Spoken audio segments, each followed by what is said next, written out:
In the realm of mortals, a grand sect was established. Chapter 1. The Village Boy. Han Song was an unremarkable child. Neither his father, nor his uncles, nor his cousins possessed striking features. Aside from his younger cousin, who was relatively fair-skinned, the rest had dark complexions, particularly his eldest and third cousins. It was only natural for the eldest brother, who toiled in a blacksmith shop, to be somewhat soot-stained, yet the third cousin's darkness was puzzling. Han Song's father, the eldest son, was over 40 when he finally had a son, making Han Song quite young, even a month younger than Han Li. The joy of having a son at such an advanced age was immense, and every feast was accompanied by an extra bowl of meat. However, when it came time to name him, his father faced a dilemma.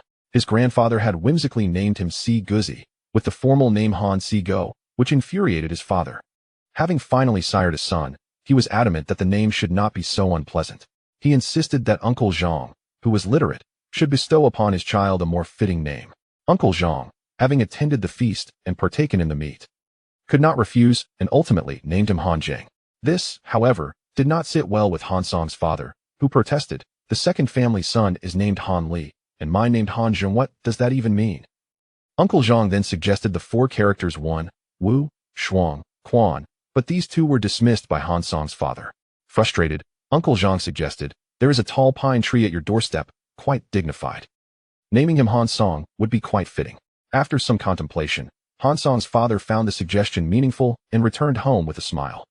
This amusing tale was often recounted by Han Song's mother, bringing him joy each time. Yet, as he reflected upon it today, a wave of melancholy washed over him. He was a peculiar individual, having possessed memories from the moment of his birth. His first cry, his first feeding, and every event since, vividly etched in his mind. He was also naturally literate. Strangely, he harbored a plan, the sect growth plan. Even from birth, he felt the presence of this plan within his mind. Under this plan, there existed a section labeled Spiritual Root Completion Plan. At the moment of his birth, a burst of text flashed in his consciousness. Due to the host's lack of spiritual roots, the nascent soul plan has been advanced, incorporating the Spiritual Root Completion Plan. A golden light surged forth from the sect growth plan, shimmering in his mind for half an hour before transforming into a book that floated silently in his consciousness, its cover inscribed with the words, 5 Elements, Zhou Tian Yuan Gong. This technique unfolded like a comic strip, depicting a series of peculiar movements, which Han Song did not master until he turned 2. Now at the age of 10, he had practiced the 5 Elements, Zhou Tian Yuan Gong for 8 years.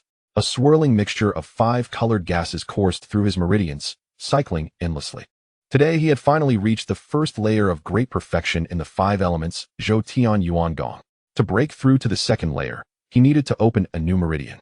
However, this was no simple task.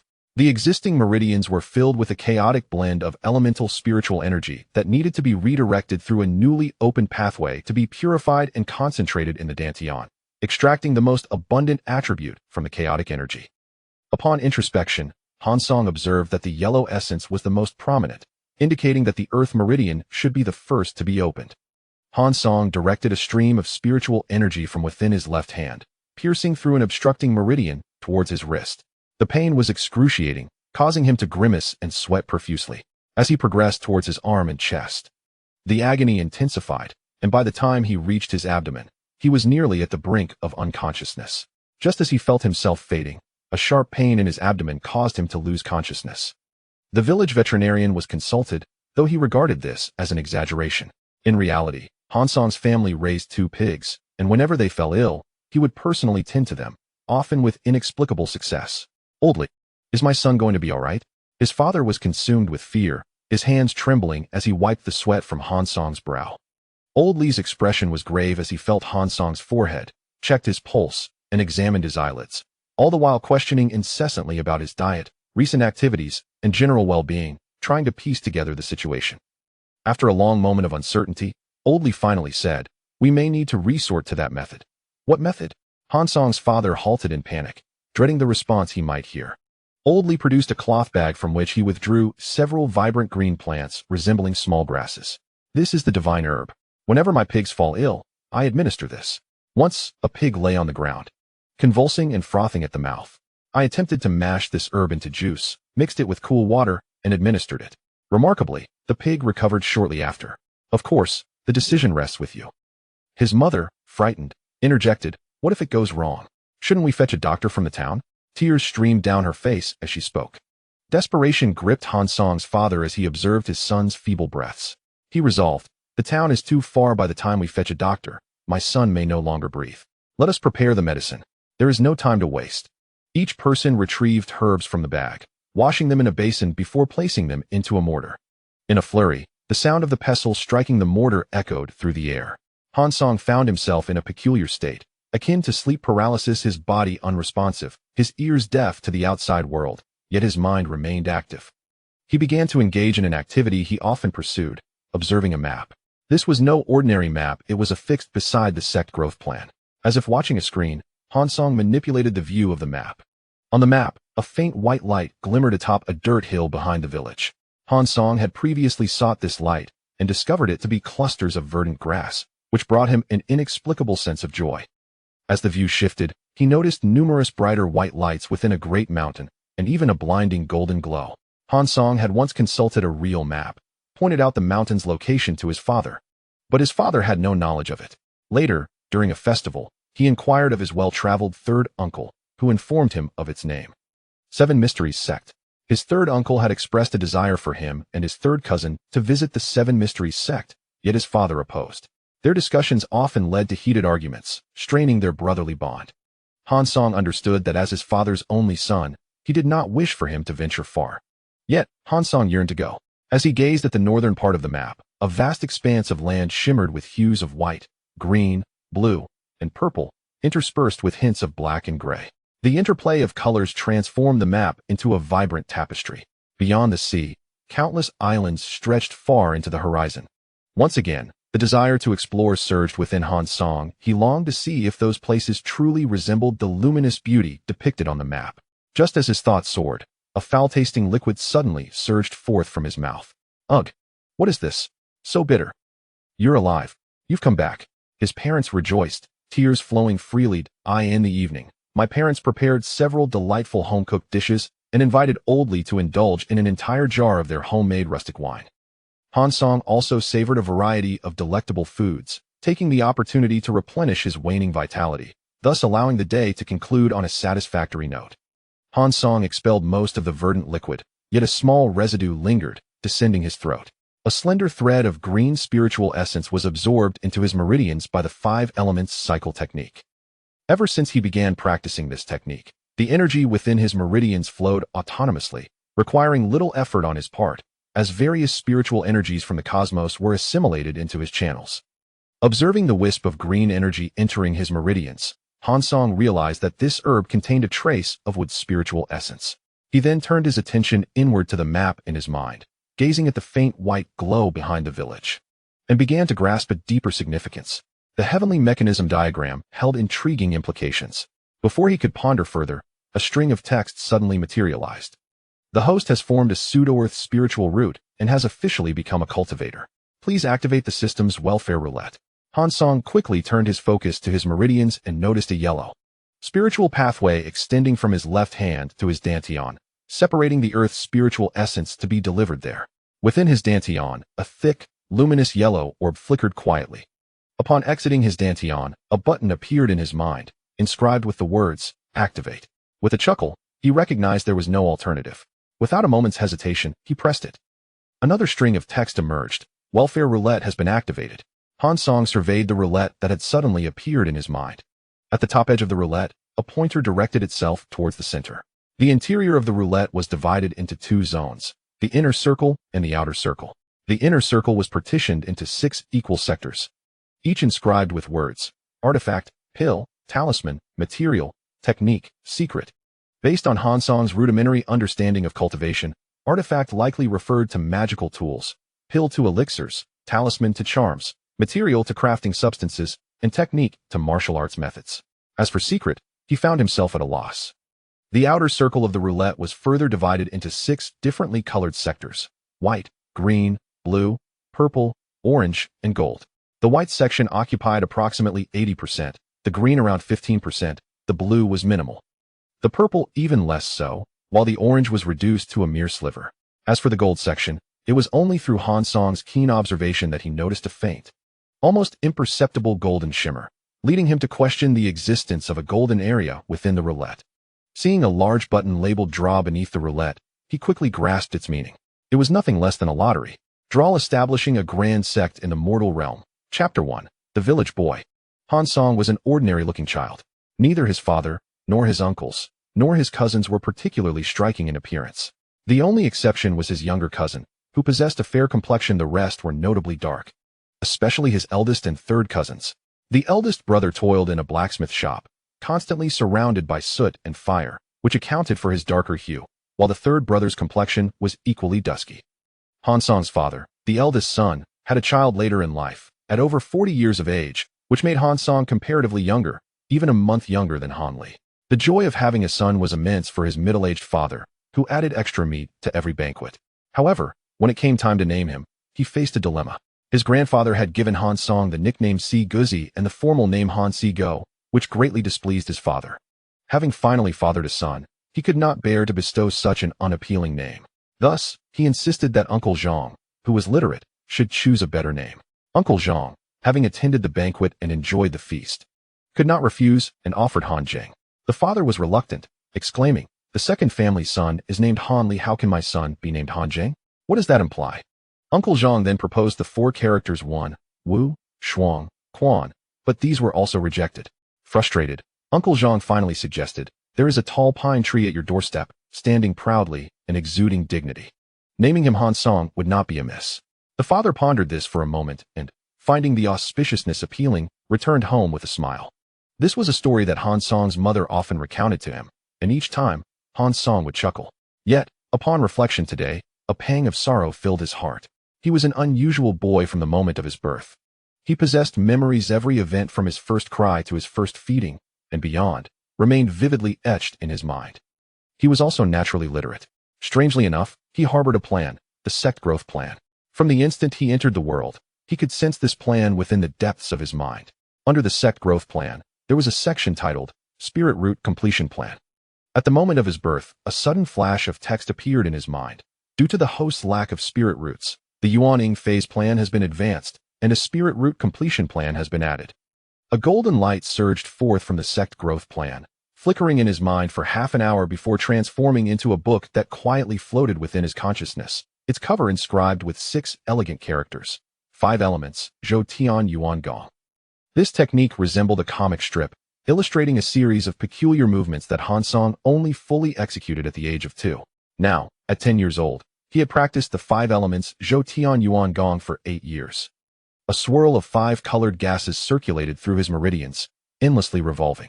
Today he finally reached the pinnacle of the first layer of the 5 elements, Zhou Tian Yuan Gong. To break through to the second layer, he needed to open a new meridian. This new meridian could not be opened haphazardly. Within the old meridians, a chaotic mixture of 5 elemental spiritual energy swirled.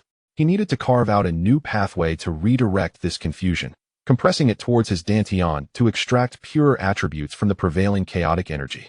Upon introspection, Han Song noted that the yellow hue was the most dominant among the 5 colors, indicating that the earth meridian should be the first to be opened. He directed a stream of spiritual energy from within his left hand, piercing through an obstructing meridian towards his wrist. The pain was excruciating, causing him to grimace and sweat profusely. As he reached his arm and chest, he writhed in agony on his bed, and by the time he approached his abdomen, he felt as if he were teetering on the brink of death. Just as a final flicker of consciousness remained, he exerted himself, only to be overwhelmed by the sharp pain surging from his abdomen, rendering him unconscious. The village veterinarian assessed him. Though he felt that calling the veterinarian was an overestimation in truth, his family raised 2 pigs, and whenever they fell ill, he treated them himself, with inexplicable success. "Old Li, do you think my son will be all right?" His father trembled with fear, wiping the beads of sweat that streamed down Han Song's forehead.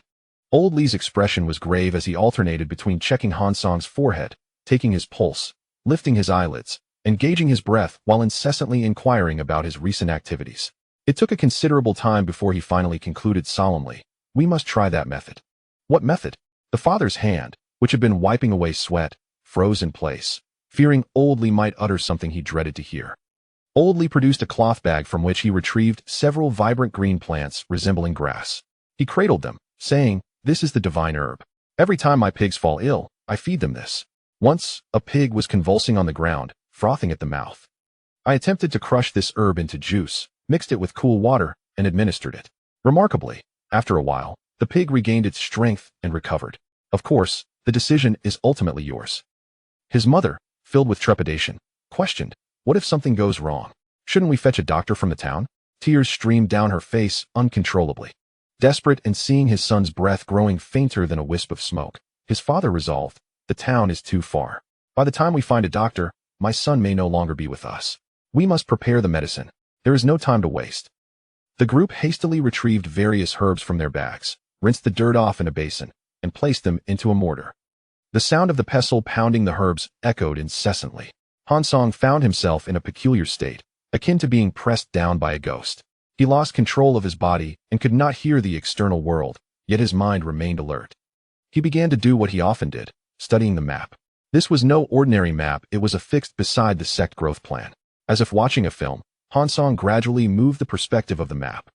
On the map, a faint white light emanated from the earthen hills behind the village. Hansong had previously explored this and discovered that the white light was, in fact, clusters of small, verdant grass that instantly uplifted one's spirits upon sight. As he shifted his view, he noticed that within a grand mountain, there were numerous brighter white lights, and even one radiant golden light that dazzled the eyes. Hansong had once procured a real map, pointed out the mountain's location to his father, and inquired what it was. His father was unaware, but during a festive occasion when his third uncle returned, he asked the well-traveled uncle, who revealed the place's name. The Seven Shin Gate. His uncle was eager for him and his third cousin to visit the Seven Shin Gate, yet his father was reluctant.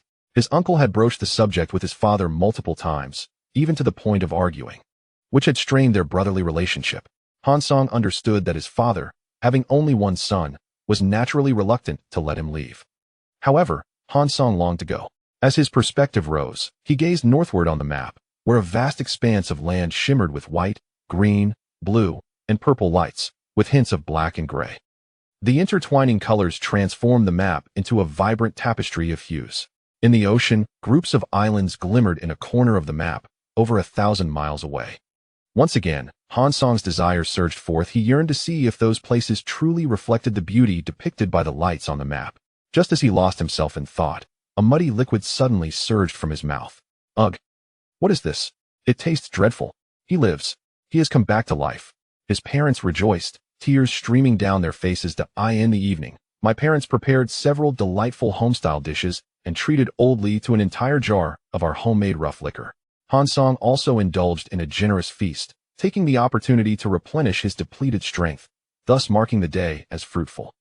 Hansong expelled most of the green liquid from his system, yet a small residue lingered, finding its way down his throat. A slender thread of verdant energy was absorbed into his meridians through the practice of the 5 elements circulation technique. Ever since he began cultivating this method, the energy within his meridians flowed autonomously, eliminating the need for Hansong to exert much effort, effortlessly drawing in the myriad energies from the cosmos. As he observed this wispy green essence entering his meridians, Hansong realized that the herb contained a modicum of wood elemental energy. He turned his focus inward, examining the map in his mind's eye, and noticed a faint white glow behind the village, as if a revelation was dawning upon him. The celestial diagram held intriguing implications. Before he could ponder further, a string of text materialized before him. The host has formed a pseudo-earth spiritual root and officially become a cultivator. Please activate the system's welfare roulette. Hansong promptly delved into his meridians, discovering a yellow spiritual thread extending from his left hand to his dantian, diligently separating the earth energy and directing it towards his dantian, which housed a dense, pulsating yellow orb of light. Exiting his dantian, a button appeared in his mind, inscribed with the word, "Activate." With a chuckle, he recognized there was no choice but to comply. Without hesitation, he pressed it. Another string of text emerged. Welfare roulette has been activated. Hansong scrutinized the roulette that had suddenly materialized in his consciousness. The top edge of the roulette featured a pointer aimed at its center. The interior was divided into 2 sections, an inner ring and an outer ring. The inner ring comprised 6 equal pie-shaped segments, each adorned with inscriptions: artifact, pill, talisman, material, technique, and secret. Based on Hansong's rudimentary understanding of cultivation, artifact presumably referred to magical tools, pill to elixirs, talisman to charms, material to resources, technique to martial arts methods, while the meaning of secret eluded him. The outer ring was further segmented into 6 distinct colored sections: white, green, blue, purple, orange, and gold. The white section dominated, occupying roughly 80%, followed by green at 15%, blue at a minimal size. Purple even less, orange reduced to a mere sliver, and as for gold, it was only detectable upon closer inspection, revealing a faint, almost imperceptible glimmer. Noticing a prominent button labeled Draw beneath the roulette, he immediately grasped its significance. It was nothing less than a lottery. Draw. Chapter 2. The 7 Mystical Gates. The following day, at the break of dawn, Han Song awoke with an insatiable curiosity. Eager to delve into the depths of his mind and discover what treasures he had drawn the previous day. The spinning wheel had been dreadfully slow. After pressing the lottery button the night before, he had watched as the enormous wheel transitioned from a languid spin to a rapid whirl, the inner and outer rings rotating at different speeds. His gaze remained fixed on the wheel, yet before it could come to a halt, he succumbed to slumber. Indeed, the pointer landed on the white section, simultaneously aligning with the inner ring's domain of power, thick earth skill. A weathered, yellowed tome floated quietly in his consciousness, revealing itself as a cultivation technique for the chi refinement stage. At last, he could embark on the path of immortality. The thick earth skill elucidated the method of inhaling and exhaling spiritual energy, a process by which one absorbs the ambient spiritual essence and transforms it into spiritual power. Once a practitioner accumulates a sufficient reservoir of spiritual energy, they can perform feats beyond the reach of mere mortals. The tome contained numerous spells and techniques, including offensive fireball incantations, immobilization spells, telekinesis, agility enhancements, and defensive earthen walls, among others. The 5 elements celestial energy technique could also draw spiritual energy into Han Song's body, but it served primarily to augment his spiritual roots. Its secondary functions included acting as a reservoir for spiritual power and enhancing physical strength.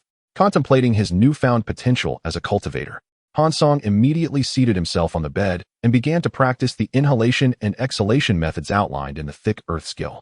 His approach to cultivation differed from that of other practitioners. While they absorbed spiritual energy from the heavens and earth, he utilized the 5 elements celestial energy to first draw the energy into his meridians, directly employing the absorbed energy for his practice.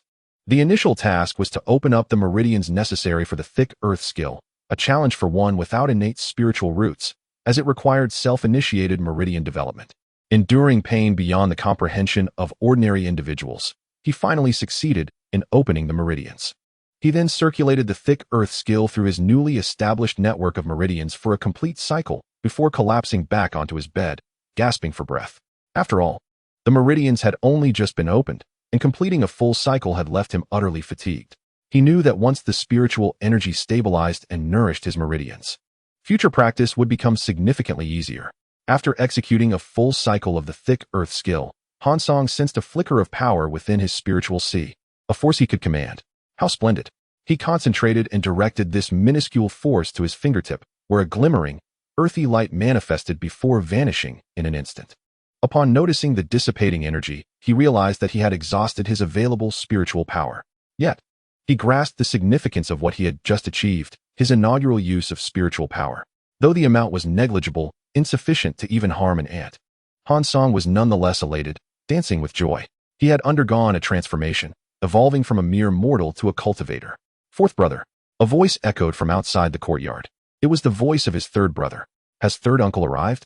Han Song inquired, pushing himself off the bed and hurriedly slipping on his shoes before racing outside. Han Li regarded his brother's exuberance with confusion. Just yesterday, 4th brother had been unwell. Today, he was brimming with vitality and joy. Had he perhaps lost his senses? Ignoring Han Li's puzzled expression, Han Song grasped his arm and sprinted out of the yard. Today, their 3rd uncle appeared particularly distinguished, clad in a smooth, unwrinkled silk garment that shimmered under the early sun as he walked gracefully. He approached the out-of-breath Han Li and the exuberant Han Song, his hands clasped around his rounded belly, a broad smile on his face. Strangely, Han Song felt an inexhaustible energy within him, effortlessly dragging Han Li from the eastern edge of their village to the western edge of Han Li's village. 3rd uncle. Han Song straightened his posture, greeting him with delight. Han Li, leaning on his knees, cast a sidelong glance at his cousin, pondering, what is up with this kid today? He seems as if he is consumed in elixir of immortality. Good, good. 3rd uncle responded with cheerful affirmation, and Han Li promptly dismissed the matter from his mind. In the main room, Han Song's father and second uncle were present. After third uncle entered, the atmosphere shifted, tinged with a sense of melancholy. Alas, their father sighed repeatedly, aware that sending his son to the 7 mystical gates was undoubtedly a promising opportunity, yet he couldn't shake the worry that gnawed at him. The world of martial arts was fraught with peril, where one could easily lose their life. Brother, it's not as if we're sending Song to the gates of hell. What else with all the worry? It's merely a trial. If it doesn't work out, he can always return. Besides, the two brothers can look out for one another. If they prove themselves, they could live a life free from want, replied third uncle, exhaling in exasperation. You don't have a son, of course, you wouldn't worry, their father retorted. Third uncle countered, I am his beloved third uncle. How could I wish him ill? Moreover, I might even need him and his brother to support me in my old age. Second uncle interjected, indeed, I too find it hard to part with him. If it weren't for the lack of prospects for Lier, relying on just a few acres of land, I wouldn't be so willing. At least they're going together, which eases my mind a bit. Their father, observing the hopeful glimmer in Han Song's eyes, gently asked, do you truly wish to go? Yes. Han Song nodded earnestly, assuring, Father, rest assured, my brother and I will return safely. Seeing his son's confidence, their father could only smile helplessly. The entire family gathered to enjoy a hearty meal of fine food and drink brought by third uncle, laughter and tears mingling freely. Thus, a horse-drawn carriage finally departed from the Han household. Upon reaching the Spring Fragrance Tavern in Qingyou Town, third uncle informed the two brothers to wait a few days, as representatives from the 7 mystical gates would come to escort them, advising them to remain in the tavern and not wander about. With that, he left, busy with his responsibilities as the tavern's owner. The Spring Fragrance Tavern served as the 7 mystical gates establishment in Qingyou Town, a hub for their operations in the area. Han Song, brimming with curiosity, eagerly explored his surroundings with unabated enthusiasm. A waiter led the two to their accommodations within the tavern before departing to attend to other guests at the front desk. Third brother, this place is far more exciting than our village. The bustling activity here is incredible, Han Song exclaimed, pouring himself and Han Li a cup of water from the porcelain kettle and gulping it down eagerly. Han Li, too, was pleased. Taking a seat and sipping from his cup, his dark eyes scanning the lively environment. Do you wish to join the 7 mystical gates?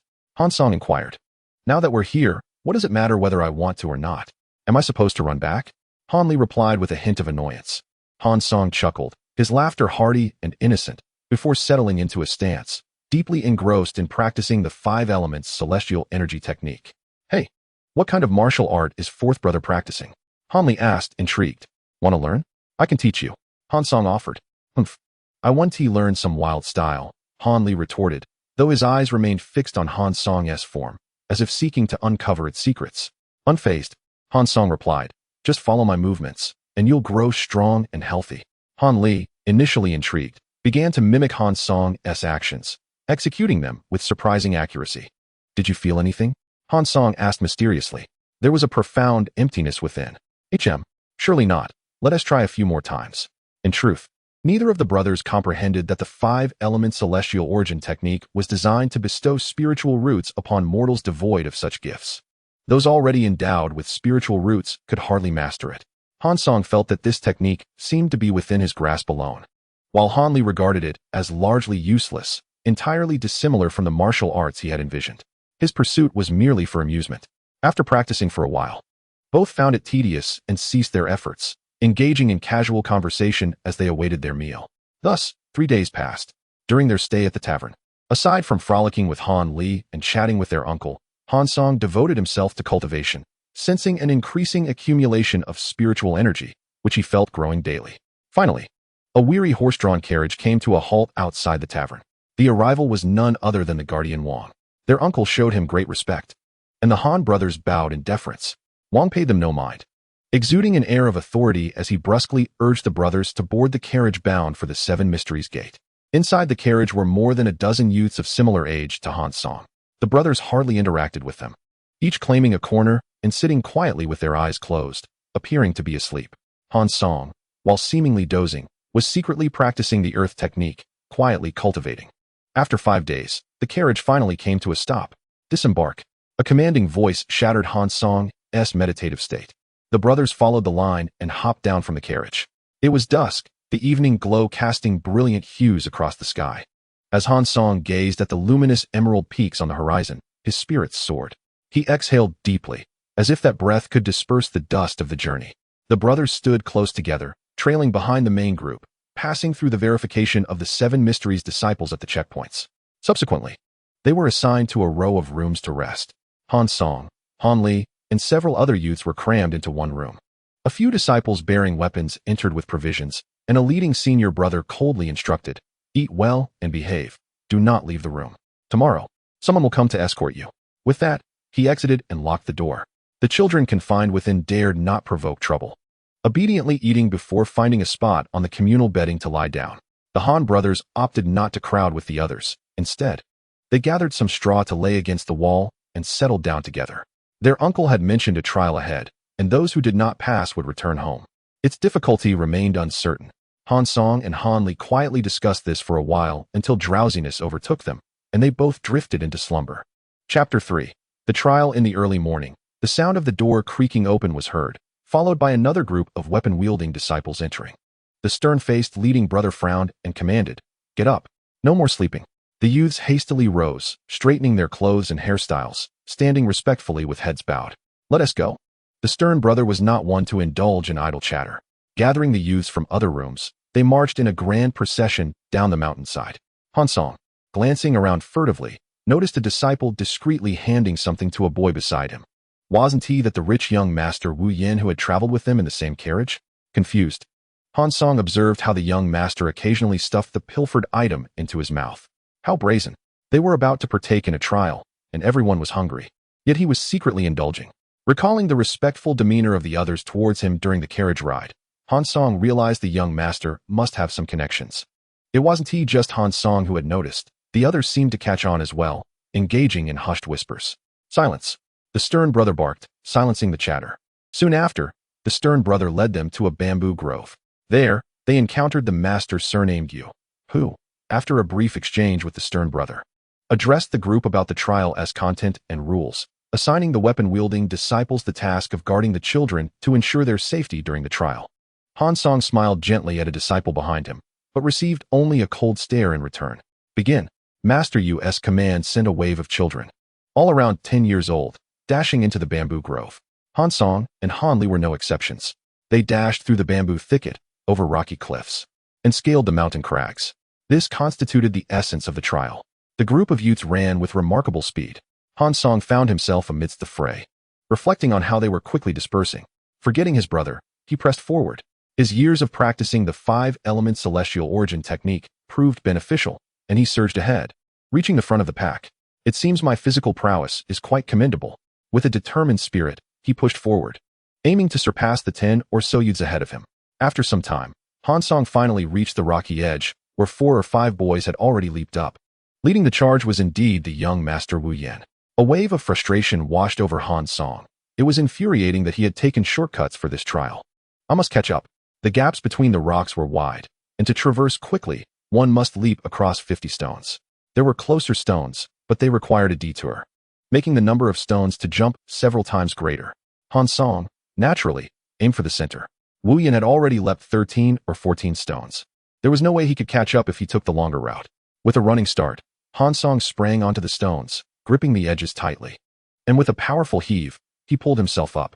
The rocks were flat and unobstructed. One could jump easily. After leaping 10 stones, he could no longer contain himself and collapsed onto the platform, gasping for breath to recover his strength. Wu Yin was equally fatigued, resting on a platform. Han Song counted and saw that Wu Yin had pulled ahead of him by 20 stones, reaching the 30th. While resting, Han Song did not forget to practice the earth technique. This seemingly casual action filled him with joy as he discovered that it alleviated his fatigue. Encouraged by this revelation, he practiced more diligently and soon felt rejuvenated. Though not entirely restored, he could move normally again. With renewed vigor, Han Song leapt across 10 more stones, quietly working to regain his energy. There were still 3 competitors ahead. He urged himself onward. Wu Yin, noticing that the boy behind him had resumed jumping so soon, was startled and dared not rest further, springing forward. The two engaged in a competitive chase, reminiscent of the martial arts world. After a fragrant stick of incense had burned, Wu Yin completed the remaining stones. Han Song trailed by merely 3 stones, and as Wu Yin sprang down from the rocks, only he remained ahead. Following Wu Yin for a short distance, Han Song finally approached the cliff's edge. Thick hemp ropes, as thick as an infant's arm, hung down from the summit like serpents, creating an imposing sight when he looked up. Han Song had no time for awe, as Wu Yin had already grasped a rope and, using the rocky surface, began to ascend. To prevent Wu Yin from employing any tricks, Han Song deliberately took a longer route, choosing a rope farther away from Wu Yin. Being too close might invite mischief, and though the disciples were there to protect them, he had no desire to be outdone by the young master. Enduring his rumbling stomach, Han Song pulled on the rope with all his might, focusing on his footwork. This exertion led him to a new discovery. Just moments ago, he had channeled his internal spiritual energy into his feet. Strangely, with the enhancement of this energy, his soles gained a certain adhesive quality against the cliff face. What was once a strenuous endeavor suddenly became less arduous. Armed with this newfound discovery, he disregarded all else. Gripping the hemp rope with both hands, alternating his feet to ascend, and before long, he found himself level with Wu Yin. Wu Yin, upon noticing Han Song had caught up, glared in exasperation, huffed in frustration, and could do naught but cast him a resentful glance before burying her head back into the climb. Even when her strength waned, she could not afford to rest by clinging to the rope, for this would only lead to greater exhaustion, ultimately rendering her hands powerless, leading to a fall. This 30-zhang high cliff demanded an all-out effort and unwavering determination to ascend. If the prior challenge tested one's agility and endurance, this one was a test of strength and willpower, with the latter being of paramount importance. At the moment his spiritual energy was depleted, Han Song finally managed to lie atop the cliff. He gazed down at Wu Yin, who was still several zhang below, while the third contender was over 20 zhang away. As for Han Li, after peering down for a considerable time, he failed to spot any trace of him. The waiting master Yu, upon seeing the first person reach the summit, expressed surprise, as it was not the individual he had anticipated. A senior brother swiftly helped Han Song to his feet, guiding him to the center of the cliff top, ready with a towel and water, smiling as he offered it to Han Song. Han Song returned the smile, secretly thinking that not all seniors of the Seven Xian sect were devoid of expression. After wiping the sweat from his face, the senior brother presented him with a bowl of thin porridge, which seemed most suitable given his empty stomach.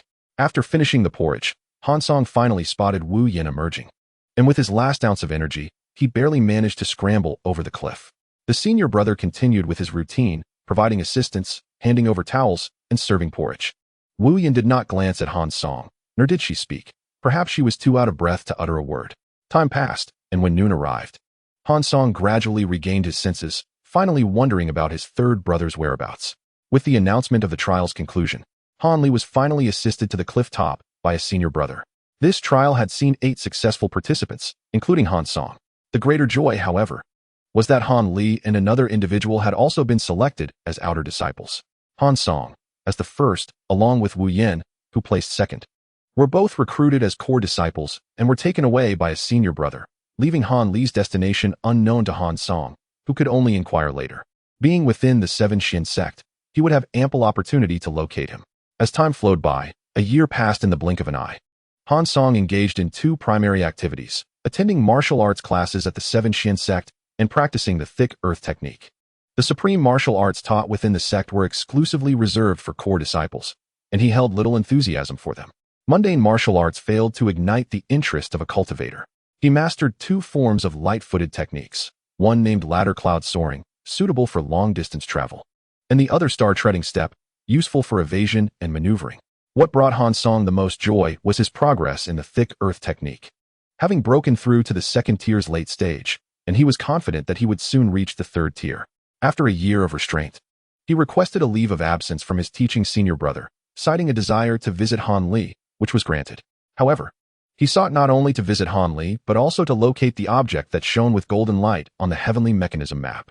Upon learning that Han Li was at Divine Hand Valley, he discovered that the location of the golden light was not far from there, prompting him to immediately employ the ladder cloud soaring technique, gliding lightly toward the source of the light. It must be close, he thought, excitement bubbling within him. It was undoubtedly a treasure. Han Song, unable to contain his eagerness, quickened his pace. The object should be within a radius of 5 zhang. Drawing his accompanying blade, he prepared to clear the weeds and fallen leaves for a clearer view. Suddenly, Han Song was engulfed in darkness, losing consciousness and collapsing onto the grassy ground. Coincidentally, Hanli had just returned from gathering herbs and vaguely heard a cry of distress. Following the sound, he discovered a figure lying motionless on the grass. Judging by the attire, it resembled that of a core disciple, though he was uncertain whether the individual had come to seek treatment or for other reasons. As he approached and recognized the face, he exclaimed, "Fourth brother." He hastily set down his basket and lifted Han Song onto his back, intending to carry him to Divine Hand Valley for treatment. However, after taking only a few steps, he lost his footing and fell backward. Fortunately, Han Song served as a cushion, preventing him from sustaining injury. Yet, this tumble caused Han Song to emit a groan of discomfort. Han Li, flustered, reassured. "I didn't mean to, fourth brother. I'll get you back for treatment right away." He spoke as he hoisted Han Song onto his back once more. However, just as he attempted to regain his balance, his foot slipped again, causing him to fall backward once more, eliciting a pained sound from Han Song. I must rise. Heaven help me. Fourth brother, you mustn't come to harm," he exclaimed fervently, clasping his hands in prayer. After a moment of relief upon sensing Han Song's breath, Han Li's frustration resurfaced. "What is this? Why do you keep tripping me?" After searching for a while, he eventually unearthed a small green bottle from the thicket and fallen leaves. "Oh, what is this?" he muttered, dismissing it for the moment, prioritizing the need to take fourth brother to the valley for treatment. Glancing at the green bottle in his hand, his irritation flared again. "I shall crush you to pieces. You must be the cause of my fourth brother's predicament and my own stumbles, worsening his injuries." After scolding the bottle harshly, Han Li tucked it into his robe, turned, and carefully made his way toward the valley, taking deliberate, cautious steps. Chapter 4. Divine Hand Valley. Whenever Han Song slipped into unconsciousness, his consciousness was ensnared within his mind. Once more, he lost control over his body, as if this vessel were entirely separate from him. He scanned the various pieces of information within his mind, deep in contemplation. Through extensive study of the sect's growth plan, he unraveled certain truths. Upon reaching the foundation establishment stage, he would need to find a location to establish a sect. Otherwise, he would be unable to advance to the core formation stage. In essence, while he could prepare for establishing a sect over a period, he must do so by the peak of the late foundation establishment stage. Yet, this plan required considerable strategizing before execution. He turned his attention to another object. A paper-like item, reminiscent of a talisman, floated quietly in his consciousness. This was an item obtained from his second lottery draw, its rank being white. The lottery system was not overly generous, allowing him to draw something of white rank or higher on his second attempt. The odds of winning a major prize were already low, and the wait for the lottery was exasperating, occurring only once a year. He felt a tinge of resentment. Gazing at the intricate symbols on the talisman, he was perplexed, yet there was an accompanying description. The Bai Yuan talisman, used to merge with spiritual roots, could transform a pseudo-spiritual root into a talisman spiritual root, allowing for upgrades. The specific effects could be examined after establishing a sect. Currently, Han Song's consciousness could only traverse his awareness space and could not access his dantian, but he had discerned the usage method a few days prior. By concentrating his awareness on the spiritual root, several options would appear beside it: talisman spiritual root, Dan spiritual root, tool spiritual root, formation spiritual root, and secret spiritual root. When he first drew the Bai Yuan talisman, Han Song had attempted it. Among the options, only the talisman spiritual root was selectable, while the others remained grayed out. He decided to defer any decisions until after establishing the sect and understanding the effects of the Dan spiritual root. After some time of deliberation, he resumed his study of the heavenly mechanism map, only to discover that the golden light on the map had vanished. Why would this be? He found it incomprehensible. According to his understanding, the light on the map should not simply disappear without reason. At this moment, a gathering of luminous orbs of various colors descends slowly from above the map. Though their movement appears languid, if scaled to the real world, their velocity would be unfathomable. Furthermore, on a certain island, two of these luminous spheres merge, resulting in the disappearance of one while the other becomes more solidified. This resplendent golden orb, despite its vanishing, should have given rise to other phenomena. Yet, as it stands, it has vanished without a trace. Curious, after much contemplation, he could not find an answer.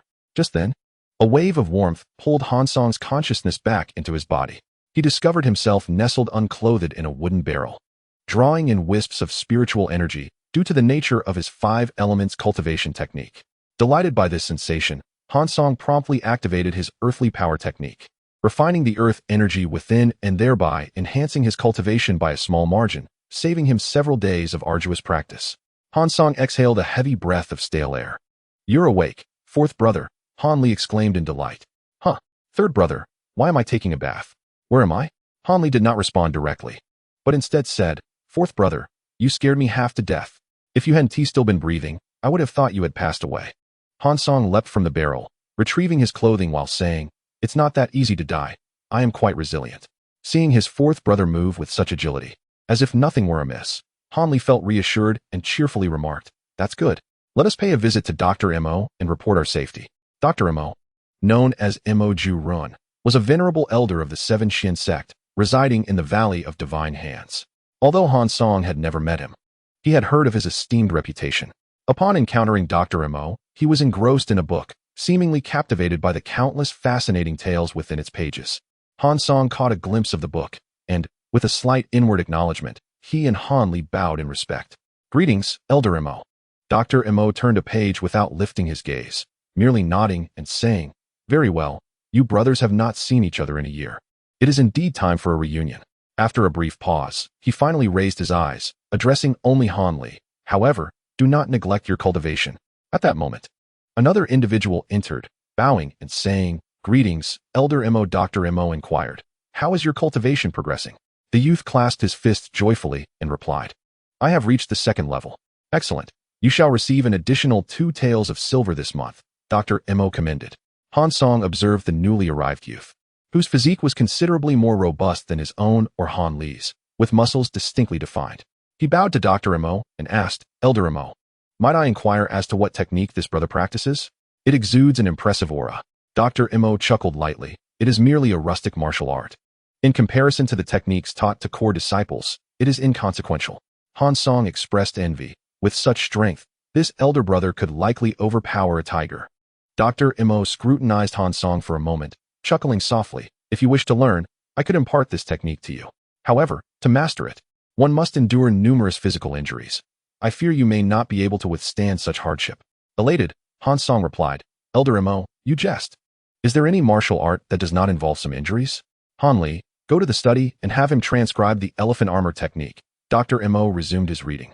Disregarding the trio, understanding the subtle hint, the 3 exited the room. Subsequently, Han Song became acquainted with the somewhat earnest giant. Learning his name was Zhang Tai. Since you have studied the elephant armor technique, we are now considered fellow disciples. Haha. Zhang Tai exclaimed joyfully, having spent little time in the Valley of Divine Hands. Aside from Dr. Mo and Han Li, he had scarcely encountered any other disciples of the Seven Shin sect. Thus, meeting someone with whom he could converse delighted him immensely. Brother Zhang, you jest. I have yet to thoroughly study this technique. Given your depth of understanding, do share any insights with me, Han Song responded. Zhang Tai, being straightforward, willingly obliged. After spending just 2 days in the Valley of Divine Hands, Han Song returned to Sunset Peak. It seemed his speculation was correct. This elephant armor technique was indeed one of the white orbs within the Valley of Divine Hands. During his 2-day exploration, he noted that most of the luminous orbs depicted on the celestial diagram corresponded to herbs within the valley, with only a handful representing techniques, including the everlasting technique held by Dr. Mo. Could it be that Dr. Mo is also a cultivator? He furrowed his brow, sensing the matter was more complex than it appeared. His journey to the Valley of Divine Hands deepened his understanding of the celestial diagram. The luminous orbs within it encompassed techniques, herbs, and even alchemical methods and magical artifacts. Occasionally, martial arts would also emit a white light on the celestial diagram. Through his analysis, he concluded that any technique that generated internal energy during practice would not manifest on the celestial diagram. In the vast Seven Shin sect, few techniques could shine on the celestial diagram. The techniques he learned, the cloud ladder and the star step, were discovered through the white light. And although they could be activated with internal energy, it was not the sole means of their execution. A strong physique could also suffice. His physical condition was relatively commendable, and coupled with the earthly power technique, his perception and bodily control surpassed that of the average person, allowing him to execute these techniques with ease. Casting aside his musings, he opened the elephant armor technique, only to break into a cold sweat upon reading the training methods. The first level required continuous bodily impacts against trees while running. And not just any trees, but massive ones. When could one effortlessly break a tree that a person could embrace without sustaining even the slightest internal injury? It seemed that achieving the first level was no small feat. The subsequent training methods promised to be even more brutal. To enhance his strength, He had no choice but to charge forth. Techniques that could manifest on the celestial diagram were exceedingly suitable for him at this juncture. During this period, on Sunset Peak of the Seven Shin sect, one could often witness a figure relentlessly colliding with trees and mountains, regardless of rain or snow. Trees were toppled one after another, and numerous deep pits marred the cliff faces. Moreover, he could even be found beneath the waterfall at the rear mountain. And he often borrowed the punishing instruments of the sect, such as the Mountain of Blades, for unknown purposes. Throughout this time, he lived in a state of both pain and joy, with daily injuries and internal wounds continually mended by the earthly power technique and medicinal plasters. Hanli felt that his younger brother was overdoing it. He had become his personal physician, concocting pills and poultices, and at times even preparing medicinal baths. Were it not for Dr. Mo turning a blind eye, merely advising him not to neglect his cultivation, he would have found it difficult to manage. However, he reaped the benefits, as his alchemical abilities soared. In the meantime, Han Song encountered Zhang Tai several times, each meeting revealing Zhang Tai's increasing stature and bulkiness. While he himself, aside from having gained some muscle and a slight increase in height, had not undergone significant changes, he occasionally questioned whether he was practicing incorrectly. But upon witnessing his current strength, which exceeded the descriptions in books by more than double, he ceased to dwell on his physique. His robust form provided a multitude of benefits for his cultivation. His internal meridians had expanded, and their walls were notably resilient. He sensed that his cultivation was accelerating, having long surpassed the third layer of the earthly power technique, and even making considerable progress into the fourth layer. Indeed, as the earthly power technique suggested, the fourth layer marked the beginning of a cultivator's first interaction with the world. His auditory and visual senses had markedly improved, enabling him to clearly hear the faintest breath of his brother sleeping in the adjacent room. Even in the dark of night, he could track the flight patterns of mosquitoes within his chamber. His mind felt clearer than ever before. Other changes included a slight reduction in appetite and a decrease in sleep duration from 3 to 4 hours to less than 2. He attempted to stay awake for 3 days, and aside from a slight sense of fatigue in his body, his spirit remained remarkably vigorous. It is uncertain whether advancing to the fourth level of cultivation in 3 years is considered rapid, as he lacks any other cultivators for comparison. However, he feels that his progress is likely somewhat swift. Ever since he perfected the elephant armor technique, he had yet to visit the Divine Hand Valley. Now that his cultivation has reached the fourth level of Qi refinement, it is high time to pay a visit. Given that there are cultivation methods available there, it stands to reason that fellow practitioners must also be present, making it an opportune moment to seek out companions. Dr. Mo? Zhang Tai? Could it possibly be third brother? Chapter 5. An ambush. Han Song had been living quite comfortably at the Seven Mysteries sect, bearing no obligations and spending his time solely on cultivation. After defeating his instructor, he no longer attended the martial arts hall. In an exceptionally light-hearted mood, he noted that there was still some time before the sun set, and without further ado, he activated his lightness skill and swiftly descended the mountain. As twilight approached, he arrived at the Divine Hand Valley, just in time to encounter Han Li returning from herb gathering. Upon seeing Han Li, Han Song was taken aback, his gaze scrutinizing Han Li closely. Han Li, noticing Han Song's intense scrutiny, felt a sense of unease and remarked, "Fourth brother, your gaze makes me quite nervous." As he spoke, he instinctively took a step back. "Let us discuss this in your room," Han Song urged, pulling Han Li towards the inner valley. Once inside, Han Song closed the door and leaned in conspiratorially. "Fourth brother, have you fallen into demonic cultivation?" Han Li stammered, bewildered. "Lower your voice," Han Song whispered. "Third brother, what cultivation method are you practicing?" Han Li, perplexed, responded. "What do you mean, fourth brother?" Han Song rolled his eyes and said, "Come on, third brother. There's no need to hide anything from me. To be honest, I am practicing the foundational earth attribute technique, the thick earth method. I can sense the wood attribute spiritual energy emanating from you. So you must be practicing the eternal spring technique, right?" "What?" Han Li exclaimed, utterly confused. "I don't understand what you're saying." Han Song, equally bewildered, observed that Han Li's expression did not appear to be feigned, and thus proceeded to disclose the matters pertaining to cultivation. Upon hearing this, Han Li stood frozen, as if struck by a celestial tome, at a loss for words. Han Song offered no further explanation, but with a thought, summoned a yellow book into his hands, tossing it to Han Li. This book was indeed the thick earth method. As if conjured by magic, the book appeared in Han Song's grasp, leaving Han Li even more astonished. However, after a brief moment, he composed himself and opened the thick earth method. Upon reading, He was immediately captivated by the similarities between its content and the mantras he practiced regularly. Fourth brother. The contents of this book are astonishingly similar to the mantras I have been practicing, he exclaimed, a tempest of emotions surging within him. An entirely new world of cultivation unfolded before his eyes, and he found it hard to believe. He recalled the ineffable sensations he experienced during his initial cultivation and began to compare them with the realms described in the book. So it turns out I am at the third level. The ethereal state he had experienced briefly dissipated as he forced himself to regain composure. Returning the book to Han Song with a serious expression, fourth brother, please keep this matter confidential. Before Han Song could respond, he suddenly heard the faintest sound of footsteps just outside the door.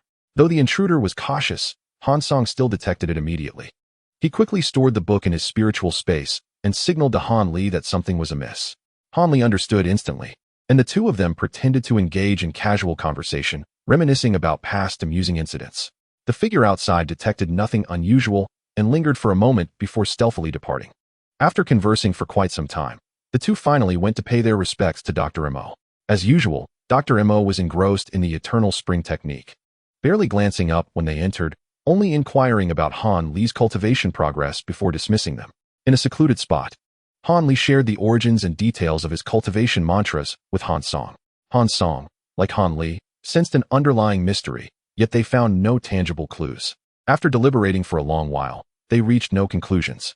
After a day and a half, on the evening of the following day, Han Song bid farewell to Han Li and prepared to return to Sunset Peak.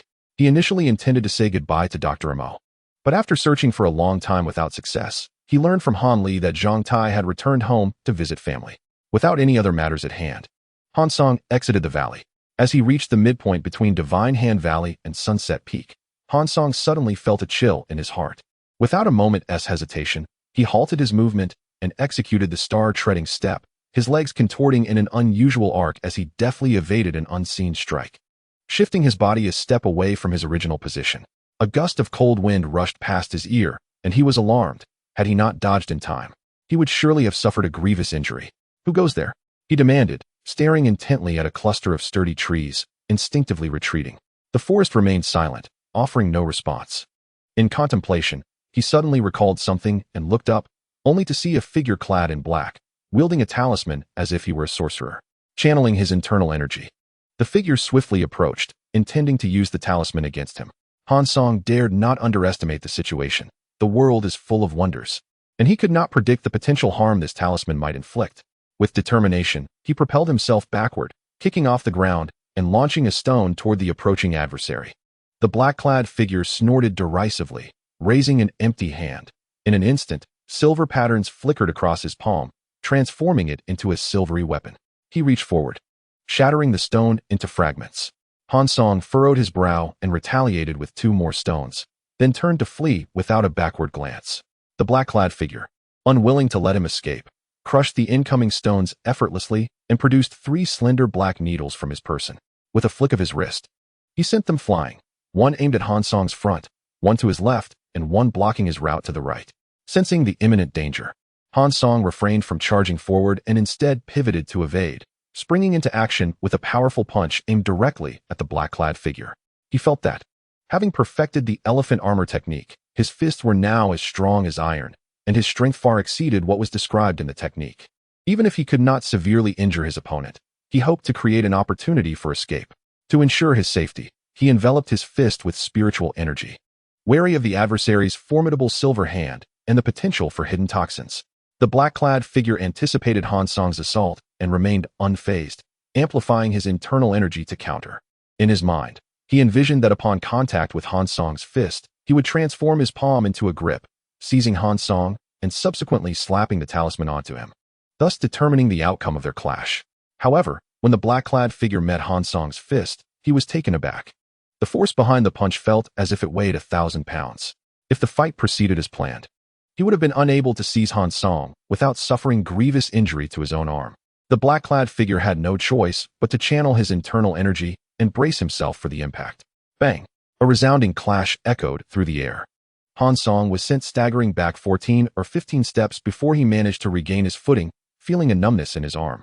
He gasped, shaking his arm as he regarded the black-clad figure. The figure too was affected, though he had retreated only 5 or 6 steps, his silver-tinged arm trembling slightly.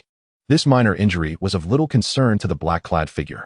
With a cold smirk, he flexed his wrist and charged at Han Song once more. At this moment, Han Song began to sense a slight numbness, accompanied by a faint pain radiating from the back of his hand. Upon raising his fist, he observed dark spots dotting his skin. A wave of trepidation washed over him. Had he not enveloped his fist with spiritual energy beforehand, the black poison would have surely seeped deep into his very bones. He dared not confront his opponent head-on any longer. Instead, he sealed the surface of his fist with spiritual energy to prevent the toxin from further corroding him, then turned on his heel and fled. Now was not the time for a desperate struggle. Unless absolutely necessary, it was best to remain inconspicuous. As he ran, Han Song pondered. It was uncertain whether the dark-clad assailant had exhausted their hidden weapons, for they no longer employed any projectiles against him, instead relying on their swift agility to pursue. Although this area was within the jurisdiction of the Seven Xian sect, it was rather deserted, especially as night fell and fewer people traversed the surroundings. The Valley of Divine Hands was off limits. If anything were to happen to his third brother, it would be troublesome. The path to Sunset Peak was blocked by his pursuer, and it would not take long for them to catch up. With this thought, Han Song felt a headache brewing. The chase between the two parties continued for the duration of a cup of tea. During this time, Han Song cleverly utilized the terrain, frequently changing direction to maintain his distance. However, ahead lay a vast expanse of grassland, leaving him with no option to evade further. It seemed that without some extraordinary tactic, escaping this predicament would prove exceedingly difficult. As the dark-clad figure drew ever closer, he remained unperturbed, silently declaring, "Now is the moment." With a mere thought, a pitch-black hammer, a foot in length, materialized in his grasp, which rapidly expanded to half a zhang in an instant. He swiftly turned, wielding the massive hammer to strike behind him. The dark-clad individual, on the verge of claiming victory, revealed a sinister smile beneath their veil, unaware that their opponent had produced a hammer of their own, which transformed into a phantom of a black panther, lunging towards him. In a moment of panic, the assailant instinctively hurled talismans meant to subdue Han Song at the phantom. The Black Panther illusion ignited upon contact with the talismans, dissipating into a cloud of dark mist. Han Song raised an eyebrow, feeling indifferent, and mused, "This talisman is indeed suspicious." Despite his thoughts, he did not falter in his movements. As the other party dispelled his attack, the dark-clad figure exposed a vulnerability at their waist. Without hesitation, Han Song executed a side kick, striking the left side of the assailant's waist. Seizing the moment of their stagger, he lifted the black hammer once more, preparing to deliver a fatal blow. The dark-clad figure, realizing the imminent danger, had no time to counterattack. They forced their inner energy to surge, turning their hands silver as they flicked their fingers, launching 2 gray pellets. Upon collision with the hammer, the pellets detonated, erupting into 2 clouds of gray mist. Poisonous. Han Song held his breath. In the blink of an eye, the dark-clad figure had retreated a zhang away, showing no signs of stopping as they swiftly vanished into the night. It was not that Han Song was unwilling to pursue. He realized, after swinging the hammer just twice, that his spiritual energy had been nearly depleted. He couldn't help but chuckle wryly, acknowledging that a top-tier magical artifact was indeed beyond the capabilities of someone at the 4th layer of Qi training to wield effortlessly. This black nail hammer was the 3rd white-tier offensive artifact he had drawn. It was a stroke of luck that he could use it at all, but to fully unleash its potential, he would have to wait until his Qi training level was significantly higher.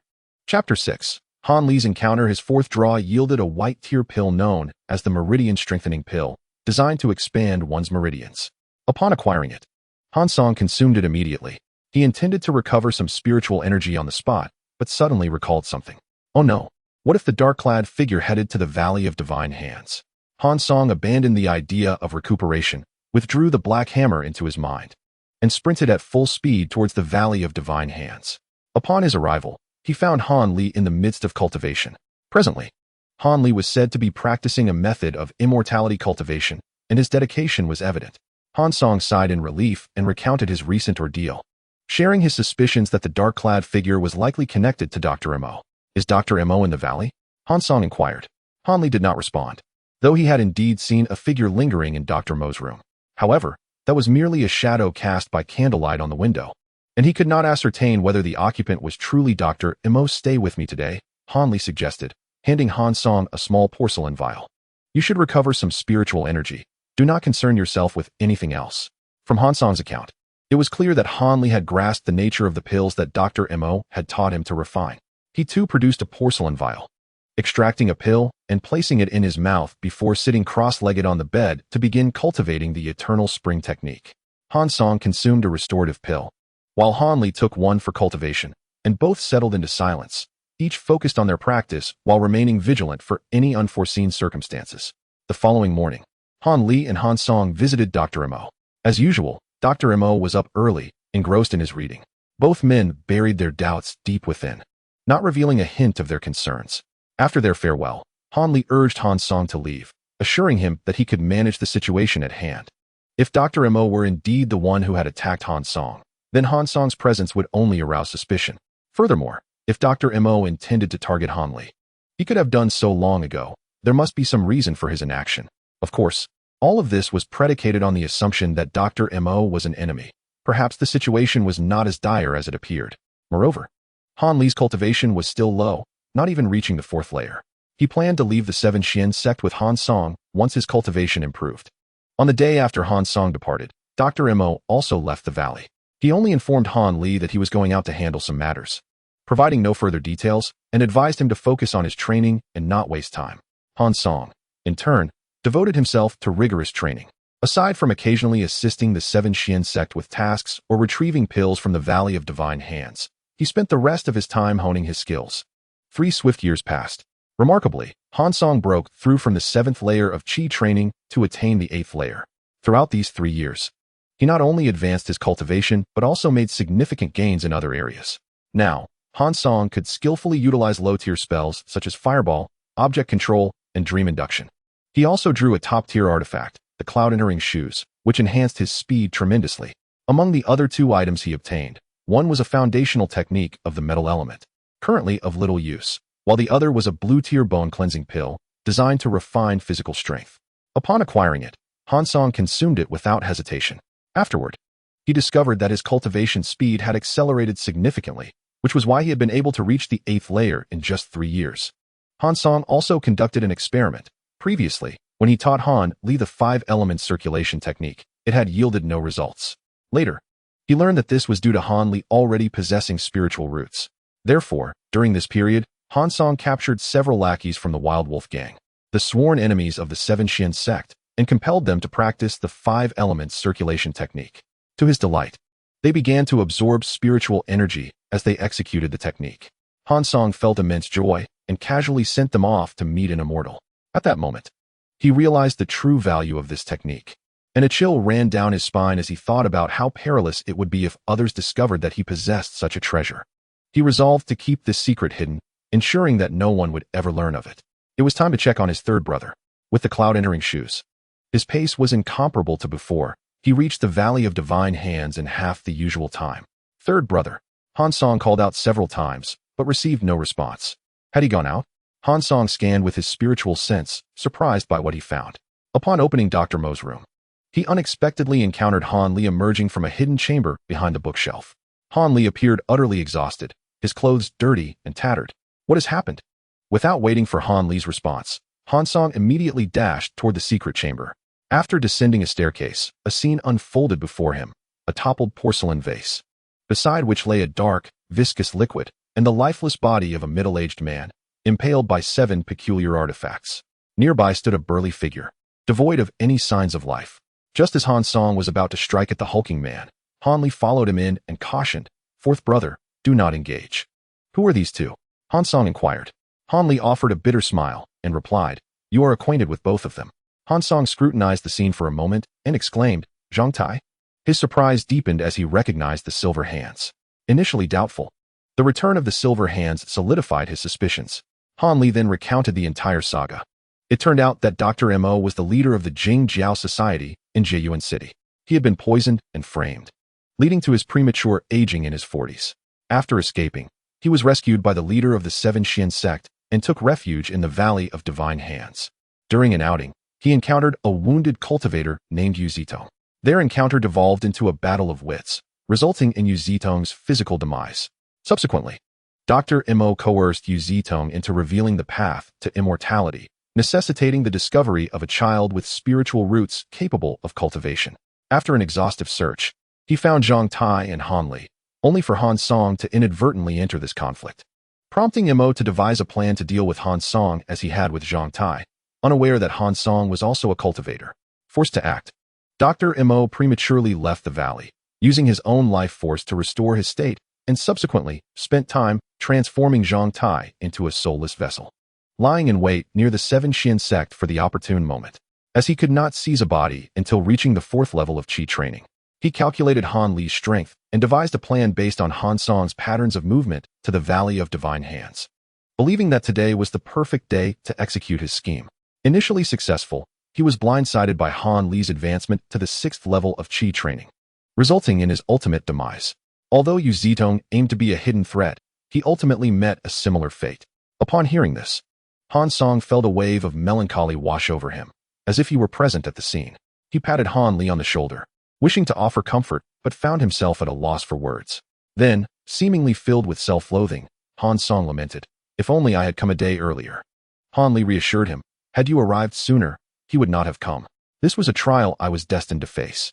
Then I shall remain in the Valley of Divine Hands to guard against future threats, and we can confront enemies together." "No," Han Li countered. "Now that the major threat has been eliminated, we should proceed as we have before, without arousing suspicion. Moreover, I now have the strength to protect myself." Unlike in the past, after contemplating, Han Song agreed, nodding in acceptance. "Are we to remain at the Seven Xian sect indefinitely?" Han Li seemed to have a plan. "For the time being, we must stay at the Seven Xian sect. During this period, we should diligently cultivate and enhance our means of survival. I suspect the world of cultivation is far more brutal than the mortal realm. Without strength, one may not even know how they perished." "Indeed, your words hold merit." "Third brother." Han Li suddenly chuckled. "And do not take my words to heart, fourth brother. I merely expressed my thoughts after facing such calamity. Perhaps the world of cultivation is indeed easier than the mundane one." Han Song initially intended to console Han Li, but found his brother's perspective refreshing. He turned the page, declaring, "As fish enter water and dragons soar across the sea, we brothers are destined for greatness." Han Li produced 2 bottles of elixirs and tossed them to Han Song. "The herbs from the Valley of Divine Hands should suffice to concoct some Huanglong pills and Jinsui pills. Return and cultivate. I too must refine some and hasten my advancement." "Very well, I shall take my leave." After a few months' absence, Han Song noted that the Seven Xian sect had grown increasingly tumultuous, with an uptick in external missions. Given Han Song's current abilities, he faced no danger in undertaking tasks, yet he lamented the time lost for cultivation. At times, he contemplated annihilating the entire Wild Wolf gang for hindering his progress, but after hearing Han Li's warnings regarding Yu Zitong, he abandoned that thought. Cultivators meddling in the mundane world and recklessly slaughtering mortals would undoubtedly provoke relentless pursuit from prominent sections. Fortunately, discreetly eliminating a few individuals posed no significant risk, as, in the eyes of cultivators, mortals were akin to ants. Over a year passed, and due to distractions from worldly affairs, Han Song's cultivation only advanced by a single level, reaching the 9th level of Qi training. However, he estimated that it would not be long before he broke through to the 10th level. In these 2 years, he acquired 2 items, a foundational technique for water attributes, and an array flag known as the unyielding flag, which also pertained to formations. His pseudo-earth spiritual root now had a second transformation option, illuminating the array spiritual root selection. In contrast, Han Li's cultivation ascended by 2 levels over the same period, reaching the 8th level of Qi training. Our strengths have both seen considerable enhancements. Han Song felt a surge of joy within. Chapter 7, Fellow Taoist. Behold the hammer. As he pondered, an urgent voice pierced the air. "Guardian Han, we have a grave situation. The Wild Wolf gang has breached our defenses. Did you call for me?" Han Song finally recalled that, due to his exceptional performance in completing tasks for the Seven Xian sect over the years, he had recently been promoted to Guardian. "Calm down," Han Song admonished, shaking his head as he stepped outside. From the mountainside came the cacophony of battle. The Wild Wolf gang, armed with an array of weaponry, stormed in, sending the disciples of the Seven Xian sect fleeing in panic. "Guardian Han, shouldn't you confront them?" A disciple of the Seven Xian sect, aware of Han Song's reputation, noted that despite his youth, he possessed formidable martial prowess and an unpredictable character. In the past year, rumors circulated within the sect about Guardian Han, claiming that before he killed, he demanded his enemies perform a dance. If dissatisfied, he would end their lives with a single strike. If they danced well, he would even extract their hearts and crush them before their eyes. To subject a dying person to such torment indicated that Guardian Han was truly ruthless. You need not concern yourself with such matters. By the way, what is your name? Han Song inquired suddenly. Reporting to Guardian Han, my surname is Hu, given name Che, the disciple replied, bowing respectfully. Excellent name. Han Song praised. This disciple, having endured hardship in the Seven Shin sect, believed his fortunes had shifted upon receiving attention from someone of influence, and quickly sought to ingratiate himself. I arrived at the Seven Shin sect at the same time as Guardian Han. I ranked 6th during the trials, though you may have forgotten me. However, your outstanding performance in securing first place is forever etched in my memory. With that, Hu Che bowed even lower. Very well, you may rest for a moment. Huh. Hu Che, perplexed, looked up only to find Han Song had vanished. As he searched, he suddenly felt a jolt at the back of his neck. Then darkness enveloped him as he collapsed to the ground. Han Song wasted no time, dragging Hu Che into his room. With a swift motion, he grasped the black iron mask at Hu Che's waist, which flew into his hand. After examining the mask for a moment, Han Song donned it, and with a couple of bounds, his figure appeared several paces away, vanishing in an instant. The afterglow of the setting sun filtered through the peaks, casting its light upon the grand hall of the Seven Mysteries sect. The stone-carved flying dragon adorned with azure-glazed tiles shimmered in the crimson clouds, seemingly coming to life. As if yearning to ascend into the sky, a row of disciples from the Seven Mysteries sect, wielding various weapons, glared furiously at their adversaries. Had their gazes possessed lethal intent, the ground beneath would be awash with blood. Chief Jia, how fortunate to see you well, greeted Wang Juechu, the leader of the Seven Mysteries sect, with a smile, as though the arrival was not that of a mortal enemy, but rather an old friend reuniting after years apart. Jia Tianlong, with a disdainful countenance, retorted, Wang Juechu, be wise and surrender promptly, lest you suffer further torment.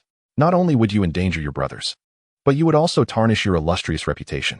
To be frank, even the Heavenly King himself could not save you today. It appeared that Jia Tianlong was determined to seize the Seven Mysteries sect. Wang Juechu maintained his serene smile, betraying no hint of fear.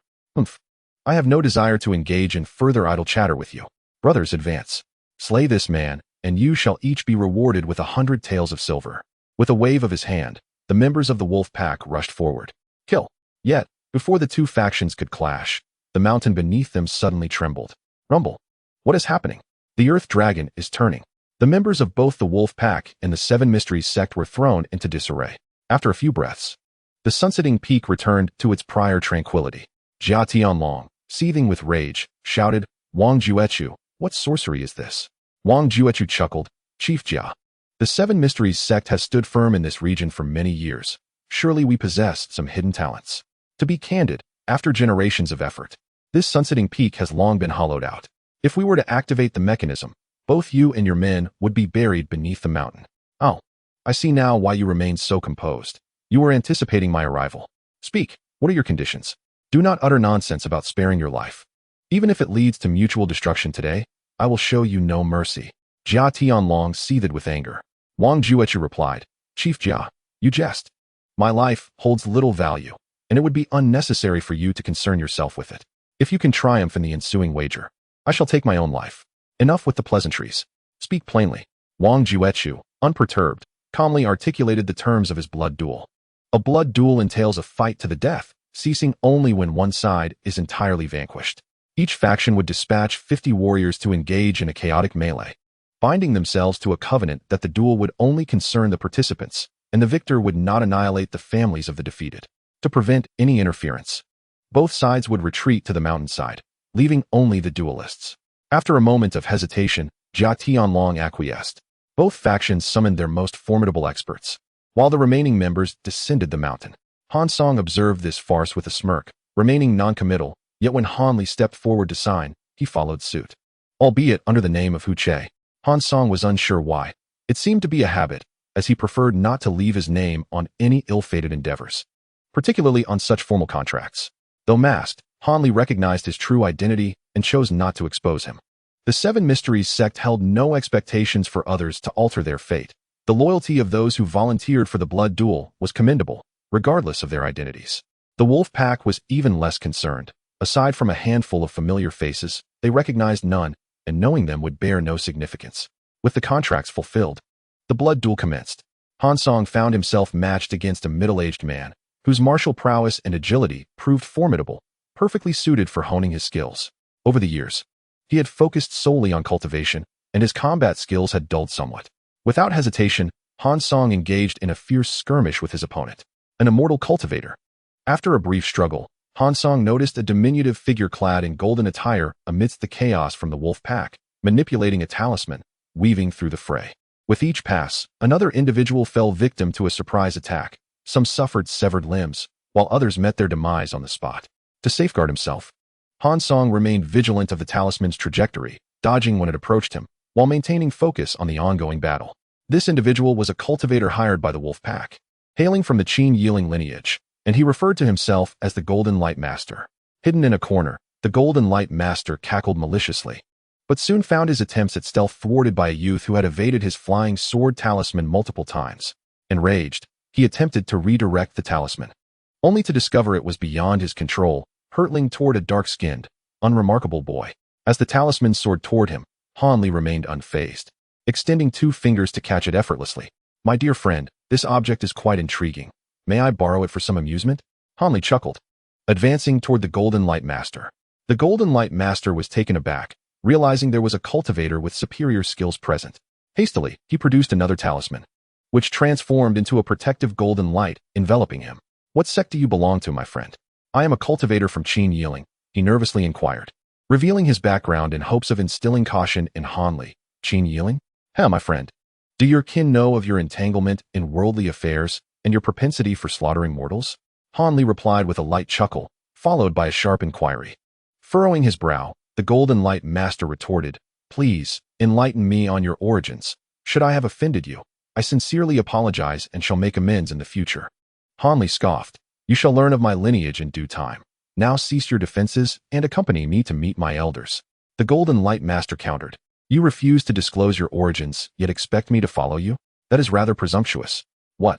You harbor resentment for your misdeeds?" Han Li snapped. Suddenly, the Golden Light Master burst into laughter. "Of course not. But allow me to gather my protective measures before I accompany you. However, will you return my belongings?" "Naturally," Han Li replied, stepping forward to offer the flying sword talisman. At the moment the golden shield dissipated, both Han Li and the Golden Light Master launched their attacks simultaneously. Han Li retracted the talisman, countering with a fireball spell aimed directly at his adversary.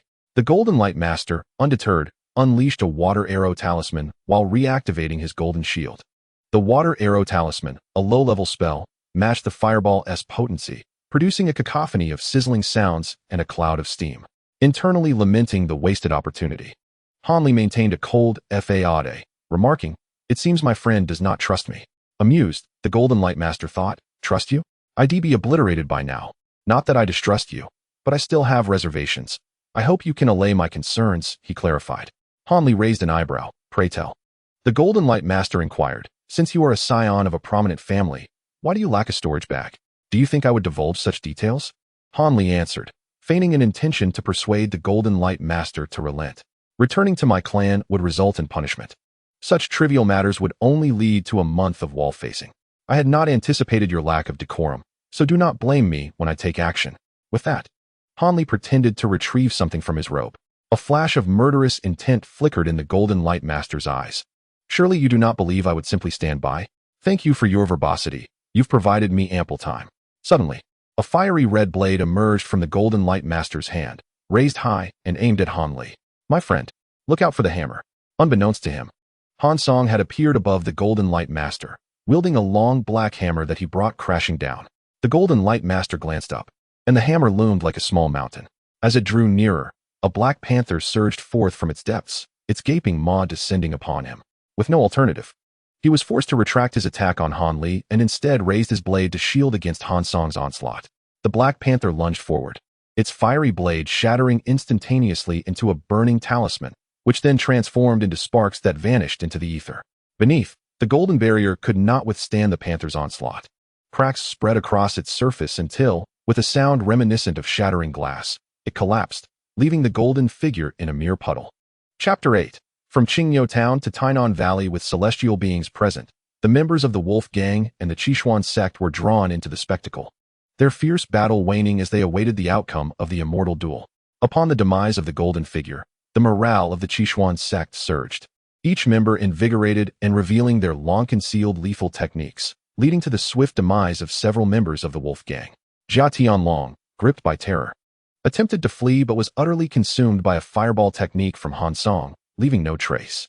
The thrill of killing an immortal for the first time exhilarated Han Song, prompting him to unleash another fireball to incinerate the remains of the golden figure.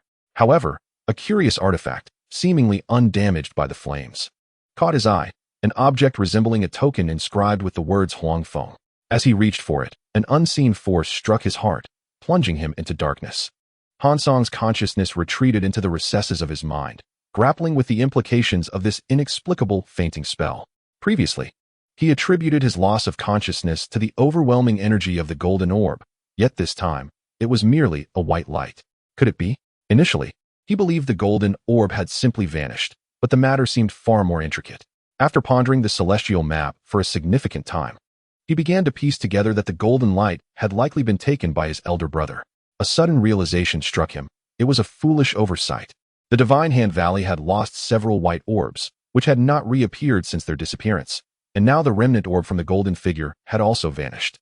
Could it be? Han Song felt a surge of dread. He had grown up alongside his elder brother and had never noticed anything unusual about him, apart from his spiritual roots.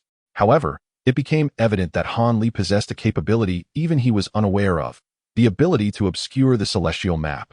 What an extraordinary phenomenon. Han Song was unsure how long he lingered in this state when a surge of spiritual energy returned him to his body. Fourth brother, you have finally awakened. You frighten me. Do you have some hidden ailment? After 8 years of cultivation, is it not yet resolved?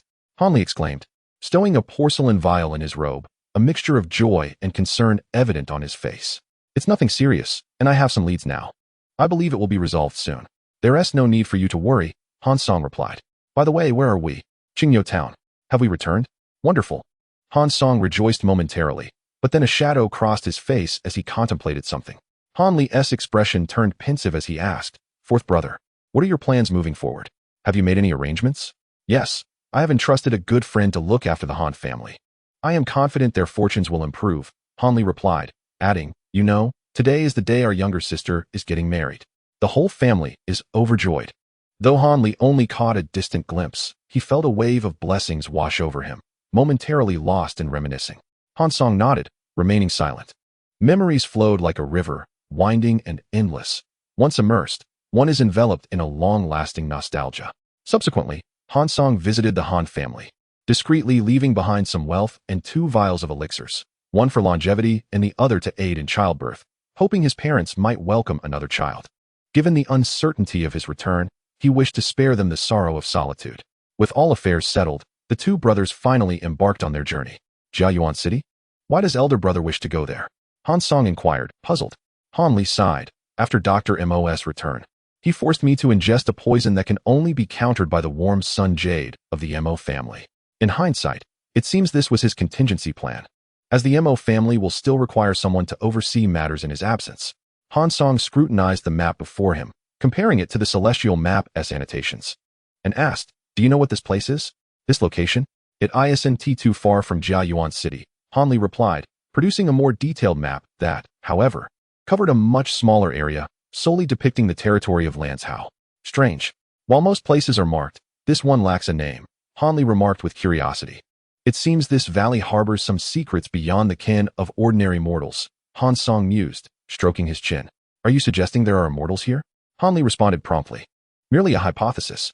In truth, Han Song was keenly aware that this was undoubtedly a small gathering place for immortals, abundant with white orbs. Han Li brightened at the thought. If they were not alone, it would save them considerable effort in their search. Fourth brother, you should scout ahead while I retrieve the warm sun jade. We will reunite shortly. Are you sure you will be safe alone at the Mo residence? Han Song hesitated. What could happen to me? You, on the other hand, must ensure you do not encounter trouble before I arrive. Han Li reassured him. Brother, you underestimate my capabilities. Very well, we shall proceed to Jiayuan City together, and I will venture ahead to await your arrival in this valley. After parting ways with Han Li in Jiayuan City, it took Han Song merely 2 days to reach the outskirts of Tainan Valley. Faced with the misty expanse before him, he hesitated at the threshold. Are you also here for the Tainan gathering? A voice called from behind. Turning around, Han Song beheld a youth in fitted attire approaching him. He promptly responded. I heard this place has been lively lately. and I came to see for myself. Could you enlighten me about this Tainan gathering? The well-dressed youth, perceiving Han Song's demeanor, remarked, you must be fresh from your Sect training. His assumption stemmed from Han Song's youthfulness contrasted with his considerable cultivation, indicative of someone from a well-off family. I am Han Song. May I ask for your name? Han Song expressed a newfound fondness for the youth. I am Yin Bei from the Yin family stronghold. Ah, a descendant of the Yin family. A pleasure to meet you. Han Song replied respectfully, unaware of the significance of the Yin family stronghold. Yin Bei reciprocated the courtesy and inquired, might I ask about your lineage, Han Daoist? A wandering cultivator from the Qinling region. Nothing of note, Han Song replied modestly. Yin Bei nodded. It seems you are new to this area and unaware of the valley's intricacies. The mist before us is, in fact, a phantom array known as the Xiaoming array. While it lacks lethality, it can ensnare individuals quite effectively. Even Foundation establishment cultivators would require half a day to navigate through its complexities without proper knowledge. Its primary purpose is to prevent ordinary folk from entering the valley. The Tainan gathering I mentioned is a small-scale trading event held periodically in Tainan Valley, allowing us lower-tier disciples to exchange for necessary items. I wonder if you have anything to trade? Missing this opportunity would indeed be a regret. As such gatherings for Qi refinement stage disciples are quite rare, Yin Bei explained. Yin Xiong jested, but Han, a mere wandering cultivator with little wealth, could only indulge his eyes this time, considering it a chance to broaden his horizons. Han Song spoke sincerely, for he possessed nothing of value to exchange. Yin Bei, however, remained unconvinced, believing Han Song was deliberately concealing his riches, yet he chose not to expose him.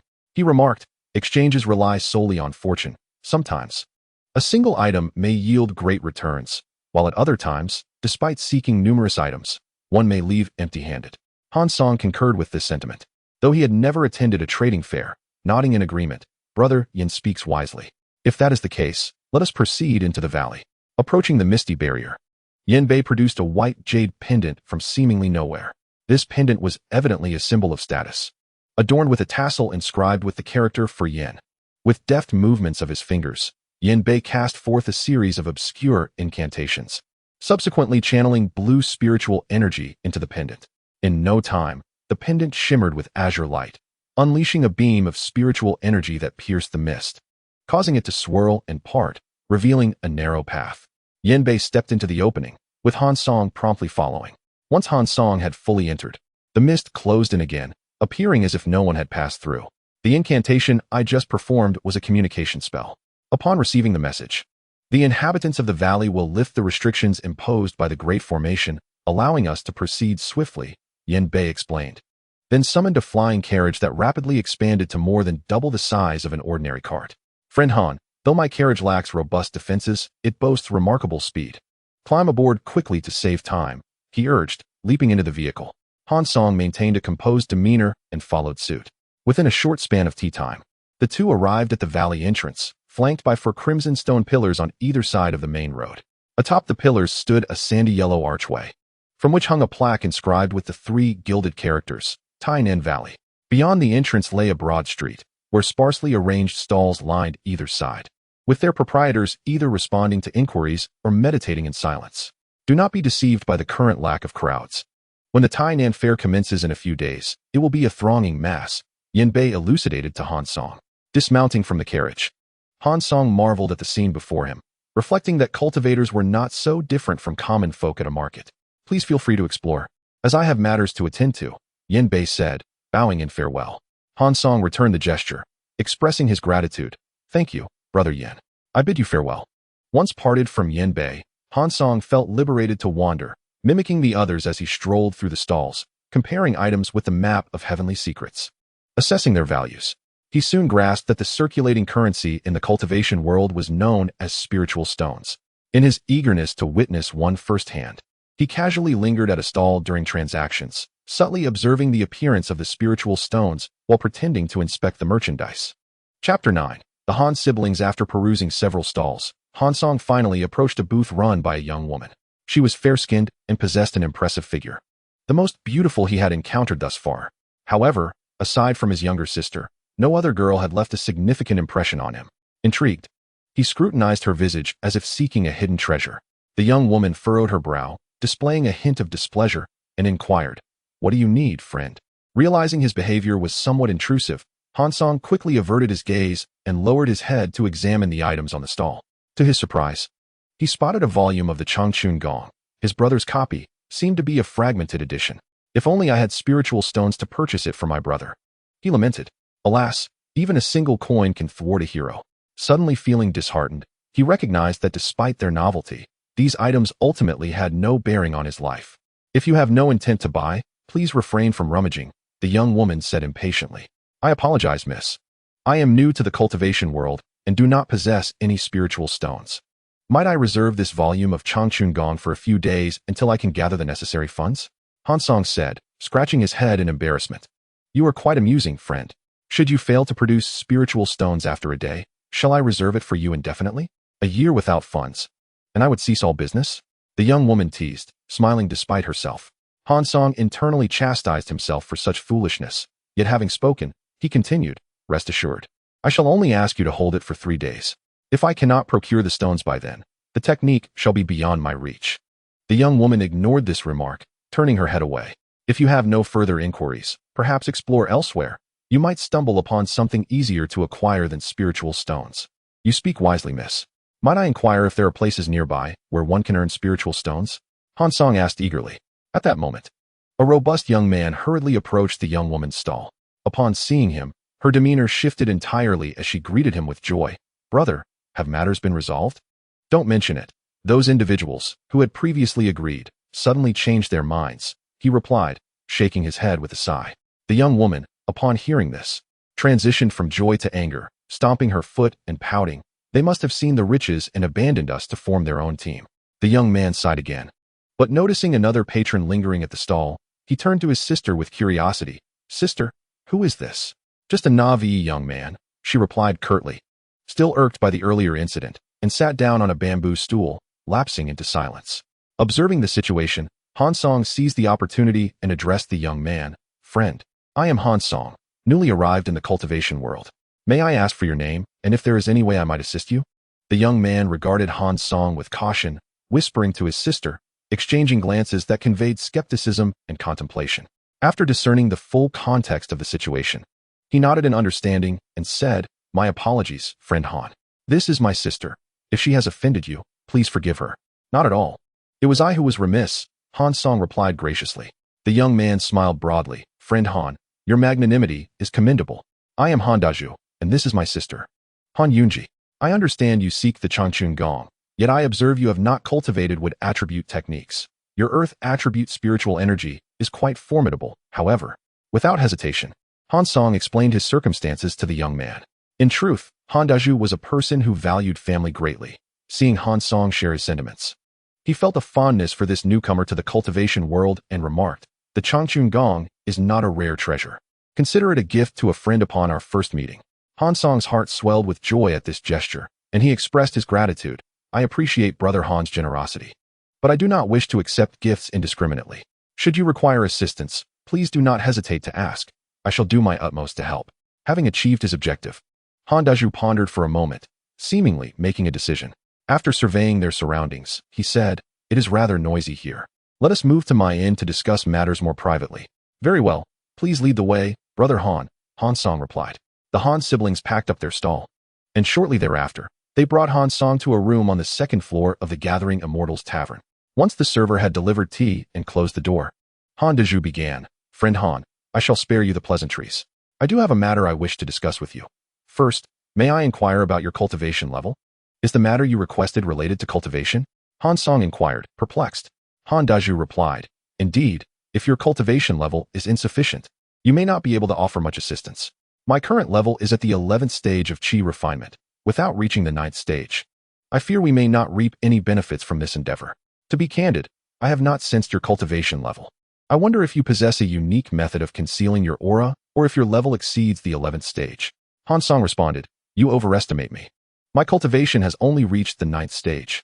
As for any techniques to conceal my aura, perhaps there are some, though I am not entirely certain. He pondered the 5 elements, Zhou Tian Yuan Gong, wondering if it possessed the ability to mask one's aura. In truth, Han Daju was also puzzled. He sensed a formidable earth spiritual energy emanating from Han Song. However, when attempting to delve deeper into his specific cultivation level, He was thwarted by a chaotic influx of spiritual energy that seemed to envelop the earth energy, dispersing his consciousness upon probing. Now that Han Song had disclosed his cultivation level, Han Dazhu felt reassured and said, "Do not fault me. After all, the higher the cultivation level, the smoother our undertaking will be." Han Song felt a sense of confidence, having spent a considerable time at the 9th stage. He believed a breakthrough to the 10th stage was imminent within a day or two. Yet, he refrained from sharing this with the Han siblings, as he found the matter quite enigmatic. If he did not achieve the breakthrough, it would merely lead others to false hopes. "What urgent matter requires my assistance?" he asked. "Have you heard of the ice orchid grass?" Han Song replied without hesitation, "I have encountered orchids, but as for ice orchid grass, forgive my ignorance. Being new to the world of cultivation, my knowledge of spiritual herbs is quite limited. Please, enlighten me." Han Yunji interjected, "You have never heard of ice orchid grass? How did you even enter the cultivation world? Did you stumble upon a technique in a cave and haphazardly cultivate it?" Han Song scratched his head, feeling embarrassed.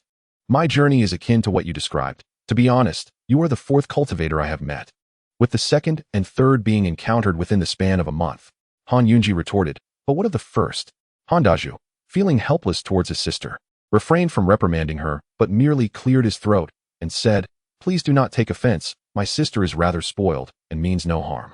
"Not at all, Miss Han. Your sincerity is truly admirable and inspires me," Han Song replied. "Now, please continue with the matter of the ice orchid grass."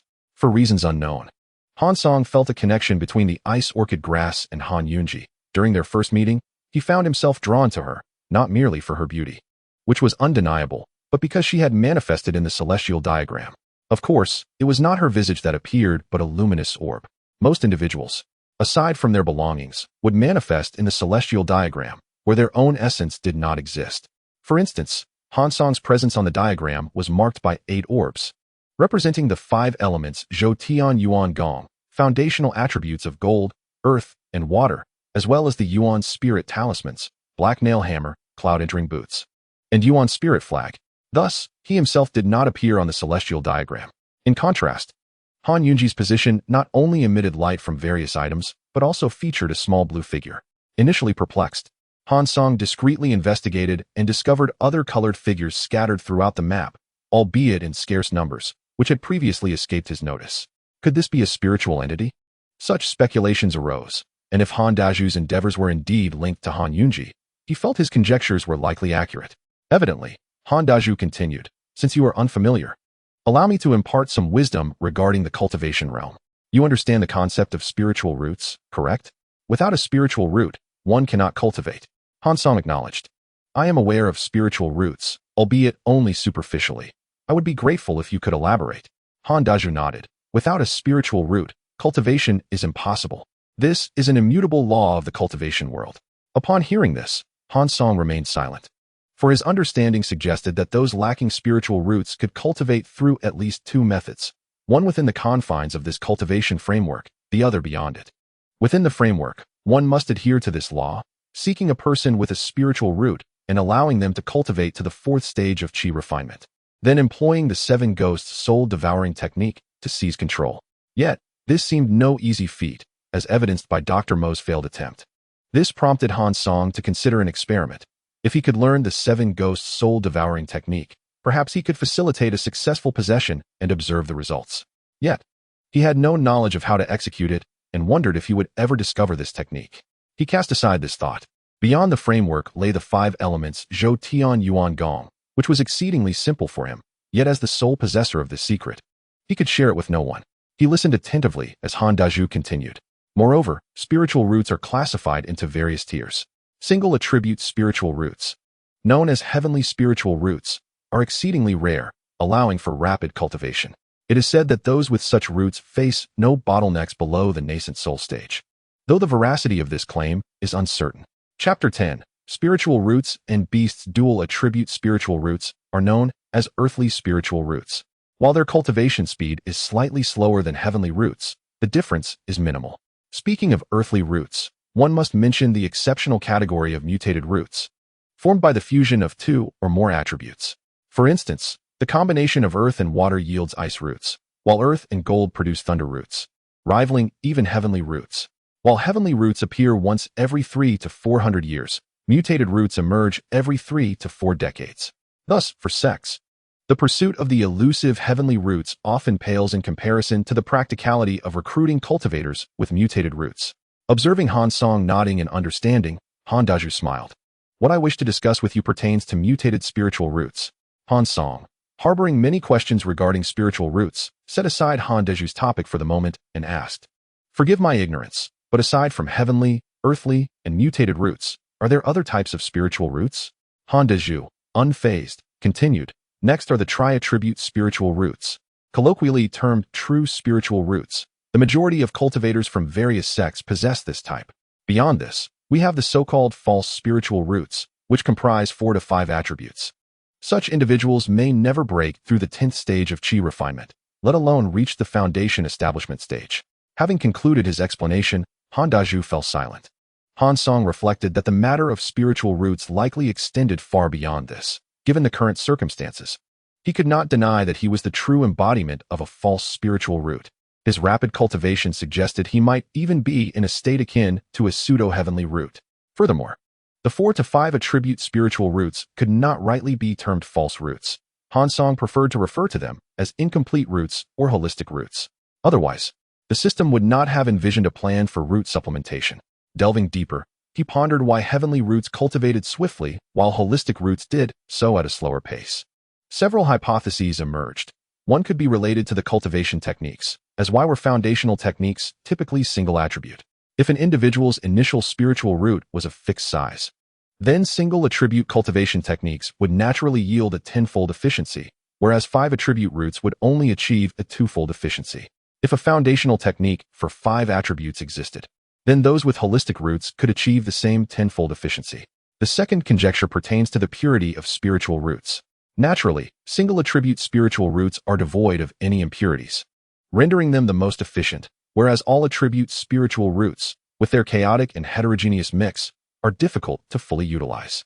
The third conjecture, gleaned from the practice of the 5 elements celestial cycle, suggests that the absorption of spiritual energy does not necessarily require spiritual roots. Rather, it is influenced by the flow of energy throughout the body's meridians. The essence of cultivation lies in the amount of spiritual power stored within, with spiritual roots merely serving as conduits for transporting this energy. If one were to liken a heavenly spiritual root to a robust water pipe, then an all-attribute spiritual root would resemble 5 slender pipes. As these thoughts swirled in his mind, Han Song felt a slight headache, realizing that the intricacies of spiritual roots were beyond his current understanding. Taoist Han Dazhu called softly, "What do you think, brother? I told you he is unreliable." Han Yunji replied discontentedly, Brother Han, I was contemplating something else. Let us discuss your matters." Han Song apologized. Speaking of the ice orchid grass, this particular spiritual herb is closely related to the mutation of spiritual roots. It is said that this herb can allow a dual attribute earth-water spiritual root to transform into an ice spiritual root.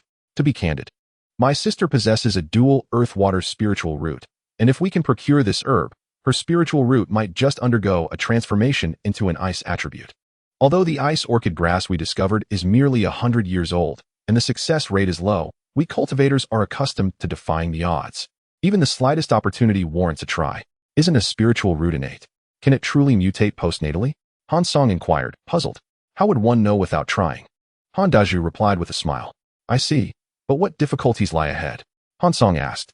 With a wry smile, Han Dazhu explained, you may not be aware, but precious spiritual herbs are often guarded by celestial beasts.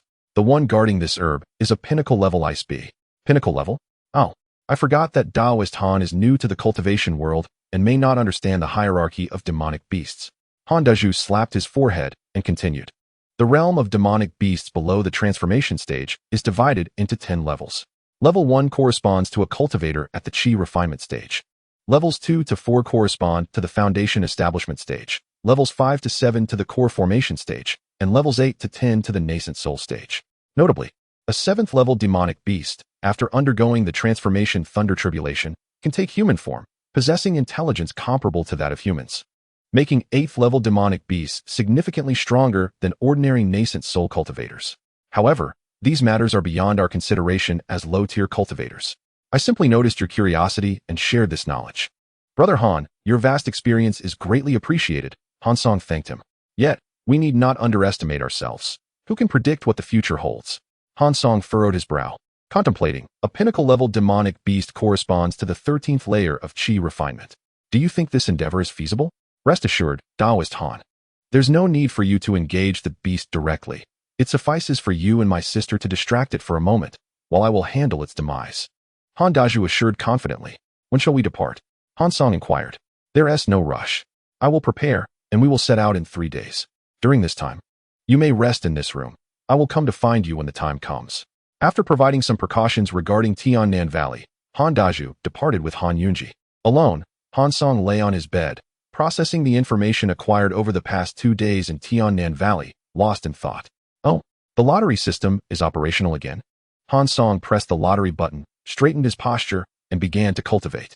Unbeknownst to him, a day slipped by, with little occurring aside from a brief visit from the innkeeper who brought him food. During this visit, the innkeeper also presented a cup of spiritual tea, claiming it was a directive from Han Daju.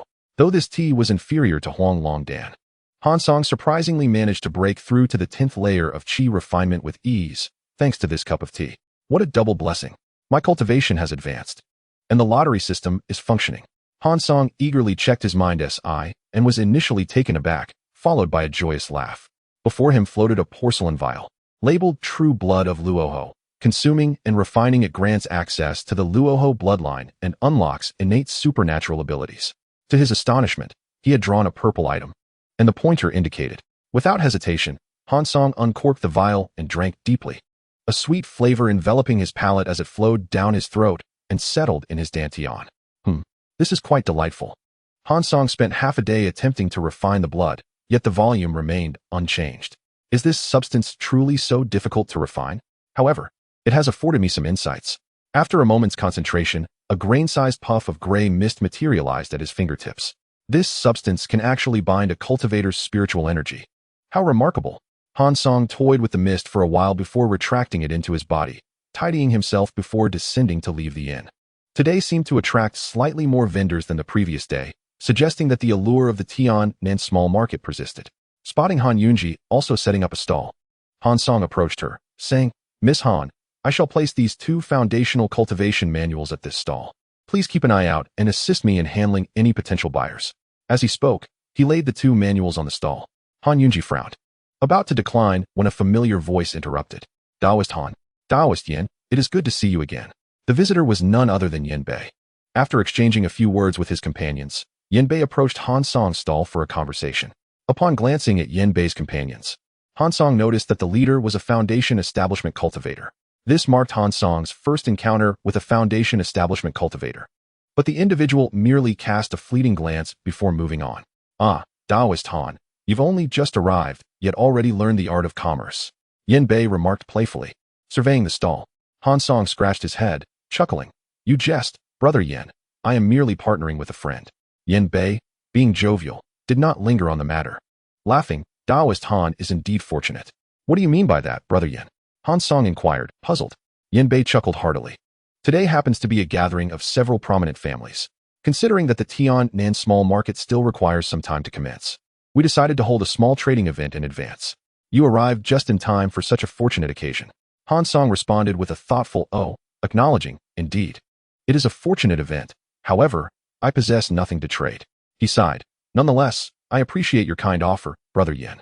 Yin Bei, unconvinced, assumed Han Song must not require cultivation resources, believing that the children of noble families possessed ample valuable items. Yet, Yin Bei had his own reasons to suspect Han Song was of noble blood. Despite Han Song's refusal, he could not resist Yin Bei's persuasive words. Recognizing the opportunity to broaden his horizons, he bid farewell to Han Yunji and followed Yin Bei. Han Song was not without a sense of caution. He recalled Han Daju's warning that the Tiannan small market prohibited conflict, and this area was governed by the 7 sects. Even if his adversaries wielded considerable influence, they would not dare disregard the 7 sects, which loomed large in Han Song's estimation. Thus, he deemed this venture relatively safe. After traversing 3 or 4 streets, they arrived at an opulent stone mansion, its entrance guarded by imposing stone lions standing over a yard high. Han Song, having never encountered such grand stone lions, couldn't help but gaze in awe. Ah, Taoist Han has noticed the extraordinary nature of these stone lions. I was quite taken aback the first time I laid eyes upon them, Yin Bei remarked. Oh, upon hearing Yin Bei's words, Han Song immediately glanced at the celestial diagram. Noticing that the two stone lions were emitting a white glow, he inquired, "Brother Yin, do you know what material these stone lions are made of?" Chapter 11. The small trading fair. Yin Bei chuckled. "These stone lions are carved from a solid piece of Qingtian stone." Qingtian stone? I have not heard of it, Han Song remarked, standing at the grand entrance and gazing intently at the stone lions. "It is not surprising, my friend. Qingtian stone is a rare gem formed through prolonged evolution near spiritual veins. It is generally of little use, mostly found in small pieces embedded along the edges of spirit stones, and thus often used to carve minor objects. It is quite rare to encounter such large specimens." Yin Bei explained. "It seems the owner here is quite remarkable," Han Song mused as he looked at the plaque on the gate, which read Shao Residence. Yin Bei, however, did not divulge any information about the owner, simply leading Han Song through the gates of the Shao Residence. Once inside, Han Song was struck by the vastness of the estate. After navigating several corridors and turns, they arrived at a side hall where more than a dozen cultivators were already waiting. As soon as Yin Bei entered, a man in yellow robes greeted him, saying, "Brother Yin, you have arrived rather late. Who is this?" Yin Bei, unfazed, replied with a smile. "Ah, Yi Shidi, allow me to introduce, this is Han Song, a wandering cultivator from Qinyi Ridge. Coincidentally, Han Daoyu, this is Yi Renjun, of the Yi family from Qinyi Ridge." Yi Renjun interjected. "Han Daoyu also hails from Qinyi Ridge. Why have I never heard of a Han family of cultivators from there?" Han Song pondered the connection to the dwarf cultivators Qin family, but maintained a composed expression, replying with a smile. "The Yi family is a prominent clan of cultivators that hardly pays attention to wandering cultivators like myself." Yi Renjun, acknowledging this, remarked, "Indeed, Qinyi Ridge is vast, and I have not kept track of the lesser-known families. Now, let us commence without delay. We have matters to attend to this evening." Yin Bei scanned the room and questioned, "Yi Shidi, where is Lu Shixiao?" Yi Renjun dismissively replied, "Lu Shixiao's family has some disagreements with the owner here, so he chose not to come. Let us not concern ourselves with him. Let us begin." Yin Bei, feeling disappointed, said, "I had some items to exchange with Lu Shixiao, but it seems I must seek him out another day." The unexpected turn of events had dampened Yin Bei's enthusiasm for introducing Han Song to the others. Thus, the trading fair commenced. As each cultivator presented their items and called out for what they sought, Han Song found the experience novel. However, without anything to trade, he found a seat and picked up a teacup from the table, savoring the tea leisurely. Just as he took a sip, he suddenly spat it out. "What kind of tea is this? It is dreadful." At that moment, Yi Renjun approached, wearing a smug expression. "I nearly forgot to warn you, my friend. It would be wise to avoid consuming anything provided by the owner here. You are new and unaware of the reasons." He leaned in closer and whispered, "The owner is notoriously stingy. Unless you are his friend, he would never part with anything of quality." Han Song shook his head, secretly vowing to avoid consuming unknown fare in the future. He expressed his gratitude, saying, "Thank you for the warning, my friend. Pray tell, what items do you possess?" "Han Daoyu, let us see them," Yi Renjun urged as he laid out his own items on the adjacent table. "This is a century-old blood essence herb, useful for refining potions that enhance magical prowess. These are thorny iron tree spikes, which can be crafted into disposable magical artifacts of considerable might. And this is the Yunlu brush, essential for crafting talismans." Yi Renjun enthusiastically listed a dozen items, as if reciting from memory. Han Song found the offerings quite impressive and felt a twinge of desire, but he had nothing to offer in return. He sheepishly replied, "Forgive me, Yi Daoyu.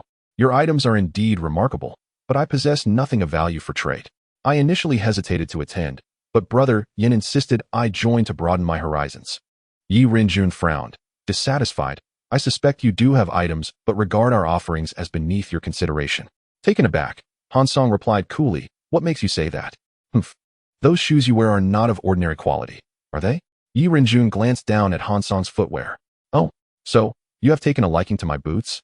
They are indeed quite fine, but alas, they are my only pair. Otherwise, I might have considered trading with you." Han Song raised an eyebrow and smiled. Yi Renjun seemed to anticipate Han Song's response and did not expect to trade. Nonetheless, he relaxed his expression, saying, "So, if it is not your only possession, you would be willing to trade?" Han Song recalled something and stated, "Then, Yi Daoyu, what might you desire from my possessions? Speak freely. I shall not hold back if it is a fair exchange." With that, Han Song rose from his seat, standing with his hands clasped behind his back. "Your breath control technique is commendable. If it pleases you, I would be willing to part with all these items for it." Yi Renjun chuckled. "What do you think?" Han Song met Yi Rinjuan's gaze, unflinching. Though Yin Bei had been engaged in discussions with others, his consciousness remained attuned to the exchange between Yi Rinjun and Han Song. Perceiving an unfavorable shift, he quickly halted his conversation and approached them, saying, "Gentlemen, what is this? We cannot allow discord to arise in a trading fair. Yi Shidi, I brought Han Daoyu here merely to broaden his experience. He is new to the cultivation world and deserves the opportunity to learn. You must not take advantage of him and tarnish our family's reputation with Huangfeng Valley." Hearing Yin Bei's words, Han Song seized the moment to de-escalate the situation. His expression softening as he said, "Ah, I see you are from Huangfeng Valley. My apologies for the previous offense. I hope Yi Daoyu can forgive me." Yi Rinjun snorted dismissively, ignoring Han Song's plea. With a flick of his wrist, he gathered his items into his storage bag and turned to rejoin the other cultivators. Han Song felt indifferent, while Yi Rinjuan's ties to the Yi family of Qin Yi Ridge were not of great concern to him. His awareness of Huangfeng Valley raised caution. Although Huangfeng Valley was distant, this was indeed the territory of the seven sects, and any intent of retaliation could complicate his safe departure. Seeing this unfold, Yin Bei could only smile wryly. "Han Daoyu, it seems you are quite fearless.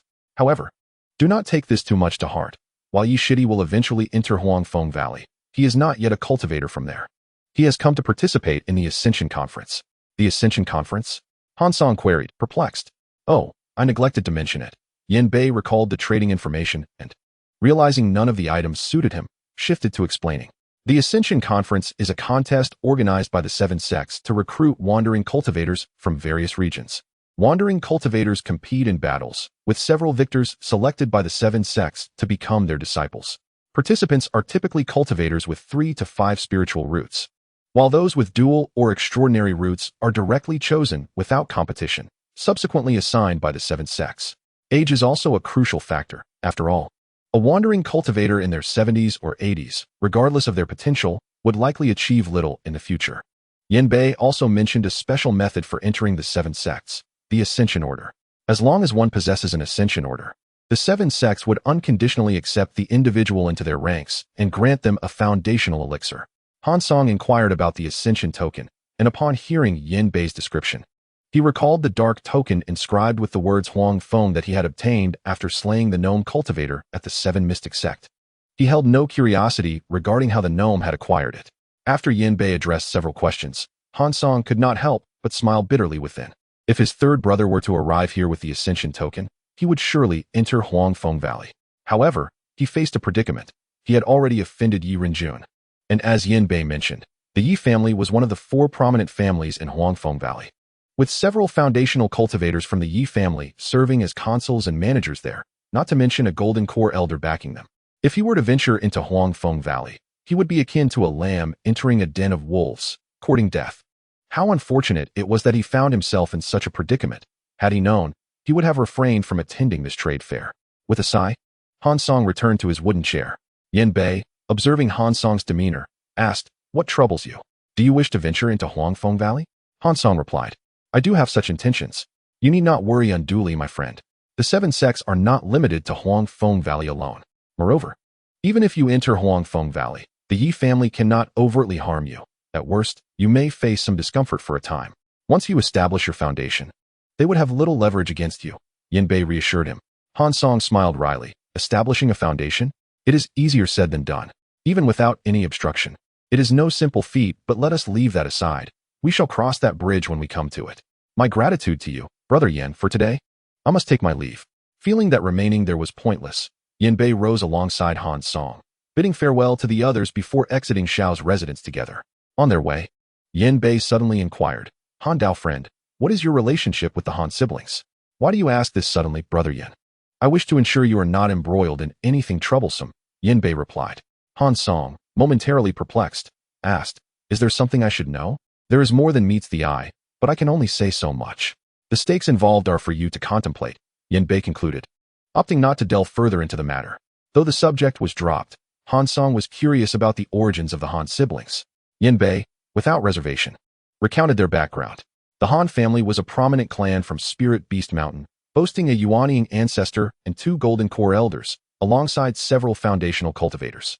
To call the Han family the foremost clan of Spirit Beast Mountain would not be an exaggeration. Given this, the Han siblings must have formidable backing. Why then, does Brother Yin regard this matter with such skepticism? Han Song pondered aloud. Yin Bei explained, you are rather uninformed about the intricacies of cultivation families. Each family operates differently, and the individuals within them vary as well. Take my family, for example. The Yin family stronghold thrives among the 7 sects because of unity. Even the most lackluster branch of the Yin family receives care from the clan, living more comfortably than the average person. While my branch may be a sideline in the Yin family stronghold, I have elders who are golden core cultivators. So I do not lack in cultivation resources compared to the direct line.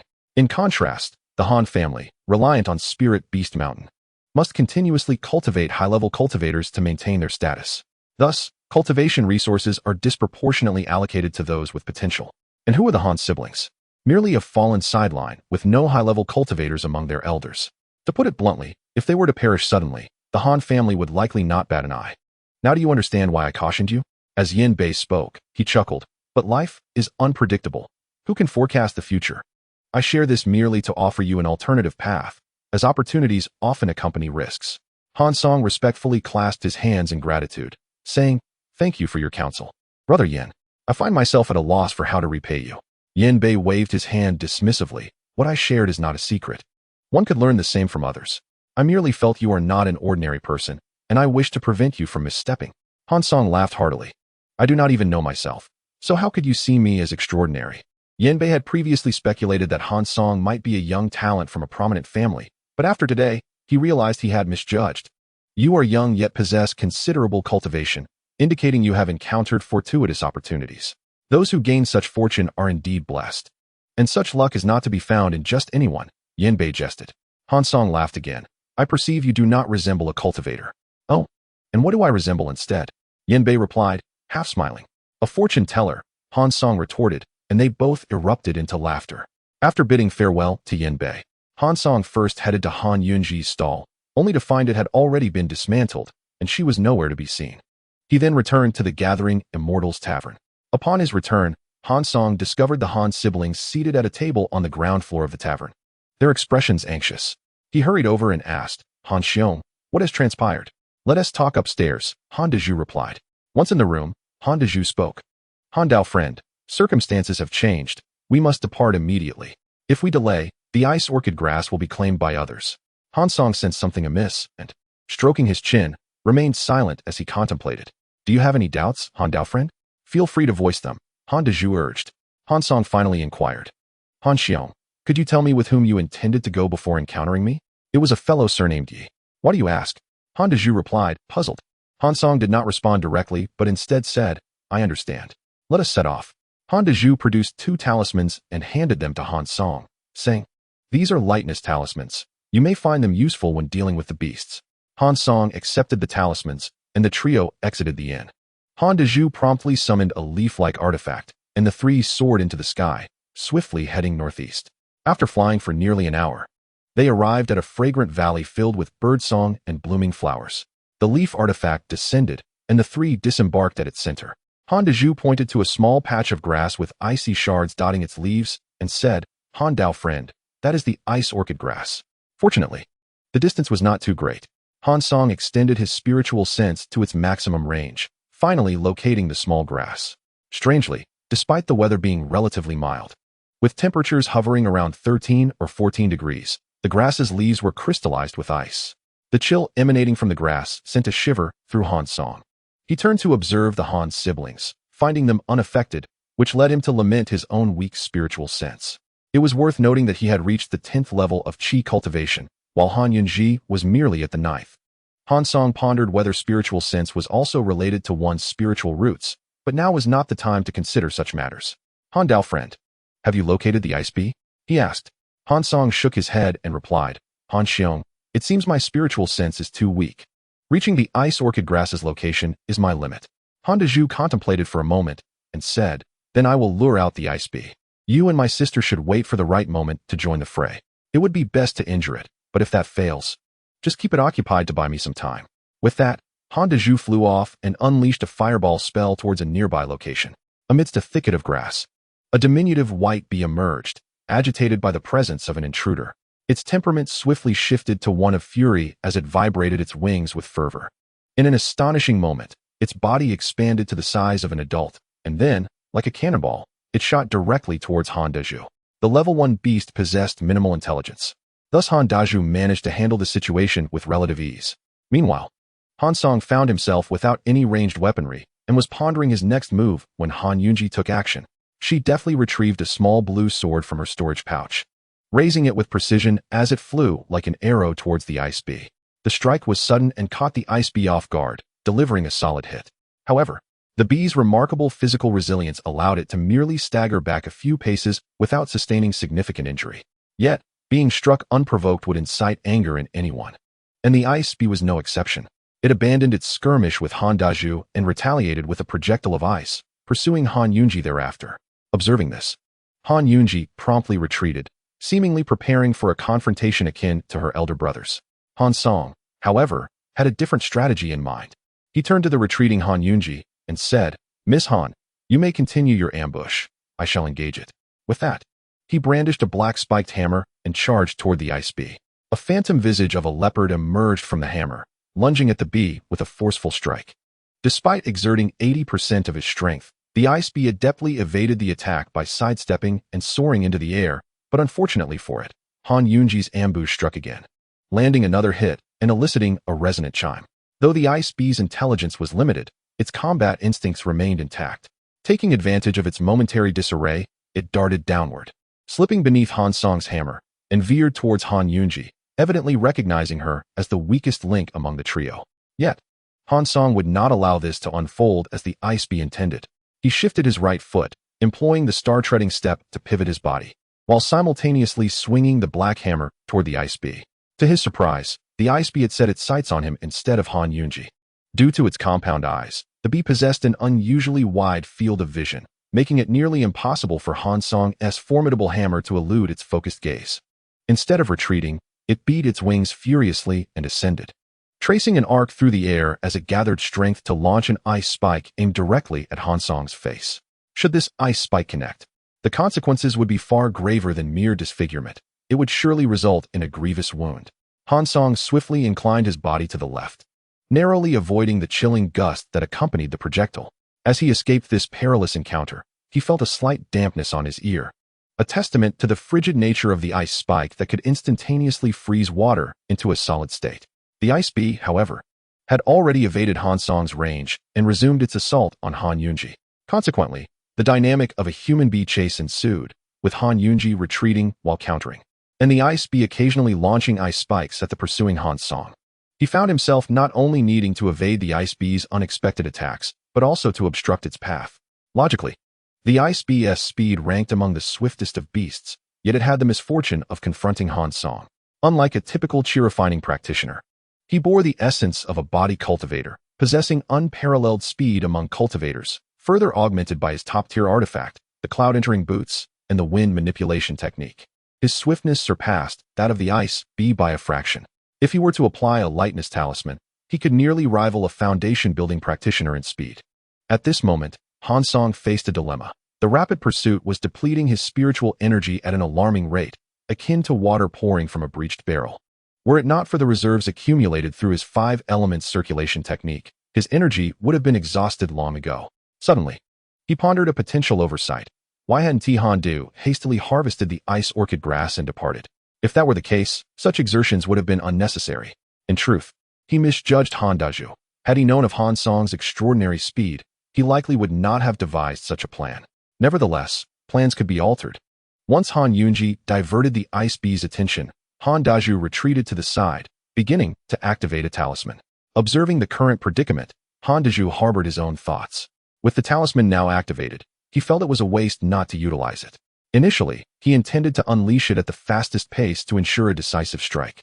But the unfolding scenario prompted him to reconsider his strategy. The talisman was a net-type artifact crafted by one of his ancestors during the core formation stage. As his lineage dwindled, only he and Han Yunji remained, leading to the inheritance of this talisman. Such artifacts encapsulated a portion of a core formation practitioner's power within a talisman for use by chi-refining and foundation-building practitioners. However, the original artifact would sustain damage and could not restore itself without prolonged nurturing. Most core formation practitioners would refrain from such self-sacrificing acts. typically reserving these artifacts as life-saving measures for their descendants during their waning days. At that moment, Han Dazhu was summoning a net-type artifact, initially aiming for a rapid deployment to ensnare the Ice Bee, yet now, due to Han Song's exceptional performance, he entertained the notion of capturing the Ice Bee alive. As a chi-refining disciple, the prospect of subduing a creature on the verge of foundation building would exponentially enhance his power. However, the challenges of capturing it alive versus killing it were vastly different, thus extending the time required to activate the talisman. The amount of spiritual energy infused would dictate the degree of control over the artifact. He was no longer merely focused on the immediate task. Instead, he envisioned returning to the family with greater resources and influence. As thoughts of a promising future filled his mind, he infused more energy into the talisman. Han Song could no longer endure the situation. Should it persist, he feared he might relinquish his efforts to block the Ice Bee, allowing Han Yunji to fend for herself. "Brother Han, if you do not intervene soon, I shall not be able to hold on," he shouted as he continued his pursuit. "Thank you, fellow Taoist Han. I am on my way." Han Dazhu's expression conveyed both joy and fatigue, likely due to the majority of his energy being expended on activating the talisman. With a gesture, he directed the talisman hovering before him, which transformed into a large golden net that surged toward the Ice Bee.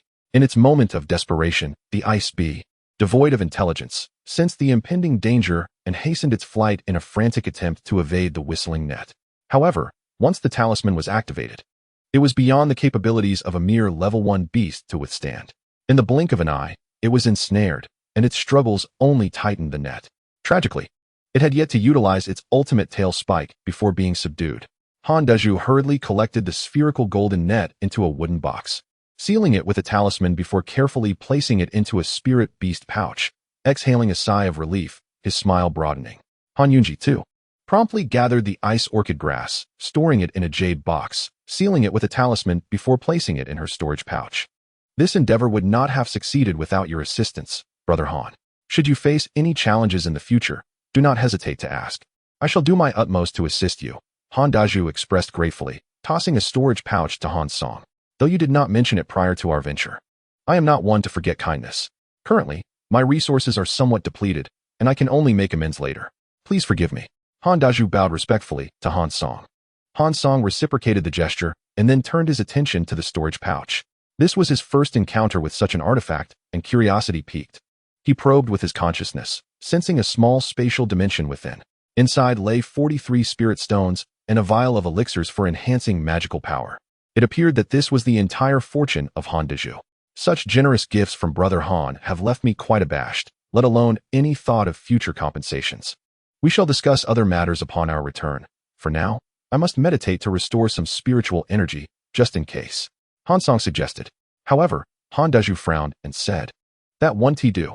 I have received news that our opponents are likely arriving soon. If we do not depart, unforeseen complications may arise."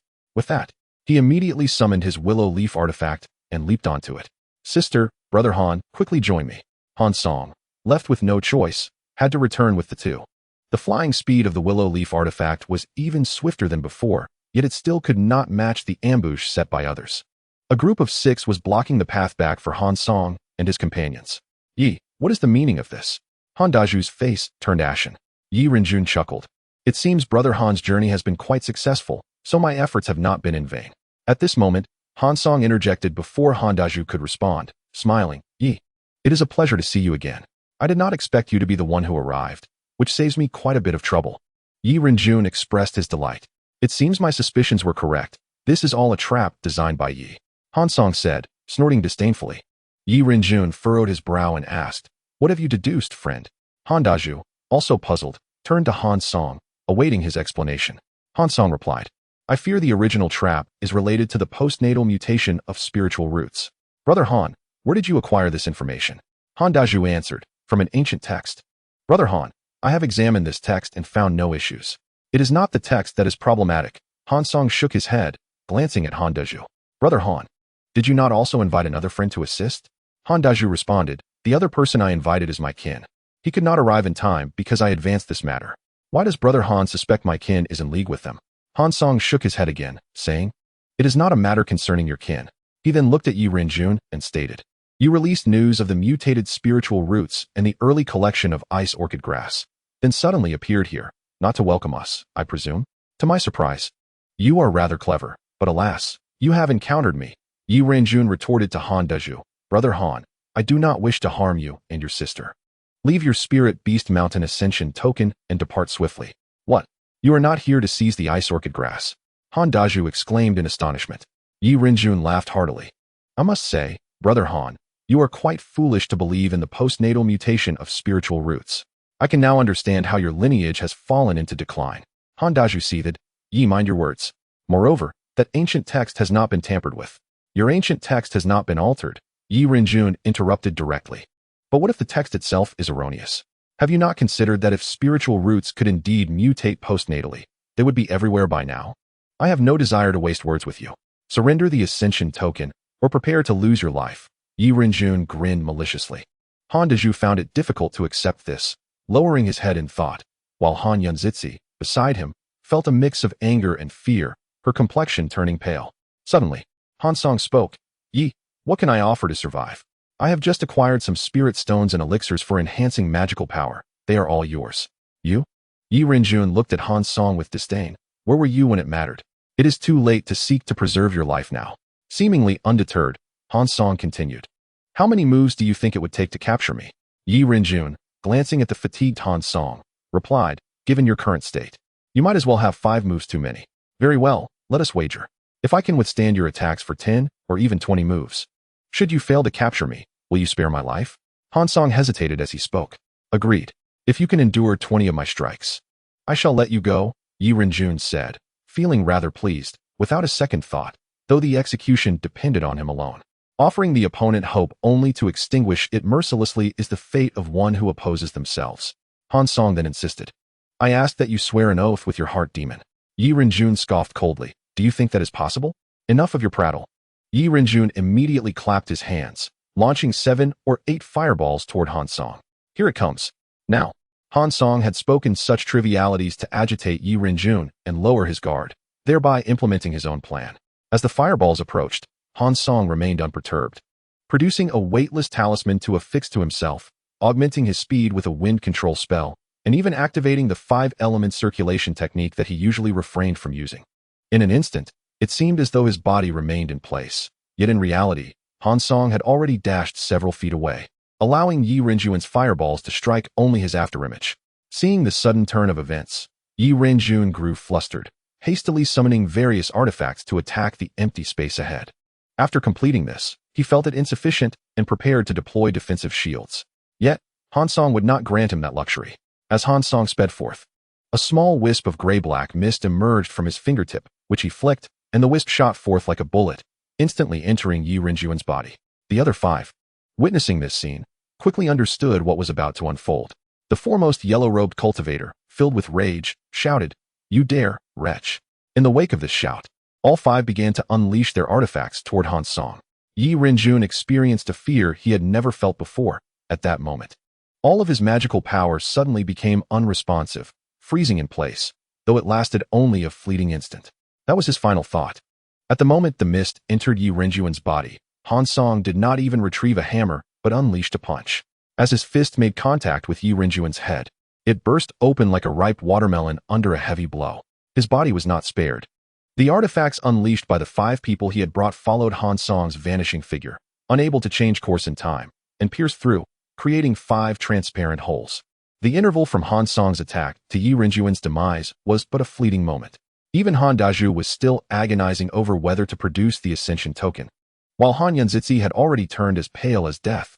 At that moment, Han Song's figure appeared not far from the 5, causing them to panic and hastily conjure various colored shields until they retreated to a sufficient distance before halting. Han Song, with an innocuous grin, asked, What guidance do you offer, esteemed friends? The other 4 displayed expressions of lingering dread, while only the yellow-robed cultivator shot a resentful glance at Han Song before addressing the others. Let us depart. With that, the 4 vanished in an instant, their speed astonishing. Han Song effortlessly incinerated Yi Renjun's remains, retrieved his storage bag, and then turned to the still dumbfounded Han siblings, offering a fist salute. Farewell, esteemed friends. As he prepared to flee, Han Deju was the first to react, urgently asking, Where are you going, Brother Han? Han Song sighed. I suspect those individuals will arrive shortly. If I do not leave now, when should I? Upon hearing this, Han Dazhu laughed heartily. You need not worry about that, Brother Han. Chapter 14. Entrustment. Han Dazhu retrieved a talisman, closed his eyes, and silently recited a few incantations before channeling his spiritual energy into it. Moments later, the talisman flickered with white light and spontaneously ignited, turning into ashes in an instant. I have already sent a message to my uncle and the clan. We shall proceed to the designated location and await their arrival, Han Dazhu announced. He summoned a flying artifact, and as Han Song and Han Yunji ascended, they set off towards the east. Throughout the journey, Han Dazhu repeatedly expressed his gratitude to Han Song, assuring him of the safety of their expedition and encouraging him to relax. However, Han Yunji displayed a somber demeanor, her pale face not yet restored to its normal hue. She timidly inquired, Brother Han, is it true that the ancient texts were mistaken? Deep down, she understood that Han Song, being a novice in the path of immortality, could not possibly possess the answers. Her inquiry was merely a means of seeking comfort. Han Song, however, pondered for a moment before responding, in my understanding, the assertions of the ancient texts are both correct and incorrect. Upon hearing this, Han Yunji's gloom lifted, and with a hopeful expression, she asked, Does that mean the ice orchid can indeed alter my spiritual roots? Shaking his head, Han Song replied, I fear that it cannot. Han Yunji's brows furrowed once more as she queried, What then do you mean, Brother Han? With a slight smile, he clarified, While it may not change your spiritual roots, it does not preclude you from cultivating ice attribute techniques. Seemingly grasping a glimmer of hope, Han Yunji eagerly asked, Is that true? Brother Han, are you saying I can cultivate ice attribute techniques? Do not rush, Miss Han. This matter will only become clear after you have refined the ice orchid. Of course, these are merely my conjectures, Han Song cautioned.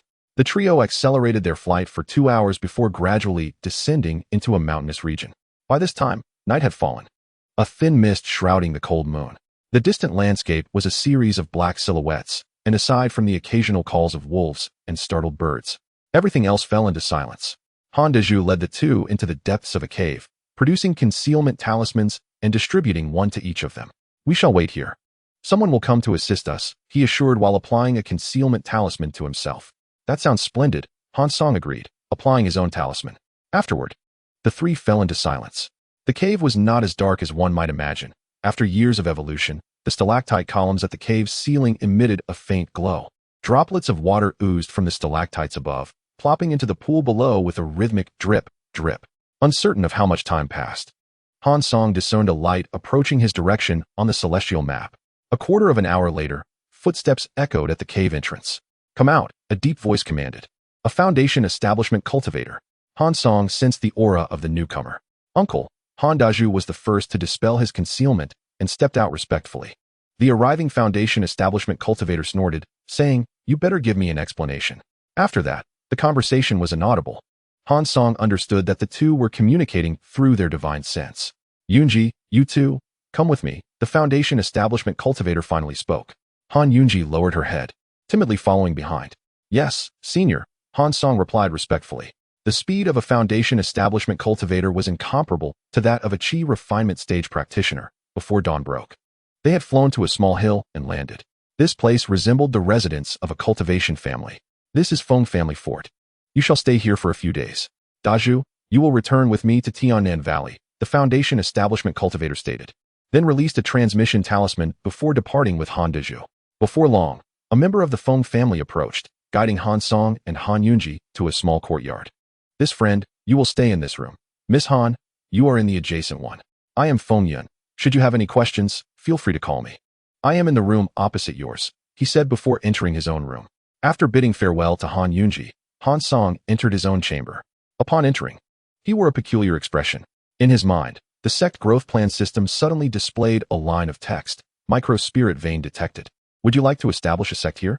2 options appeared, yes or no. Without hesitation, Han Song clicked no. To be honest, Han Song had no idea what would happen if he clicked yes. If something unexpected occurred, he wouldn't know how to respond. However, this incident did provide him with some clarity. The Sect Growth Plan required the establishment of a sect as a prerequisite for future development. Yet he had no idea how to establish a sect or how to proceed with the plan. Now he understood that to establish a sect, one must first locate a spirit vein. Yet another dilemma arose. If even a micro-spirit vein was already occupied, where would he find a place to establish his sect? Fortunately, the celestial map displayed a winding white light resembling a worm, subtly flickering at the location of Feng family fort. Han Song contemplated this revelation. It seemed that such luminous forms represented spirit veins. The celestial map indeed revealed numerous serpentine light trails. In terms of color, there were white, green, and blue lights, but nothing beyond blue. However, Han Song did not believe that he could claim these spirit veins at his current level. At least 99% of them were already claimed. He could only follow the celestial map to search for them one by one. Setting aside these thoughts, Han Song began to examine the contents of Yi Renjin's storage bag. Of course, he was not using Yi Renjin's original storage bag, but the one given to him by Han Dezhu. Among the essential knowledge imparted by Han Dezhu regarding the cultivation world, the understanding of storage bags was paramount. After all, one could never know what tricks an enemy might employ with a storage bag. If an elder had placed tracking restrictions on their storage bag given to their nephew, using it would expose their location. To his surprise, Ye's storage bag contained quite a few valuable items, including various goods from the trading fair, over 80 spirit stones, and some talismans. More importantly, he discovered 2 vials of cultivation pills suitable for his current advancement in spiritual power. With the additional vial provided by Han Dezhu, he now possessed 3 vials. It seemed that he need not worry about pills for the time being. Han Song stowed the storage bag and sat cross-legged on the bed, resuming his refinement of the Luo Hu True Blood. After using it once, he found that this divine ability resonated well with him. This technique that restricted spiritual energy, when combined with speed, made ambushes effortlessly successful. However, it was only effective for surprise attacks. Once an opponent was on guard, it was nearly impossible to hit them. Thus, 3 days passed in this manner. During this time, Han Song did not leave his room. Aside from refining the true blood, he focused solely on cultivation. Had it not been for Han Yunji knocking on his door at that moment, interrupting his practice, he would have been reluctant to rise. "Miss Han, do you need something?" Han Song invited Han Yunji inside and poured her a cup of tea. Han Yunji appeared somewhat exhilarated as she exclaimed, "Brother Han, I have refined the ice orchid." As she spoke, she raised her hand, and a chill radiated from it, causing snowflakes to begin falling within her palm. Han Song quickly consulted the celestial map and noted the presence of crystalline white specks within Han Yunji's blue light figure. Has her law body awakened? He mused inwardly.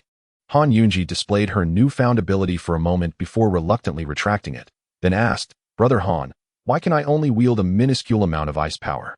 Does this mean my spiritual roots have not fully transformed?" Han Song replied, "Miss Han, it seems that your spiritual roots have not mutated. I would boldly speculate that you have awakened a law body related to ice attributes.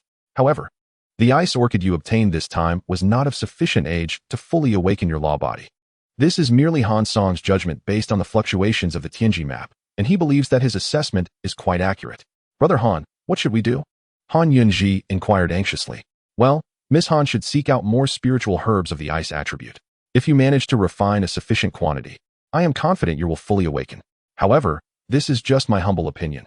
It would be wise for you to consult the elders of your clan, as their experience in cultivation far surpasses mine," Han Song advised. "Thank you, Brother Han," Han Yunji replied, pausing before adding, "I must return to Tainan Valley shortly. In a few days, I have many responsibilities at Spirit Beast Mountain that I must attend to, so it seems you will be left here alone. However, once the Ascension Conference concludes, my uncle will bring us back to Spirit Beast Mountain." Han Song mused. "Will I also return to Spirit Beast Mountain?" "Most likely," Han Yunji responded. "My uncle has his own arrangements, so you need not worry." "Understood. I shall take this time to diligently cultivate." Han Song nodded thoughtfully. Suddenly recalling something, he continued, "However, I have one more matter to entrust to you, Miss Han." "What is it?" "Please speak, Brother Han. I shall not fail your request," she assured him. Han Song waved his hand, smiling. "It is not a significant matter. You need not be so formal." Yet, Han Yunji shook her head in disagreement. Brother Han's matters are indeed significant.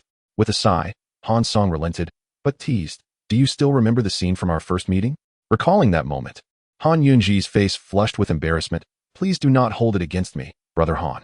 "Ah, Miss Han, you have misunderstood. I bear no grievances," Han Song clarified. "Do you recall what I mentioned about the Changchun Gong?" "Oh, is that the matter?" Han Yunji sighed in relief. "What do you need me to do, Brother Han?" "It is not a big deal. If you encounter someone named Han Li in Tainan Valley, please deliver these items to him." Han Song produced 50 spirit stones and the Changchun Gong from his storage bag and placed them on the table. After collecting the items, Han Yunji inquired, "How old is he? What is his height and appearance?" Han Song was about to say he resembled himself, but quickly reconsidered, since taking 2 pills that refined his bones. His appearance had changed significantly, His skin was no longer dark, but had taken on a fair complexion. The effects of the white forging marrow pill had worn off, while the blue bone cleansing pill continued to enhance his physique. His age is similar to mine, and he is about my height, but with darker skin and an unremarkable appearance. Nothing particularly distinctive, Han Song finally replied. Also, if you set up a stall again, place the Changchun gong prominently. If he sees it, he will certainly come to your stall, and you should recognize him when you do. Han Yunji nodded thoughtfully, understood. I will keep a keen eye out. After bidding farewell to Han Yunji, Han Song could only manage a wry smile. It seems my third brother's words ring true. Even before his arrival, I have found myself in trouble. Had I known, I would have stayed with him in Jiyuan City. Alas, now I cannot even venture to Huangfeng Valley. I wonder when I shall see my third brother again. For the next 2 months, Han Song remained confined to his room, not stepping outside even once. In fact, aside from Feng Yun, most disciples within the fortress were unaware of the guest they had received. Han Song's cultivation steadily advanced. Yet despite dedicating ample time to refining the true blood of Luoho, the quantity showed no signs of change. It seemed his cultivation level was still too shallow. Once he reached the foundation establishment stage, the refining speed would surely increase significantly. Junior brother Han. Upon hearing this voice, Han Song recognized it belonged to Han Deju. But why was he calling him junior brother? Had he inadvertently joined Spirit Beast Mountain? Unbeknownst to Han Song, he had already caught the attention of a foundational cultivator from the Han clan, who had determined his joining, without consulting Han Song's opinion. As if his consent held no value at all. Moreover, another individual had joined Spirit Beast Mountain alongside Han Song, Feng Yun, whom he had only met once but had been neighbors with for 2 months. The Han clan's foundational cultivator led the Han siblings to Feng's family fortress without pause, collecting Han Song and Feng Yun before departing. Following the conclusion of the Ascension Conference, the disciples selected for Spirit Beast Mountain were escorted back by a core formation cultivator, while Han Song and Feng Yun were personally inducted by the foundational cultivator of the Han clan. Everything unfolded so swiftly that Han Song found himself unable to formulate any plans, opting instead to take each step as it came. While Han Song was meditating in a chamber aboard a large spirit vessel, he suddenly received a voice transmission. Come to the 3rd floor lounge. This was the voice of the Han clan's foundational cultivator. Han Song did not dare to delay, promptly ceasing his cultivation and making his way to the top level of the ship. Upon reaching the entrance, the door opened automatically, and as Han Song stepped inside, it closed behind him. Please take a seat, the Han clan cultivator instructed. Han Song observed that he was not alone. Seated in the lounge were not only himself and the Han cultivator, but also Han Deju and Feng Yun, who occupied 2 of the guest seats. Without further thought, Han Song took a seat beside Feng Yun. The Han cultivator then spoke. I am Han Wubing, the uncle of Deju. You may address me as Uncle Han. Uncle Han. Han Song and Feng Yun rose together and bowed respectfully. Han Wubing nodded slightly in acknowledgement and continued. You may be wondering why I have summoned you both here. However, instead of elaborating, Han Wubing chuckled lightly and tossed 2 jade bottles toward Han Song and Feng Yun, which floated before them. Han Song was puzzled by Han Wubing's intentions, but he mimicked Feng Yun and opened the jade bottle, releasing a potent surge of spiritual energy. This is the foundation establishment pill, Feng Yun exclaimed in recognition, his voice filled with astonishment. Although Han Song felt a jolt of surprise, he maintained a composed demeanor, inhaling deeply before gently sealing the porcelain bottle. Junior brother Han and junior brother Feng, you likely have many questions. However, I do not intend to explain at this moment. I can only say that these 2 foundation establishment pills serve as compensation for you both, Han Wubing stated nonchalantly. Given your abilities, it seems you would have no difficulty achieving a good standing in the Ascension Conference, so these pills rightfully belong to you. By not allowing you to participate, I have inadvertently obstructed your opportunity, hence my designation of these pills as compensation. Han Song sensed that Han Wubing's words were directed more at Feng Yun, as the cultivator understood the significant risks Han Song faced in participating in the Ascension Conference. After all, high-level cultivators from Huangfeng Valley would be present, and as a mere Qi refinement cultivator, Han Song dared not venture into such peril. If he were indeed targeted by Huangfeng Valley, attending the Ascension Conference would be akin to walking into a trap. Yet, Han Wubing still provided Han Song with a foundation establishment pill, indicating he had some undisclosed reason for needing Han Song. As Han Song contemplated the implications, Han Wubing added, of course, for you both to consume this foundation establishment pill is not a simple matter, as I have placed certain restrictions upon it. Unless I personally lift the restrictions, you will likely be unable to utilize it. I am not one to coerce. If you accept my proposal, Not only will you be able to take these foundation establishment pills immediately, but I also have another opportunity to bestow upon you. Han Wubbing was forthright in his intentions. Han Song furrowed his brow and quietly inquired, "What if we choose to forego the opportunity you offer, senior?" Han Wubbing cast a sidelong glance at Han Song, his expression a blend of amusement and seriousness. "It won't be a problem. Master Han, you are an astute individual and know the choices you must make." Han Song sighed quietly, a wry smile on his lips. "As a disciple, it is my duty to alleviate the concerns of Master Han." Observing the situation, Feng Yun dared not utter another word. He had heard from his elders that Han Wubbing was a pinnacle cultivator in the late foundational stage, poised on the brink of forming a core, a force that the Feng family could not contend with. Upon realizing this, Feng Yun respectfully stated, "I am willing to follow your guidance, Master." Seeing that the two were reluctant to speak further, Han Wubbing continued, "There is no need for such formality. I am not sending you both to your deaths. However, before your induction into Spirit Beast Mountain, I must adhere to protocol and assess your qualifications." With that, he produced a spirit plate, infused it with his energy, and a beam of white light illuminated Feng Yun. The spirit plate seemed to receive feedback and emitted a series of chimes before releasing 3 beams of colored light: yellow, gold, and blue, gradually increasing until they halted slightly beyond the 11th segment. This indicates soil, gold, and water attributes in your spiritual roots. Reaching the 11th layer of Qi cultivation at such a young age, Master Feng, your future is boundless, Han Wubbing praised before ceasing the activation of the spirit plate. Feng Yun merely clasped his fists and replied, "Your praise is unwarranted, Master." Han Song regarded the spirit plate with intrigue. It could discern a cultivator's spiritual roots and cultivation level. Yet, as thoughts of his own situation crossed his mind, unease gripped him. After all, his spiritual roots were unlike those of other cultivators, and he was uncertain what results the spirit plate would reveal. Perhaps a heavenly root? As Han Wubbing directed the light of the spirit plate toward Han Song, an unexplainable tension washed over him. His mind raced, evaluating every conceivable outcome and preparing responses for each possibility. If it turned out to be a heavenly root, that would be fortunate, as Spirit Beast Mountain would surely grant him significant attention and resources. However, the downside was that he could no longer conceal himself. Every action would be magnified. Indeed, after a brief chime, the spirit plate emitted only white light, stopping at just over 10 segments. The three exclaimed in unison, astonished. The worst had come to pass. While Han Song felt a tumult of anxiety within, his face betrayed none of his turmoil. He feigned ignorance. "Master, what does this mean?" he questioned, bewildered. As a pinnacle cultivator in the late foundational stage, Han Wubbing's demeanor shifted only slightly during the testing, but he soon fell silent, scrutinizing Han Song as if attempting to discern something. "Does Master Han not know his own condition?" Han Wubbing inquired, his tone devoid of emotion. "I am as clueless as you, Master. I have not heard of white-colored spiritual roots." Han Song scratched his head, feeling utterly befuddled. He resolved to maintain ignorance on the matter of his spiritual roots, regardless of Han Wubbing's inquiries.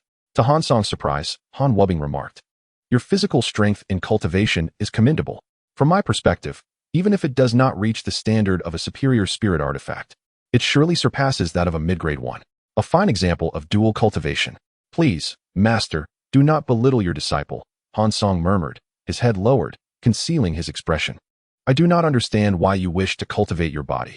This is not a common path for cultivators seeking the road to immortality. We must remember that the lifespan of a cultivator is limited. If one cannot elevate their cultivation level within that finite time, they will ultimately become naught but dust. Master, you are not a rogue cultivator and might not comprehend their struggles. I merely seek additional means of survival. While the path to immortality is indeed my pursuit, without life, even the broadest of roads would bear no relevance to me," Han Song retorted. Han Wubbing scrutinized Han Song, remaining silent as if to gauge the truth of his words. After a moment, he spoke again. "It seems you harbor unspoken burdens, yet I can surmise some of them." A chill ran down Han Song's spine, and he felt cold sweat bead on his forehead. He silently urged himself to resist any yielding should the other party choose to strike. He would fight back fiercely. "Do not be alarmed, Master Han. This matter pertains to certain rumors circulating within the cultivation world. It is not surprising that you are unaware." Han Wubbing's expression turned grave, as though he grasped the entirety of the situation. "Rumors?" Han Song's heart tightened, and he dared not relax, merely parroting his question. "Before we proceed, I must inquire a few things. If what you say aligns with my thoughts, it will undoubtedly relate to the rumors," Han Wubbing asserted. "Inquiries?" Han Song had no clue what questions would arise. Should his answers contradict Han Wubbing's assumptions, he feared for his life that day. Thus, his only recourse was silence. Yet outwardly, he still managed to say, "Please, master, go ahead." Han Wubbing inquired calmly, "During your cultivation, have you encountered any peculiar occurrences?" Peculiar occurrences? I have not experienced anything strange, Han Song thought, but he could neither affirm nor deny such a statement. Given the way the other spoke, it seemed there must have been strange happenings. Yet if he responded affirmatively, Han Wubbing would undoubtedly press for details, and he would be at a loss for words, falling directly into the trap. Han Song bowed his head, reluctant to speak. "Do not be so reticent, Master Han. What may seem unspeakable to you might not hold significance to me. It would merely provide me with more material for boasting," Han Wubbing encouraged. Han Song pursed his lips, struggling to articulate, "I hope for your clarity, Master. It seems you have not heard of the rumors surrounding hidden spiritual roots," Han Wubbing revealed. Bai Dazhu and Feng Yun, like Han Song, were equally perplexed.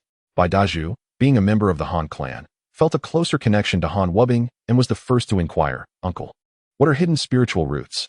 Han Wubbing began to explain, "I cannot say when this rumor originated. Though some may have heard of it, few have experienced it firsthand. Thus, they cannot ascertain its truth. However, I have now encountered a tangible example. Your emergence, Master Han, substantiates the existence of these hidden spiritual roots." He continued, "Hidden spiritual roots are those that appear intermittently. When concealed, the bearer is unable to cultivate. When manifested, they can cultivate normally, an extraordinary phenomenon. This is why I initially inquired about your physical cultivation. Most cultivators do not deliberately pursue physical training. However, if one possesses hidden spiritual roots, it is understandable. When the roots are hidden, those with a resolute heart will not squander their time, and physical strength becomes the focus of their efforts. Thus, it stands to reason that cultivators with hidden spiritual roots often engage in dual cultivation." Having reached this point, Han Song realized that remaining silent would either be seen as ungrateful or suggest he harbored an even greater secret. Regardless of whether Han Wubbing was deceiving him, he had no choice. This was not merely a matter of the other's superior cultivation, but also a matter of knowledge within the cultivation realm. Had he been aware of hidden spiritual roots, he would not be so reactive now. With an unwilling expression, Han Song finally spoke. "It seems nothing can be hidden from you, Master." Han Wubbing not only remained unperturbed, but also regarded Han Song with a hint of admiration, remarking, "It is entirely understandable that you, my dear disciple, are unaware of the matter concerning the hidden spiritual roots. I had not realized that you are a diligent practitioner devoted to the path, which elevates my opinion of you." However, upon hearing the change in tone, Han Song felt a sudden jolt in his heart, accompanied by an uncomfortable sensation. Han Wubbing continued, "This matter has become somewhat troublesome, alas." Han Song, not wishing to exacerbate the situation for the Foundation Establishment cultivator, promptly replied, "If there is any difficulty, senior uncle, please do not hesitate to share it with me. Should I exhibit even a modicum of hesitation, I shall leave it to your discretion." With a gentle laugh, Han Wubbing reassured, "Do not be overly concerned, my dear disciple. I am not a bloodthirsty fiend. I once held a degree of expectation for you. But let us be forthright. My previous requirement was for you and Feng Shiji to reach the 13th level of Qi training within 2 years. However, I must amend this. Feng Shiji's requirement remains unchanged, while for you, 2 years to achieve the 12th level of Qi training will suffice." As he spoke, he waved his sleeve, causing 10 bottles of elixirs, each capable of advancing one's cultivation beyond the 10th level of Qi training, to float before Han Song and Feng Yun, 5 bottles for each. After completing this, Han Wubbing frowned, revealing a trace of reluctance, and with a firm resolve, he produced 5 additional bottles of elixirs that floated solely towards Han Song. He then declared, "I have great expectations for both of you. Do not disappoint me." His expression turned serious, and an air of unyielding intensity enveloped him. Han Song and Feng Yun hastily bowed, their respect deepening as they echoed, "We shall not let you down, senior uncle." Satisfied with their response, Han Wubbing nodded lightly, instructing, "You may leave now." Exchanging glances, Han Song and Feng Yun exited together, remaining silent on their way back to their respective chambers. Upon returning, Han Song exhaled a long breath, feeling the dampness of his clothes. He utilized a cleansing spell to restore his attire to its original state. Inwardly, he exclaimed, "Foundation Establishment cultivators are truly formidable." After calming his tumultuous thoughts, Han Song reflected on the recent events, realizing that the very concern he had harbored had been resolved in an inexplicable manner due to his hidden spiritual root. Nevertheless, He resolved that such occurrences must not repeat. The notions of going with the flow or that a path will reveal itself in time are fraught with uncertainty and may lead to peril. Though he believed that Han Daju's recommendation to Han Wubing was not malicious, the tranquility and safety spoken of by Yan Bei were the ultimate truths.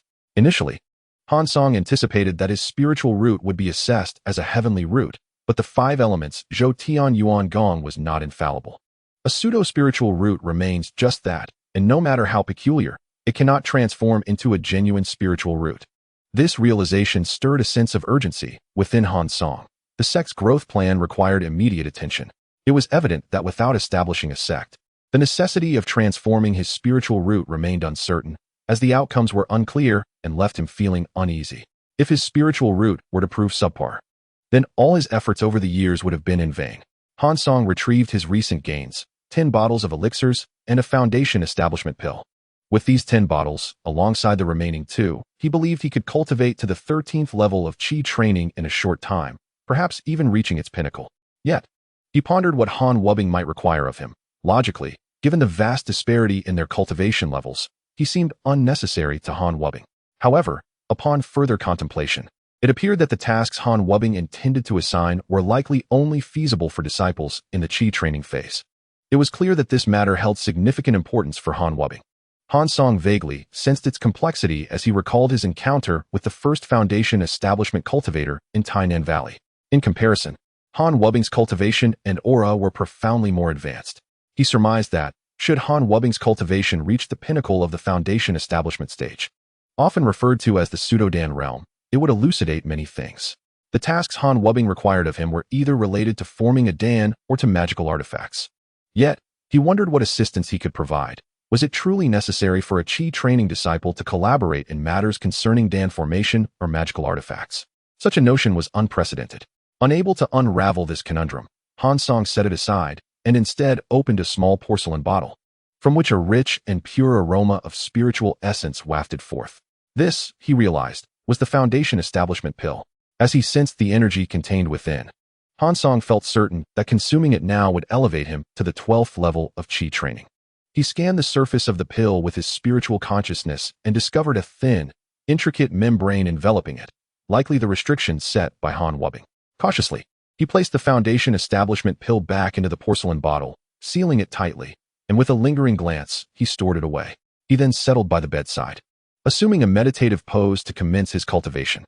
A little over 3 days later, the spirit boat finally arrived at Spirit Beast Mountain.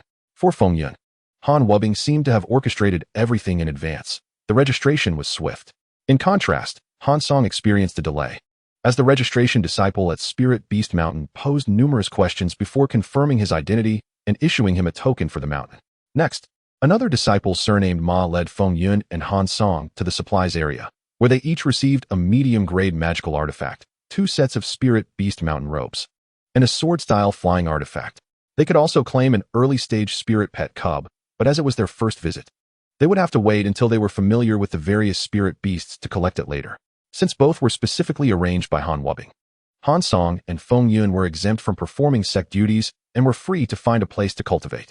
Upon arriving at Spirit Beast Mountain, Han Song's mind was inundated with reminders regarding the establishment of a sect. Given that the spiritual energy here was denser than in other locations and the presence of numerous spiritual veins, the system prompted him incessantly. However, Spirit Beast Mountain only possessed white miniature spiritual veins, small spiritual veins, and green medium-sized spiritual veins, lacking blue spiritual veins. Han Song, however, was indifferent to the types of spiritual veins at Spirit Beast Mountain, as he did not intend to establish a sect there. Han Song and Fengyun were assigned to different spots near a small spiritual vein for their cultivation. Upon arriving, Han Song felt a sense of contentment. As the spiritual energy here surpassed that of any place he had encountered before, it was indeed an ideal area for cultivation. A year passed swiftly. Han Song emerged from his seclusion, having, through relentless consumption of elixirs and the concentrated spiritual energy from the small vein, astonishingly reached the pinnacle of the 13th level of Qi training, mere steps away from foundation establishment. He sensed that if he consumed the foundation establishment pills now, 2 would suffice to guarantee his success. Alas, he possessed only 1, which remained unusable. Yet, the growth of his cultivation was not Han Song's greatest gain. Rather, It was the considerable enhancement of his spiritual consciousness over the past few months. Although still weaker than that of typical cultivators, he was confident that, given more time, his spiritual consciousness would surpass that of his peers. However, this matter was temporarily set aside as an urgent issue arose that demanded Han Song's attention. Now that he had attained the pinnacle of the 13th level of Qi training, his 5 elements, Zhou Tian Yuan Gong, had also reached the second layer's peak. He now needed to open a new meridian to generate a second spiritual root. Han Song felt a tinge of hesitation. If he truly generated a second spiritual root, would his aptitude transform into a pseudo-earth spiritual root? Of course, all of this remained uncertain. Yet, without generating a new spiritual root, the 5 elements, Zhou Tian Yuan Gong, could not progress to the 3rd layer. Without reaching the 3rd layer, Han Song's cultivation would naturally be unable to break through the Qi training phase and ascend to the foundation establishment stage. Chapter 17. The Secret of Soul Nurturing and the Blood-Colored Forbidden Land. As Han Song turned his attention inward to the 5 elements circulatory origin technique, he observed that the green spiritual energy had already claimed 1/3 of the meridians. He understood that the next spiritual root to manifest would naturally be the wood spiritual root. With the experience from his first endeavor, Han Song adeptly opened the meridians, guiding the wood energy into his dantian. The Han Song of today was no longer the same as before. The enhancement of his cultivation and the fortification of his physical body rendered the pain of opening the meridians akin to the mere sting of a mosquito, barely registering. With the advancement in his cultivation, the generation of spiritual roots occurred at a significantly accelerated pace. In the span of 2 or 3 cups of tea, the wood spiritual root was formed. However, to Han Song's astonishment, he had anticipated that his cultivation speed would decelerate with the transition from a pseudo-celestial spiritual root to a pseudo-earth spiritual root. Instead, at the moment the wood spiritual root emerged, his cultivation speed actually increased considerably. To illustrate, his current spiritual root was not merely a pseudo-earth spiritual root, but a dual pseudo-celestial spiritual root. Just as Han Song was reveling in this newfound joy, his expression suddenly shifted. He realized that although his cultivation speed had surged with the emergence of the wood's spiritual root, the capacity of his spiritual sea had also doubled. Previously, his spiritual energy had been condensed to its utmost limit, but with the expansion of the spiritual sea, that once highly concentrated energy began to diffuse, causing his cultivation level to plummet abruptly from the peak of the 13th layer of Qi refinement to the 10th layer. A wave of melancholy washed over Han Song as he lamented, "With gain comes loss, and with loss, there must also be gain." Despite the decline in his cultivation, he did not sense a reduction in his spiritual energy. Rather, the sense of fullness he had experienced at the peak of the 13th layer had simply vanished. He mused that if he were to reach the peak of the 13th layer once more, his spiritual energy would surely surpass that of an ordinary cultivator. With this thought, Han Song's spirits lifted again. Now, his spiritual energy had a higher upper limit than others, and his divine sense was likely to advance swiftly as well. Speaking of divine sense, he recalled his fortuitous draw from 6 months prior, where he had obtained a green cultivation technique known as the Secret of Soul Nurturing. The memory of his initial practice with this technique still sent shivers down his spine. The Secret of Soul Nurturing was unlike any other technique. It was less a cultivation method and more a secret art for opening spatial passages, albeit limited to specific pathways. Following the guidance of the Secret of Soul Nurturing, Han Song spent over 10 days to breach a weak point in the space, connecting his divine sense to the outer demon realm. In an instant, a multitude of gray gaseous substances began to leak from the outer demon realm into Han Song's divine sense space. The moment his divine sense encountered these gray mists, it was as if a fish had found water, becoming inseparable from them. These gray mists proved to be a substantial boon for his divine sense. Within just 6 months, Han Song's range of divine sense had expanded significantly. However, there were also creatures known as outer demons that would traverse the passage into Han Song's divine sense space. The first time he encountered these ghastly beings, he was taken aback. Not only were their appearances grotesque, but their behavior was also exceedingly savage. Upon seeing Han Song, they wasted no time and lunged at him with gaping maws. If one were to compare their strength to that of a robust wolf, Han Song's divine sense felt akin to that of an infant. In a state of panic, he experienced the same anxiety as Han Li had during his own possession. The difference was that Han Li had managed to wrestle with his adversary and emerged victorious, while Han Song fled in terror, disregarding the sect's growth plans and the celestial map. Fortunately, the system proved to be reliable, just as the fearsome gray demon heads charged forward. They abruptly displayed expressions of terror, as if they had encountered something dreadful. Before they could even scream, they disintegrated into gray mist, increasing the density of the fog in Han Song's divine sense space. In the following time, there were always unwitting demon heads that would occasionally traverse from the outer demon realm into Han Song's divine sense space. But all who arrived here became nutrients for the space. Han Song had grown unafraid of these encounters, eagerly anticipating more demon heads. For the influx of gray mist from the outer demon realm was far too scant. If calculated by daily intake, Han Song would completely absorb the gray mist within the hour. Should more demon heads arrive, he would gain a significant amount of gray mist, allowing for even swifter growth of his divine sense. However, Han Song realized that the absorption of this substance could not be rushed. He discovered that frequent absorption of the gray mist would dull his senses. Should he continue incessantly, his spirit would become sapped. He concluded that remaining in the gray mist for too long would surely lead to mental deterioration. Thus, Han Song typically absorbed a portion, rested for a while, and waited until his mental state returned to normal before resuming the process. This cycle continued, and with one particular demon head transmuting into gray mist, Han Song absorbed it over the course of several days. Thankfully, as his divine sense expanded, the amount of gray mist he could absorb increased, leading him to lament that the supply of gray mist was becoming increasingly insufficient. It was imperative to hasten his cultivation. He pondered what would become of Han Wu Bing if he did not reach the 12th layer. Given his current rate of progress, reaching the 12th layer of qi refinement was well within his grasp.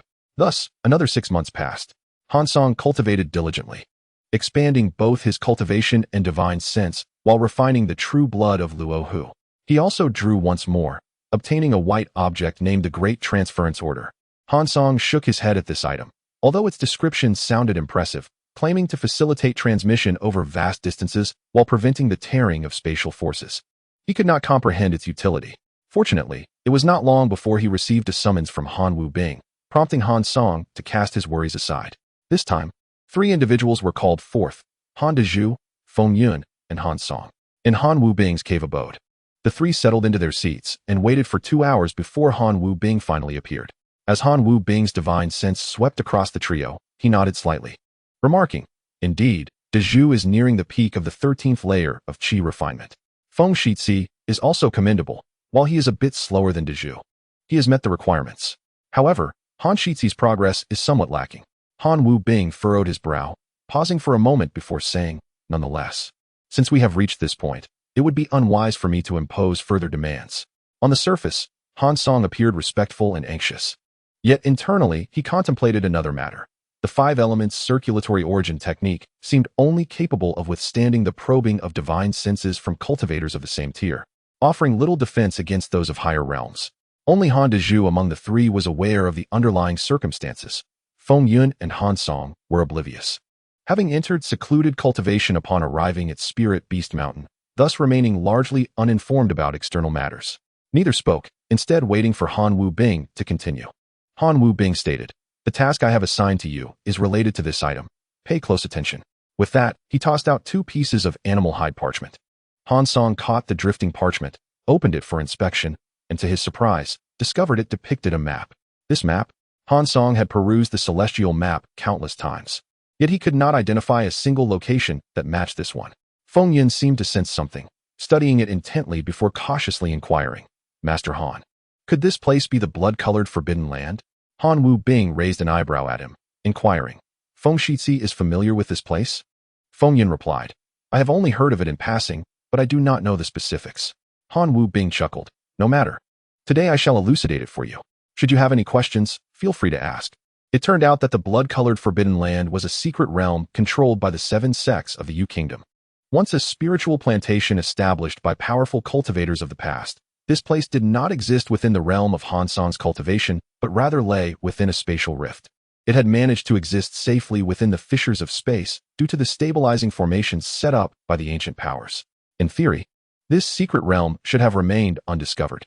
However, as fate would have it, a long time ago, a skirmish among several high-ranking cultivators inadvertently triggered a restriction, leading to the revelation of this hidden domain. Upon witnessing this occurrence, the cultivators promptly ceased their combat, eager to uncover the origin of the restriction. After years of investigation, they discerned a pattern. The restriction loosens every 5 years for approximately 5 days.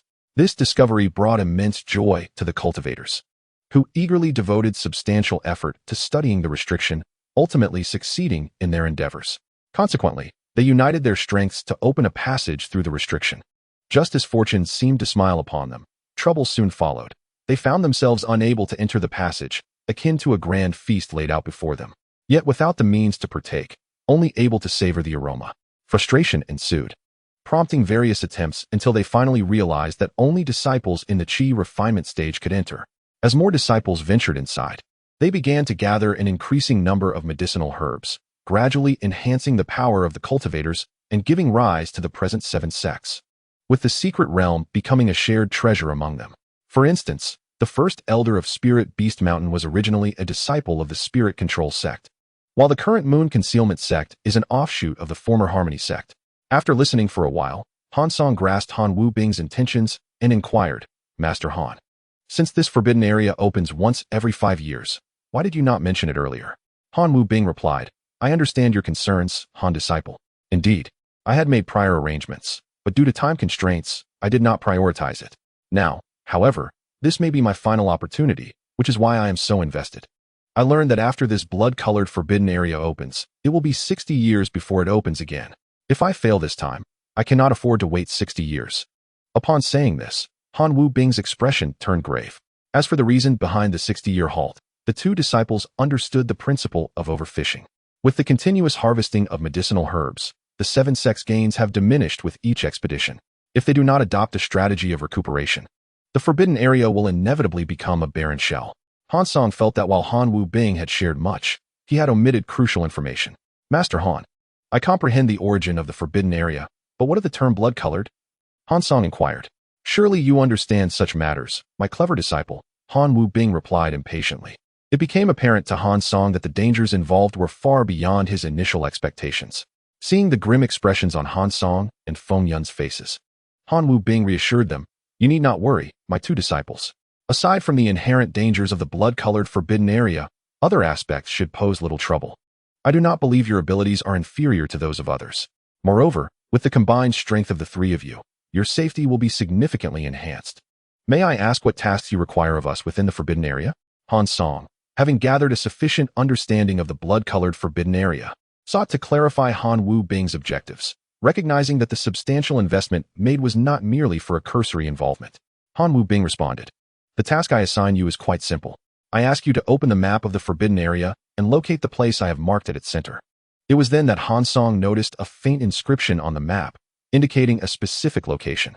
Based on his understanding of the blood-colored forbidden area, it appeared that this map was not exclusive to Spirit Beast Mountain. Rather, each of the 7 sects possessed a copy.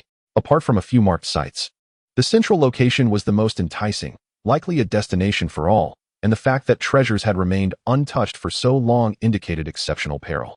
Han Wu Bing seemed to sense the thoughts of Han Song and Feng Yun and elaborated. "Given that this central area has existed for so long without anyone retrieving its treasures, danger is assured. To be direct, the threat is a second-tier serpent or dragon-like beast, as reported by a disciple who managed to escape. Due to the chaos of their flight and from a distance, they could not discern its features clearly." Feng Yun's brow furrowed in alarm as he responded, "Master Han, surely you jest. Even if we are strong among our peers, how can we confront a second-tier beast?" Han Song shared his concern. Every cultivator knew that facing an opponent exceeding one's cultivation level by a significant margin was already a stroke of luck, let alone engaging in combat with a second-tier beast, which was far stronger than a foundational stage cultivator. Han Wu Bing maintained a stoic demeanor and replied calmly, "What if you had a second-tier spirit beast on your side?" "What?" Feng Yun exclaimed. "Did you not say only those in the chi refinement stage could enter?" Han Wu Bing clarified, "Indeed, only those in the chi refinement stage can enter the blood-colored forbidden area. But what if a first-tier spirit beast entered and transformed into a second-tier beast once inside?" Upon hearing this, Han Song began to grasp the implications and glanced at Han Dezhu, who subtly averted his gaze while shaking his head, seemingly resigned. Han Song felt that this must pertain to the Ice Bee. Han Wu Bing continued, "I have previously imparted a secret technique to my nephew Dezhu, allowing his spirit beast to leap from the pinnacle of the first tier to the second tier. Naturally, this transformation will not last long. During this period, Dezhu's spirit beast must engage the enemy beast, and you must seize the opportunity to deal it a heavy blow. In the final moments of the technique's duration, Dezhu will command the spirit beast to self-destruct, thus defeating the creature. This appeared to be a feasible plan with a reasonable chance of success. Although it came at the cost of Dezhu's spirit beast, Han Song pondered the potential repercussions of such a self-detonation on the cultivator, knowing the price would be steep. Yet he was unsure of the promise Han Wubing had made to Dezhu. Nevertheless, these thoughts flitted through Han Song's mind without lingering, as he was indifferent to what compensation Dezhu might receive. Feng Yun, having regained his composure after much contemplation, stated, "Master, your arrangement has greatly assuaged our concerns. That being said, I have one last task for you. The rest is for you to strategize among yourselves," Han Wubing said, producing a jade box and handing it to Dezhu. "This jade box is something I acquired with considerable effort. Regardless of who retrieves items from the forbidden area, simply place them within this box, and upon your return, they will go unnoticed. Upon your return, present it to me.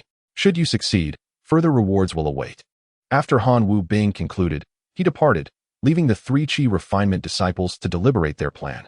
They spent considerable time discussing how to meet upon entering the forbidden area, where to gather, and what signals to use, meticulously organizing a comprehensive strategy. Subsequently, Han Wubing emerged once more, leading the trio to a foundation-building cultivator. The foundation-building cultivator greeted them with a smile. "It seems that Han Shidi is no longer as he once was. He has devised quite a plan." This foundation-building cultivator conversed with Han Wubing as an equal. Han Wubing replied with a smile, "Thank you, Brother Huang. If my endeavor succeeds, you will certainly have your share." Brother Huang's smile widened as he responded, "This is but my duty as a senior brother. I wish you success in advance, Han Shidi." After exchanging pleasantries, the foundation-building cultivator led the three of them to join other Qi refinement disciples preparing to enter the blood-colored forbidden area, all boarding the spirit beast of the foundation-building cultivator. The spirit beast was a bird of prey, remarkably swift in flight. Yet with the protective barrier of the foundation-building cultivator's spiritual power, Han Song and the other Qi refinement disciples felt no discomfort. During the flight, the Qi training disciples listened attentively to the instructions and precautions given by the Huang surname cultivator, ensuring that they would look out for one another and refrain from harming their fellow sect members. Among them was Han Song, who, to his surprise, spotted the long-missed Han Yunji aboard the Flying Eagle. However, as no one was engaging in conversation, he dismissed the thought of greeting her, although he surmised her purpose for venturing into the blood-colored forbidden land. After all, Han Yunji's cultivation body had not fully awakened, and she sought ice attribute spirit herbs, making the blood-colored forbidden land an ideal destination. Yet, upon entering, the teleportation locations were random, making it difficult for Han Song to provide her with any assistance. Moreover, since Han Wubing had excluded Han Yunji from his plans, it was best not to complicate matters. After a considerable time, the Flying Eagle finally descended onto a clearing where disciples from Huangfeng Valley, Tianke Fortress, and Huadao Workshop had gathered. Now that the Spirit Beast Mountain had arrived, only the Yanyu Sect, Qingsu Sect, and Zhujian Sect remained among the 7 sects.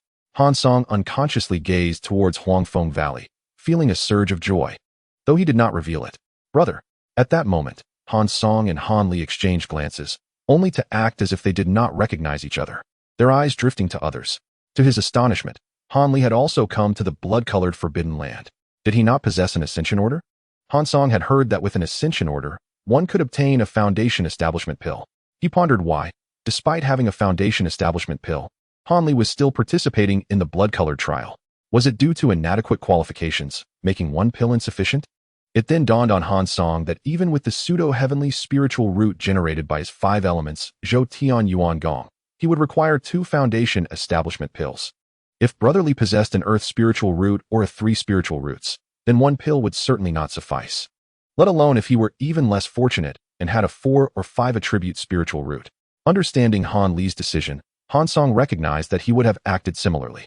However, with so many core formation cultivators watching, he dared not make any subtle movements, such as releasing his spiritual consciousness or sending sound transmissions, and could only wait to see if luck would favor him in the blood-colored forbidden land. After a brief period, the remaining 3 sects arrived in succession. Naturally, it was not yet time for the restrictions to loosen. Several core formation cultivators gathered to place a bet, initially initiated by the core formation cultivators from Huangfeng Valley and Qingsu Sect. The Huang surname cultivator from Spirit Beast Mountain seemed intrigued, casting furtive glances at the 4 individuals, who were none other than Han Dezhu, Feng Yun, Han Song, And this was a scheme that Han Wubbing had meticulously planned for years, ensuring he was well prepared for this occasion. The fourth individual was a tall young man, seemingly gifted and adept at reading expressions. Noticing the Huang surname cultivator's interest, he approached with a flattering demeanor, inquiring, "Master Ancestor, do you wish to partake in this affair?"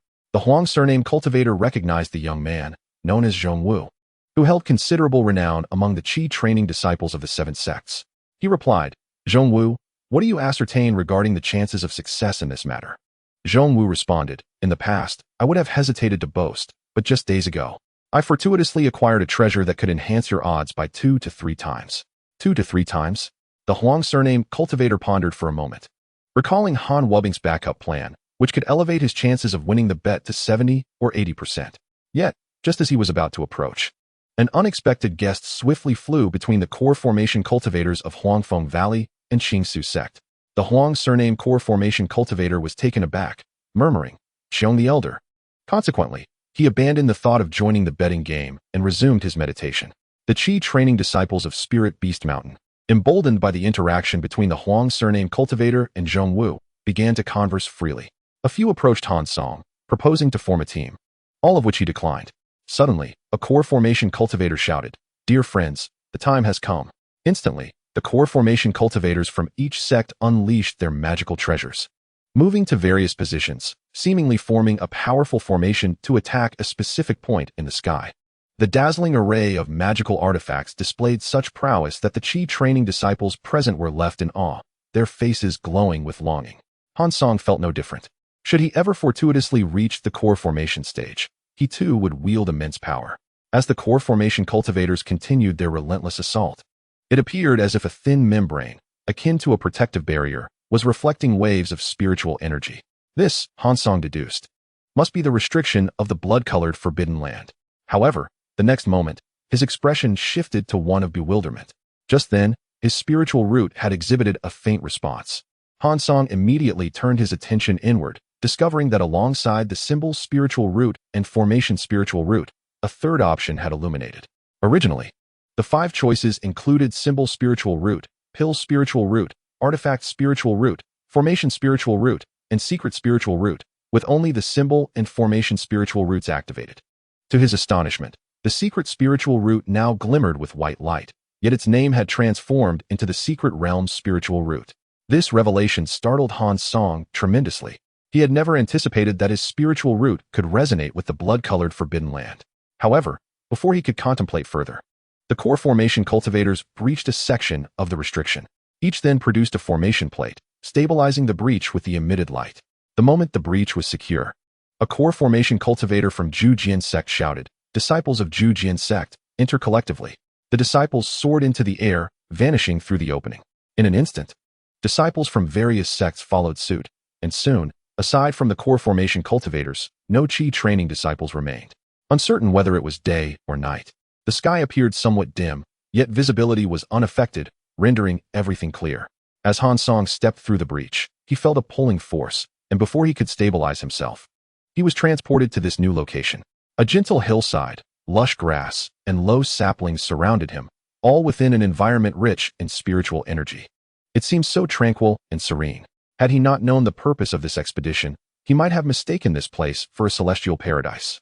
Han Song unfurled the animal skin map, confirming that he was in the northeastern section of the blood-colored forbidden land, although this area was not marked on the map. However, several miles ahead, a place labeled Wulong Pool was noted. Though aware that the rendezvous point with Han Dezhu and Feng Yun lay along the route to Wulong Pool, he felt no urgency. Instead, he immersed his spiritual consciousness into his spiritual space. Han Song wished to see if the blood-colored forbidden land would manifest on the celestial mechanism map. To his delight, he discovered that it indeed did. In the upper right corner of the celestial mechanism map, a small map icon appeared, marked with the word new. Upon clicking the icon, the small map unfurled, revealing a depiction of the blood-colored forbidden land before him. However, upon closer inspection, he was taken aback.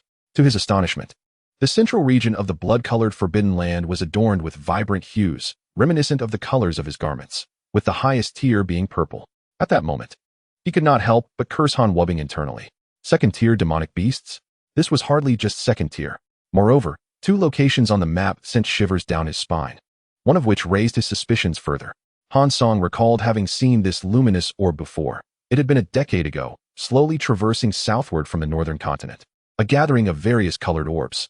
Such a collection of orbs was present on the celestial mechanism map. Yet how could it appear in the blood-colored Forbidden Land? A place supposedly accessible only to Qi training disciples?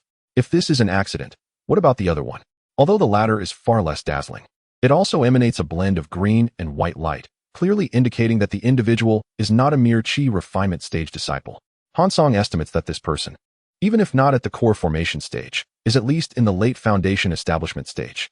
However, one part of the light within that radiant entity flickers erratically, seemingly suppressed by some force, and it is situated quite far from his position, so there is no need for excessive concern. Yet, to his astonishment, that massive conglomeration of light suddenly begins to approach him. Without a second thought, Han Song hastily flees, unleashing a speed he has never before exhibited, racing towards the Wulong Pond. As he runs, he keeps a watchful eye on the trajectory of the massive light entity, relieved to see that its target is not himself, but rather veering in another direction. However, he soon forgets that the air in Wulong Pond is far less fresh than where he had recently been. After taking a few tense breaths, he detects a foul stench in the air, and to prevent himself from retching, he immediately holds his breath and continues onward. Han Song has not lost sight of his purpose for coming here. He has now realized that the matter concerning Han Wubbing can be set aside for the moment. He should focus on gathering more spirit herbs. Should he inadvertently mishandle the situation with Han Wubbing, he could still compensate with other achievements. As for collecting spirit herbs, with the heavenly mechanism map in hand, this is Han Song's forte. Following the map's guidance, he gathers 4 spirit herbs in just 2 hours. While foraging, Han Song arrives at the edge of a pond. In this blood-colored Forbidden Land, he dares not be careless. After taking a few steps, he checks the heavenly mechanism map, which has already revealed the presence of 3 hidden light sources in the vicinity. Remaining calm, he walks directly towards the 4 small white herbs, bending down to collect them while murmuring, "Esteemed friends, I, Han, come solely for the spirit herbs and have no intention of becoming adversaries. I implore you to let us part ways amicably." Suddenly, a flying sword darts toward Han Song. He ceases his harvesting, swiftly retrieves a black hammer, and raises it with force, sending the sword crashing back. A blue-clad cultivator, seeing his ambush thwarted, leaps out to catch the deflected sword. This individual is a disciple of Tiankei Fortress, possessing the same cultivation level as Han Song, both at the 12th layer of Qi refinement. He wastes no time and states plainly, "Friend, I discovered these spirit herbs first. If you do not contest with me, I can share one with you." Han Song replies, "If you found them first, why did you not collect them? Why wait for me to arrive only to ambush? Are you using these spirit herbs as bait to lure others into a trap?" Just as he finishes speaking, his expression shifts, and he quickly jumps back. The Tiankei Fortress disciple, yet to respond, is suddenly beset by a swarm of over a dozen toads, pitifully caught off guard. Victim to the very spirit beasts he intended to use for ambush. These toads appear to be highly venomous, and the Tiankei disciple hardly struggles before being reduced to a puddle of black ichor. Witnessing this scene, Han Song is taken aback. Had he not been forewarned of the presence of 2 others in the area and remained vigilant, he too might have fallen victim to the toads, facing a dire fate. Han Song immediately calls out, "Brothers from Spirit Beast Mountain, come forth." From the underbrush, 2 disciples of Spirit Beast Mountain cautiously emerge. The taller of the 2 speaks first. "We are the Li brothers. I am Li Mingding, and this is my younger brother Li Mingqing. We have not encountered you at Spirit Beast Mountain. So may I ask how to address you?" Han Song responds, "I am Han Song, having diligently cultivated in a secluded place. It is natural that you have not met me before. I shall take these 4 spirit herbs, and in return, I shall offer you the storage bag of that disciple." Han Song has discerned that the storage bag from the Tiankei Fortress disciple does not contain anything remarkable, hence his proposed division. However, the Li brothers do not share the same perspective. Li Mingding retorts, "Brother Han, your distribution is fair, but since we were the ones who dealt with that disciple, the storage bag rightfully belongs to us. As for the spirit herbs, we will concede a bit, 1 for each of us, and you may keep 2. Han Song senses that both Li brothers are at the 12th layer of Qi refinement, and aside from the toads, they do not appear to possess any formidable weapons. He contemplates this and replies, "If you believe you have sufficient skill, feel free to claim everything, but be prepared to endure a few of my punches first." Having trained for 2 years in Spirit Beast Mountain, Han Song feels a degree of confidence in his own strength. The 2 fist-sized gray mists he acquired from refining the true blood of Luo, Hua, are not something mere Qi refinement stage cultivators can withstand. not to mention his enhanced spiritual energy and speed. The Li brothers observe Han Song's calm demeanor, coupled with a mysterious technique that conceals his cultivation level. And recalling how he had deftly evaded their spirit beast attack earlier, they deliberate momentarily before choosing not to engage with Han Song further. They gather the Tianke Fortress Disciple's storage bag and swiftly depart the area. Once the two have retreated a safe distance, another figure suddenly appears, startling Han Song, who had not detected this fourth individual on the heavenly mechanism map. However, upon seeing the newcomer, his expression shifts to one of relief and joy. Third brother. The newcomer is none other than Han Li. Han Li is equally delighted, as it has been over 2 years since they last saw each other. Fourth brother. You have grown strong, scaring off 2 fellow disciples at the 12th layer of Qi refinement all on your own. Even I could not discern your cultivation level. Han Song chuckles wryly in response. If I could choose, I would rather not possess this level of cultivation. Why? Han Li asks, puzzled. Han Song briefly recounts his journey from Jiyuan City to the blood-colored Forbidden Land. Han Li frowns in concern as he listens. Han Song then cheerfully reassures him, third brother, there is no need to worry about me. As the saying goes, fortune and misfortune are intertwined. The challenges I face now are trivial compared to what you encountered at the Seven Mystic Sect. Han Li finds himself both amused and exasperated by these words. By the way, third brother, what brings you to this blood-colored Forbidden Land? Although Han Song has his conjectures, he is eager to hear about Han Li's experiences. Han Li shares a brief summary of his recent years, detailing events in Jiyuan City involving the Mo family and the forced transaction of Foundation establishment pills at Huangfeng Valley. With the loss of the pills, he had no choice but to venture into this blood-colored Forbidden Land in search of fortune. Han Song reflects, we brothers truly are 2 unfortunate souls. However, third brother, I never expected you to attempt refining your own Foundation establishment pills. Did Huangfeng Valley not have means to prevent you from hoarding spirit herbs? Han Li replies, the sect can certainly detect spirit herbs of a certain age, but if they are seedlings, that is not necessarily the case. Seedlings? Han Song ponders this, nodding thoughtfully. If I had known, I would have collected all the seedlings I encountered on my way here. He sighs in frustration. Han Li suggests, then let us part ways to pursue our paths. Once I successfully refine the Foundation establishment pills, I will share some with you. Agreed. Han Song responds promptly, realizing that if he mishandles the situation concerning Han Wubing, he will have an alternative route to take. Han Li then inquires, but where shall we meet again? Han Song produces a parchment map, carefully examining the heavenly mechanism map alongside it. Upon comparison, he realizes that he had overlooked some details previously, yet now is not the time for contemplation. Moving past that thought, he marks a location on Han Li's map. Chapter 20. A change in plans. Han Li looks at the marked spot with hesitation, asking, do we need to go to such a central location? Han Song grins and explains, this place is related to my objectives. Moreover, the spirit herbs on the outskirts are exceedingly scarce. The key spirit herbs for the Foundation establishment pill that you mentioned have likely long become extinct in the outer areas. If we do not venture into the heart of the Forbidden Land, we may find it difficult to reap any rewards. Han Li contemplated for a moment and found it to be true, thus he agreed. Before parting ways, Han Li bestowed upon Han Song several bottles of elixirs for enhancing magical powers and healing, while Han Song delineated the route to the central area, indicating potential locations for spiritual herbs. With these arrangements made, they each took off in separate directions. As Han Song hurried towards the meeting point with Han Dazhu and Feng Yun, he collected various herbs along the way, all of which he eagerly gathered.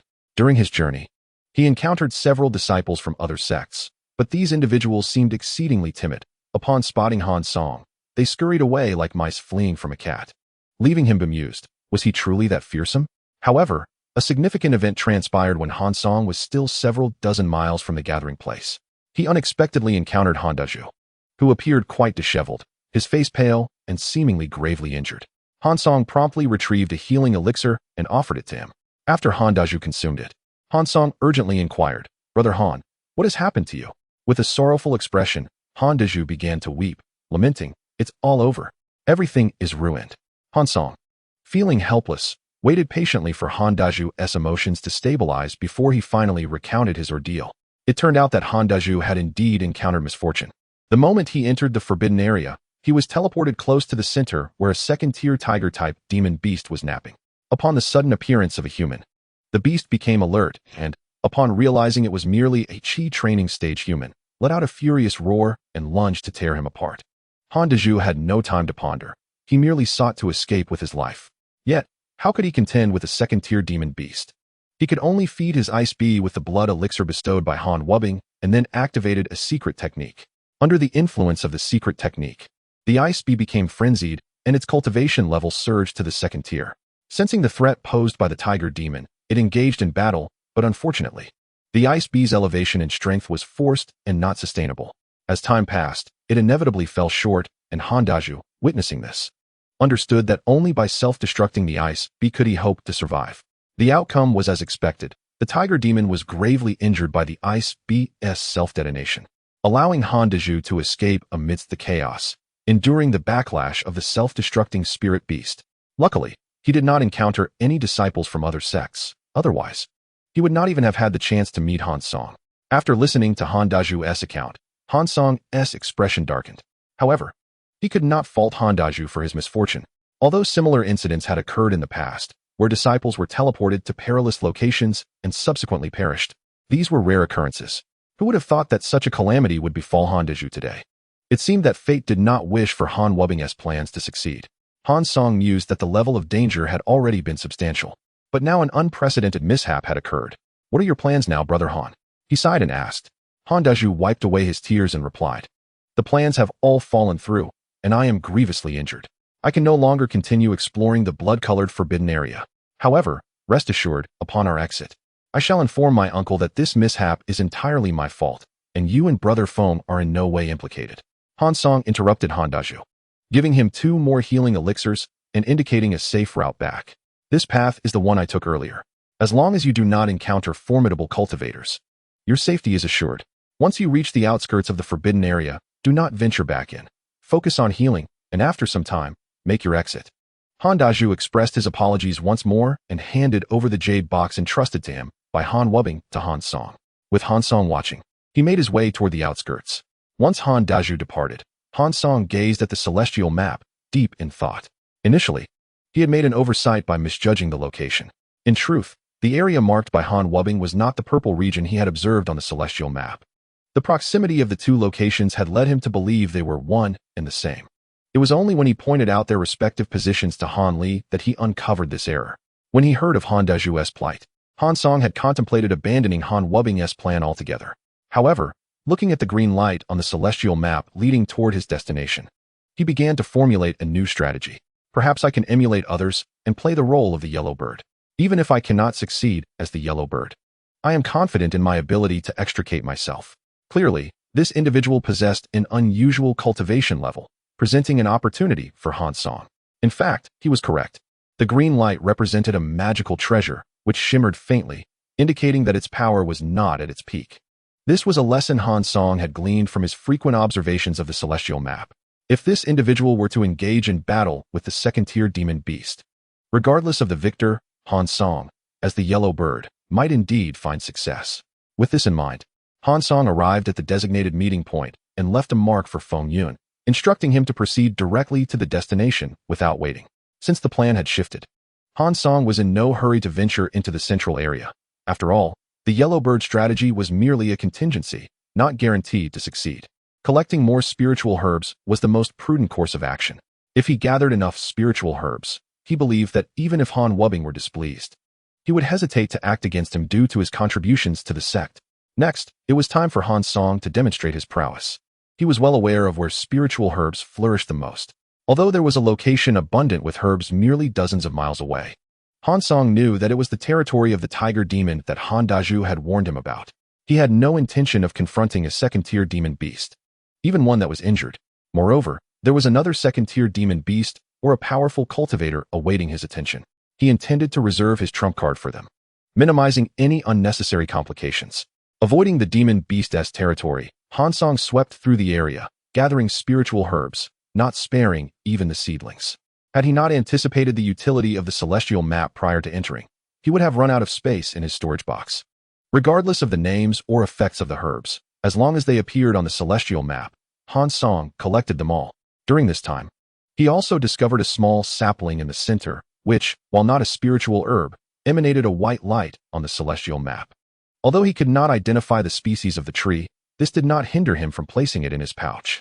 Thus, Han Song spent 3 full days collecting spiritual herbs, during which he naturally faced attacks from other cultivators. However, these Qi training stage disciples posed little threat to him now. Apart from a pair of Chun's siblings who refrained from attacking him, Han Song dealt lethal blows to the others. The few he killed seemed to be unfortunate souls. Their storage bags contained nothing but a few spirit stones and a handful of low to mid-grade magical artifacts. Han Song found this disappointing. They relied on ambush tactics despite their lack of power, seemingly lacking intelligence. On the 5th day, Han Song finally reached the location circumscribed by Han Wubing and found Feng Yun hidden on the outskirts. Upon their meeting, Han Song recounted Han Daju's experiences to Feng Yun, who listened with a dark expression. Unfazed, Han Song inquired, "Brother Feng, what is the situation here?" Feng Yun replied, "It appears to be a passage leading underground, yet for some unknown reason, it has been sealed. Earlier, a group of disciples from the Inuit sect attempted to breach it for some time, but were unsuccessful, indicating that some form of restriction has been triggered." Han Song then asked, "When you arrived, were those Inuit sect individuals already present?" "Upon my arrival, I found the passageway ajar, with a group of disciples from the US sect stationed outside to prevent any intrusions. However, I was oblivious to what transpired later that led to the sudden closure of the passage. The disciples of US sect then united in their efforts to breach it, but their prolonged assaults proved futile, resulting in the current predicament." Feng Yun's gaze remained fixed on the disciples of US sect. Han Song cast a glance as well, contemplating, "Excellent, the advanced cultivator is inside. If this individual emerges, I can execute my plan. If not, there is little I can do, after all. If a multitude cannot open the passage, I am unlikely to succeed." Han Song set aside other thoughts, focusing on two immediate tasks: locating Han Li to deliver the collected seedlings and monitoring the Tianji map, where a swirling mass of green light was entangled with a sphere of white light. It appeared that this light represented the second-tier demon beast, and there was also a blue light within. Its nature remained a mystery. Time passed, and the white light gradually diminished, eventually dispersing into several small fragments, indicating the demise of the demon beast. The flickering green light also began to wane. After a while, the green light finally stirred, seizing the blue light, while the surrounding white lights diminished. Han Song understood that this phenomenon could only have one explanation. Han Li was inside. Why is my brother also within? Did he become that yellow bird? That doesn't seem right, he pondered, unable to decipher the events unfolding inside. Just then, a thunderous explosion erupted as the passage detonated from within, a red light shooting forth from the opening. The disciples of US sect erupted in joyous exclamations, crying out, "Master Ancestor, we are so relieved you are unharmed." Upon hearing this, Feng Yun's expression shifted dramatically. He had sensed the red halo emerging, and his demeanor had already hinted at unease. Now, upon hearing the disciples' reverent calls, he whispered in shock, "A core formation cultivator." In an instant, he failed to inform Han Song and vanished like a shooting star. Chapter 21. Senior, please halt. Han Song bore no resentment towards Feng Yun's abrupt escape. If he were in Feng Yun's position, knowing he would face a core formation cultivator, he would likely flee even faster. Unfortunately, Han Song was not Feng Yun. He realized that the green light was a magical artifact, and on the Tianji map, this green orb had become intermittently visible. Han Song surmised that the core formation cultivator opposite was now at the end of their strength, presenting an opportune moment for interception. The US sect group, brimming with elation, assisted the veiled female cultivator as they chattered animatedly. Suddenly, a voice called from behind, "Senior, please halt." Han Song brandished his black nail hammer, standing defiantly 10 paces away from the US sect disciples, his internal energy surging wildly as he activated the 5 elements heavenly cycle technique. With an expression of unprecedented gravity, his cold eyes emitted a piercing chill. At this moment, Han Song was not merely on alert. The threat loomed right before him, and he had to exercise utmost caution. Should the adversary deploy a one-time use offensive artifact, he would have no choice but to flee. Naturally, if the enemy possessed any means, they had likely exhausted them against the second-tier demon beast within the passage. If they were enduring injuries while retaining some capabilities, Han Song acknowledged his misfortune. Han Song had 2 options. He could remain hidden until the US sect departed, and then rendezvous with Han Li to escape the blood-colored Forbidden Land. Though this would signify a complete failure of the Han Wu Ping's mission within the blood-colored Forbidden Land, it was conceivable that Han Song could appease Han Wu Ping's wrath with the spiritual herbs harvested from the blood-colored Forbidden Land. Alternatively, he could choose the current course of action. As the saying goes, the county magistrate is not as capable as the current overseer. Even the most formidable core formation elder from US sect could not venture to Spirit Beast Mountain to claim his life. However, a genuine fake Dan cultivator lurked perilously close, and one could not predict when their mood might turn dire. At this moment, witnessing a core formation cultivator struggling against a second-tier demon beast while gravely injured compelled Han Song to reconsider the feasibility of his choice. Having chosen to step into the fray, the ensuing events would rest upon his own skill and fate. Hearing the shouts from the disciples of Spirit Beast Mountain, the female core formation cultivator turned her gaze, her brow slightly furrowed. She remained silent, but a chi refinement female disciple beside her, brimming with indignation, retorted, "Who dares to obstruct us? A mere chi refinement cultivator? You seek death." Han Song feigned nonchalance and replied, "If I were you, I would refrain from uttering such words and would swiftly eliminate me instead." The female disciple, taken aback at first, then became even more enraged. Without further ado, she flung a pink handkerchief-shaped magical artifact at him. As the pink handkerchief descended, Han Song remained undaunted, not even shifting his posture, raising a single hand as if to withstand the pressure of the descending artifact. The chi refinement female disciple's eyes widened in disbelief at his audacity, her expression shifting to one of contempt as she scoffed, seeking death. Yet, the next moment, her face turned pale with horror as she exclaimed, "My Shouju handkerchief." At that moment, Han Song had released a grain of luo-hu gray mist just as the pink handkerchief descended. Upon contact, the handkerchief severed its connection to its master and instantly reverted to a mere cloth, landing in Han Song's hand. He smiled as he stowed it in his storage bag, remarking, "It is said that US sect is the foremost among the 7 sects. It seems the rumors may not hold true." The disciples of US sect, incensed by Han Song's words, prepared to retaliate en masse, but were halted by the core formation female cultivator. She fixed her gaze upon Han Song for a moment before slowly speaking, "Youngster, what is your intention?" Han Song bowed to her, replying, "Senior, please forgive my rudeness. I request that you return the item you just acquired." The female cultivator, upon hearing this, smiled instead of fuming. "Interesting. Youngster, what is your name?" Han Song replied, "I am unworthy of your remembrance, but since you wish to know, I shall gladly oblige. I am a nameless chi refinement cultivator from Spirit Beast Mountain, surnamed Hu." Given the name Che, "I hope you remember it well." "Very well, I shall remember." The female cultivator nodded, continuing, "Do you not fear for your life?" Han Song chuckled wryly, "Senior, you jest." "Naturally, I harbor fears, but you must understand my predicament. Should I allow you to depart today, I too would face a grim fate tomorrow." The female cultivator laughed lightly. Then, her expression sobering, stated, "Then do not blame me for exploiting my advantages." After which, she consumed a pill, her aura surging dramatically as she unleashed a scarlet treasure ring, preparing to strike Han Song with lethal intent. In response, Han Song was equally resolute. His right-hand black nail hammer expanded to over 10 feet, while his left palm cradled a sphere of luo-hu gray mist, slightly bending his knees in a defensive posture. Just then, a voice rang out, "Both of you, cease this at once." Brother? How did he emerge from the underground passage? Due to Han Li's presence being cloaked for unknown reasons, the Tianji map had not displayed his figure. Moreover, Han Song, engrossed in the confrontation, remained unaware of Han Li's concealed presence. With a swift leap, Han Li positioned himself behind Han Song and urgently spoke, "Daoist Hu, Senior Nangong. Please refrain from making any hasty moves. We must be cautious not to disturb the harmony." At this moment, Han Song was pondering why Han Li had not remained below. Did he perhaps know the female cultivator before him? Yet, the Golden Core female cultivator belonged to the Hidden Moon sect. How could she possibly be acquainted with a chi refining disciple from Yellow Maple Valley? However, since Han Li had stepped forward to mediate, he must have his reasons. Although Han Song had been the one to provoke the Golden Core female cultivator, he was still eager to avoid conflict if possible. Initially, Senior Nangong believed she could swiftly eliminate the young man before her with a full-force strike, thinking she had consumed a pill to suppress her internal injuries. However, upon noticing the dark gray mist orb cradled in his left hand, she was taken aback. When she directed her spiritual sense toward the mist, it vanished without a trace, leaving her with no response whatsoever. She had to concede that this young man possessed certain abilities. Naturally, in ordinary circumstances, she could dispatch numerous individuals like him. But her current physical state was less than optimal. Minimizing any friction with him was prudent.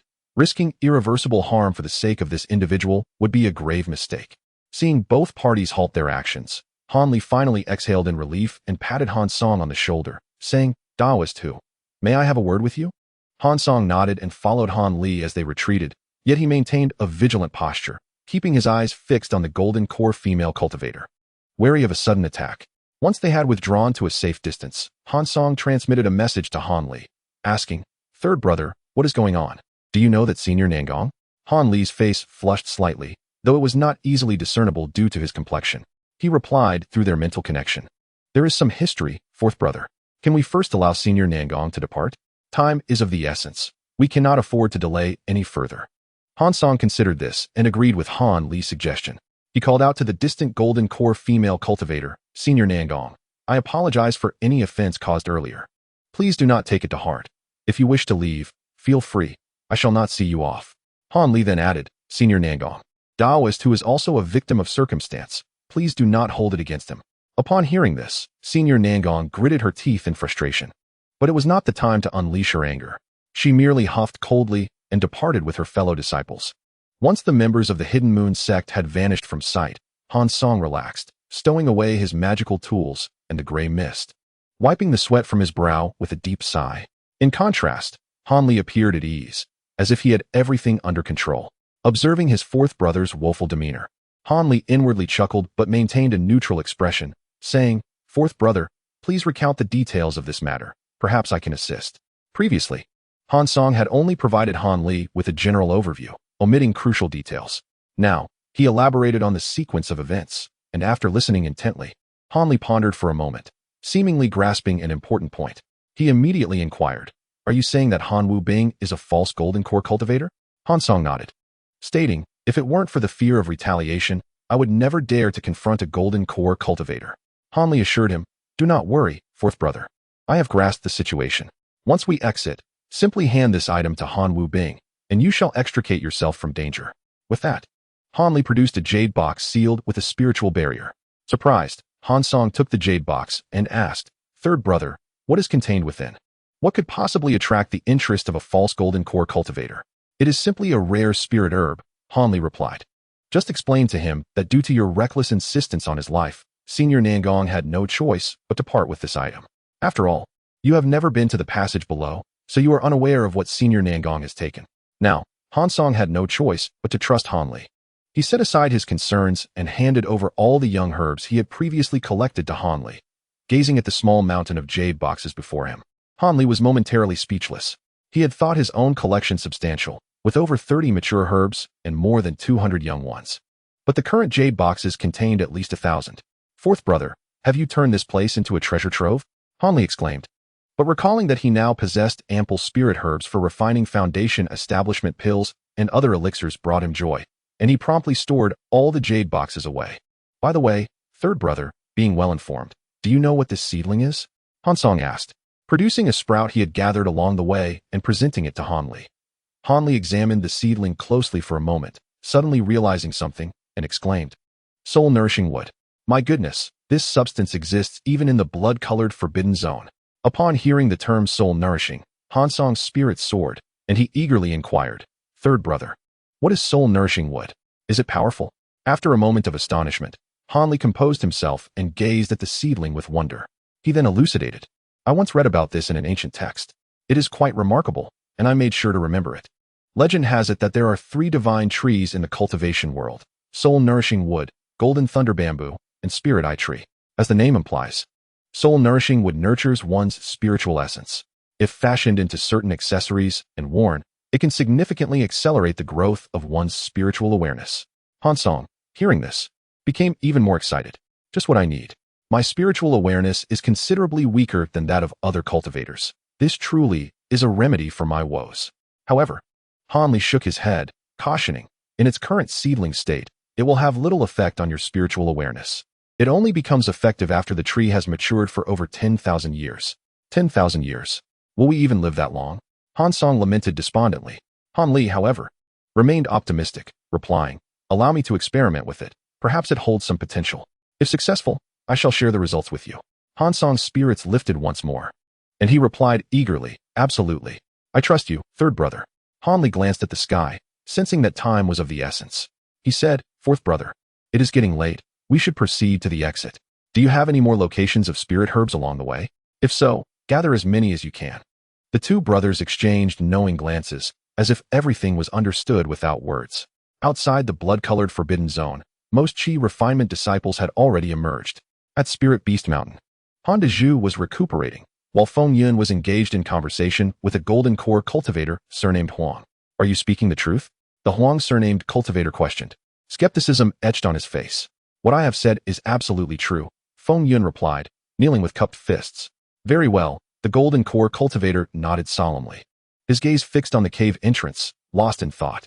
Just then, a group emerged from the exit. It was the members of the Hidden Moon sect. The golden core cultivators stationed outside rushed forward upon seeing their companions, especially as the leader appeared gravely injured. The elder Nangong said nothing, merely nodding at the newcomers before boarding their sect's flying vessel. Meanwhile, the female Qi refinement disciples trailing behind were animatedly discussing something with the golden core cultivator, who looked both puzzled and astonished, only to soon erupt in anger. The Huang surnamed golden core cultivator observed all of this, gradually formulating a plan as his focus shifted entirely back to the cave entrance. As the entrance shrank, a figure emerged. It was Han Li. He cast a brief glance at the assembled cultivators before rejoining the Yellow Maple Valley group. Just as the cave mouth was about to close, Han Song leisurely stepped out. But as soon as he emerged, a furious shout rang out. You thief! Prepare to pay with your life. One end of a crimson ribbon was held firmly in the grasp of a core formation cultivator from the Yenyu sect, while the other end surged forth like a serpentine creature, swiftly targeting Han Song, who remained suspended in midair. Boom! The red ribbon did not strike Han Song, being intercepted by a turtle shell shield, wielded by the core formation cultivator of the Spirit Beast Mountain, surnamed Huang. Did Fairy Su not fear tarnishing the reputation of her esteemed sect by launching such an attack on a lower-ranked disciple in front of all? After delivering this remark, the Huang cultivator tugged the ribbon, pulling Han Song from the distance before him. The female cultivator from the Yenyu sect, surnamed Su, fixed a penetrating gaze upon Han Song, then tossed her head in disdain and departed, boarding a grand flying vessel. Han Song quickly bowed to the Huang cultivator, expressing his gratitude. Thank you, Master Huang, for your timely rescue. The Huang cultivator nodded and addressed the crowd. Bring forth the spiritual herbs. One by one, the disciples of Spirit Beast Mountain rummaged through their storage bags, extracting jade boxes filled with spiritual herbs. Han Song did not act immediately, but searched for someone among the crowd until he spotted a gaunt elder who appeared to be an adept, arranging his spiritual herbs within the Huang Feng Valley's faction. At that moment, Han Song was certain that this elder was indeed the embodiment of the many orbs depicted in the celestial map. The elder seemed to sense scrutiny upon him. Glancing towards Han Song promptly averted his gaze and turned, mimicking the actions of the other disciples, retrieving his jade boxes. As he produced the 10th box, the Spirit Beast Mountain disciples merely smiled with envy at the modest yield, but by the 20th box, gasps of astonishment began to spread among the onlookers. Upon reaching the 30th box, expressions of incredulity swept across the crowd. By the 40th box, the disciples of Spirit Beast Mountain were rendered speechless in shock. When the 50th box emerged, even disciples from other sects cast curious glances in their direction. The 60th and 70th boxes drew the collective gaze of all present upon Han Song. Yet, he showed no signs of halting, continuing to produce the 80th, 90th, and finally the 100th box. My heavens! Has he harvested every spiritual herb available? A disciple from Tian K Fort lamented. This must be the child of fortune. Even the ordinarily austere disciples of the Qing Su sect could not mask their astonishment. Initially, the Huang cultivator was merely pleased, but as Han Song's haul grew increasingly bountiful, his grin widened. However, Han Song remained impassive, continuing to retrieve from his storage bag even after producing 100 boxes, not pausing until he reached 123. Master Huang, this is all I have, Han Song respectfully replied. The Huang cultivator's face twitched involuntarily, and after a moment, he nodded slightly, saying, very well. With a sweeping gesture, he cleared all the jade boxes away, as if recalling something. The Huang cultivator wiped his face in frustration before releasing his grand eagle and instructing the disciples of Spirit Beast Mountain, return to the mountain. On their way back, Han Yunji, following Han Song, murmured, Brother Han, you and Brother Han are truly remarkable. Before Han Song could respond, the Huang cultivator interjected, Disciple, come forth. Han Song nodded respectfully to Han Yunji and hastened to the side of the Huang cultivator, half bowing and sidestepping to salute. Master Huang, what is your name? The Huang cultivator inquired. Reporting to Master, I am Han Song, a disciple who entered Spirit Beast Mountain 2 years ago under the recommendation of Aunt Han, Han Song responded. Upon hearing Han Song mention Han Wu Bing, the Huang cultivator's brow furrowed slightly. I, Huang, wish to take you as my direct disciple. Would you accept? Han Song, upon hearing this, appeared conflicted and replied, Master, it's not that I fail to recognize a good opportunity, but may I ponder this matter upon my return? You understand my situation. Otherwise, I would be most eager to join your esteemed sect. The Huang cultivator's displeasure was evident, and the disciples of Spirit Beast Mountain behind him murmured, deeming Han Song's response inappropriate. Only the Han siblings and Feng Yun lowered their heads, lost in thought. The Huang cultivator understood Han Song's predicament, yet he knew that once they returned to Spirit Beast Mountain, he might never have the chance to accept Han Song as a disciple again. You need only say whether you are willing. Do not concern yourself with other matters. Upon arrival at Spirit Beast Mountain, I will handle everything. The Huang cultivator pressed on, unwilling to relinquish this opportunity. Han Song felt that if he were just an ordinary disciple, he would undoubtedly accept the Huang cultivator's proposal. However, he was not. If he acquiesced, Han Wubing would not let him off easily. His understanding of the Huang cultivator was superficial at best. If Han Wubing turned against him, and the Huang cultivator feared the Han family's influence, he might find himself in dire straits. Conversely, by refusing the Huang cultivator now, he would only foster resentment without significant consequence. As long as he remained at Spirit Beast Mountain, the Huang cultivator would be hesitant to act against him, though he would need to be wary of possible retaliation when leaving the mountain. Despite perceiving Han Wubing as somewhat unkind, even cruel at heart, he acknowledged that Han Wubing could be generous to those of use to him. If he returned and presented the jade boxes given to him by Han Li to Han Wubing, he might even win favor. Having considered this, Han Song addressed the Huang cultivator, Master Huang, I truly require time to deliberate on this matter upon my return to the mountain. Please forgive me for not being able to respond affirmatively at this moment. The Huang cultivator forced a smile, remarking, You are quite impressive, truly impressive. If I were to miss the chance to take you as a disciple, I would deeply regret it. The last few words were nearly squeezed out between clenched teeth. The joy the Huang cultivator felt when Han Song revealed his spiritual herbs was now matched by a seething anger. Although Han Song felt a twinge of fear, he maintained a facade of respect, stating, If I cannot become your direct disciple, it shall be my regret. Upon my return to the mountain, I will consider this carefully. I hope Master will not hold it against me. Humph. The Huang cultivator, boiling with rage, flicked his wrist, and Han Song was sent hurtling backward, crashing heavily against the rear of the Grand Eagle.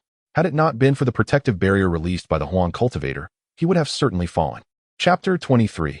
Choosing spirit beasts, the surrounding disciples were struck mute, their faces pale with fear at the unfolding scene, paralyzed into inaction. Han Song struggled to rise, suppressing the urge to spit blood, and retrieved a healing pill, which he placed in his mouth, closing his eyes to recuperate. Han Dezhu and Han Yunji approached from behind, intending to assist him, only to be met with Han Song's refusal. The mountain winds howled as they hurried to depart, returning just as swiftly. Upon their return, the sect leader of Spirit Beast Mountain and several administrators awaited them outside the Grand Hall, with Han Wubing trailing behind the group. The trio and Han Yunji exchanged pleasantries with the sect leader and administrators before stepping in front of Han Wubing. Observing the downcast expressions of Han Dezhu and Feng Yun, Han Wubing's demeanor darkened.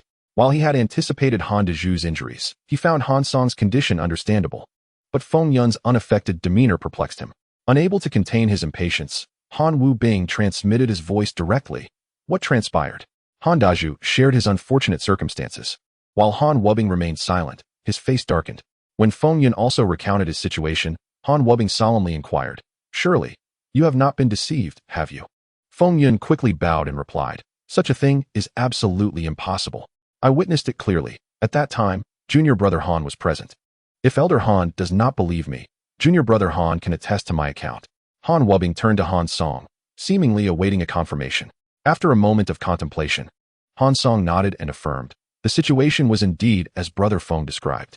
In accordance to what Brother Feng has stated, upon encountering the female cultivator from the Inyue sect, I immediately fled. However, I noticed that you did not escape. What transpired thereafter? Han Wubing probed. Han Song responded, Indeed, I did not flee. I observed that the elder from the Foundation establishment stage was gravely injured after battling a beast. Thus, I made a bold decision to impede her progress. I informed the elder that unless she relinquished her possession, we would both remain in the forbidden area to cultivate. Initially, the elder intended to eliminate me, but after consuming a pill to suppress her internal injuries, she attacked. Thankfully, my evasion skills allowed me to dodge several lethal strikes. Eventually, as her injuries worsened, she had no choice but to yield the item and fled. Fearing she might have further schemes, I did not pursue her and exited when the time arrived. Han Song recounted the events with a mix of sincerity and jest. Before Han Wubbing could respond, the Han siblings and Feng Yun gazed at Han Song in astonishment, as if encountering a stranger. The notion of a qi-refining disciple confronting a foundation establishment cultivator was unprecedented, while Han Dezhu merely expressed a sense of relief. Grateful that their return did not bring further troubles, Feng Yun furrowed his brow, regret washing over his face. Had he not fled at that moment and remained, would the circumstances not have been vastly different? He mused that if Han Wubbing were to be displeased and reclaim the foundation establishment pill, he would be left with nothing. Han Wubbing did not immediately instruct Han Song to surrender the item for inspection, considering the presence of others. He advised the Han siblings and Feng Yun to recuperate before leading Han Song back to his cave dwelling. On the way, Han Song noticed a bustling plaza in front of a pavilion and inquired, "Elder Han, what place lies below?" Han Wubbing, now appearing less burdened, responded cheerfully, "That is the area where the sect distributes and trades spirit pets. By the way, has junior brother Han not yet claimed his spirit pet? Since we are passing by, let us take care of that." With a flick of his hand, his magical artifact descended. Upon reaching the plaza in front of the spirit beast hall, Han Wubbing guided Han Song to a disciple who was recording information.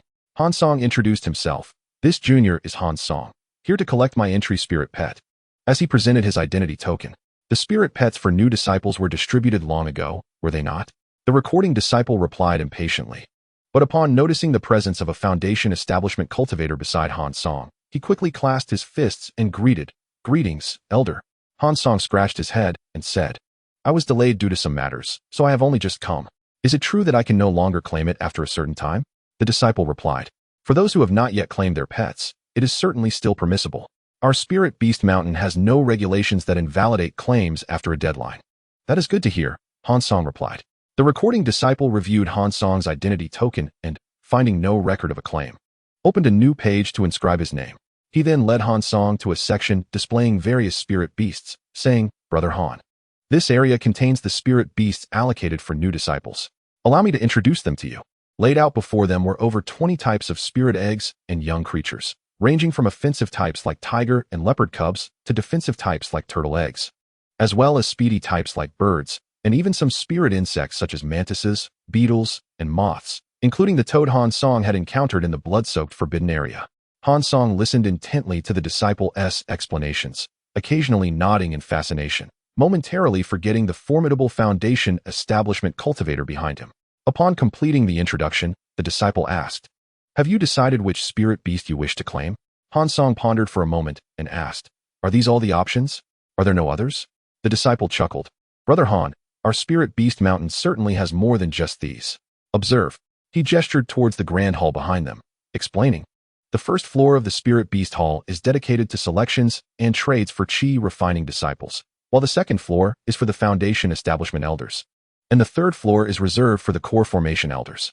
In principle, all spirit beasts on the first floor should be available for selection by qi-refining disciples. But this would be too time-consuming. If every disciple were to browse endlessly, the workload for the recording disciples would multiply. Thus, the usual practice is to randomly select a variety of spirit beasts from the first floor for the disciples to choose from, as the creatures are generally comparable, differing mainly in type. For instance, if eagle-type spirit beasts are presented, no similar hawk types would be displayed, and among the tiger-type spirit beasts, only a few would be shown. These spirit beasts are specifically for qi-refining disciples, and as their cultivation progresses to higher tiers, they will naturally switch to different spirit beasts. It is utterly impractical to expect a qi-refining disciple to compare the advantages and disadvantages of similar spirit beasts. Disciples with connections or superior qualifications typically do not come to select from these lower-tier options. Their backgrounds ensure they receive the most suitable spirit beasts, far exceeding those in the hall. Those without connections or lacking qualifications will not have the sect waste time on them. Han Song regarded the spirit beasts before him with disdain and cautiously inquired, "Is it possible for me to select from the Grand Hall?" The recording disciple found himself in a quandary. If he agreed, he would violate the sect's rules. If he declined, he risked offending the Foundation Establishment cultivator standing behind Han Song, who appeared to possess significant strength. It was not that the disciple feared retaliation from the Foundation Establishment cultivator, but rather that these cultivators, typically, are only recognized by the disciples for their roles in management, the sect leader, and some of the prominent core formation elders. Many Foundation establishment cultivators who do not frequently appear are not well known. If the individual lacked a family background, offending them would not pose a significant issue, as the disciple was merely adhering to the sect's regulations. After all, it is unlikely that a cultivator like Han Song would be pursued by a Foundation establishment elder for a minor grievance. However, if the individual were a cultivator from a prominent family, matters could become complicated, as a single word from them could result in the disciple losing his position and reverting to the status of a mere errand disciple, a fate he had worked hard to escape. Han Wubbing was reluctant to squander time, as Han Song had undertaken considerable risks on his behalf. Although the outcome of his endeavors was still uncertain, it was imperative that Han Song did not return to find himself neglected. Moreover, Han Song was quite young and possessed greater potential than his contemporaries within the clan. Henceforth, should Han Wubbing encounter other trivial matters, he could delegate them to Han Song. After all, this particular task was merely a trifling matter for him. As the disciple in charge hesitated, occasionally casting furtive glances at Han Wubbing, he produced a token from his storage pouch and presented it for the disciple to see, stating, "Allow him to choose." He then turned to Han Song, urging, "Hurry back. Do not waste my time." Upon seeing the token, the disciple's heart skipped a beat, and he inwardly sighed in relief, grateful he had not declined earlier. Externally, he became increasingly respectful, bowing deeply as he said, "So it is Master Han. I failed to recognize your esteemed presence. Brother Han, please follow me to the main hall." Han Song mused that power and influence were indeed advantageous. Had Han Wubbing not come today, he would have been unable to enter the Grand Hall. However, should he establish his own sect in the future, it would be essential to uphold principles of fairness and justice, although exceptions could be made for extraordinary circumstances. Upon reaching the main hall, Han Song pretended to examine several spirit beasts. In truth, he had already searched the area using the heavenly mechanism chart, which revealed a vast expanse of white mist. After a considerable period of searching, he finally identified 2 points of green light and 1 of blue light within that region. Dismissing the green ones, which were all located to the left of the hall and would undoubtedly consume time, he recalled Han Wubbing's instructions. Instead, Han Song proceeded to the right, inspecting each shelf of spirit beast bags, only taking a moment to ascertain whether a particular shelf contained the desired item before moving on. Eventually, he pinpointed the location of the blue light on one shelf, and after examining several spirit beast bags, he discovered the object. Upon emptying the contents of the spirit beast bag into his palm, he found a small mound of pale blue granules, finer than sand. Turning to the disciple who had been following him, he inquired, "Junior brother, what is this?" The disciple's expression shifted to one of surprise, quickly becoming solemn as he replied, "Brother, I advise you to select another spirit beast." "Why is that?" Han Song asked, perplexed. The disciple explained, "This is known as star sand goo, a peculiar insect capable of expanding meridians, but it offers little utility in combat. We often advise other disciples against choosing this spirit insect, as those who cultivate it during their chi refining stage face a high probability of death when engaging in conflict. Over time, it has fallen out of favor. I have never offered this insect to anyone, as doing so would be detrimental." "Expanding meridians? That sounds promising. I shall select it," Han Song declared, convinced that this spirit insect suited him, especially since the heavenly mechanism chart indicated it was blue. Seeing Han Song's obstinacy, the disciple reiterated, "Previously, other disciples, much like yourself, believed that this spirit insect would be beneficial for expanding meridians, only to regret their decision later." Han Song pondered, asking, "Does the insect not truly expand meridians?" The disciple responded, "While the star sand goo does indeed expand meridians, the effect is rather limited. The insect breeds too slowly. One chi refining disciple, starting at the age of 20, would only see it lay eggs twice in their lifetime, most of which are dead. An experiment conducted by a predecessor in the nascent soul stage confirmed this. The insect appears indifferent to the treasures we so eagerly seek, and it remains in its initial form throughout its life, with no progression or growth. Thus, I implore you to reconsider, even if your body refining techniques are exceptional. Many body refiners, far more skilled than you, have also met with disappointment regarding this insect." The disciple's expression bore the wisdom of experience as he continued, "Brother Han, I strongly recommend you choose another." Han Song nodded in understanding, replying, "Thank you for your counsel. However, I shall proceed with my choice." The disciple shook his head, casting a knowing look at Han Song, as if to say he was all too familiar with individuals like him. Finally, he sighed, saying, "If you are set on this choice, I shall not press further, but I hope you do not come to regret it. Let us proceed to register." During the registration, Han Wubbing expressed surprise, addressing the disciple. Did you not explain this clearly to him? Before the disciple could respond, Han Song interjected, it was my own insistence. The matters concerning my junior brother are of no concern to me. Han Wubbing nodded, choosing not to elaborate. After receiving the star sand goo and its cultivation method, Han Song departed with Han Wubbing. Once in Han Wubbing's cave dwelling, Han Song presented the jade box given to him by Han Li. Han Wubbing examined the box with a curious expression, asking, did this come from that friend of yours? Indeed. I have not ventured below and know not what the senior acquired. Upon receiving the box, I sensed that its contents were extraordinary, hence I had no reason for doubt. Han Song replied respectfully. Han Wubbing remained silent, removing the talisman from the jade box to confirm that Han Song had not opened it before slowly lifting the lid. Upon seeing the contents, Han Wubbing initially frowned, then gasped, a millennium spirit herb. He promptly closed the lid, murmuring, could the information be erroneous? He found it hard to believe that a core formation cultivator would part with such a valuable item, which was crucial for breaking through bottlenecks. Soon, a smile spread across Han Wubbing's face as he remarked, you have done well, and it seems you are nearing your foundation establishment. Should I reach core formation, would you be willing to join my sect? Han Song, eager for a solid backing, recognized the Han family as a formidable ally. Without hesitation, he bowed deeply, replying, I am willing. Pleased with Han Song's attitude, Han Wubbing continued, I have heard that you gathered a considerable number of spirit herbs during your recent return, enough to exchange for several foundation establishment pills.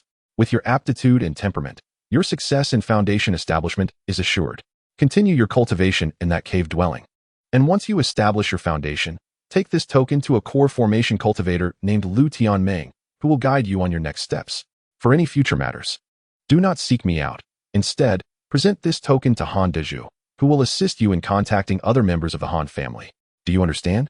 With that, Han Wubbing tossed Han Song a token emblazoned with the character for Han at its center. I understand, Han Song replied, bowing deeply. Very well. The restrictions on the foundation establishment pills have been lifted. You may leave now, Han Wubbing commanded. Upon returning to his cave dwelling, Han Song immediately examined the foundation establishment pills, confirming that the surface restrictions had indeed been removed, allowing him to finally relax.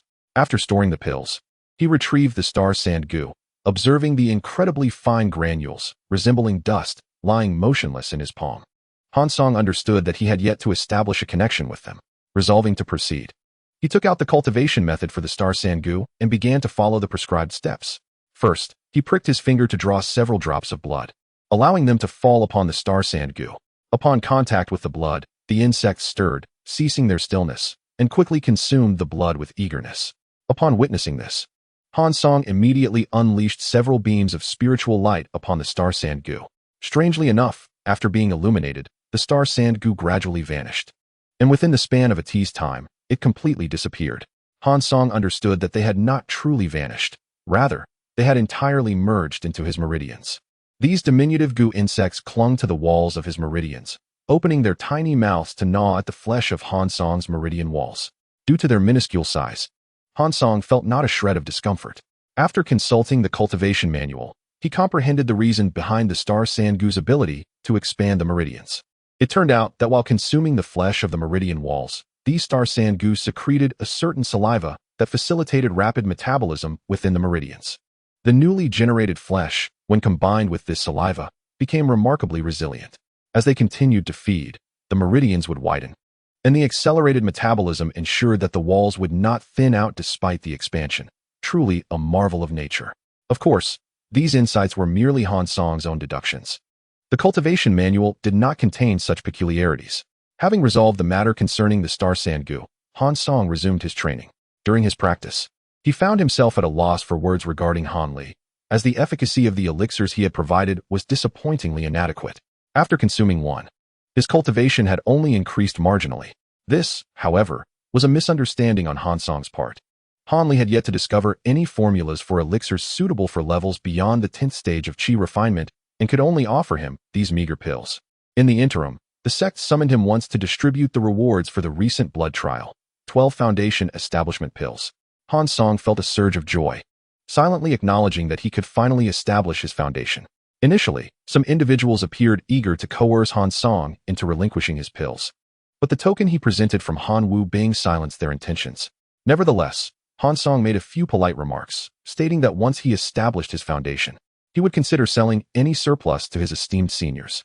However, whether he would actually part with the Foundation establishment pills was entirely at his discretion, especially since he needed a considerable quantity for the disciples of his future sect. Speaking of the Foundation establishment pills reminded Han Song of the selection of Secret Realm's spiritual roots displayed when he entered the blood-forbidden area. What would transpire if he chose a Secret Realm spiritual root? Such thoughts could wait until after he had established his foundation and ventured to the entrance of the blood-forbidden area for experimentation. A few days prior, Han Dezhu and Han Yunji had visited him. Han Dezhu was also preparing to establish his foundation, while Han Yunji had acquired an ice attribute spiritual flower in the blood-forbidden area. When she encountered Han Li, he had gifted her an ice attribute spiritual herb. Now, with both ice attribute items in her possession, she intended to enter seclusion to refine them entirely. Feng Yin did not visit, but according to Han Dezhu, his foundation establishment pill had been reclaimed by Han Wu Bing. However, due to his contributions in the blood-forbidden area, he had been rewarded with another foundation establishment pill. It seemed everyone was steadily advancing. Han Song felt genuine happiness for both Han Dezhu and Han Yunji, as well as for Feng Yun. Though he had little personal connection with Feng Yun, it was gratifying to see others making progress after their trials. Han Song was not one to harbor jealousy or petty grievances. After bidding farewell to the Han siblings, Han Song sealed his cave dwelling, vowing not to establish his foundation or venture outside. Having exhausted the elixirs given by Han Li, he had no choice but to consume foundation establishment pills to expedite his cultivation. Time flew by, and in the blink of an eye, 2 years had passed. Finally, Han Song emerged from his cave. Upon opening the door, he was greeted by a flurry of snowflakes descending like feathers. He extended his hand, and the snowflakes melted upon contact, their icy touch cooling the heat in his heart.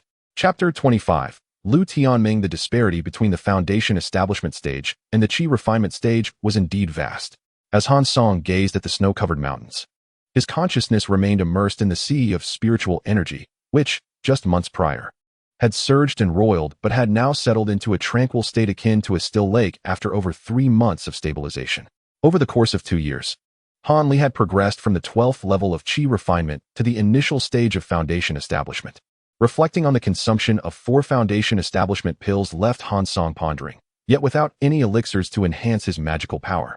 He had no choice but to utilize the foundation establishment pills as cultivation medicine. He had used 3 to reach the pinnacle of the 13th level of qi refinement, and only 1 for foundation establishment. If he had not believed that Han Li could concoct a significant number of foundation establishment pills, he would have been reluctant to consume them. At this juncture, Han Song increasingly felt the urgency of time. If he did not rapidly elevate his cultivation, the dangers he faced would only amplify. He had several pressing matters to address. First and foremost was the establishment of his sect, followed by the completion of the spiritual root transformation, and eventually, he needed to visit the blood-forbidden area to explore what the secret realm's spiritual roots entailed. All these tasks necessitated his departure from the sect. Speaking of going out, Han Song immediately recalled Han Wu Bing's instruction to seek Lu Tianming. Perhaps this was an opportunity. After admiring the snowy scenery for a while, Han Song returned to his cave dwelling. During his time preparing for foundation establishment, he had drawn prizes on 2 occasions. At the time, he could not afford to be distracted, so he merely pressed the button without further attention. Now that he had some leisure, he retrieved the items he had won. The first was a white pill known as the unyielding Dan, which could transform his pseudo-spiritual root into a true spiritual root. The second was a green-quality pill named the Miechin Dan. Upon reading its description, Han Song was rendered speechless. The Miechin Dan eliminated the residual aura of the lower realms from ascended cultivators spanning a decade to avert the tribulations of lightning. What use is this to me at present? After stowing away the Yuanling Dan and Miechin Dan, he examined the condition of the star Sangu within him, discovering that, as the disciple in charge had indicated, they continued to silently gnaw away, showing no other changes.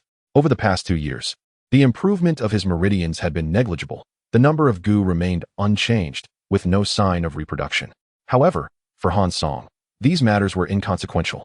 The presence of an additional spiritual pet at the qi refinement stage would not significantly bolster his strength.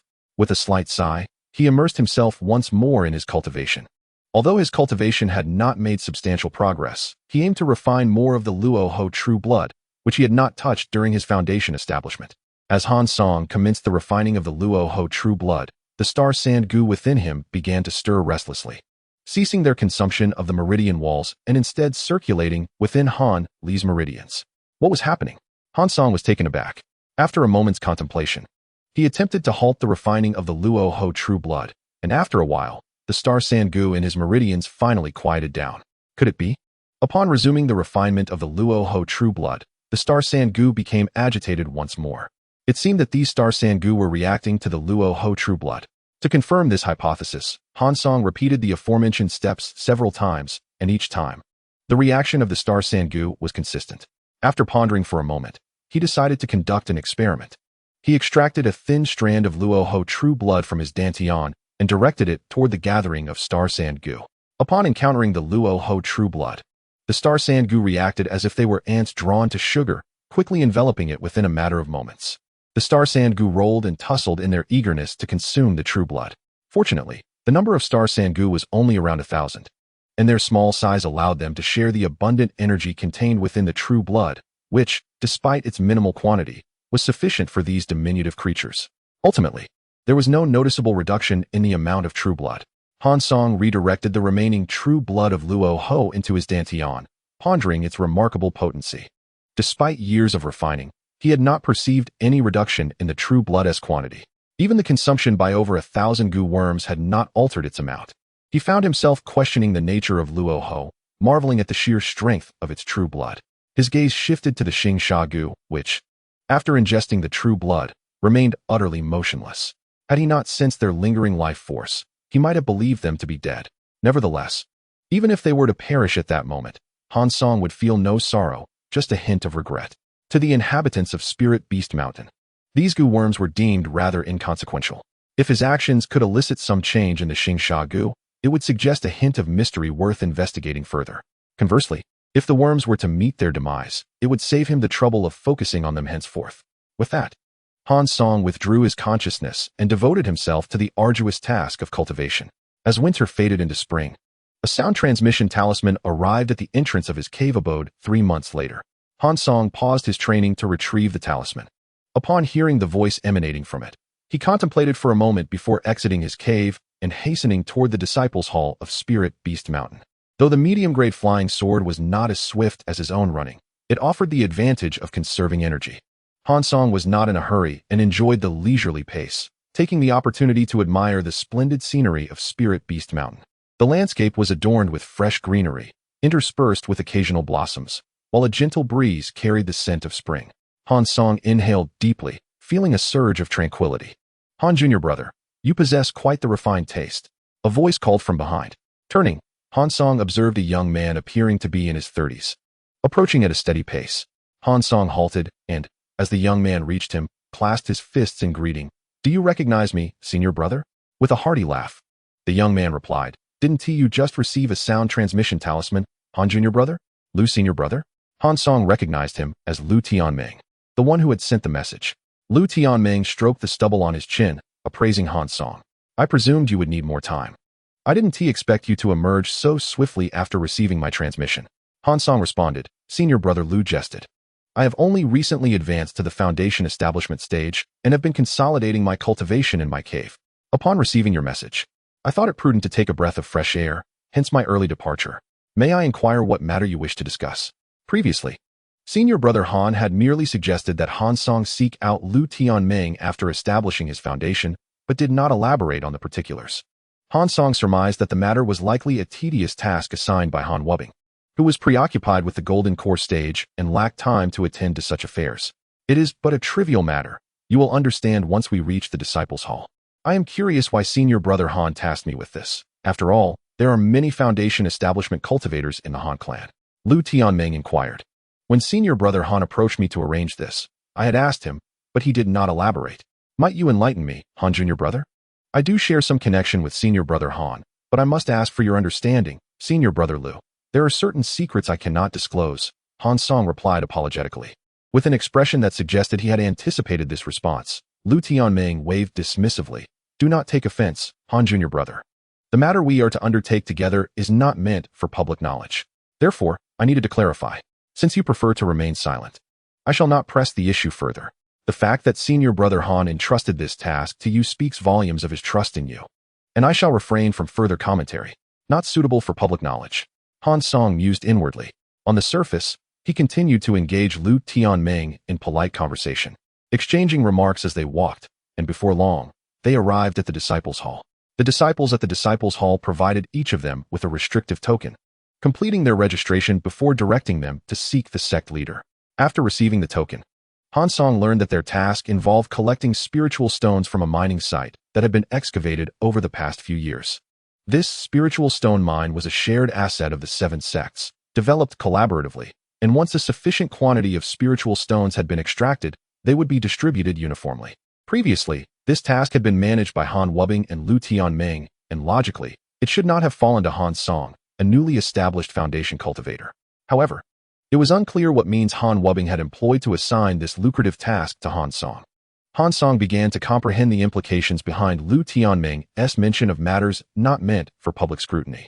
Collecting spiritual stones allocated to Spirit Beast Mountain alongside another person raised suspicions of potential misconduct, likely involving the misappropriation of spiritual stones.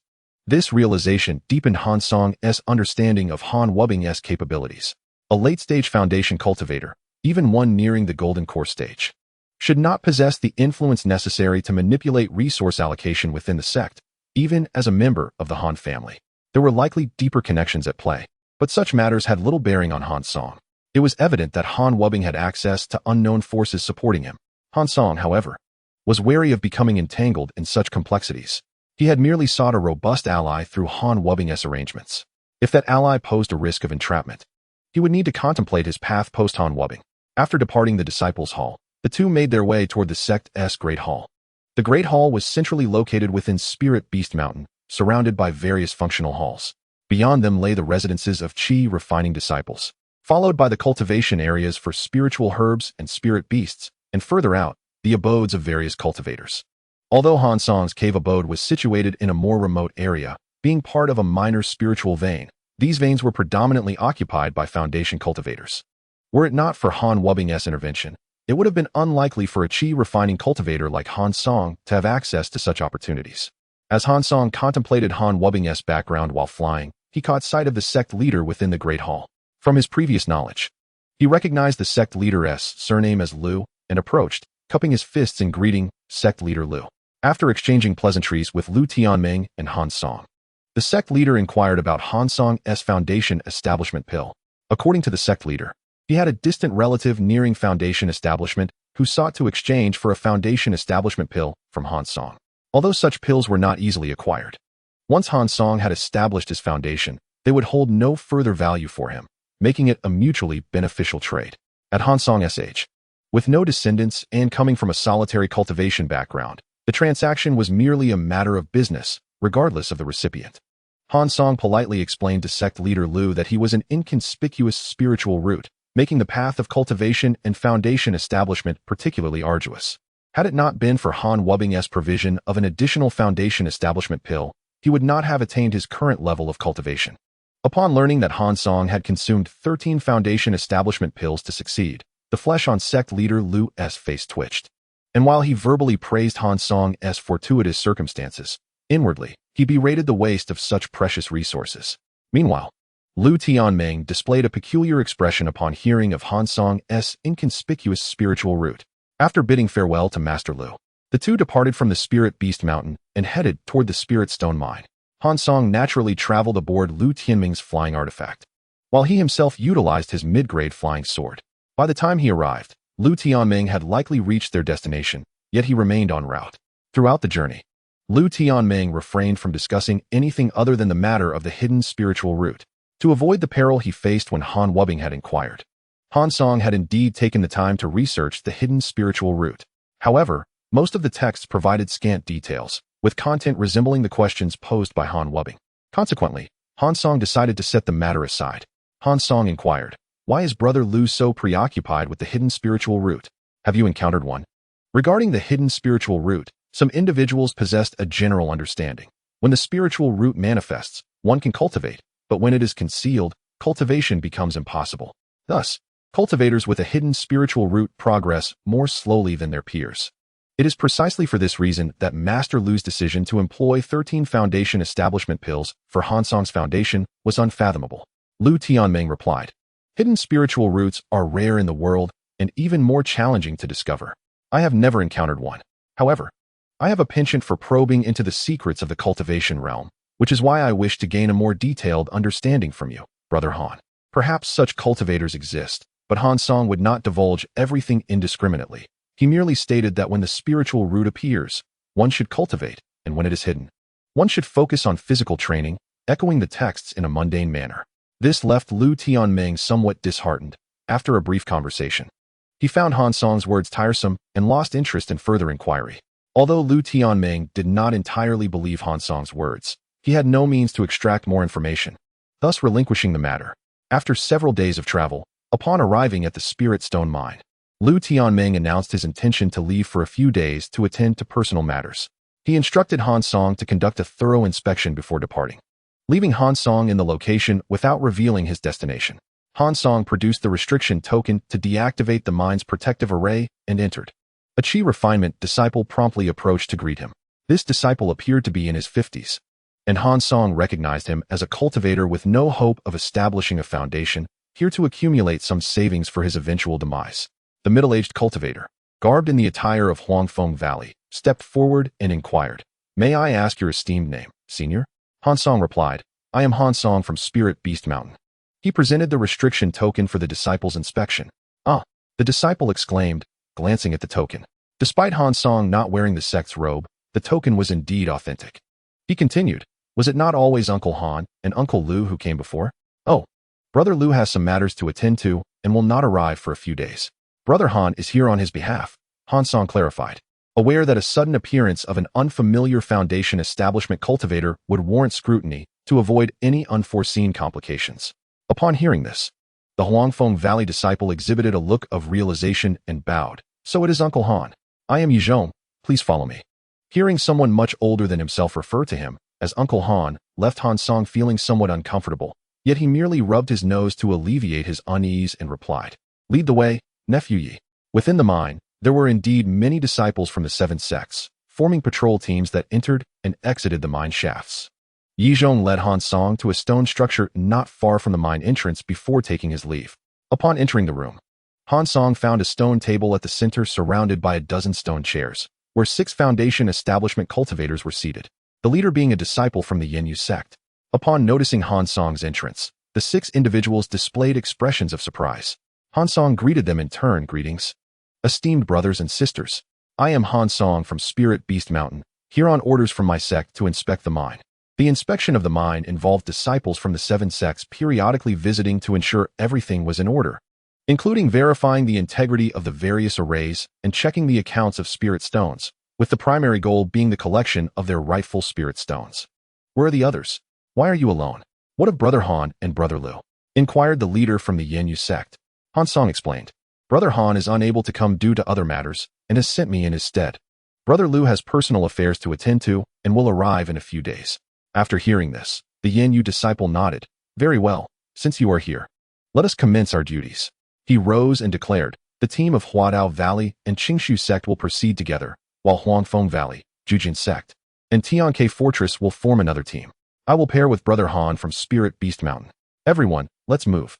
Having just arrived, Han Song was escorted by the Yenyu sect's Foundation establishment cultivator to the mine shafts. Along the way, due to Han Song's inquiries, he learned that the Yenyu cultivator, named Xian Lu, was a disciple stationed outside the sect, frequently traveling between various mines to gather resources for the Yenyu sect.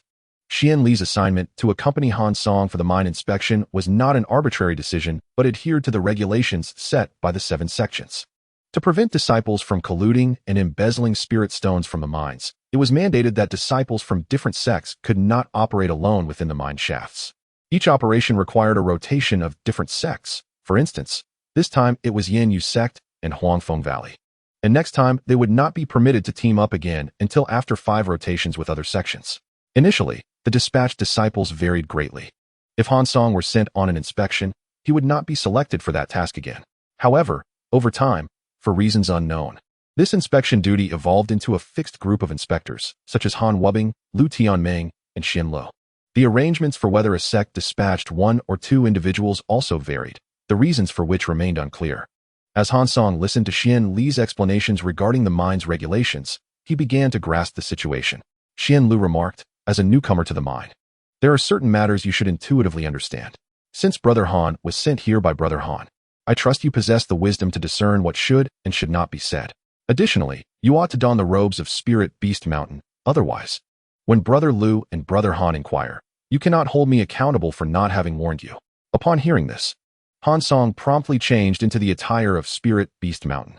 Speaking of sect robes, the attire varied according to the cultivator's level of cultivation, with different garments for different roles within the sect. However, Chi refinement disciples would certainly recognize the attire of foundation establishment cultivators, let alone those of core formation. Thus, even if some cultivators could not accurately assess another's cultivation level, they would not mistake the robes. Inside the mine, numerous branching passages crisscrossed, and without familiarity, one could easily become lost. Brother Han, each passage here leads to a spirit mine. Some have been exhausted and abandoned, yet the passages remain unsealed. Without familiarity or a map, it is not guaranteed that one will discover the true mine containing spirit stones, Xian Lu explained. Han Song replied, "This place is indeed peculiar. Although each passage diverges in direction, a gentle breeze flows through, making it difficult to discern which passage leads to the exit." Xian Lu remarked, "Do not underestimate this place. Brother Han, the formations laid within this mine not only disorient cultivators, but also suppress their divine senses, preventing them from grasping the entirety of the mine's layout." Han Song nodded in agreement, remarking, "As Brother Xian has stated, I have also discovered that at the end of each passage, there exists a place that obstructs the probing of divine consciousness. It is truly marvelous." Xian Lu raised an eyebrow and said, "Brother Han, your divine consciousness is quite remarkable. Your cultivation at the early foundation stage is swiftly approaching that of the mid-foundation stage. Might it be that you possess a unique technique for enhancing your divine consciousness?" Han Song chuckled. "Have you uncovered this, Brother Xian?" "Indeed, I have been practicing a technique related to divine consciousness. Though it is not of the highest caliber, merely a minor skill with limited effects on its growth. I have heard of certain specialized techniques that can elevate the divine consciousness of beginning cultivators to rival those of more advanced stages." Xian Lu, unfazed, replied, "Such techniques do exist, yet they carry a significant drawback. While the growth of divine consciousness may be substantial, the advancement in one's own cultivation lags behind. As cultivators, our ultimate goal is to ascend to the next realm. If our personal cultivation stagnates, even the mightiest divine consciousness becomes inconsequential in the fleeting nature of life." Chapter 27. Brother Xian Lu, I have learned much from you, brother. Han Song expressed his sincerity, his demeanor reflecting genuine admiration. Xian Lu smiled and waved his hand, saying, "There is no need for such formality, Brother Han. These are merely my musings." Leading Han Song through several passages, they encountered supervising disciples overseeing the mining operations. Upon their arrival, the disciples promptly presented the prepared storage bags. Notably, Xian Lu received 2 bags, while Han Song was given 3. Xian Lu introduced Han Song to the supervising disciples, stating, "This is Brother Han from the Spirit Beast Mountain, a newly advanced foundation cultivator. Have you no acknowledgement for him?" The supervising disciple appeared puzzled and pondered aloud. Spirit Beast Mountain has always had 2 uncles. When did the rules change? The distribution of spirit stones is limited, and any excess would disrupt the final tally, which I cannot justify. Traditionally, the spirit stones collected from Spirit Beast Mountain were overseen by L. Tianming. However, due to prior instructions from the previous supervisor, a portion was also reserved for Han Wubing, necessitating the distribution of 3 storage bags, 1 for the sect, 1 for Han Wubing, and 1 for L. Tianming. Yet, Xian Li's implication suggested that Han Song would also receive a share, leading the supervising disciple to believe that L. Tianming had not come down, thus disengaging from the spirit stone affairs, only to find that there would now be an additional portion. Since taking over this task from the previous supervisor, the distribution of spirit stones had not altered. The amounts designated for each party had been consistent. Xian Lu remained silent, merely observing Han Song to see how he would navigate the situation. Han Song smiled and said, "I am merely here on behalf of others and am uncertain if I shall return. As long as everything remains as it has been, that is sufficient." Hearing this, the supervising disciple finally sighed in relief but demonstrated his adeptness in social niceties by producing 2 additional storage bags, stating, "This is my personal tribute to the 2 esteemed uncles. Though modest, it represents a considerable portion of my wealth." Xian Lu accepted one of the bags and tossed it to Han Song. Addressing the supervising disciple, "Your thoughtfulness is acknowledged. Consider this fine artifact as your reward." The supervising disciple bowed even deeper, exclaiming, Thank you, Uncle Xian. Han Song, standing aside, could not help but lament his own poverty. He possessed no worthy artifacts to offer. This was not due to a lack of possessions. He had collected Yi Rinjuan's storage bag, which surely contained several fine artifacts, but those items were all ill-gotten gains, unsuitable for presentation. In the rush of this outing, he had brought nothing else with him, promising, "If I return, I shall replenish your stocks." The supervising disciple, not daring to entertain further thoughts, replied, "Your kindness is more than enough to satisfy me." Thus, the two traversed over 20 passages in the mine, a similar exchange occurring repeatedly. However, apart from the first supervising disciple, who received an artifact, none of the subsequent 20-plus disciples raised the matter. It then dawned on Han Song that Xian Li's actions seemed less about securing benefits for Han Song and more about augmenting his own gains. In entering these mine tunnels, not only had Han Song acquired over 20 storage bags, but Xian Lu had similarly amassed an equal number, suggesting that the wealth of spirit stones in Xian Li's possession was likely immeasurable. Seemingly perceiving Han Song's thoughts, Xian Lu remarked, "Do you think I am taking advantage of the situation, Brother Han? On the contrary, without Brother Xian, would you have acquired so many spirit stones?" Regardless, Han Song's collection of spirit stones had indeed increased significantly. Even if the motives of others were self-serving, the benefits he received were tangible. Yet, Xian Lu did not follow Han Song's line of reasoning, stating, "Brother Han, you must understand, Brother L and Brother Han have acquired countless spirit stones. Yet the amount that ultimately reaches us is hardly substantial. The spirit stones allocated to the 7 sects must be surrendered to the elders upon return, depending on the elders' satisfaction. They might reward us with a portion. If displeased, we might simply be treated as errand runners, receiving nothing at all. Therefore, when new cultivators arrive, we employ these tactics to secure some benefits. Though the supervising disciples may appear miserly, in reality, they possess far greater wealth than you or I. We take what we can, for the spirit stones are of little use to the chi refining disciples. In their hands, they are a mere waste. Spirit stones only gain value when circulated. Hoarded by them, they are worth less than a penny." Han Song took these words with a grain of salt. Considering the truth behind them, it was plausible that the supervising disciples possessed greater wealth than Xian Lu. However, he could not fathom how a foundation cultivator, traversing various mines to collect spirit stones, could be poorer than a chi refining disciple. Han Song accepted the notion that the spirit stones would ultimately be given to the elders. With so many spirit stones at stake, it was unlikely that foundation cultivators would dare to embezzle them without powerful backing. As for Xian Li's perspective on the chi refining disciples and their spirit stones, that was subjective, and Han Song saw no need to engage further. After thoroughly inspecting the passages with minds, Han Song voiced his confusion, asking, "Brother Xian, those caverns contain formations that obstruct divine consciousness. How do you discern which passages are occupied and which are vacant?" Xian Lu replied, "Brother Han, present your restriction token and channel your spiritual energy into it, and the answer will reveal itself." Han Song produced the restriction token and, upon channeling spiritual energy, a map akin to a celestial mechanism unfolded within his divine consciousness. Among the myriad passages, some bore markings while others did not. Marked passages indicated occupancy, while unmarked ones signified emptiness. Truly remarkable, Han Song marveled. Xian Lu did not respond to Han Song's exclamation, continuing, "Now that the matter of the spirit stones is settled, let us proceed to explore, as we must also examine the array's focal point to prevent any errors." "Indeed, Brother Xian speaks wisely. Let us depart," Han Song affirmed, following Xian Lu as they surveyed the surroundings. However, his mind remained fixated on the celestial map. Having acquired the map from the restriction token, Han Song could not help but compare it to the celestial mechanism, noting that the designated locations indeed bore similarities, albeit with some discrepancies. In certain areas bathed in intense white light, where Han Song had just arrived at the spirit mine, there were also regions of concentrated luminescence that were not marked on the map within the prohibition token. It appeared that those places had yet to be developed, as there was no passage leading to them. Within the prohibition token, there were indeed pathways that had been explored, albeit sparsely illuminated, perhaps deemed insufficient to warrant further excavation. Moreover, in one particular section, although there was a passage that lacked annotation, a faint white point was observed moving slightly. Following Xian Lu, Han Song engaged in casual conversation. And as they traversed a certain passage, Han Song inquired, "Brother Xian, isn't this passage subject to inspection?" Xian Lu replied, "This passage is a dead end. Likely a result of a collapse during the mining of spirit stones, but that happened long ago. By the time I arrived, this passage had already been blocked off." Han Song nodded in acknowledgement and continued to accompany Xian Lu to inspect other areas. Yet, he harbored a keen interest in this passage, for behind it, there seemed to be a cluster of moving white light.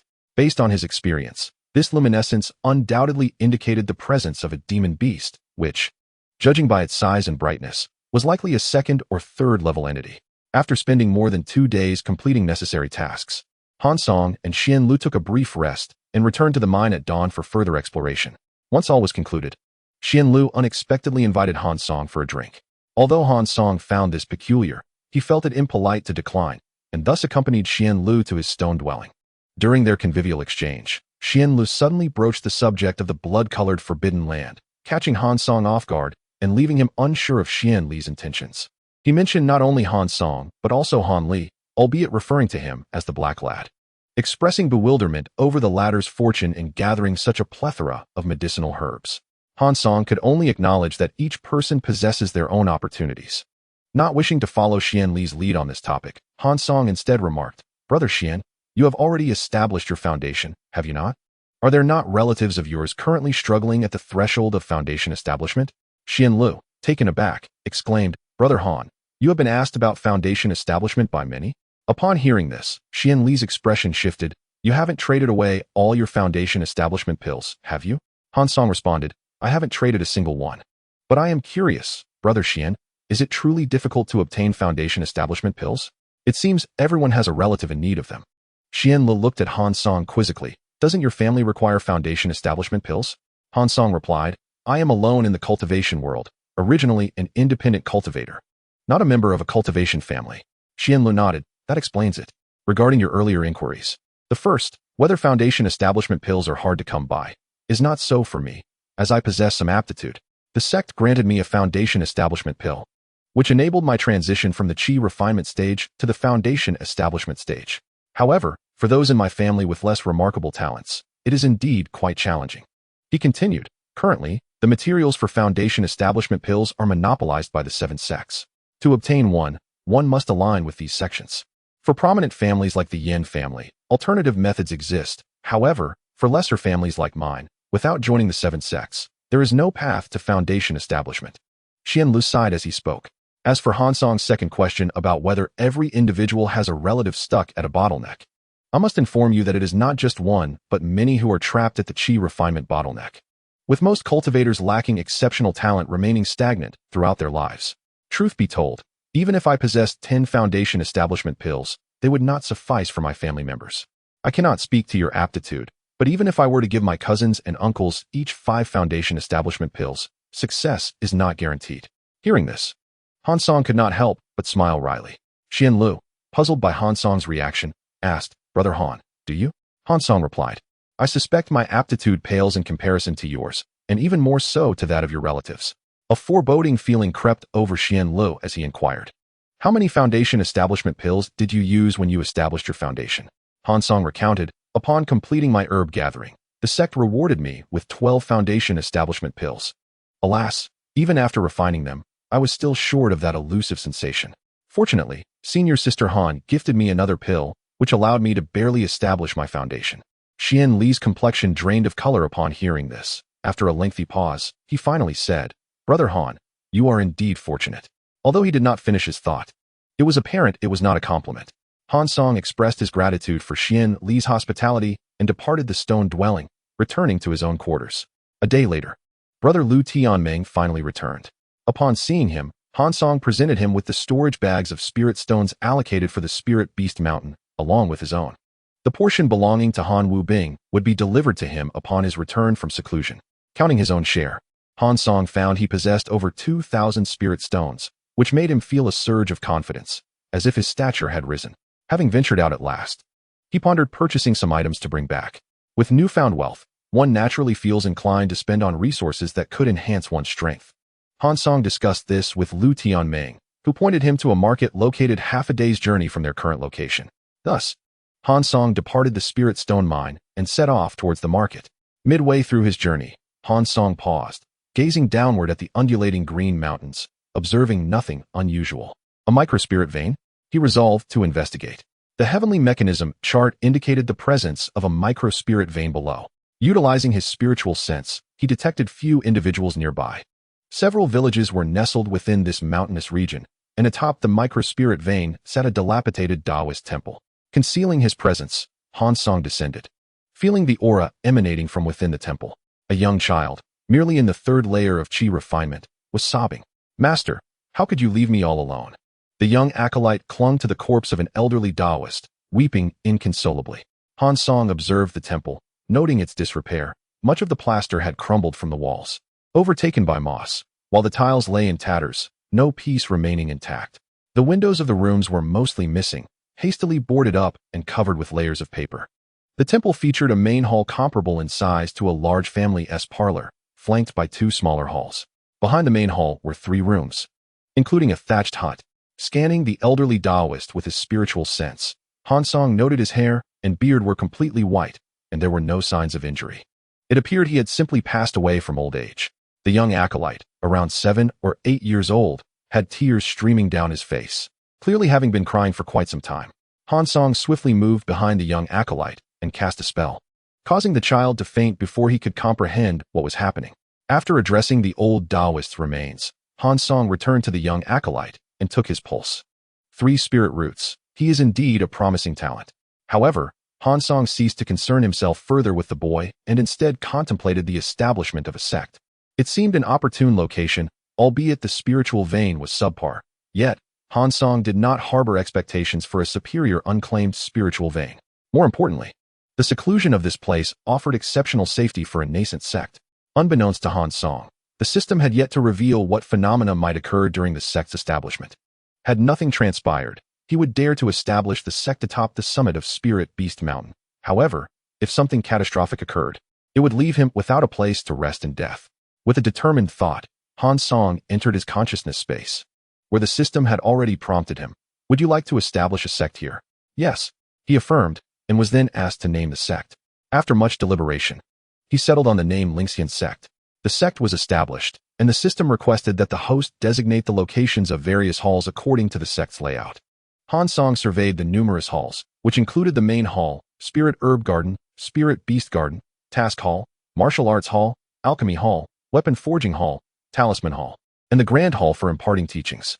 After a moment's contemplation, he excavated a passage beneath the Taoist temple, fashioning an inner chamber.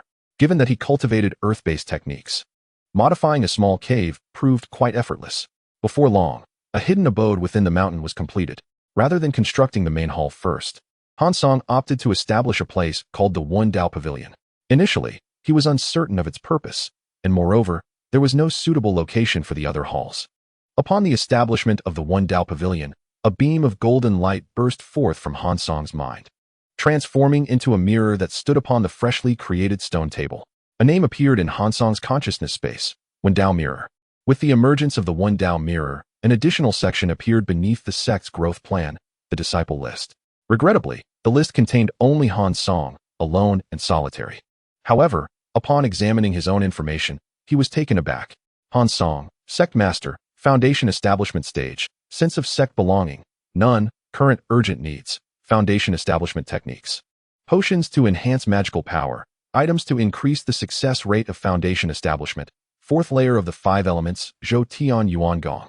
100 success rate for Sheng Ling Huang Dan. 100 success rate for Tai Ching Hui Yuan Dan. 100 success rate for San Yuan Qi Dan.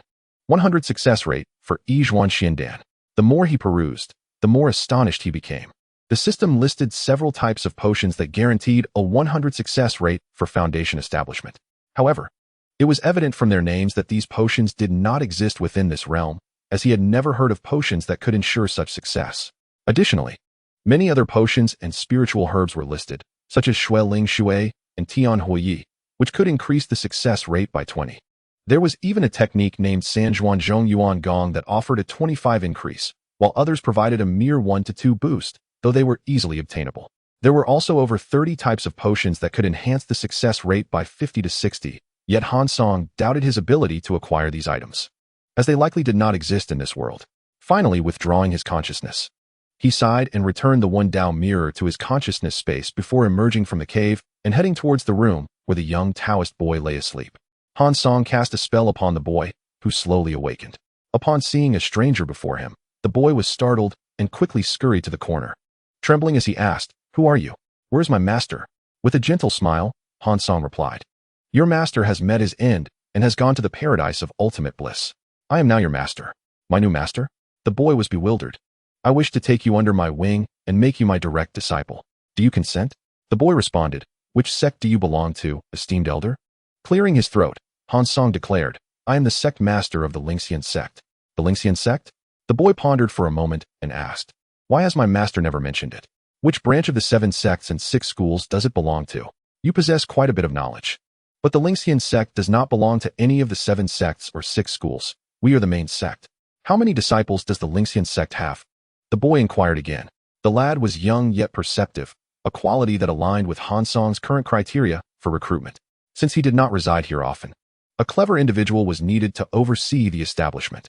Gathering his confidence, Han Song raised his voice. "Currently, the Lingxian sect has only me as the sect master. But in the future, our sect will grow stronger." The boy asked, "If I do not join the Lingxian sect, will you kill me?" Han Song raised an eyebrow. "Do I appear to be a bloodthirsty person? If you choose not to join my sect, I will erase your memories of this time and send you down the mountain, as I have claimed this peak. However, if you choose to join us, I will provide you with several protective magical artifacts, guide your cultivation, and gift you potions. If you train diligently and progress swiftly, I will grant you the opportunity to establish your foundation." The boy considered the multitude of benefits, and the clouds of despair on his face dispersed in an instant. He quickly rose to his knees before Han Song, joyfully proclaiming, "Master, I bow to you." Han Song released his spiritual energy to lift the boy, and as his consciousness returned to the consciousness space, he noticed a new name had appeared on the disciple list. Lin Sheng, Direct Disciple, Chi Refinement Stage 3, Sense of Sect Belonging, 16.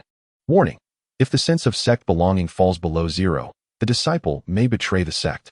Current urgent needs: potions to enhance magical power, items to increase foundation establishment success rate, not yet at the Chi Refinement bottleneck. Chapter 29, Sect Growth Plan. Han Song bypassed the plethora of potions guaranteeing foundation establishment and sought out those with a 30 success rate. "Lin Sheng, my disciple," he addressed the newly acknowledged disciple, "I present you with 3 superior magical artifacts, the Meiyu Sword, the Zhuguang Shield, and the Hong Ri Shuttle. However, I must caution you, do not use these artifacts unless in a critical moment, as their origins are not entirely honorable. They are merely a last resort for preserving your life. When I return, I will procure additional magical artifacts and potions for your cultivation." Lin Sheng, holding the newly acquired artifacts, beamed with joy and knelt once more, expressing, "Thank you, Master." Han Song nodded and checked the consciousness space. Discovering Lin Sheng's sense of belonging to the sect had increased by over 30 points, now standing at 50.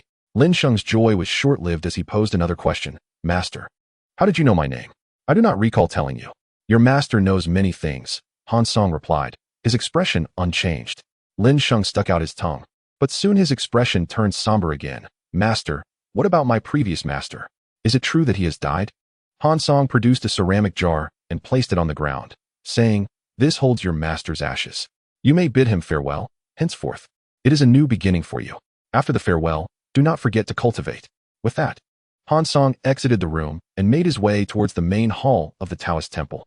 He had just probed his consciousness towards the spiritual root, hoping to assess the effects of the transformation, only to be met with a system prompt indicating that he must first establish the main hall to view the specific effects. Han Song raised his gaze to survey the dilapidated Taoist temple, feeling a pang of bitterness as he mused, "This is rather shabby." Yet, there was no choice but to wait and gradually expand and renovate in the future. As Han Song's thoughts stirred, a beam of golden light shot forth from the crown of his head, gradually expanding until it enveloped the grand hall. The system prompted that the construction of the sect's hall was complete. Subsequently, 3 sets of formation flags emerged from the golden light of the hall. Upon examination, Han Song discerned that one set was for the protective formation, another for the concealment formation, and the last for the spirit-gathering formation. These flags did not heed Han Song's commands, but flew toward the periphery of the miniature spiritual vein, encasing the entire vein, leaving Han Song with merely 3 formation discs. After studying these discs for a while, Han Song comprehended their function. They could control the positioning of each flag, thereby producing various effects of the formations. For instance, the protective formation not only deflected attacks, but also retaliated against the assailants, though it could currently only withstand disciples in the Chi refinement stage. To enhance its power, The sect's rank must be elevated. The other two formations exhibited similar limitations. Han Song then consulted the sect growth plan to ascertain the conditions required for upgrading the sect. At present, Lingxian sect was not even a first-tier sect. It was classified as a zero-tier sect. To ascend to a first-tier sect, he needed to have 10 disciples, 2 of whom must be at the foundation establishment stage. Disciples did not include Han Song himself. Clearly, further development would take time. However, an additional initiative appeared under the sect growth plan, the spiritual vein growth plan. The brief description indicated that due to the sect's location being deficient in spiritual energy, the system instituted this growth plan whereby the spiritual vein would level up every 100 years until it reached the maximum capacity that the realm could sustain. When the spiritual vein beneath the main peak of the sect ascended by 1 tier, it would radiate outward in a ring. For example, when the main peak upgraded to a primary spiritual vein, the surrounding area would automatically upgrade to a miniature spiritual vein, and so forth, until expansion was no longer feasible. Han Song contemplated these descriptions and calculated that if the main peak attained the highest tier of spiritual vein, the adjacent ring would be a high-tier meridian, the second ring a medium-tier meridian, the third ring a primary spiritual vein, and the outermost ring a miniature spiritual vein. He pondered whether there existed an even higher tier of spiritual vein beyond the top tier. If so, it could potentially allow the sect to expand further. This plan was indeed promising, resolving a significant issue regarding the sect's less-than-ideal location. Having addressed the matters of the Grand Hall, Han Song turned his attention to the spiritual roots, and upon doing so, he felt a surge of elation. He examined the effects of transforming the spiritual roots. The rune spiritual root enhanced the success rate of talisman crafting for both the host and the disciples, with the host achieving a 100% success rate and the disciples achieving a 10% success rate. As the sect upgraded, for each tier ascended, the host's success rate would increase by 100%, while the disciples would increase by 10%. The alchemy spiritual root similarly improved the success rate for pill concoction, while the formation spiritual root elevated the understanding of formations. Upon activation, these roots would also amplify the effects of the grand formations within the sect, increasing by 10% with each tier ascension of the sect. The artifact spiritual root and secret spiritual root remained gray and unselectable, thus lacking any effect descriptions. Upon witnessing the transformative effects of the spiritual roots, Han Song's mouth fell agape, rendering him speechless for a time, while inwardly he lamented not having transformed earlier. Knowing now how extraordinary these roots were, Master? Master? Lin Sheng called out twice, only to see Han Song standing there with a foolish grin, causing him to instinctively take a few steps back. Disciple, what brings you to seek me? Han Song wiped his face and returned to a more serious demeanor. Lin Sheng observed his master, who had just been grinning like a fool, now appearing composed, and wondered if his master might be losing his sanity. Han Song glanced at the disciple list and noticed that Lin Sheng's sense of belonging to the sect had diminished by 5 points, leaving him with only 45 points. He mused that his earlier display of folly might have led his disciple to misinterpret him. From now on, he must be cautious. As the sect leader, he needed to maintain an air of authority. However, anyone witnessing the previous scene would struggle to contain their expressions. Despite the decline of 5 points, it would still be easy to recover in the future. Master, the cultivation method I practiced previously was incomplete. Might you have the complete version? Lin Sheng respectfully inquired. What attribute does your cultivation method possess, disciple? Han Song asked. I practice a foundational fire attribute method, the Scarlet Fire Technique. Lin Sheng replied with reverence. Oh, I do not possess that particular method. However, do not worry. I shall visit the nearby market shortly to procure not only the complete method for you, but also some elixirs to enhance your cultivation, as well as suitable magical artifacts. Han Song assured him. Thank you, Master. Lin Sheng responded obediently before retreating to his quarters to meditate. After leaving some provisions for Lin Sheng, Han Song summoned his magical artifact and proceeded toward the designated market. Along the way, he took out the inquiry mirror to study. This object appeared as a golden light in the celestial mechanism diagram, though not as radiant as that of the Seven Mysteries sect. Han Song attempted to channel a strand of spiritual energy into it, and unexpectedly, upon receiving this energy, the inquiry mirror enveloped him in a beam of light and displayed numerous texts. These included information about Han Song's cultivation status, physical condition, and cultivation methods, along with various suggestions regarding which elixirs to consume, which methods to practice, and how to expedite his cultivation. However, upon seeing a plethora of unfamiliar elixirs and methods, Han Song opted to disregard this information. 2 pieces of information, however, captured Han Song's attention.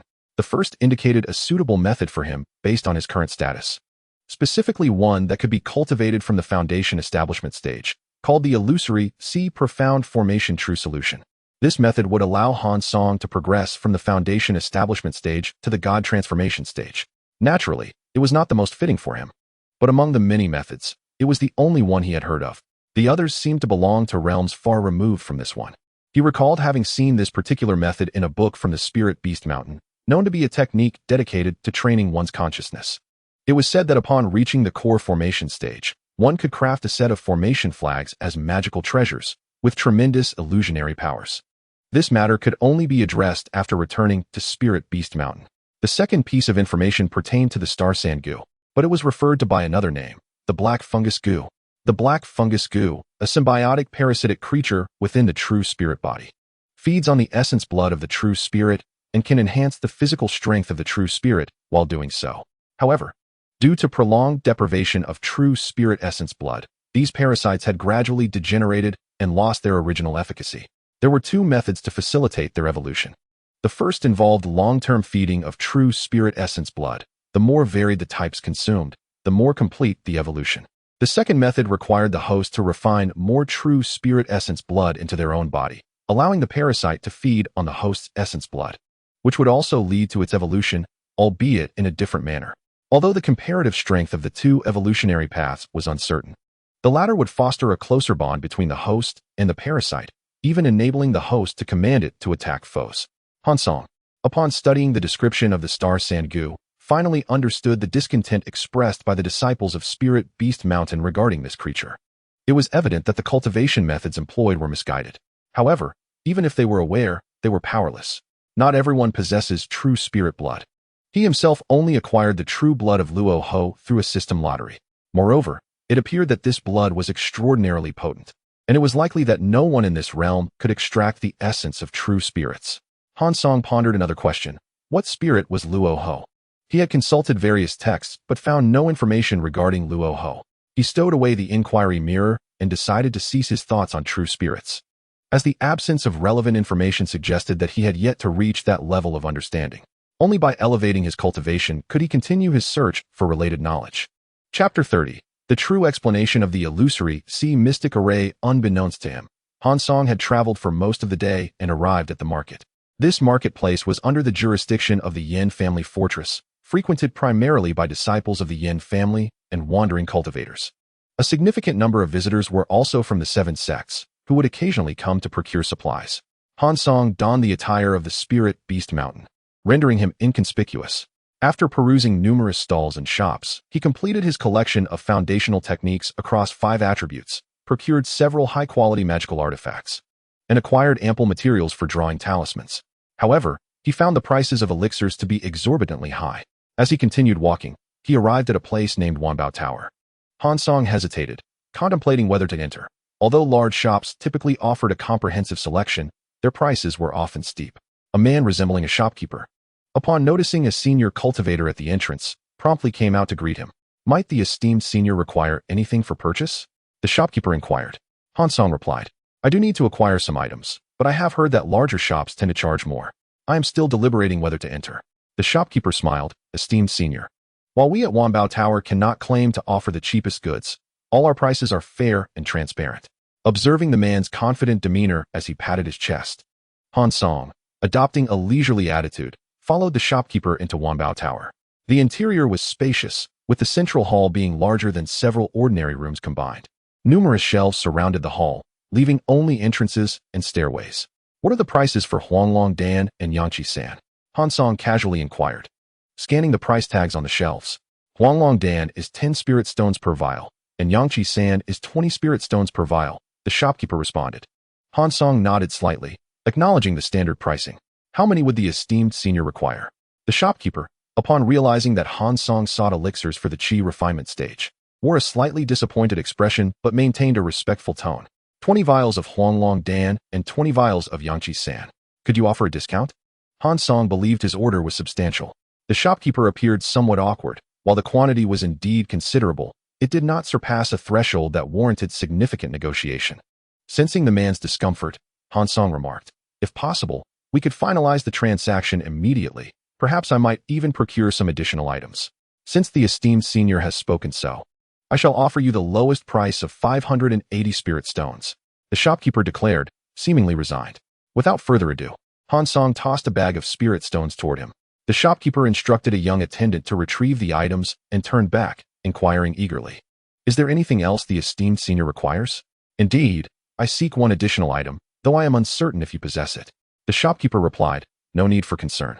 We fear not the absence of goods, but rather the silence of esteemed seniors. Our Wanbao Tower's ventures extend throughout the Su Kingdom and neighboring realms. While we cannot claim to dominate the smaller markets, we certainly have a presence in the larger ones. That is splendid. Might your esteemed establishment have a technique known as the true explanation of the illusory, mystic array? The shopkeeper, taken aback by the inquiry, slowly responded, esteemed senior. You must understand that there are countless techniques in the realm of cultivation. I cannot recall every one of them. However, given the tone of your inquiry, this technique must be quite remarkable. Please proceed to the second floor. This level caters to Qi refinement stage cultivators, while the second floor is where foundation establishment stage cultivators conduct their transactions. Kindly ascend this staircase, and someone will attend to you. Why not mention that sooner? Han Song grumbled as he received the elixirs from the attendant and strode purposefully up the stairs. Upon reaching the second floor, a melodious voice greeted him. Welcome, esteemed senior.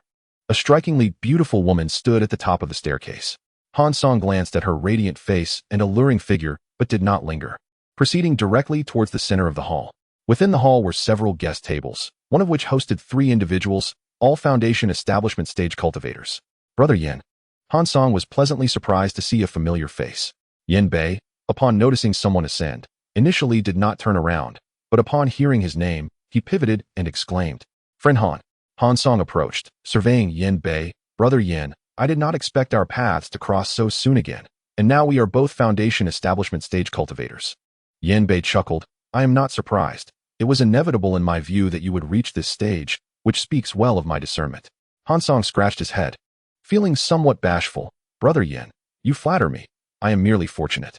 Yin Bei gestured for Han Song to take a seat. Allow me to introduce you. This is my clan brother from the Yin family fortress, Yin Yu, and this is Ma Boijia, the shopkeeper of the second floor of Wanbao Tower. Han Song quickly stood and bowed to both, esteemed friends Yin and Ma. It is an honor. Yin Yu, a notably imposing figure, greeted Han Song with a smile and a nod, displaying no signs of unfamiliarity despite it being their first encounter. Ma Boijia, appearing somewhat older, likely in his 50s, exuded vitality. His beard was meticulously groomed, and his eyebrows seemed particularly well kept, giving him an air of refined elegance in his loose gray robe. Upon first glance, one could not help but feel a sense of respect towards him. Indeed, Wanbao Tower had chosen its personnel wisely in appointing him as the shopkeeper of the second floor. Han Song mused. What may I assist you in procuring, esteemed friend Han? Ma Boijia, bypassing any inquiries about the relationship between Yin Bei and Han Song, directly addressed his purpose. As the four settled, Han Song accepted the freshly poured tea from Ma Boijia and stated, having just established my foundation, I have yet to cultivate the techniques appropriate for this stage, hence my visit to see if I might find a suitable technique. Understanding Han Song's intent, Ma Boijia refrained from speculating on why he had not pursued the techniques from Spirit Beast Mountain and remarked, to prevent any notion that Wanbao Tower takes advantage of its stature, I must express that the majority of techniques in the cultivation world are monopolized by prominent sects, while a smaller fraction is passed down through family lineages. Therefore, aside from foundational techniques, most others are rather costly, and the highest tier techniques are often priceless. Thus, if you seek a highly advanced technique, I regret to inform you that our tower likely does not possess it, and even if we did, it would not be available for sale. Han Song nodded thoughtfully. My understanding of techniques pales in comparison to that of friend Ma. I am only aware of the name of that technique, and whether it is indeed of the highest tier remains unknown to me. I invite you to share its name. If we happen to have it, and it is for sale, we would be willing to part with it, especially since you are a friend of friend Yin, for whom I might be able to offer a modest discount. Ma Boijia replied, while stroking his beard. Han Song said, Thank you, Taoist Ma. The technique I seek is called the true explanation of the illusory, mystic array. I wonder if you are familiar with it? Upon hearing the name of this technique, Ma Baijia's expression shifted to one of surprise, his hand pausing mid-stroke of his beard. Yin Bei and Yin Yu also turned their gazes toward Han Song, their faces reflecting varying degrees of confusion. Yin Bei spoke first. Are you planning to cultivate this technique, Taoist Han? Han Song replied, "Is there something unusual about this technique?"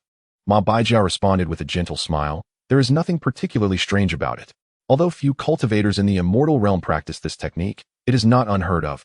We merely find it somewhat peculiar that you, Taoist Han, would choose to cultivate this technique."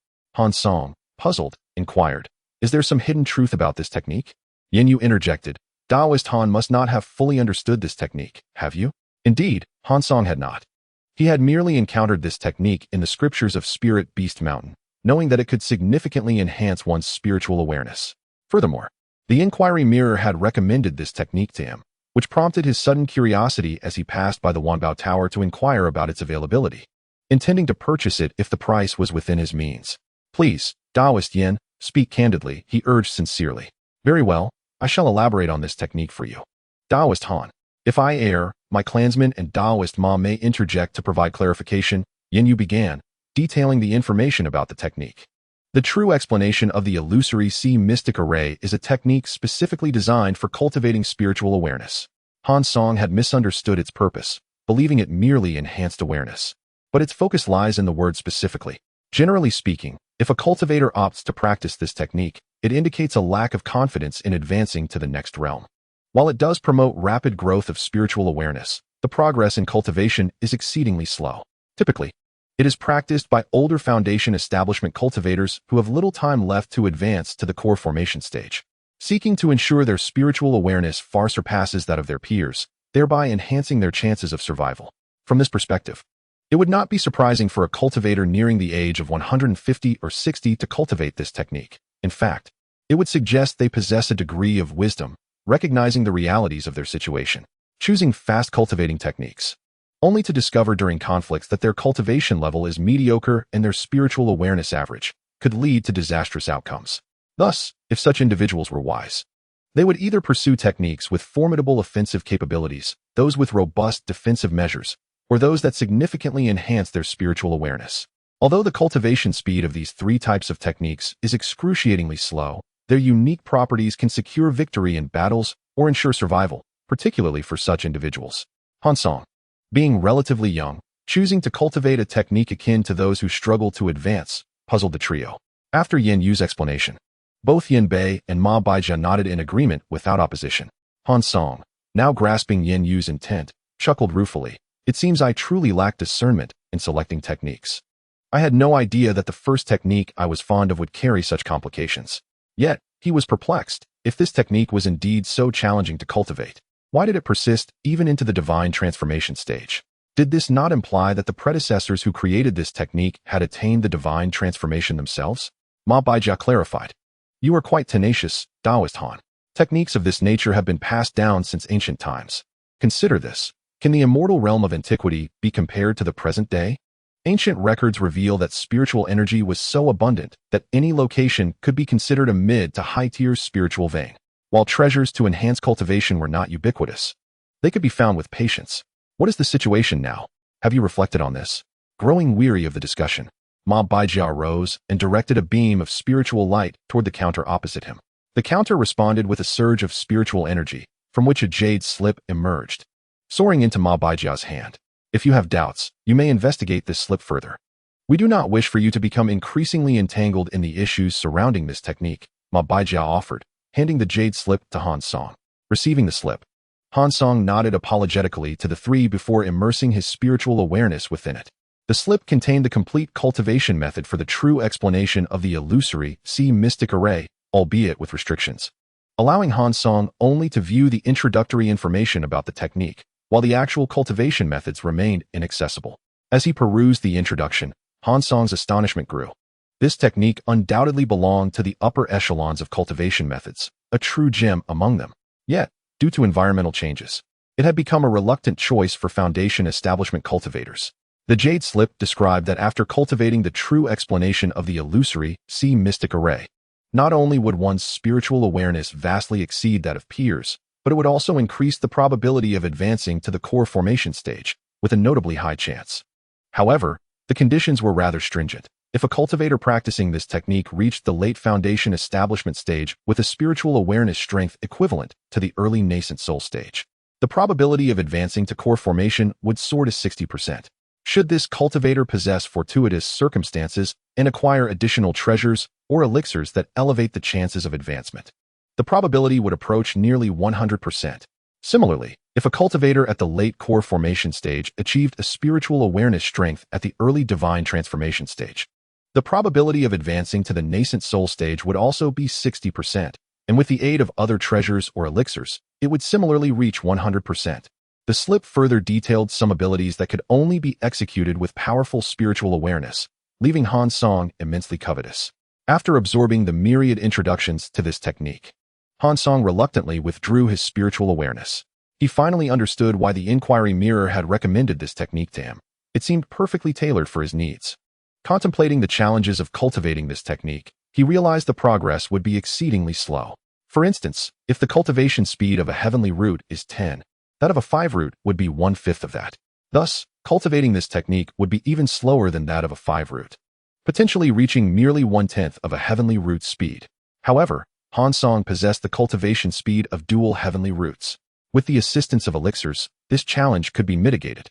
Moreover, by the time he reached the pinnacle of foundation establishment, his 5-element celestial yuan technique would advance to its 4th layer, generating a 3rd spiritual root. At that point, possessing 3 heavenly roots would make this dilemma far easier to resolve. Furthermore, as his 3rd spiritual root emerged, his spiritual power would expand once more, and his spiritual sea would enlarge, further elevating his chances of reaching core formation. Han Song calculated that even without any elixirs, his chances of advancing to core formation could soar to an astonishing 90%. Such a prospect was unfathomable.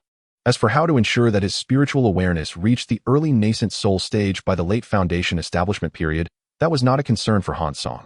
Naturally, other cultivators practicing this technique did not contemplate this either. Their circumstances merely differed. In Han Song's mind, his future path in cultivation crystallized in an instant. Was it not merely a matter of elixirs? If not for the presence of others nearby, he would have considered transforming his spiritual roots immediately to enhance his alchemical success rate to 100%. Suddenly, Han Song recalled something. He felt as though this system was an omniscient entity, as if his path had already been laid out for him, requiring only that he proceed step by step. Was it truly so? Han Song glanced at the plans for his growing sect, yet received no response. Taoist Han, Ma Baijia called out. Han Song chuckled. Taoist Ma, I am exceedingly grateful for your information. Ma Baijia exhaled deeply, stating, it is indeed a relief to see a fellow Taoist return from the brink of misdirection. It validates the goodwill of both myself and the Yin family. Han Song chose not to engage further, simply inquiring, Taoist Ma, might I ask the price of the true of the illusory sea mystic formation in your esteemed establishment? What? Even Yin Bei was startled and quickly interjected. But Han Song interrupted him, saying, rest assured, Brother Yin, I am fully aware of my intentions. I merely wish to study this technique to discern any potential means of unraveling it. The 3 were skeptical and attempted to dissuade him. Yet Han Song remained resolute in his desire to purchase it. Ultimately, Ma Baijia sighed, Taoist Han, I do not mean to be tedious, but this technique is hardly worth yet your future is too precious to jeopardize. After much negotiation, the transaction was settled for 300. Upon lifting the restrictions from the jade slip and providing a copy to Han Song, Ma Baijia cautioned, I shall refrain from further words. But I implore you to exercise caution and consider carefully before practicing this technique. Han Song acknowledged, I understand your good intentions, Taoist Ma. I shall certainly heed your advice. There is no need for concern on your part.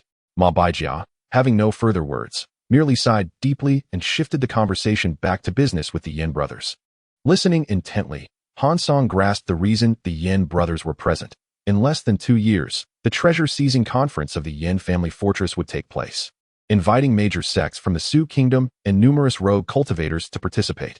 The Yin brothers were here to procure items in advance, ensuring they would not find themselves unprepared when the time came.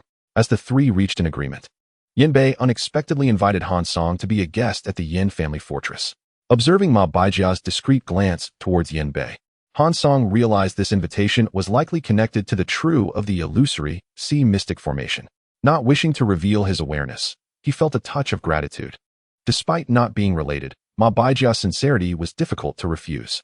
Concluding that a few extra days' delay would not be detrimental, Han Song accepted Yin Bei's invitation. Thus, the 3 exited the Wanbao building, with Ma Baijia seeing them to the door and bidding them farewell. Riding on the dual-headed eagle spirit beast of Yin Yu, they settled upon its back, where Yin Yu produced a flask of spirit wine, serving himself, Yin Bei, and Han Song, and they drank heartily. The presence of the wine inspired endless conversation, and Han Song anticipated the inevitable chatter from the Yin brothers. After much persuasion from Yin Bei and contributions from Yin Yu, Han Song ultimately conceded, promising that unless he thoroughly understood and found a resolution to the illusory sea mystic formation, he would not practice the technique. Had it not been for Han Song's jest about needing to swear an oath against his own inner demons, Yin Bei would have continued his lengthy discourse. Aside from this matter, the trio found common ground in their conversations, filled with laughter and sighs, as they drew near to the Yin family fortress. Yin Yu reigned in the spirit beast, retrieved a restriction token, and enacted a spell to open the grand formation, allowing them to enter in sequence. It must be noted that the Yin family fortress bore significant differences from the spirit beast mountain. The latter was a labyrinth of mountain intersections, where traversing from one point to another would consume an inordinate amount of time for non-cultivators. In contrast, the Yin family fortress was constructed akin to a mortal town, albeit on a grander scale, perhaps only rivaled by the imperial city. This disparity arose from the fact that the spirit beast mountain was solely inhabited by cultivators, whereas the Yin family fortress coexisted with both mortals and cultivators. As Han Song strolled down the bustling street, he mused whether the Lingxian sect could one day establish a similar sanctuary for mortals and cultivators alike. Regrettably, the current state of the Lingxian sect was far from such aspirations. It was hardly capable of safeguarding mortals, let alone itself. Suddenly, a commotion disrupted Han Song's thoughts. A group of burly men surrounded a young girl, their faces betraying lewd intentions. Neither Yin Yu nor Yin Bei intervened, as they adhered to the principle of avoiding involvement in mortal affairs, except in cases where their own kin were threatened. Given their disinterest, Han Song, as an outsider, felt no obligation to intervene either. The three proceeded as if the scene before them did not exist. One of the thugs snarled, "Little girl, you would do well to comply. If you submit to our elder brother, we can spare you from our wrath. You think this is still Jiyuan City?" The girl's face was smeared with a dark substance that resembled soot, and though it obscured her features, it was evident that beneath it lay a beauty comparable to a lotus emerging from the water. The girl spoke, "Gentlemen, please have mercy and grant me a few more days. I assure you, I will repay the remaining. My mother is bedridden, and I must care for her while earning the spirit stones, which is why I have delayed repayment. Please, just 3 more days, and I promise to fulfill my debt." As she spoke, tears streamed down her face, mixing with the gray pigment and leaving streaks of sorrow. The lead thug, however, showed no sympathy, harshly retorting, "Enough with the weeping. One might mistake us for harassing a decent woman. You will repay your debt today, or we will take you in lieu of payment." Seeing her plea go unanswered, despair clouded her eyes, and despite the mask of gray, her pallor became evident. She seemed to lose all strength, collapsing to the ground, murmuring, Brother Han, where are you? How much does she owe you in?" A voice rang out from behind the thugs. "Who the hell wants to meddle?" The lead thug barked. But upon turning to see Han Song flanked by the Yin family disciples, his expression shifted to one of surprise. The Yin family disciples were easily identifiable by their distinctive attire, prompting most to steer clear of them, for this was the Yin family fortress, where even the most reasonable disputes could turn unreasonable. However, it appeared that the disciples had no desire to intervene, emboldening the thug once more as he declared, "Do you not know that cultivators must not interfere in mortal affairs?"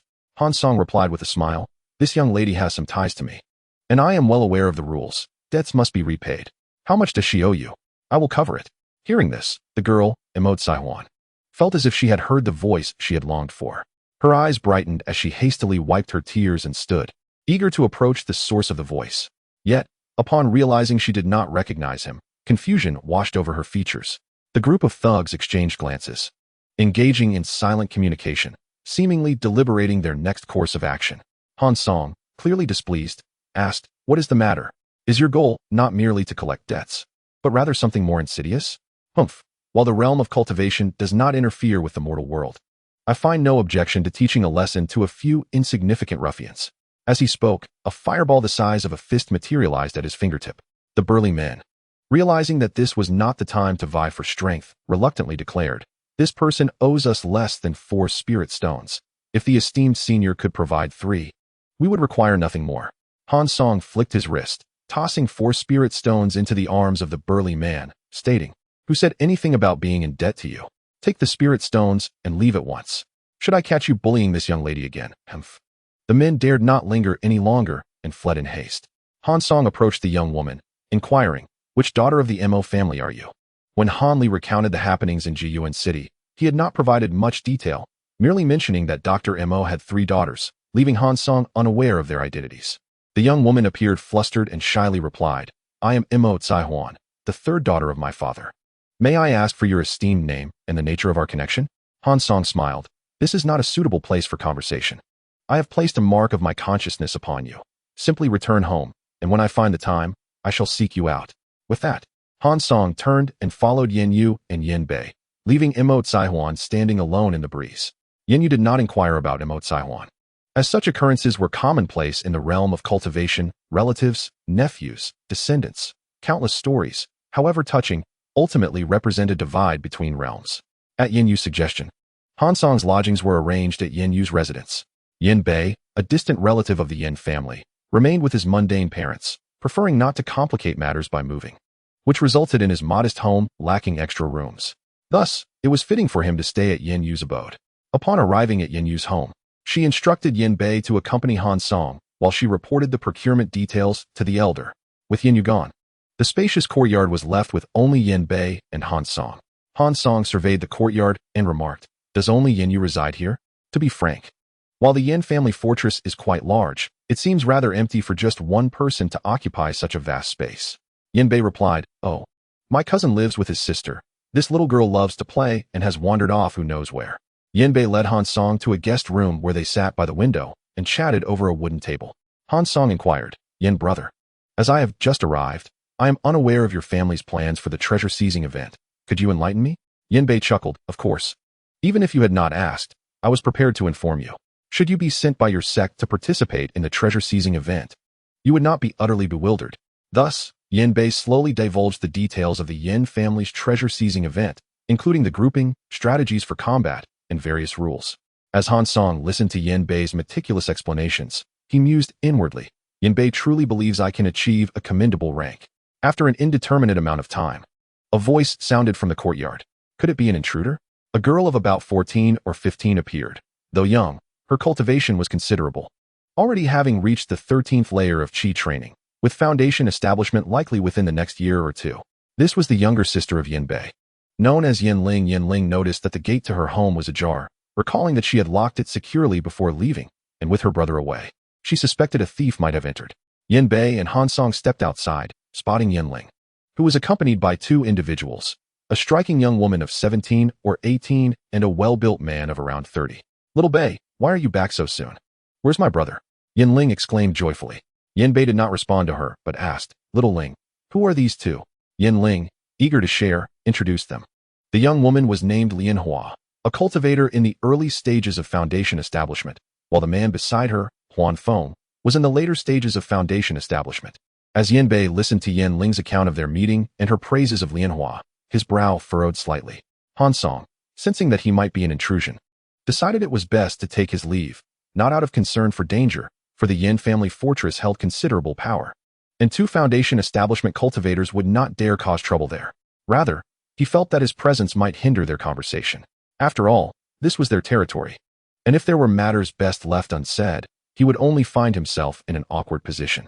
Turning to Yin Bei, Han Song said, "Yin brother, since you have guests, I shall take my leave for a while. I have a matter to attend to." As Han Song passed by the young woman named Lianhua, she glanced at him, her eyes revealing an inscrutable expression. She then turned her gaze to Huan Feng, who subtly shook his head, his brow slightly furrowed. Han Song paid no heed to their hidden exchanges.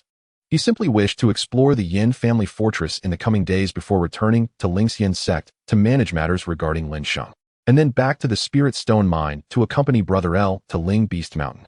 With the essence of the illusory See Profound Array in hand, Han Song felt a surge of anticipation, hoping to reach Ling Beast Mountain soon to cultivate this technique. Guided by the mark of his consciousness, Han Song found himself in a narrow alley, where he easily located one of the few households and knocked on the door. The door creaked open, revealing Mo Huan, who, upon recognizing her savior, promptly invited him inside and closed the door behind him, leading Han Song into the dwelling. The air was infused with the scent of medicinal herbs, and the bubbling sound from within indicated that Mo Huan had been concocting medicine. "Huan, who has come?" A woman's voice called out. "Mother, It's the person who saved me this morning. Saihuan replied, guiding Han Song to the inner room, where a woman of seemingly aged complexion lay in bed. Despite her worn appearance, she could not have been much older than 30, perhaps burdened by illness. With proper care, she would still possess considerable beauty. The woman coughed softly and said, "Esteemed benefactor, please forgive this old woman for being unable to rise due to my illness." Han Song smiled. "There is no need for such formalities." Saihuan added, "The benefactor mentioned a connection to our family. I have pondered for some time, but cannot recall our acquaintance. Could you please enlighten us?" If we were to count it, I should refer to you as junior sister Mo.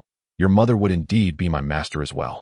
Han Song replied, his gaze drifting to the ceiling, a hint of unusual color in his eyes. Chapter 33. Dragon Gall Liquor. Did Saihuan's words merely scratch the surface, leaving her to reminisce without further elaboration? A hint of nostalgia graced her features, yet it remained a mystery what thoughts occupied her mind. Han Song remarked, "During my time at the Seven Mysteries sect, Dr. Mo imparted some martial skills to me. Although I was never formally his disciple, I cherish this bond in my heart." In truth, Han Song felt no genuine affection for Dr. Mo. His sentiments were influenced by the stories Han Li shared about Jiyuan City, leading him to believe that Han Li harbored a unique emotional connection to the Mo family. If Han Li happened to pass by that morning, he would surely lend a helping hand. Han Song's words were merely a means to fill the silence, and he sought to convey something appropriate. I see. What is the relationship between my benefactor and brother Han?" Saihuan inquired. "Han Li is my third brother. And, Miss Mo, there is no need to call me benefactor. It makes me sound ancient. You may simply refer to me as Brother Han," he replied. "Very well, Brother Han," Saihuan responded, feeling somewhat awkward. Han Song had initially intended to inquire about the changes that had occurred in the Mo family, but upon reflection, he deemed the matter irrelevant to himself and dismissed the thought. After a moment, he said, "Miss Mo, here are some spirit stones. You may purchase some quality herbs or seek out a skilled physician to treat your mother's ailment." He placed approximately 30 spirit stones on the table and continued, "With that settled, I must take my leave. Until we meet again, Miss Mo." Just as Han Song was about to exit the hall, Saihuan suddenly gritted her teeth and hurried after him, saying, "Brother Han, please wait." Han Song turned, puzzled, and asked, "Miss Mo, is there something else?" Understanding that this might be her only chance to meet Han Song again, and even more so Han Li, she asked eagerly, "Brother Han, do you know where Brother Han is now?" Han Song stroked his chin and replied, "Though I have not seen him for over 2 years, he should be faring well." "Why, Miss Mo, do you seem to miss my third brother quite a bit?" he teased with a smile. Saihuan, now with a clean face, blushed, her cheeks resembling the rosy clouds at dusk. Embarrassed, she retorted, "Brother Han, please do not jest at my expense." Han Song encouraged her. "If you have something on your mind, feel free to speak. I will not refuse to assist you. After all, your matters are but a trifling effort for me." After much contemplation, Saihuan finally asked, "Brother Han, can I also become a cultivator like you and Brother Han Li?" Han Song's expression faltered, and he looked at her with a mixture of surprise and concern. "Miss Mo, do you not realize that without spiritual roots, one cannot become a cultivator?" Although Saihuan had anticipated this outcome, hearing it directly from Han Song still left her disheartened. She slowly retreated, feeling drained, and sank onto a small stool in the courtyard. "By the way, Miss Mo, do you know the cause of Dr. Mo's death?" "I understand this may bring up painful memories," Han Song remarked, sensing an opportunity to enact a plan involving Saihuan. Saihuan forced a smile. "Wasn't my father killed by Brother Han? You need not worry about my harboring resentment towards him. While there are indeed complex reasons behind it, I suppose it is merely a matter of cause and effect." Han Song shook his head. "It seems you are unaware of some hidden truths. Allow me to enlighten you." Thus, he recounted Han Li's experiences in the underground chamber of the Seven Mysteries sect's Divine Hand Valley to Saihuan. She stared blankly at the ground, then let out a bitter laugh. "Is it true that a mere mortal must kill another cultivator to become one? Such cruelty is beyond my capability." Han Song sighed, "Indeed. I share this with you to help you understand that the world of cultivation is rife with deceit, and those with kind hearts cannot survive. Perhaps you are not suited to be a cultivator. Is there no other way?" Saihuan pressed on, unwilling to concede. "Other methods?" Han Song furrowed his brow, suddenly struck with an idea. "I cannot guarantee this will work, but I could cast a spell upon you. Of course, I do not know what harm it might inflict upon a mortal. It could even lead to your demise on the spot. However, it may also yield other unforeseen results. The decision lies with you." Han Song recalled that if he directed the light of the questioning mirror towards Saihuan, it might reveal unimaginable possibilities. After all, the mirror was designed to chart the cultivation path for cultivators and spirit beasts. If it were cast upon Immortality, would it illuminate her path to immortality? This experiment intrigued Han Song. Of course, Miss Immo, you need not decide now. I shall return at this time tomorrow. If you are willing to accept my experiment, I shall perform the spell. If not, I shall not pressure you. For now, I bid you farewell. Until we meet again, Miss Immo. With that, Han Song departed from Immortality's residence. As he strolled along the streets of the Yin family fortress, Han Song passed by a tailor shop. He contemplated the need to prepare some sect garments for Lingxian's sect as a backup.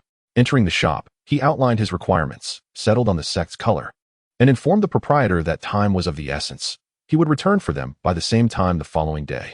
Given the higher price he offered, the tailor readily agreed, promising to work diligently to ensure completion by then. After leaving a deposit, Han Song wondered if Yin Bei and the others had concluded their discussions. Feeling rather bored, he sought out a tavern, ordered a jug of strong liquor, and began to drink alone. The Dragon Gall liquor, made from an unknown crop, proved exceedingly potent. Even as a foundational cultivator, Han Song felt a burning sensation in his belly. After emptying the jug, he requested a pot of light tea to wash it down. Before long, he had consumed all the tea as well. Even with the tea, the effects of the liquor were inescapable, and the after effects grew increasingly intense. This drink is truly not meant for mortals, Han Song mused, suddenly realizing how long it had been since he returned home. Ever since leaving the Seven Mysteries sect, he had been preoccupied with cultivation and had not inquired about his family's well-being. Pondering these thoughts, he found himself ensnared in a wave of nostalgia, unable to extricate himself. The deeper he sank into his emotions, the more difficult it became to escape. Sitting idly in his chair, he lost track of time until two figures approached him, none other than Lianhua and Huanfeng from earlier at Yin Yu's residence. Huanfeng asked, "Young master, how is the situation now?" The girl, Lianhua, sneered. He should be nearing a recovery. After consuming this liquor, even a core formation cultivator would comply. I initially thought it would require more effort, but this fool rushed in and ordered the strongest drink. Had this Dragon Gall liquor been poison rather than liquor, he might have discovered our intentions. Huanfeng nodded. Observing Han Song's dazed expression, he tentatively called out, "Friend? Friend?" Seeing no response, Lianhua suggested, "Let us wait a bit longer. Perhaps the liquor has yet to take full effect." With that, they ordered a pot of chrysanthemum tea and sat down at Han Song's table, beginning to sip their tea. Han Song initially found himself in a state of bewilderment, his consciousness gradually retracting until it returned to the realm of the mind. However, upon the complete return of his awareness, a chilling sensation surged from the system into his consciousness. Startled, Han Song instantly became acutely alert. What had just transpired? He began to recollect the sequence of events, from his departure from Immortality's home to the conclusion of his tea. The thought of Longdan liquor struck him. Such a potent drink could genuinely be sold in an ordinary tavern? It was imperative to note that he had indeed entered a commoner's establishment.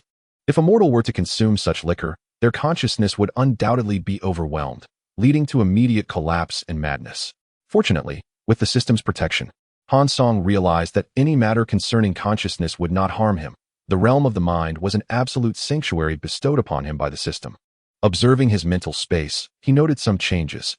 Inexplicably, the gray mist within had intensified considerably.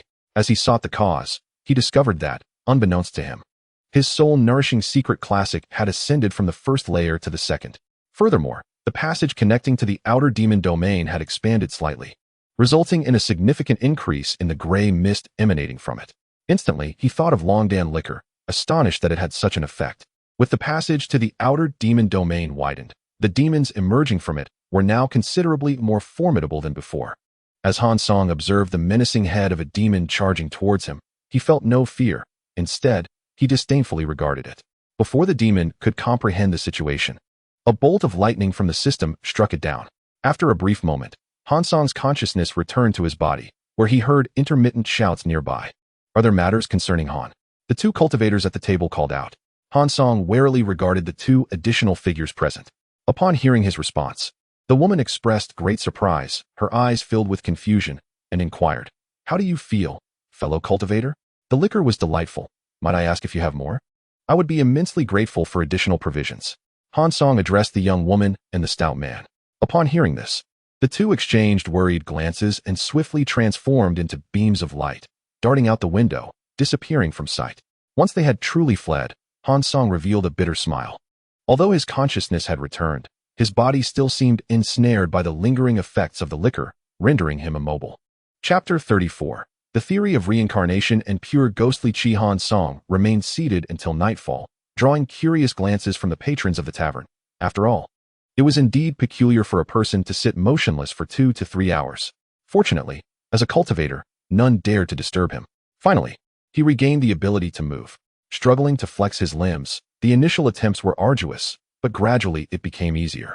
Once he had fully regained control of his body, Han Song approached the tavern counter and inquired with the young attendant if any Longdan liquor remained. The attendant appeared bewildered at the question, saying, "Did I serve liquor to the esteemed cultivator?" Even the tavern keeper failed to recall the incident. Realizing the two had been bewitched, Han Song chose not to linger and proceeded directly to the Yin residence. Upon his arrival, Yin Yu, Yin Bei, and Yin Ling were present. Han Song immediately sought information regarding the origins of Lianhua and Huanfeng. Yin Bei replied, "I am unaware of their backgrounds, but they are undoubtedly not from the 7 sects. They appear to be practitioners of the demonic path. Yin Family Fortress, unlike the 7 sects, does not engage with the demonic path, though occasionally cultivators from the 6 sects of the demonic path may pass through. As long as these individuals do not cause chaos within the fortress, Yin Family Fortress will not take action against them. Consequently, cultivators from Yin Family Fortress are not attacked by demonic sects when they venture into the demonic realm. However, encountering particularly ruthless demonic disciples would yield a different outcome, as these individuals spare no one, let alone the offspring of the Yin family." Han Song pondered and asked, "Forgive my curiosity, what is the purpose of their visit?" Yin Bei responded, "It is nothing of great secrecy. They inadvertently encountered Sister Yin Ling and expressed that her physique is exceptionally compatible with their sect's cultivation methods, hence their desire to recruit her." "Fellow cultivator Han, do you know them? Why are you so invested in their affairs?" "Not acquainted, merely find their actions rather suspicious." "Fellow cultivators, I may not be able to stay long at Yin Family Fortress," Han Song replied. Yin Yu chuckled, "What? Do you find Yin Family Fortress unsafe?" "You need not worry about that. That is not my meaning," Han Song interrupted, continuing, "Upon my arrival in the market district, I intended to procure some items for my return. It has been several days since. I informed my senior brothers that I would only be gone for a day, and now I have delayed for several days. Hence, I wish to return promptly to assure them of my safety." "I see. I misunderstood your intentions, fellow cultivator. In that case, please take some rest, and tomorrow we shall graciously see you off," Yin Yu offered. As night fell, Han Song finally dispelled all adverse effects of the Longdan liquor, and his consciousness expanded slightly. He anticipated that it would not be long before he reached the latter stage of foundation establishment. After receiving warm hospitality from the Yin brothers, they presented Han Song with a spirit talisman, which would grant him passage through the Yin family formation. However, this talisman was one-time use.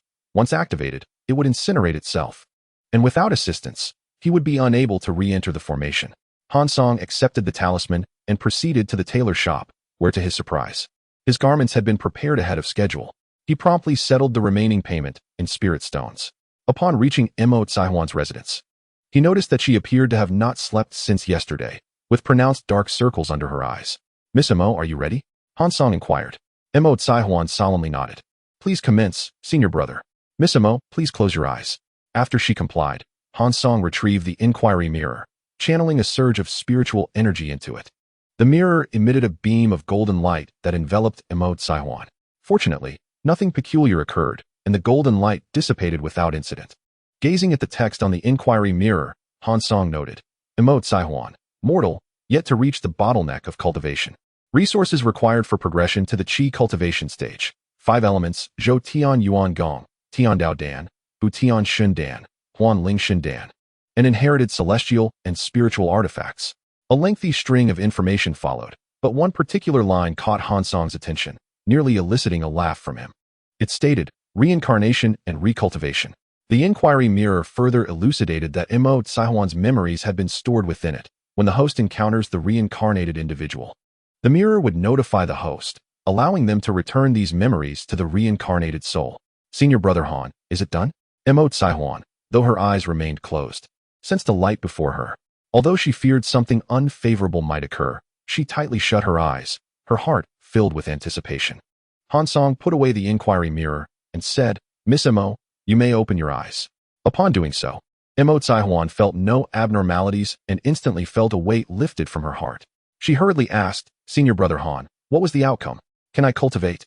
Han Song rubbed his nose, momentarily at a loss on how to explain to Immortality. The 5 elements, Zhou Tian Yuan Gong, was a secret he would never share. Likewise, he possessed none of the mentioned pills or artifacts. These were not of this realm. Even if he did, he would not offer them. After contemplating for a while, he finally replied, Miss Imo, you are capable of becoming a cultivator. Is that true? Senior brother Han, can I truly become a cultivator? Immortality inquired eagerly. Han Song nodded and said, Miss Imo, there is no need for such agitation. The reason you cannot cultivate immortality at present is that your opportunity has yet to arrive. Once the time comes, everything will fall into place effortlessly.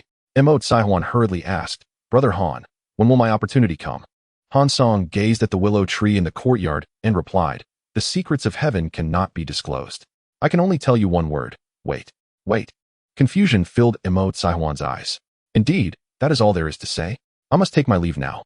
Take care, Miss Imo. With that, Han Song vanished in the blink of an eye, leaving Immortality standing alone in the small courtyard, accompanied only by the drifting willow catkins. Is this truly Immortality's opportunity? Han Song, who had just departed from the Yin family fortress, did not think so. In the cycle of reincarnation, perhaps Immortality and her reincarnated self shared the same soul, yet had their experiences remained the same? Even if Han Song were to locate Immortality's reincarnation and restore her memories, would that person still be Immortality? He believed that there might be some truth to the concept of reincarnation. But it certainly was not as the legends describe, drinking the soup of the river of forgetfulness and crossing the bridge of oblivion. Han Song speculated that perhaps reincarnation involved collecting the souls of the deceased, erasing their memories, transforming them into pure souls, and then sending them forth anew. Although the reincarnated individual possesses the same soul as the previous one, they are not the same person. While Han Song pondered over reincarnation, a few figures emerged from a nearby mountain, hovering in the air where he had passed. A striking woman named Lianhua remarked, Taoist Wang, I was right, wasn't I? A youth clad in black, his face as smooth as jade, glared in the direction Han Song had departed, his eyes filled with murderous intent. Then he turned to Lianhua with a smile and said, Thank you, Taoist Lian, for the information. I owe you a great favor this time. The beautiful girl was not even using her true name. With pure ghostly energy manifesting in a disciple of Spirit Beast Mountain, Taoist Wang must hasten. If that group from the Spirit Control Sect finds out, the Ghost Spirit Sect will be left with no recourse, no matter their scheming. Lianhua said with a smile that was not quite a smile, I initially thought to use dragon gallbladder wine to deal with Han Song. But it seems it did not have the desired effect. Frankly, while pure ghostly energy is rare, it does not greatly aid in my cultivation practices. The reason for attempting to harm Han Song was merely to seize whatever good fortune I could, especially since he harbors numerous secrets that even I and my benefactor Huan Feng cannot discern. It must be noted that Huan Feng was a late-stage foundation establishment cultivator. They could not possibly believe Han Song was a core formation cultivator. Achieving core formation in one's 20s is a level of genius unheard of since their entry into the world of cultivation. Thus, Han Song could only be practicing hidden techniques. However, after failing, the beautiful girl devised another scheme. She would inform the Ghost Spirit Sect of this matter, and at the appropriate time, notify the Spirit Control Sect, thereby inciting conflict between the two factions, allowing her own Demon Flame Sect to reap the benefits. Lianhua inquired, Taoist Wang, what do you think of this person? The youth in black replied, in my eyes, he is as good as dead. No matter how gifted he may be, he will become nothing more than a stepping stone on my path of cultivation. Lianhua chuckled, then I congratulate you in advance, Taoist Wang. Thanks to Lianhua's prior warning about his exceptional consciousness, they did not send anyone to follow him, lest they reveal their intentions. Although both were junior leaders within their sects, they had not anticipated that this seemingly mundane journey would lead them to pure ghostly energy, and thus had not brought along any core formation elders from their sect. However, now that they knew the one possessing pure ghostly energy was a disciple of Spirit Beast Mountain, they were confident he could not escape their grasp. This young leader of the Ghost Spirit Sect, having only watched the distance for a moment, turned and left for the Yin family fortress. Unaware of the danger trailing behind him, Han Song returned to Lingxian's sect, handing over the elixirs and magical artifacts to Lin Sheng, advising him not to venture outside and to focus on his cultivation within the sect, promising to return after some time.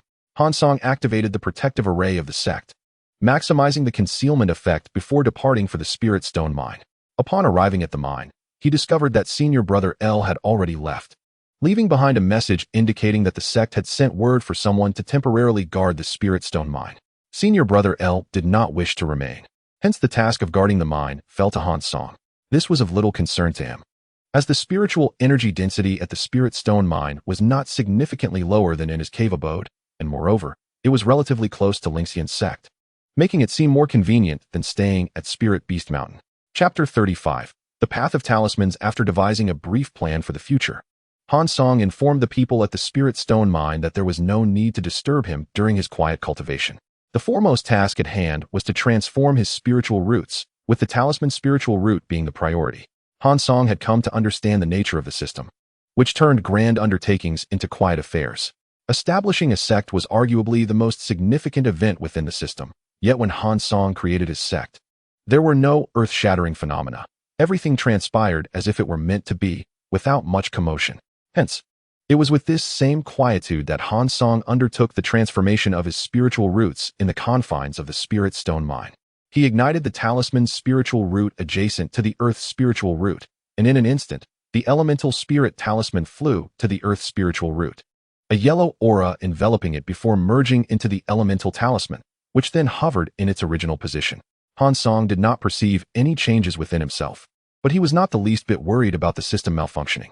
Without hesitation, he proceeded to convert the wood spiritual root into a pill spiritual root, with the green aura similarly merging into the elemental pill. His initial plan to venture into the blood-colored forbidden land to acquire spiritual roots was postponed. For him, the pill spiritual root and talisman spiritual root were of immediate necessity. After completing these two tasks, Han Song took out the jade slip containing the true explanation of the illusory sea mystical array and began to cultivate this technique according to the steps outlined within. The illusory sea mystical array was indeed a method specifically designed for the cultivation of consciousness. After merely circulating the technique for a few cycles, Han Song felt his consciousness expanding. He thought to himself that if he continued to cultivate for a few more days, his consciousness would undoubtedly reach the peak of the foundation establishment stage. It should be noted that the gray mist emanating from the outer demonic realm was now more abundant than before, and practicing the illusory sea mystical array accelerated the absorption of the gray mist, leading to a significantly faster growth rate of his consciousness than previously experienced. In the blink of an eye, 2 months passed, and Han Song's consciousness was on the verge of reaching the pinnacle of the foundation establishment stage. Yet his cultivation level had only increased slightly. However, Han Song had long been prepared for this, so he felt no disappointment. Once his cultivation technique stabilized, he retrieved the talisman-making materials he had purchased at the market along with the manual for teaching others to draw talismans. After perusing the manual, Han Song could not help but marvel at the vast variety of talismans. Just among the low-level offensive talismans, there were over 20 types, not to mention various talismans that enhanced physical capabilities, totaling more than 100. Without further ado, Han Song directed his spiritual energy into the Yunlu brush he had acquired from Yi Renjun, dipping it into a mixture of beast blood and spiritual plant seeds, and imitating the designs from the talisman manual onto a blank spiritual talisman. As this was his first attempt at drawing a talisman, he was understandably anxious. Han Song dared not be careless. He moved the brush with utmost caution, striving to replicate the designs from the talisman manual with precision. However, he still underestimated the intricacies of talisman creation. Crafting a talisman is not merely about mimicking the appearance of others. It is an art that demands a deep understanding of the spiritual energy flow and distribution within each stroke on the talisman paper, infused with one's own insights. As expected, the talisman paper ignited spontaneously after merely sketching the initial strokes. Han Song remained undeterred, for he recognized that being a talisman master is no simple endeavor. The cultivation of such a skill is resource-intensive, and even the most formidable clans often struggle to nurture a talisman master from scratch. Just as Han Song prepared to retrieve a fresh sheet of talisman paper to continue his efforts, a fleeting image flashed in his mind, depicting the moment he had attempted to draw the talisman. Upon reflection, he discerned a subtle difference. This must be the influence of the talisman spirit root. Recalling the motions from the vision, he took out a pristine talisman paper and, guided by memory, replicated the movements in reality. With a crackle, the talisman paper ignited once more.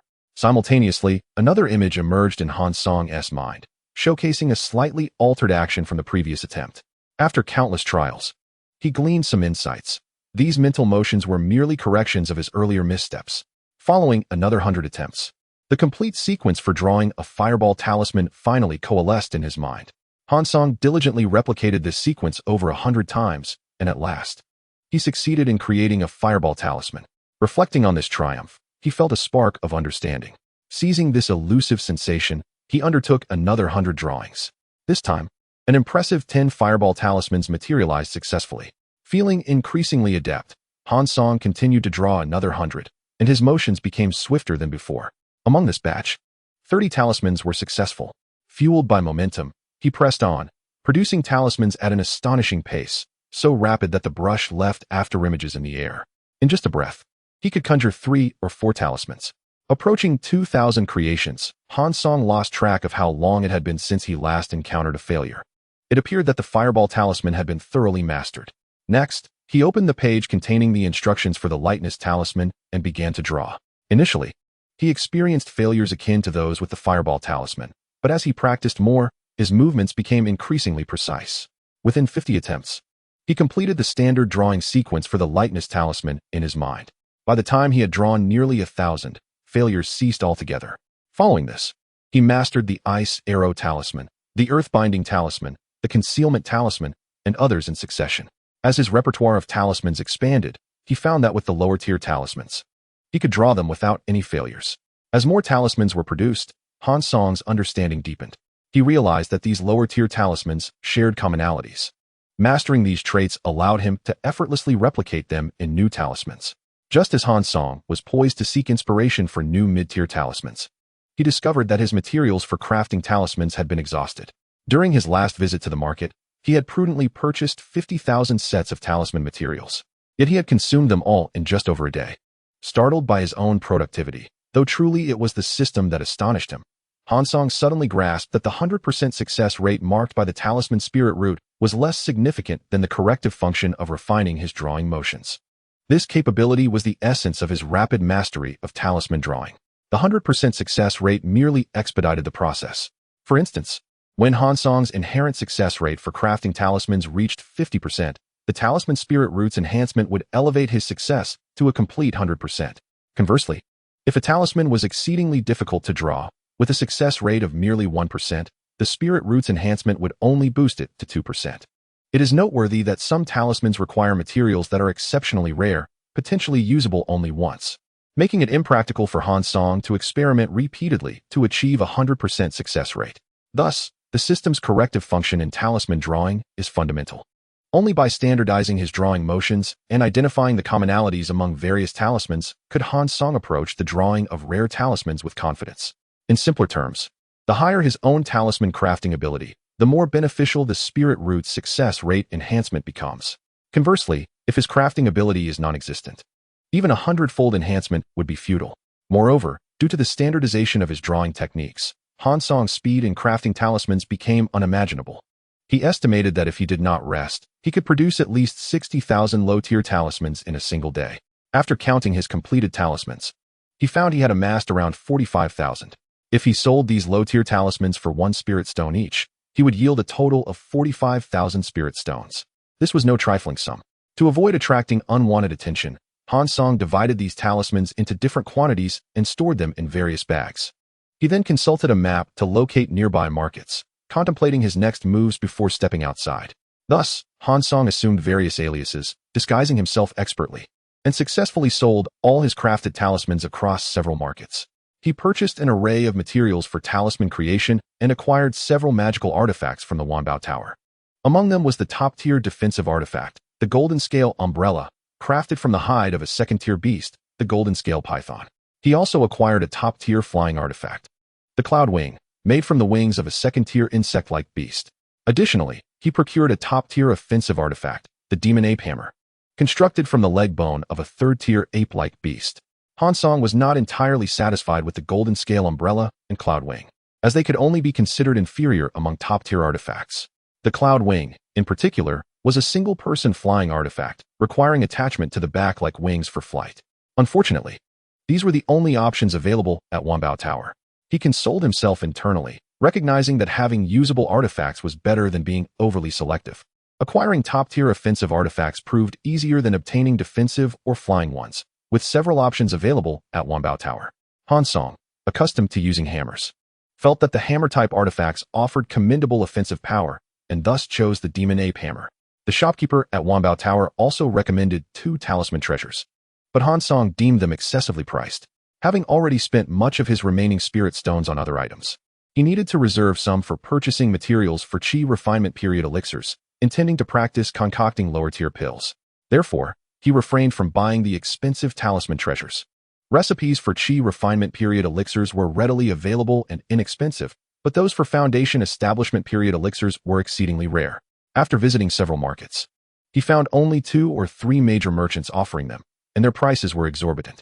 However, since he couldn't afford to refine foundation establishment period elixirs at the moment, Han Song chose not to dwell on them.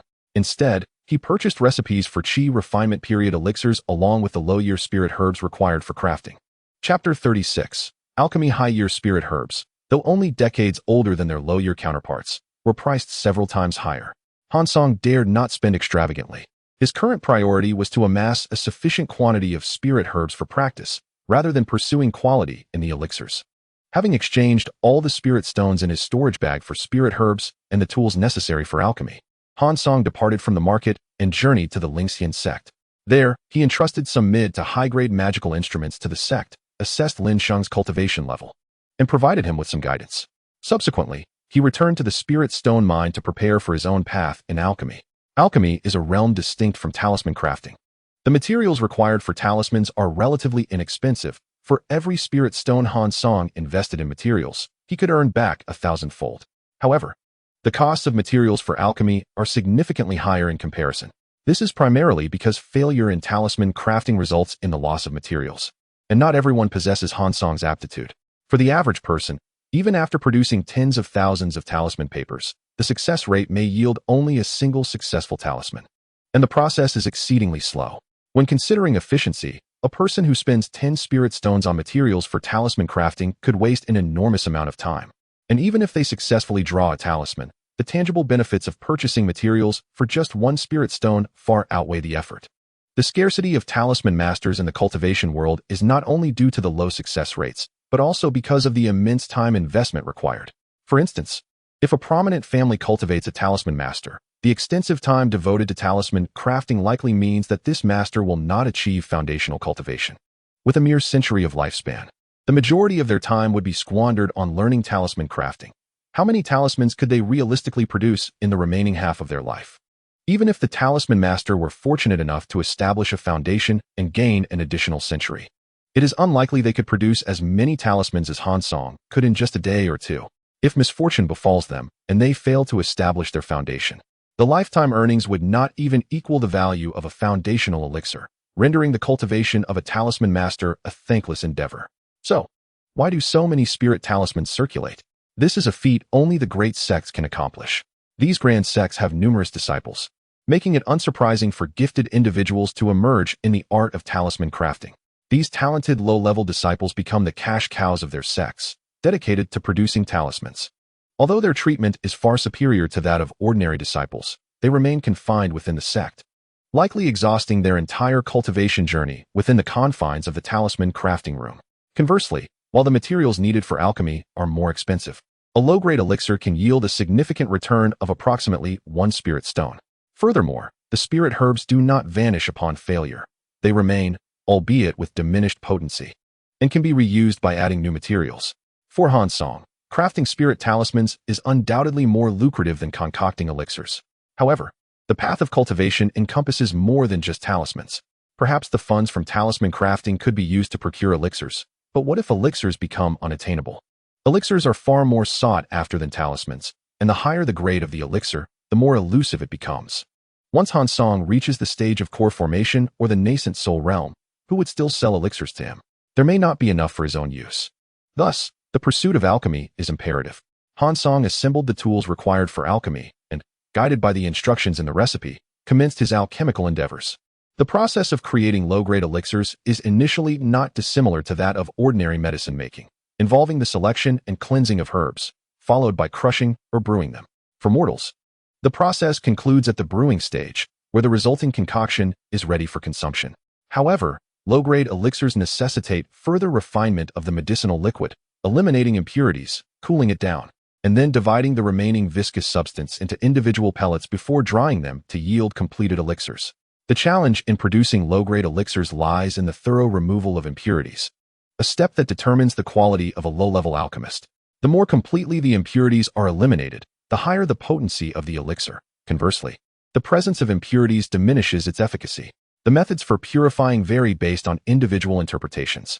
Initially, Hansong found himself perplexed, producing only waste elixirs. He began to study pharmacology, learning the attributes of various spirit herbs, which herbs react with others, and the proper sequence in which to combine them, among other foundational knowledge of alchemy. Though this information initially overwhelmed him, as he conducted experiments and gained understanding, the connections between these concepts suddenly became clearer. He no longer relied solely on rote memorization. Instead, he comprehended the material. Within less than 10 days, Hansong was finally able to carry out the various steps of alchemy in an orderly manner. As his techniques became increasingly adept, a familiar sensation descended upon his mind. While refining the Huanglong pill, Hansong experienced a moment when the mixture of spirit herbs before him transformed into a chaotic array of different colored glimmers. He swiftly employed his techniques to separate the disordered lights, arranging them according to specific principles. However, this sensation quickly dissipated, and the mixture reverted to the crushed spirit herbs. After waiting for quite some time without the sensation returning, he proceeded to the next steps: brewing, removing impurities, dividing, and drying. Remarkably, he succeeded in producing a single elixir. Albeit of poor quality, Hansong was not deterred. He felt unexpectedly delighted, having finally stumbled upon some insights. He began to repeat these operations, and that elusive sensation occasionally returned, its duration increasing with each successive attempt at alchemy. Hansong gradually understood that the essence of alchemy involves blending spirit herbs together and reorganizing the diverse energies contained within them according to specific rules, thereby creating a new energy composite. With the experience he had gathered, Hansong learned how to proceed. At times, when he could perceive the glimmers within the spirit herbs, his success rate significantly increased. Even without that sensation, he could occasionally succeed, albeit with a higher concentration of impurities, resulting in a diminished potency. Nevertheless, Hansong remained exceptionally pleased, even though the extraordinary sensation became more frequent with each elixir produced. The fact that he could still create elixirs in its absence filled him with a sense of accomplishment. The process of crafting elixirs is not as casual as drawing talismans. It is a meticulous art. Hansong was not fixated on speed. His focus was directed towards maximizing the success rate. Only when he achieved a success rate approaching 100% would he consider increasing his pace. Having invested over 5,000 spirit stones in alchemical materials, Hansong produced merely 1,000 elixirs, a venture that could be deemed a financial loss. Yet, he did not anticipate making a profit from alchemy. With the rising success rate of his alchemical efforts, Hansong's interest in the craft intensified. After 2 additional days of completing the drawing of talismans, he ventured out to dispose of his creations. This time, he traveled to several more distant markets to sell all the talismans, ultimately acquiring a substantial number of spirit stones, which he promptly invested entirely in alchemical materials before departing. Hansong presented all 1,000 elixirs he had concocted to Lin Sheng, who was astounded by the quantity. However, after sampling one, Lin Sheng complained to Hansong about the poor quality of the elixirs.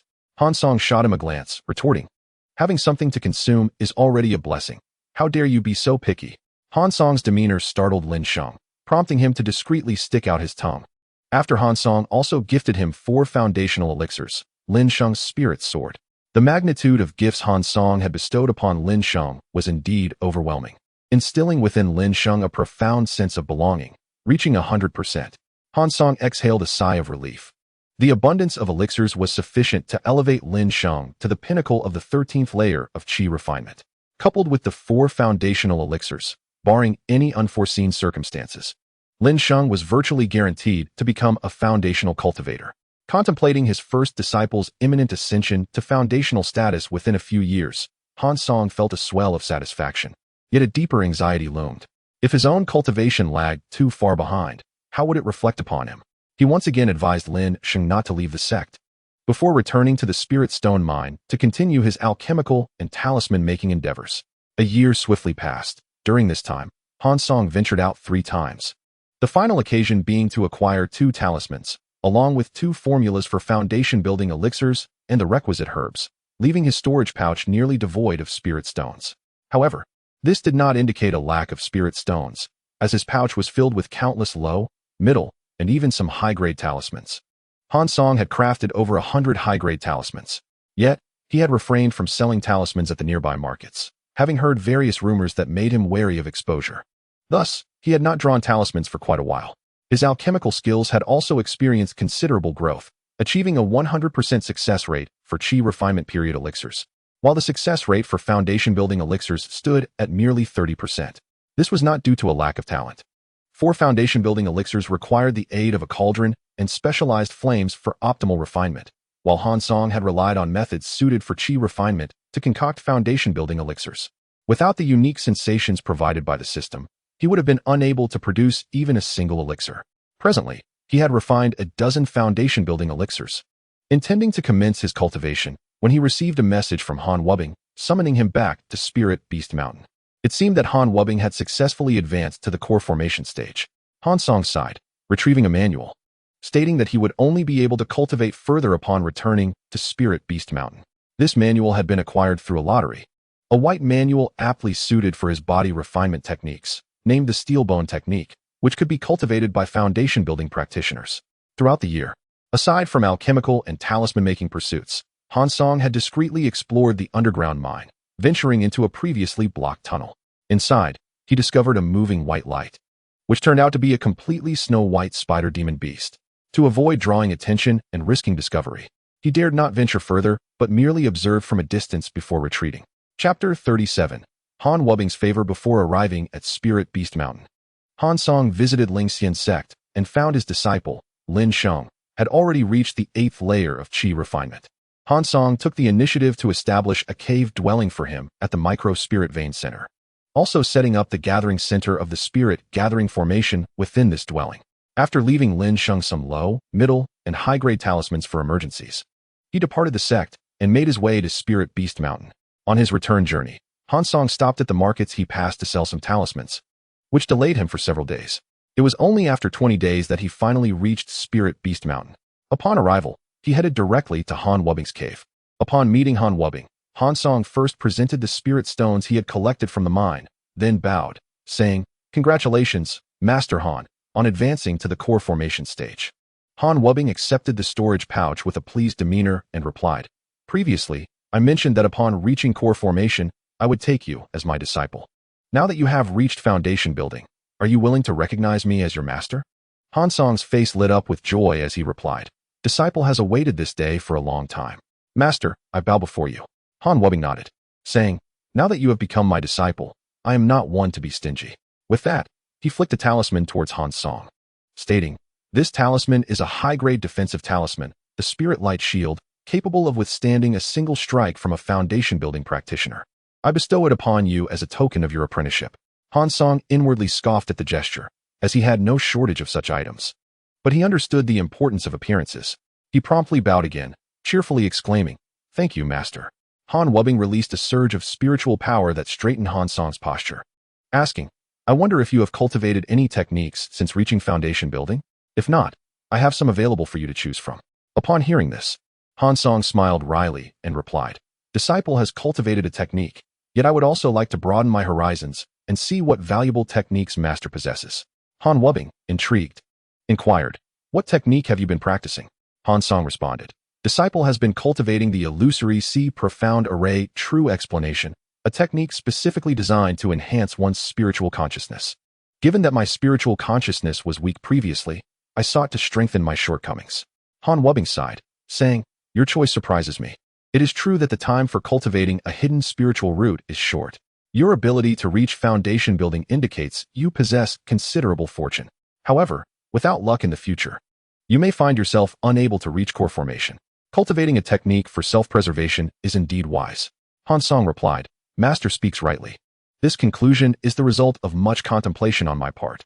Han Wubbing continued, "You should indeed acquire more means of self-preservation.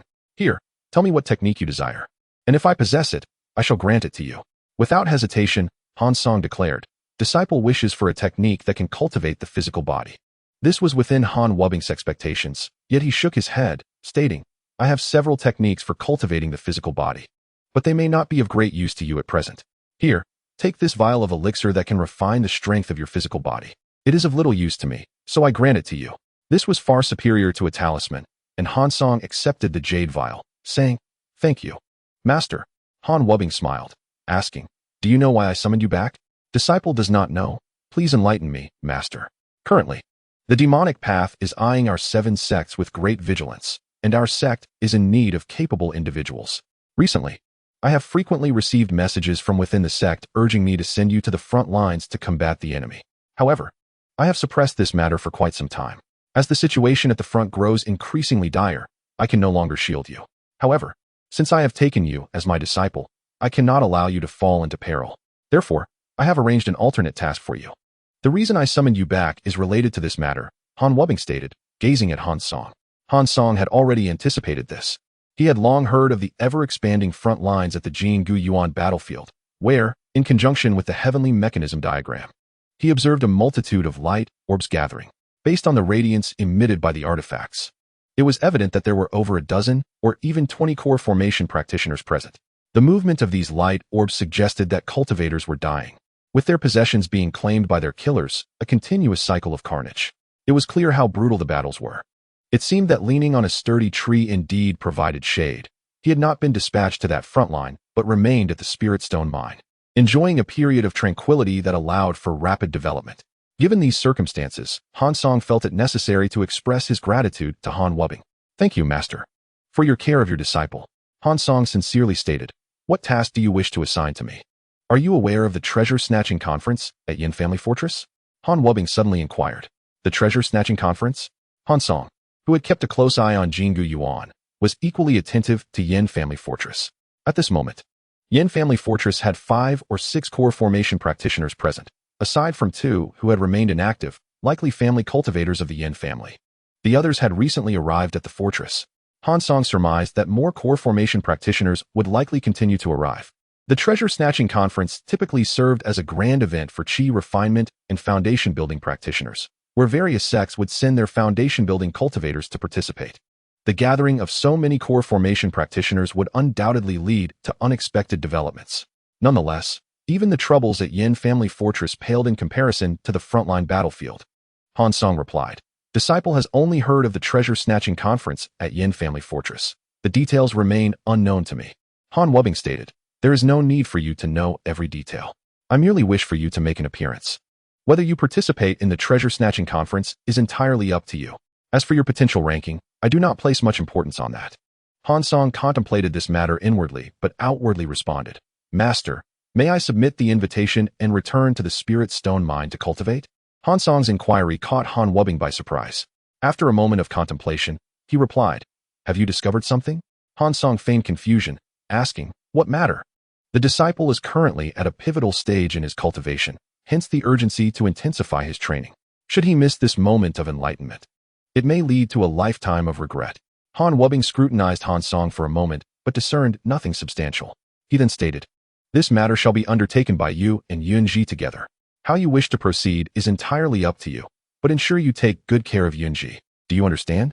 Han Song beamed with joy and replied, "Thank you, Master, for your support. I shall certainly look after Senior Sister Han." Upon exiting Han Wubbing's abode, Han Song returned to his own dwelling. With over 2 months remaining until the treasure-seizing event at the Yin Family Fortress, he resolved not to squander any time and immediately began practicing the steel bone technique, concurrently refining the pills bestowed upon him by Han Wubbing. The mastery of this technique not only expedited the absorption of the Luoho true blood, but also significantly increased the efficacy of the pills. In previous years, after consuming a blue bone-washing pill, he found the medicinal effects slow to assimilate. However, since learning the steel bone technique, the potency of the bone-washing pill was being digested at an accelerated pace, suggesting that within a few years, he could fully refine its power. By that time, Han Song's physical prowess would undoubtedly surpass that of high-grade magical artifacts. Days later, Han Yunji came to inform Han Song that it was time to attend the Yin family's treasure-seizing event. Thus, the two set forth on their journey. Han Yunji had successfully established her foundation, but she mentioned that Han Dezhu had suffered significant internal injuries due to the blood-forbidden land, resulting in his failure to establish his foundation. Feng Yun also faltered in his foundation establishment, having only received a single foundational pill from Han Wubbing, compounded by ill fortune. Han Song sighed. He had anticipated Han Deju's failure, yet Feng Yun's predicament led him to ponder. Feng Yun would indeed be a suitable candidate for the Lingxian sect. If he were to provide him with a foundational pill, success would be assured, thereby adding another foundational cultivator to the sect. However, such matters are never solely individual. Feng Yun's willingness must also be considered. In any case, he resolved to discuss it with him at a later time. Han Yunji further recounted the situation concerning the Huang surname cultivator, who harbored resentment towards Han Song due to the failure of his descendant to establish a foundation. Had Han Song joined his sect, he would have received half of Han Song's rewards, equating to 6 foundational pills. If that had indeed transpired, his descendant would undoubtedly have succeeded. Currently, the Huang surname cultivator was dispatched to the Jinggu Yuan battlefield, frequently urging his sect for reinforcements. Should Han Song be sent there, the outcome would be predictable, which is why Han Wubbing had been suppressing this matter. Han Song felt a rush of relief, thankful that he had withstood the Huang cultivator's pressure at that time. Otherwise, Han Wubbing would have been at a loss on how to deal with him. With the threat from the Huang surname cultivator temporarily alleviated, Han Song's spirits lifted considerably, leading to more lively exchanges with Han Yunji. Presently, Han Yunji's ice attribute spirit body had partially awakened, and her progress in ice attribute techniques was remarkable. Han Song offered her congratulations and encouragement. Amidst their cheerful banter, they arrived at the Yin family fortress. Han Song sent a message from outside the formation, and shortly thereafter, a cultivator from the Yin family arrived to escort him. The individual was not Yin Bei or Yin Yu, but a stranger named Yin Feng. Upon meeting, they exchanged pleasantries before proceeding together into the formation. Before their arrival, Han Song had informed Han Yunji that after presenting the invitation to the Yin family, they would not linger longer. Although Han Yunji was puzzled by Han Song's intentions, she adhered to Han Wubbing's instructions to follow Han Song's arrangements and refrained from questioning further. After presenting the invitation, Han Song requested Han Yunji to wait at a nearby inn while he sought to purchase 2 talismans for exiting the Grand Formation. The Yin family's formation, when not activated, was not particularly formidable, and with a foundation establishment level of cultivation, he could breach it, but such impolite actions would surely provoke the Yin family, making future visits to the fortress challenging. Therefore, most individuals would purchase a talisman to wear for a nominal fee of 1 spirit stone each. The sale of such talismans was one of the Yin family's businesses. However, when Han Song arrived at the Yin family shop to procure the talismans, he was informed by the shopkeeper that, due to the treasure-seizing event, they were not selling exit talismans at this time. This unusual circumstance stirred a sense of foreboding within Han Song, as he suspected something untoward was about to occur. During the time Han Yunji and Han Song were at the Yin family fortress, the heavenly mechanism diagram indicated the presence of 2 cultivators, likely at the core formation stage. The influx of so many core formation cultivators to the Yin family fortress could not be for mere leisure. They certainly had ulterior motives. Han Song did not perceive this as a positive development. He also visited the residence of Yin Yu, but found the doors firmly shut, likely due to the Yin family dispatching them on a mission.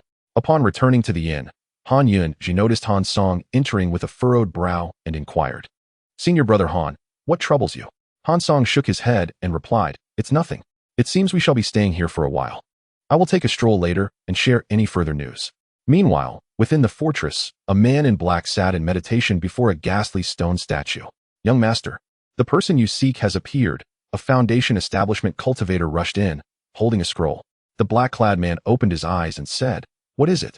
Do you not see I am in meditation?" This man was Wang Chan, the son of the Ghost Spirit Sect's leader, of similar age to Han Song, but at the mid-foundation stage. After Han Song's departure from the Yin family fortress, he had conducted an investigation and discovered that the one with pure ghostly energy was a foundational cultivator named Han Song from Lingxian Mountain. Knowing his name made it easier to act. Although Han Song often kept a low profile, single-mindedly focused on his cultivation, his name resonated throughout the 7 sects. Any low-level disciple could recount how Han Song had harvested over 100 spirit herbs within the blood-forbidden land, showcasing his profound fortune. However, that was the extent of his public appearances, and beyond that, little was known. As for the disciples from Lingxian Mountain, they had only heard of him by name, never having seen him in person, let alone being aware of his whereabouts. Thus, when a disciple suddenly mentioned this, Wang Chan was momentarily taken aback. The Ghost Spirit Sect cultivator promptly presented the scroll he was holding. Wang Chan took it, and, upon glancing at it, recognized it as the roster of participants for the treasure-seizing event. Upon opening the scroll, Wang Chan's eyes lit up with joy as he exclaimed, "I need not seek you out. You have come to me, courting death. A nearby cultivator remarked, "Young master, shall we keep an eye on him?" Wang Chan dismissed the suggestion, saying, "No. This person possesses remarkable divine awareness. Should he discover our intentions, it would pose a problem. If any commotion arises, our blood sacrifice plan would be jeopardized. We must prioritize the greater scheme. Once the blood spirit grand formation is activated, no matter how formidable he may be, he cannot escape death." The accompanying cultivator flattered, "Young master, you are astute." Unbeknownst to Han Song, he was already being plotted against in the shadows. At present, he was leisurely strolling through the streets, hoping to encounter Yin Bei or Yin Yu. After meandering for some time, he finally spotted the Yin siblings, who were accompanied by two others, one of whom surprised Han Song. To his astonishment, his third brother had also come to participate in the treasure-seizing event. Han Song feigned ignorance towards Han Li, yet secretly conveyed a message for him to meet at the inn where he was staying. Approaching Yin Yu, Han Song expressed his desire to procure certain items from the marketplace, requesting 2 expedition talismans from Yin Yu, who, without suspicion, obliged. As Yin Yu had other cultivators to attend to, the two parted ways swiftly. Han Song returned to the inn and awaited the arrival of Han Li, who eventually arrived with a young woman. Upon encountering her outside, Han Song sensed something amiss. The woman gazed at him with a seductive stare that sent shivers down his spine. A glance at the heavenly mechanism map revealed that she possessed a pink spiritual body, indicating that she likely practiced a seductive technique complementary to her innate ability. Despite Han Song's spiritual awareness having reached the later stages of foundation establishment, he still felt uneasy meeting her gaze. Han Li then spoke, "Ah, fourth brother, I see you have come to participate in the treasure contest as well. Allow me to introduce you. This is Sister Dong Xiener. Sister Dong, this is senior brother Han Song from Spirit Beast Mountain." At that moment, another individual entered Han Song's room, exclaiming with delight, "Brother Han." Upon recognizing the newcomer, Han Li joyfully replied, "Sister Han, it has been some time since we last met at the blood-colored Forbidden Land. I did not expect you to have reached foundation establishment as well." Han Yunji's cheeks flushed slightly as she responded, "I owe much to Brother Han for assisting me in gathering spiritual herbs." After a brief exchange of pleasantries, Han Song and Han Li found themselves alone in the room. Having not seen each other for a long time, they should have had much to discuss. Yet both wore furrowed brows. Han Li broke the silence. "Fourth brother, do you find the Yin family fortress rather peculiar?" Han Song replied, "Indeed, it is somewhat strange. I just requested 2 expedition talismans to venture out immediately." Han Li was taken aback. "Isn't fourth brother here to participate in the treasure contest?" With a sigh, Han Song confessed, "To be frank, third brother, at least 6 core formation cultivators have arrived at the Yin family fortress recently, and I fear there may be hidden dangers." Han Li nodded thoughtfully. "In that case, I too must proceed with caution." Han Song continued, "Third brother, should any unforeseen events arise at the Yin family fortress, you may seek refuge here. This place belongs to the 7 sects Spirit Stone Mine, protected by a great formation, making it safer than most locations. I will be cultivating here." Han Li noted the location and, seemingly discovering something, remarked, "I perceive that your spiritual awareness seems quite formidable. May I ask what technique you have been cultivating?" Han Song remained silent, then handed over a copy of the illusory See Mystic Array's True Explanation and the Soul-Nourishing Secret Classic. Han Li examined the jade slip of the illusory See Mystic Array, his expression shifting between various emotions. He then pressed the other jade slip, titled Soul-Nourishing Secret Classic, to his forehead. Initially, his face displayed shock, but as time passed, his expression grew peculiar. "Fourth brother, these 2 sets of techniques shall be a gift from me," Han Li declared. Han Song replied, "I intended to offer them to you as well. However, the process of cultivating the soul-nourishing secret classic may be perilous. I only dare to cultivate it because I possess means to restrain its dangers." Unexpectedly, Han Li chuckled, tossing a jade slip back to Han Song. Han Song's consciousness delved into it, discovering it contained a technique named Great Evolution Method, specifically designed to enhance spiritual awareness. The more he read, the more intrigued he became, especially since the secret arts recorded within appeared to establish a connection between the illusory See Mystic Array and the soul-nourishing secret classic. Han Song contemplated that with further study, he could modify the soul-nourishing secret classic for his own use. "Third brother, you cannot cultivate the illusory See Mystic Array, but the soul-nourishing secret classic has much to offer. It is a pity that the Great Evolution Method does not seem to be a complete technique. If it were, it would greatly assist in modifying the soul-nourishing secret classic," Han Song remarked.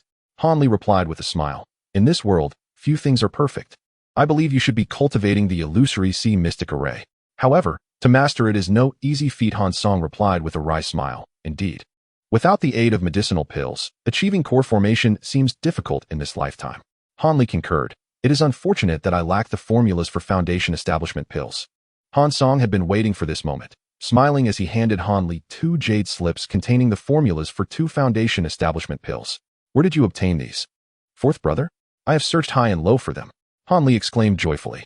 Naturally, I acquired them at a considerable price, Han Song replied. With these, I can produce both pills and will share them with you later. Han Li, not feigning modesty, promptly placed the jade slips into his storage bag. Third brother, there is no need for such trouble. Simply provide me with the materials, and I shall refine them myself. Han Li was surprised. Fourth brother has also learned to refine pills. That is quite impressive. However, this will save me a great deal of time. He then handed Han Song some spiritual herbs sufficient for his cultivation from the early to mid-foundation establishment stages. As Han Song accepted the storage bag, he pondered whether to bring Han Li into the Spirit Immortal sect. Noticing his brother's demeanor, Han Li remarked, there is no need to worry about the soul-nourishing wood. I have made some progress, but it will require more time. Finally, Han Song spoke, I am not considering that matter. Then what is it that fourth brother cannot say? Han Li asked curiously. To be candid, third brother, I have established a sect called the Spirit Immortal sect, and I wish to extend an invitation to you. Would you consider joining? Han Song's tone was grave. Han Li appeared taken aback as if he had heard an absurd tale, his expression growing even more peculiar. Fourth brother, this is not me being long-winded, but as cultivators, we can forsake all worldly possessions for the path of longevity. Is it not a bit misguided to establish a sect? He continued, I do not wish for our future paths in cultivation to lack the presence of a cherished family member like you. Han Song felt a swell of emotion, but maintained a resolute expression. Third brother, establishing a sect has been a long-considered decision and does not conflict with the path of cultivation. Please do not worry about me. Han Li nodded, refraining from further persuasion. Since fourth brother has his own plans, I shall not press further. However, regarding the matter of joining the sect, there is no need for a hasty rejection. In truth, joining my sect does not require you to do anything, and I will not announce it publicly for some time. I merely hope that when your cultivation is stronger, your reputation can intimidate the lesser beings. Han Song smiled. Han Li contemplated, his brow furrowed in hesitation. Resolutely, Han Song produced a porcelain vial and handed it to Han Li, stating, if third brother is willing to join my sect, the pills within this vial will be a gift. Han Li took the vial, surprised. Inside was a single pill, which he examined closely. Chapter 39. Gathering at the mind, this pill emitted a unique spiritual energy unlike any other. Curious, Han Li asked, fourth brother, what is this pill? Han Song smiled mysteriously. If third brother agrees to join the Spirit Immortal sect, I will reveal its nature. If I join the Spirit Immortal sect, I truly do not have to do anything? Han Li appeared reluctant to forsake the extraordinary pill, contemplating the possibility of it being a legendary elixir. Rest assured, third brother, I will not demand anything from you in exchange for joining the Spirit Immortal sect. Your decision will not affect you in any way. Then why do you wish for me to join? Han Li inquired, puzzled. While joining the Spirit Immortal sect may not affect you, it will certainly bring about changes for the sect. This is an investment. Should you become a renowned cultivator in the future, the benefits for the Spirit Immortal sect will far outweigh the value of a single pill, Han Song replied. Han Li pondered for an extended period. Yet he could not fathom what kind of scheme Han Song was concocting. Nevertheless, he was certain that this matter was intrinsically linked to Han Song's enigmatic abilities. Resignedly, he stated, very well, I shall join your sect. Now, could you enlighten me as to the nature of this pill? Han Song chuckled heartily and replied, thus, Brother San has become the first elder of the Lingxian sect. He then continued, Brother San, this pill is not of this realm. It is a medicinal concoction utilized by cultivators from the spirit realm. I went to great lengths to acquire it. With fervent enthusiasm, Han Song elaborated on the pill's origins, embellishing the tale with intricate details, nearly elevating it to the status of the most coveted treasure in the human realm. However, an ominous premonition stirred within Han Li. He sensed that the more Han Song extolled the pill's immense value, the more its actual worth diminished. Fourth brother, would it be possible for me to return this pill to you and withdraw from the Lingxian sect? Han Li interjected, feeling uneasy amidst Han Song's praises. That is out of the question. Once Brother San has committed, one must uphold their promise, Han Song insisted. Now, would you not hasten to reveal the name and effects of this pill? What use is all this bluster? Han Li shook his head. Fear not, Brother San. I shall disclose it forthwith, Han Song replied, seemingly embarrassed by his own embellishments. and proceeded to introduce the dust cleansing pill to Han Li. Upon hearing the details, Han Li's expression darkened. He felt as though he had been duped by his own brother, yet he could not express his frustration. No wonder this pill emanates a different energy compared to other medicinal concoctions. It exudes a force from the interface of realms. With a bitter taste in his mouth, he sighed and stowed the pill into his storage bag. Han Song scratched his head and grinned. Brother San, do not be upset. In truth, joining the Lingxian sect will greatly benefit you. You shall come to appreciate it in due time. At this juncture, Han Song felt a sense of indebtedness towards Han Li and decided to peruse the sect's roster, discovering Han Li's profile. Han Li, Elder, Sect Affiliation, 2. Foundation Establishment Stage. Early, currently in urgent need of medicinal pills for cultivation enhancement, a tranquil cultivation location, and items to increase the success rate of forming a dan. Han Song retrieved a jade slip and transcribed the items that could enhance the success rate of forming a dan, excluding those not from this realm, and handed it to Han Li, saying, "This is the first benefit of your membership in our sect." Han Li, perplexed, accepted the jade slip and upon reviewing it, his previously somber expression was replaced with one of joy. The slip contained records of various pills, spiritual herbs, and techniques, detailing how much each item could augment the likelihood of successfully forming a dan. If he could procure even a portion of these items, success would be assured. At that moment, Han Li comprehended the advantages of joining a sect, suspecting that there were additional benefits yet to be revealed. He harbored no doubts about the authenticity of the jade slip, as it contained details known only to him, such as the 3 transformations of the heavy origin technique, a secret method within the Qingyuan sword art. He did not believe Han Song was aware of his practice of this technique, nor of how many layers he had cultivated in the Great Evolution technique that could enhance the success rate of forming a dan.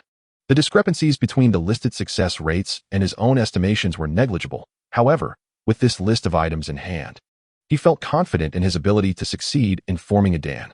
Finally, Han Li understood why Han Song was so adamant about establishing a sect. It was likely this list of items originated from his sect. Although he could not discern the exact nature of the items that produced the list, it was evident that such information could only be obtained through sect membership. With newfound resolve, Han Li addressed Han Song, "Fourth brother, this information is indeed timely for me. Joining your sect may be a prudent choice." Han Song corrected him, "Brother Sen has made an error. It is not merely my sect, but our Lingxian sect." With one foundation establishment spot filled, Han Song was elated, witnessing Han Li's sense of belonging to the sect rise to 10.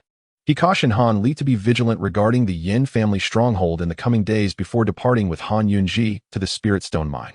Han Song intended for Han Yunji to return to the Spirit Beast Mountain after the treasure-seeking event at the Yin family stronghold.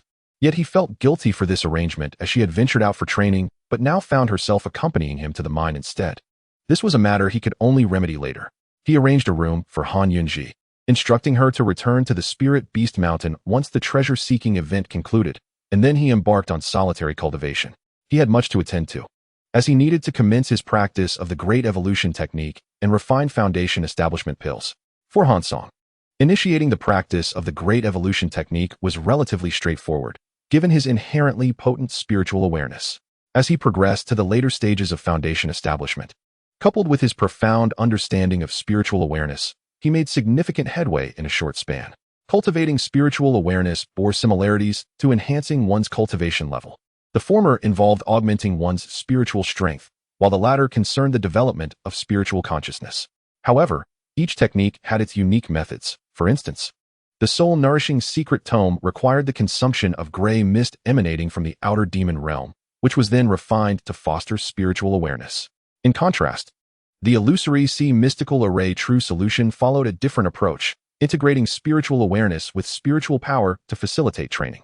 The Great Evolution technique, however, involved the separation and subsequent reassembly of one's spiritual essence, perpetually repeating this process to render the essence remarkably resilient, thereby enhancing spiritual awareness. By employing various methods, Han Song achieved remarkable results in his training, which brought him considerable delight. The Great Evolution technique was indeed extraordinary. While the illusory sea mystical array true solution and the soul-nourishing secret tome did not intersect, both aimed at enhancing spiritual awareness. The training methodology of the Great Evolution technique acted as a bridge, miraculously merging the two distinct practices. Han Song divided his spiritual essence into halves, dedicating one to the illusory sea mystical array true solution and the other to the soul-nourishing secret tome. He then combined the two essences, though inherently incompatible. The merging technique of the Great Evolution technique engendered a newfound power that amplified his spiritual awareness, resulting in a synergy that exceeded the sum of its parts. After a period of training, Han Song found his mind increasingly clear. As his spiritual essence strengthened, he could not neglect his alchemy practice. Utilizing traditional methods, he refined foundation establishment pills, inadvertently separating his spiritual essence into multiple strands to control various steps of the alchemical process. The feedback from the system was exponentially greater. Within just a few days, his success rate surged from 30% to 50%, and his spiritual awareness grew accordingly. This was truly the art of multitasking, achieving multiple outcomes from a single endeavor. After more than 10 days, Han Li's spiritual herbs had been entirely consumed. During this time, he need not worry about lacking medicinal pills. As Han Song contemplated this, an unexpected commotion echoed from outside. "Brother San, how is it that he has returned with Xian Lu and Lu Tianming?" However, Han Song refrained from exiting, opting instead to observe the situation. If any misfortune were to unfold, having both him and Han Li in the light and shadow would facilitate their actions and ensure their safety. Lu Tianming arrived at Han Song's chamber, stating, "Junior brother Han, cease your arduous cultivation. I anticipate that the demonic forces will soon invade. The sect has dispatched me here to defend this spirit stone mine. During this period, we Foundation establishment cultivators will take turns on guard duty to prevent any unforeseen events." Han Song nodded and followed him outside, where a gathering of over a dozen Foundation establishment cultivators awaited. The highest among them were naturally Lu Tianming and Xian Lu, both at the late stage of Foundation establishment. Xian Lu, armed with the orders of the 7 sects, commanded the others to heed his directives. Xian Lu assigned tasks to everyone. Some were to patrol the surroundings while others were to inspect the various formations. Han Song's duty was to guard the formation points, which was a fortunate turn for him compared to Lu Tianming. It was common knowledge that patrolling outside was far less safe than remaining within the protective array. Lu Tianming was the only cultivator of equal standing to Xian Lu, and he naturally dared not send both Lu Tianming and Han Song out. Even if such an order were issued, Lu Tianming might not comply, which would undermine Xian Li's authority. To Han Song's surprise, Han Li was also tasked with guarding the formation points. Han Song realized Xian Li's intention. He was wary of Han Li escaping. It should be noted that Xian Lu and his companions had received orders from their sect to safeguard the mine, whereas Han Li had not been officially summoned. He had merely been intercepted by Xian Lu and forcibly conscripted. If Han Li sensed danger and attempted to flee, the defense of the mine would undoubtedly weaken. Thus, placing Han Li under close watch ensured he would not dare to escape brazenly. Should he attempt to abandon his post, Xian Lu could use that as leverage against him before the coalition of the 7 sects. To expose someone to the coalition required evidence. If one was within the array while another was outside, even if the latter slipped away, there would be little recourse without knowing the circumstances, as the escapee could easily fabricate justifications, leaving one with no evidence to act upon. Chapter 40. Hidden passageways and contingencies to prevent any sabotage within the array. Lu Tianming assigned Han Song to keep an eye on the newly arrived Han Li, while he himself monitored Xian Lu. The 4 of them paired off and patrolled different formation points. Han Song led Han Li into the depths of the mine. As they walked, Han Song conjured a soundproof barrier and inquired about the events at Yin Family Fort. Han Li recounted how Yin Family Fort had allied with the Ghost Spirit Sect and the latter's ritual practices involving cultivators from various sections. Fortunately, he had been cautious, avoiding the traps set by the Ghost Spirit Sect and evading the pursuit of their young master, which allowed him to escape. Not long after, he encountered Xian Li's summons, which ultimately brought him here. It appeared that this place was also no longer safe. Given that Yin Family Fort had allied with the Ghost Spirit Sect, it would not be long before dark forces would descend upon this location. "Third brother, we must prepare ahead of time," Han Song pondered. Han Li nodded slowly, replying, "Fourth brother is right, but currently, we cannot extricate ourselves." Han Song smiled mysteriously and led Han Li to a concealed passage, stating, "This tunnel has been obscured by me. It would be nearly impossible to detect without a thorough examination." The 2 brothers secretly excavated a passage at the blockage, resealing it afterward. They then proceeded down the tunnel, traveling several miles before finally revealing themselves. Han Li gazed at the expansive cavern before him, his expression one of astonishment as he exclaimed, "Fourth brother, where are we? Oh, there's even a 3rd-level demon beast. Third brother, if any unexpected events occur, we can retreat to this place. The layout of this spirit stone mine is exceptionally intricate. Without a map, one is likely to become lost in the passages. This cavern is even more concealed than the mine, potentially providing us with additional options, Han Song remarked. Choosing not to address the third-level demon beast, as it posed little threat to them. Han Li furrowed his brow, contemplating for a moment before beginning to set up defenses around them. After a considerable time, he ceased his arrangements, smiling as he said, "Now we have some assurance. While this formation may not pose a significant threat to our enemies, it should catch them off guard." Han Song concurred. Third brother indeed thinks ahead. Oh, fourth brother. What is that? Han Li pointed towards a distant area behind a large rock. In my haste earlier, I didn't examine it closely. That appears to be a teleportation array. Han Song suddenly recalled having seen this symbol in a book. Indeed, I never imagined a teleportation array would be located here. I wonder where it leads, Han Li mused, stroking his chin. Han Song replied, "No need to ponder it now. We should exit before we raise any suspicions. We've been down here long enough." Agreed. Fourth brother is wise, Han Li said, and together they exited the passage and emerged above ground. The two remained silent, adopting a posture of mutual vigilance, each retreating to their respective stone dwellings. Han Song immediately retrieved and consumed a medicinal pill to cultivate his skills. Each morning, Han Song and Han Li met for inspections, continuing until the afternoon when they would return to their quarters to meditate, and thus, 6 months passed in this manner. They had anticipated this routine would persist for some time, but unexpectedly, patrolling cultivators reported that a large contingent of dark cultivators was approaching, seemingly intent on assaulting the Spirit Stone mine. Upon hearing this, Xianlu promptly dispatched individuals to the Spirit Stone mine to retrieve all the Spirit Stones they could carry. Initially, he contemplated ordering the destruction of the tunnel, but suddenly reconsidered, swallowing his words. It seemed Xianlu intended to utilize these passages to delay the enemy, thereby buying himself some time. As the dark forces drew near, the hearts of some cultivators grew restless, particularly among the foundation-building practitioners, who were reluctant to confront the dark forces head-on. Xianlu addressed them, "I am aware of your thoughts. However, since your sect has sent you here, it is your duty to guard this mine. Should any of you entertain thoughts of fleeing in the face of danger, even if you survive, I will report your actions to the coalition of the 7 sects. I believe none of you wish to become targets of a joint pursuit by the 7 sects." The cultivators, seemingly caught in their thoughts, responded in unison, "We will follow your commands, Brother Xian." Xianlu smiled, appearing satisfied with their reaction. He then instructed, "You may proceed to your respective formation points. Once the dark forces arrive, you are to activate the array without fail." The group dispersed, each taking their positions at various formation points. Presently, only Xianlu, Lu Tianming, Han Song, Han Li, and a disciple from the Yin family's Qianyu sect remained. Han Song recognized him as a supervisor from the underground Spirit Stone mine. Xianlu stated, "Brother Lu, junior brother Han Song. You will guard above while I and junior brother Han Li descend into the mine." Lu Tianming replied indifferently, "Brother Xian, you aren't planning to flee, are you?" Xian Li's expression turned serious as he responded, "How could that be? If Brother Lu does not believe me, perhaps junior brother Han Song can accompany us, as we still need someone to keep watch above. I hope Brother Lu will excuse this arrangement." Casting a glance at Han Song, Lu Tianming received a reassuring nod from him. With confirmation, Lu Tianming felt reassured. The 2 late-stage foundation-building cultivators were also wary of a mass escape, knowing that too few cultivators would render the array ineffective. Thus, the 4 descended into the mine below. Xianlu immediately entered the various spirit or channels, collecting all the mined spirit stones and urging the mining disciples and supervisors to ascend and assist in activating the array. For the better part of the day, the underground mine was occupied solely by Xianlu and the disciple from the Qianyu sect, along with the Han brothers. Xianlu spoke, "I believe neither of you wish to engage the dark forces, correct?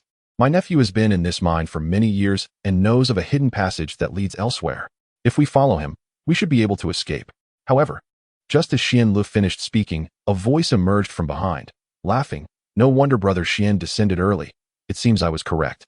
A figure stepped forth. It was Lu Tianming. Upon seeing the newcomer, Xian Li's expression soured, but he turned and continued deeper into the passage, his voice strained as he said, "Brother Lu, are you not concerned about watching over those individuals? Are you not afraid they might attempt to flee?" Lu Tianming replied with a smile, "Brother Xian need not worry. Even if they wish to escape, it would be too late." "What now? Are there still core formation cultivators coming from the demonic path?" Xianlu expressed his concern. How could a mere spirit stone mine attract such figures? The disciples of the Ghost Spirit sect are already forming the Qingyang demonic fire array outside the Grand Formation. Our people are managing the array at various nodes to fend it off. If we abandon the defensive formation, we will surely be reduced to ashes by the demonic flames. Lu Tianming, with a gleeful demeanor, remarked as if the disciples of the seven sects were of no concern to him. The Qingyang demonic fire array? This is troublesome. Yu Shizhi, lead the way quickly. If we do not escape this place soon, our lives will be in jeopardy. Xian Lu dismissed his immediate worries, affixing a junior intermediate level lightness talisman to his disciple Yu, and took off in a frantic dash. The others followed suit. Ultimately, the defensive grand formation could not withstand the searing onslaught of the Qingyang demonic fire, lasting scarcely half an hour before its energy was completely depleted. Those disciples stationed at the array's nodes, along with others, were engulfed in flames, their screams echoing as they were reduced to mere ashes. With no surviving disciples from the seven sects, a group of demonic cultivators immediately commenced a search within the spirit mine. In a short while, a report was made. Young master, the passages inside are convoluted, and there are restrictions that sever our spiritual senses. The search is exceedingly difficult. Several mines have already been emptied, suggesting that someone has come ahead to collect. Indeed, it seems these individuals are still hiding below. We must summon our people, asserted the stunning woman. This was Lian Feihua, the daughter of the Demon Flame Sect's leader, whom Han Song had encountered at the Yin family residence. The reporting individual acknowledged and descended to summon the sect members. Lian Feihua gazed downward, her expression shifting between uncertainty and determination. With a resolute heart, she produced a talisman and prepared to activate it. Young master, is it truly necessary? Huan Feng interjected. We are merely collaborating with the Ghost Spirit sect in their assault. The territory gained from this attack bears no relation to our Demon Flame sect. If the Ghost Spirit sect effortlessly acquires this mine and begins excavating spirit stones, it would be an unthinkable stroke of fortune. Moreover, if the entire Su kingdom falls under the Ghost Spirit sect's dominion, their power will undoubtedly surge. For now, we must lay more traps, Lian Feihua declared. The talisman in her hand was a ground-shattering talisman. Once activated, the passages within this mine would likely collapse entirely. Any living beings inside would either be crushed or suffocated. With a thunderous rumble, the mine began to cave in. The ominous sound reverberated, and debris started to fall from above. Xian Lu glanced up and quickened his pace. The Yu disciple from the clandestine moon sect noticed Xian Lu had already darted ahead, and, in a state of panic, exclaimed, Xian Shishu, take me with you.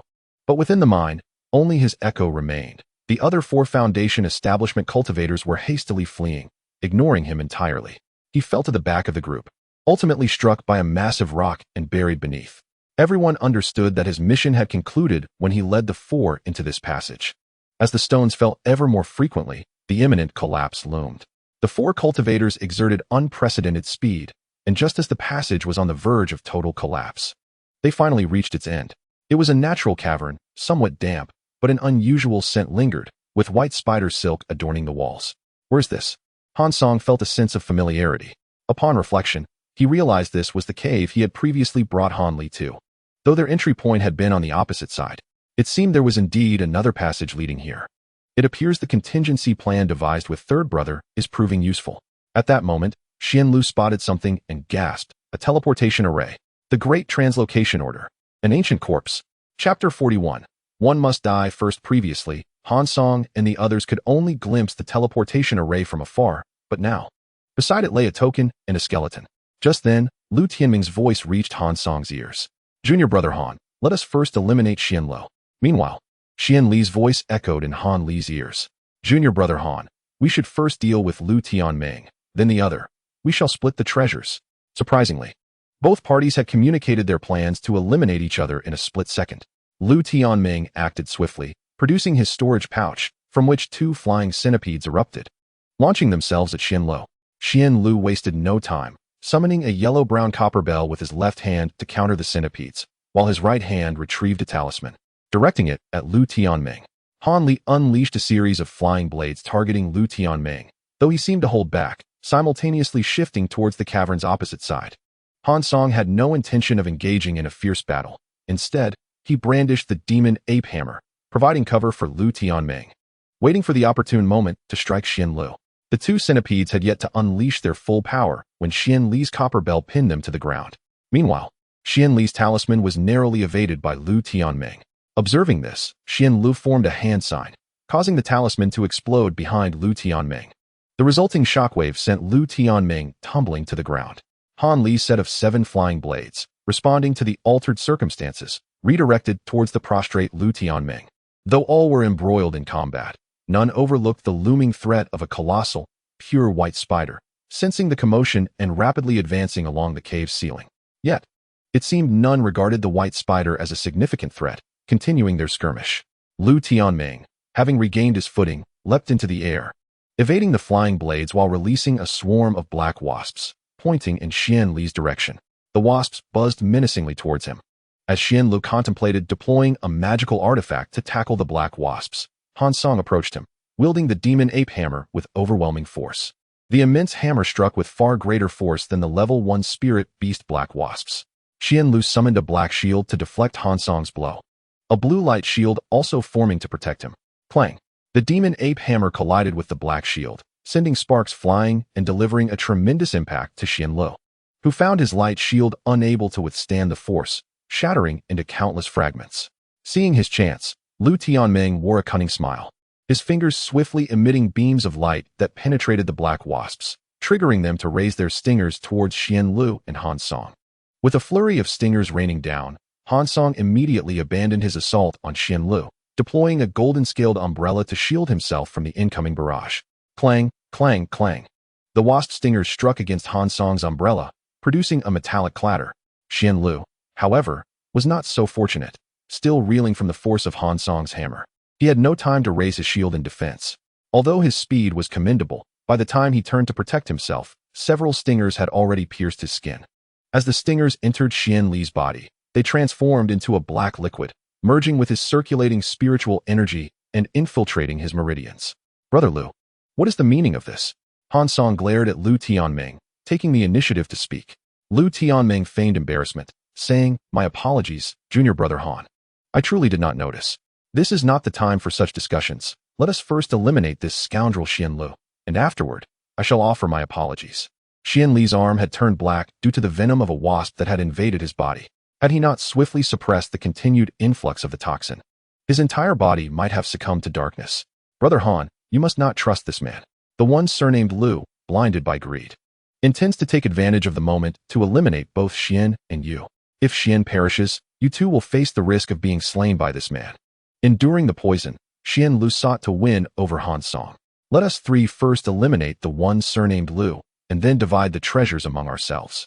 I, Xian, have already been poisoned and have no desire to fight against my 2 brothers. Very well.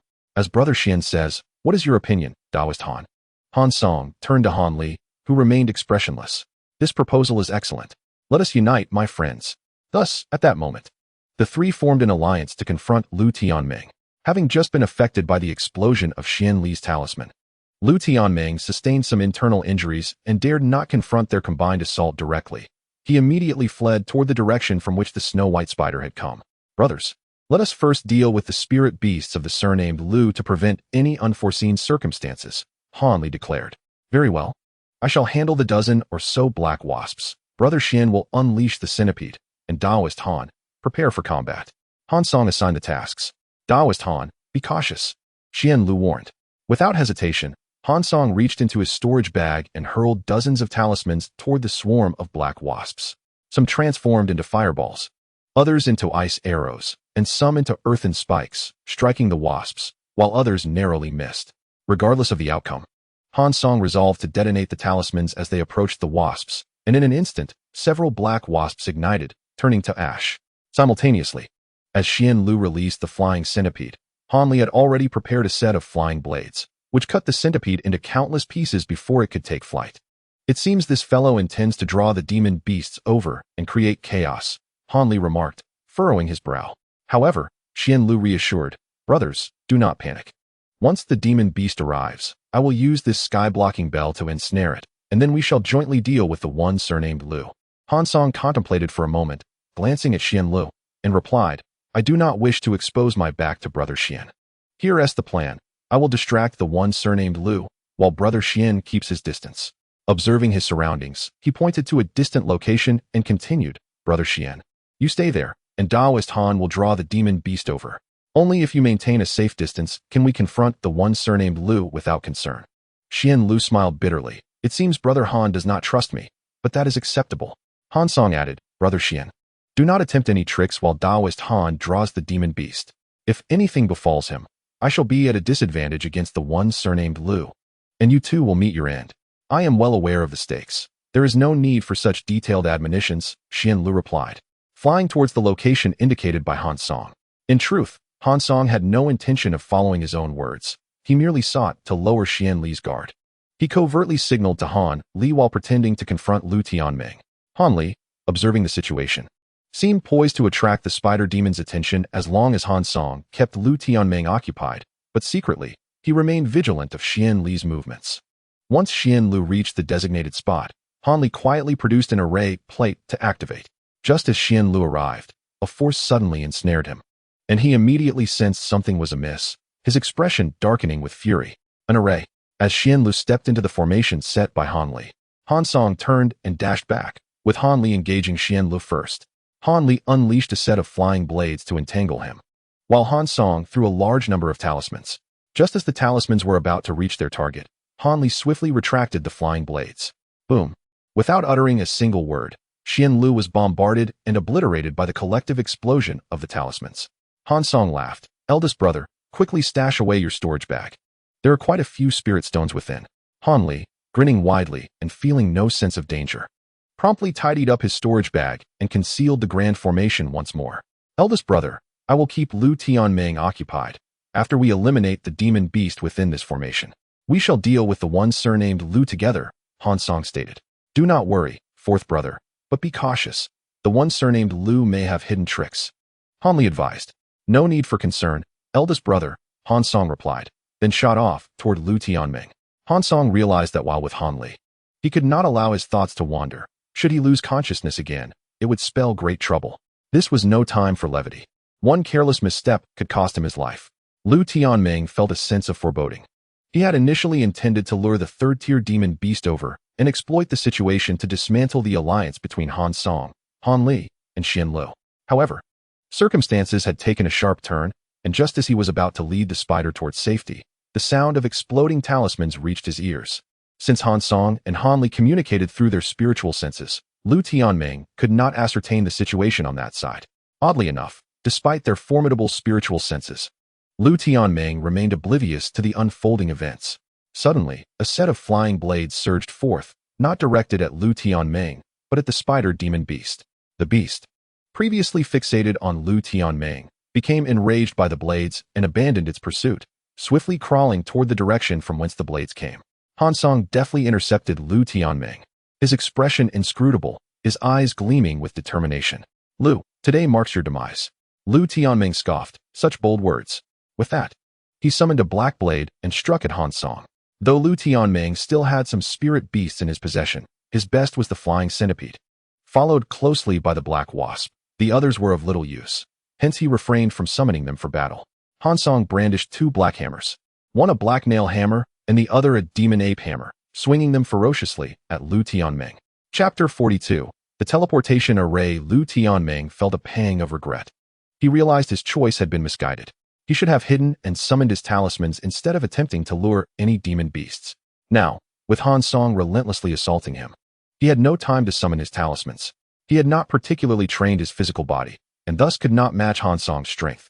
He could only evade and seek an opportunity to counterattack. Yet Han Song was relentless, each swing of his hammer swift and fierce, akin to a torrential storm.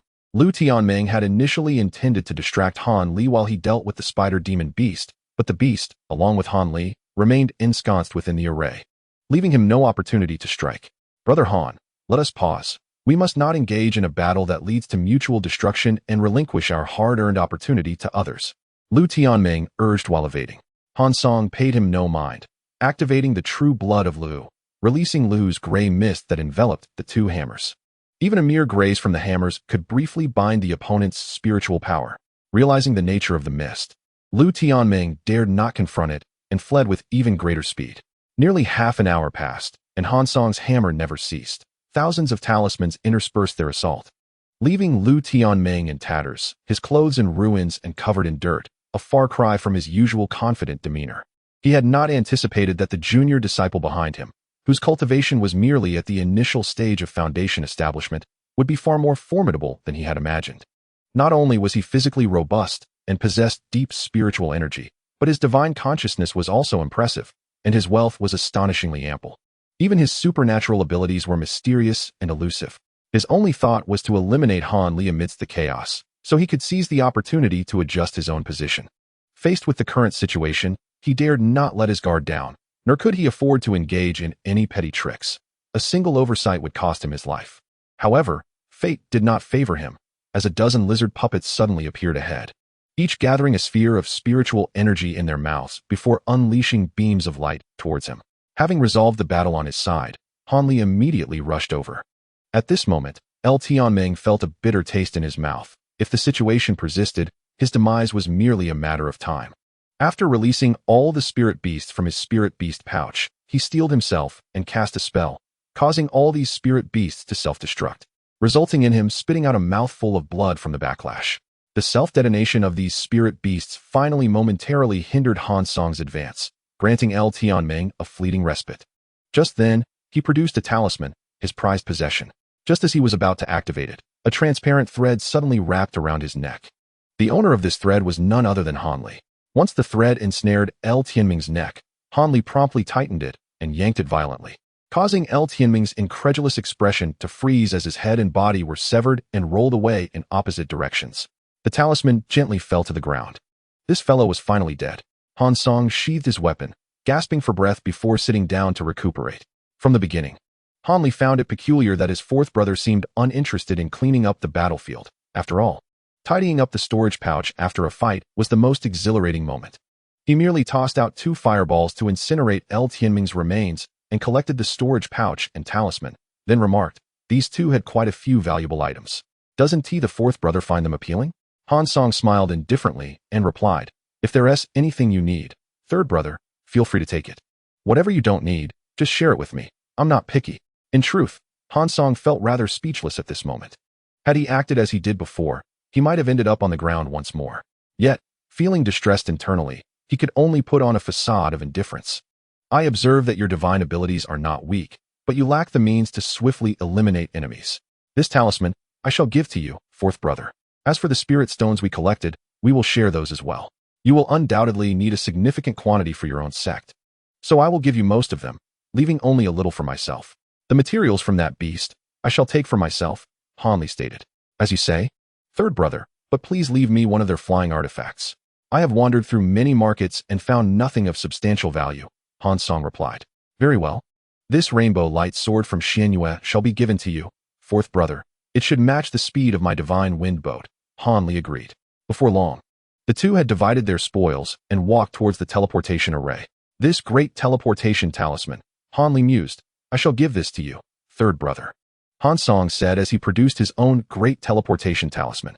"Ah, fourth brother possesses a great teleportation talisman as well," Han Li exclaimed, not pondering how Han Song had acquired his, merely stating, "That is splendid. Then I shall accept it, third brother." Subsequently, the two turned their gazes towards the skeletal remains, which were unlike ordinary bones, being colorful in appearance.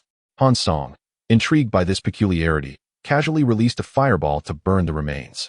After a while, the skeleton turned to ash, leaving behind 8 5-colored orbs on the ground. "What are these?" Han Li inquired as he picked up the orbs and examined them closely. Han Song took one as well, scrutinizing it for a moment, but finding nothing conclusive, he resorted to using his inquiry mirror. Han Song cast a spell on the inquiry mirror, which emitted a golden light that illuminated the 5-colored orbs. Upon seeing Han Song produce this item, Han Li sensed that the mirror was extraordinary, almost on par with his green vial. After a brief moment, the inquiry mirror retracted its golden light, displaying a segment of text. "Heavenly Restoration Pill? What a marvelous item," Han Song remarked with a smile. "Fourth brother, is this 5-colored orb a pill?" Han Li asked. Han Song replied, "The Heavenly Restoration Pill, as the name suggests, can refine a cultivator's spiritual roots. Third brother, your spiritual roots are not particularly favorable, but consuming this pill can purify them, allowing your cultivation to progress more rapidly. If taken in sufficient quantity and thoroughly refined, it could even rival celestial roots." Han Li's face lit up with delight. "Really? That is fantastic. We can each have 4. I shall forego this item. It is of no use to me." Han Song understood that he lacked the spiritual roots as described by cultivators, and moreover, such a pill was not listed among the items in his disciple profile. It was Han Li who needed this.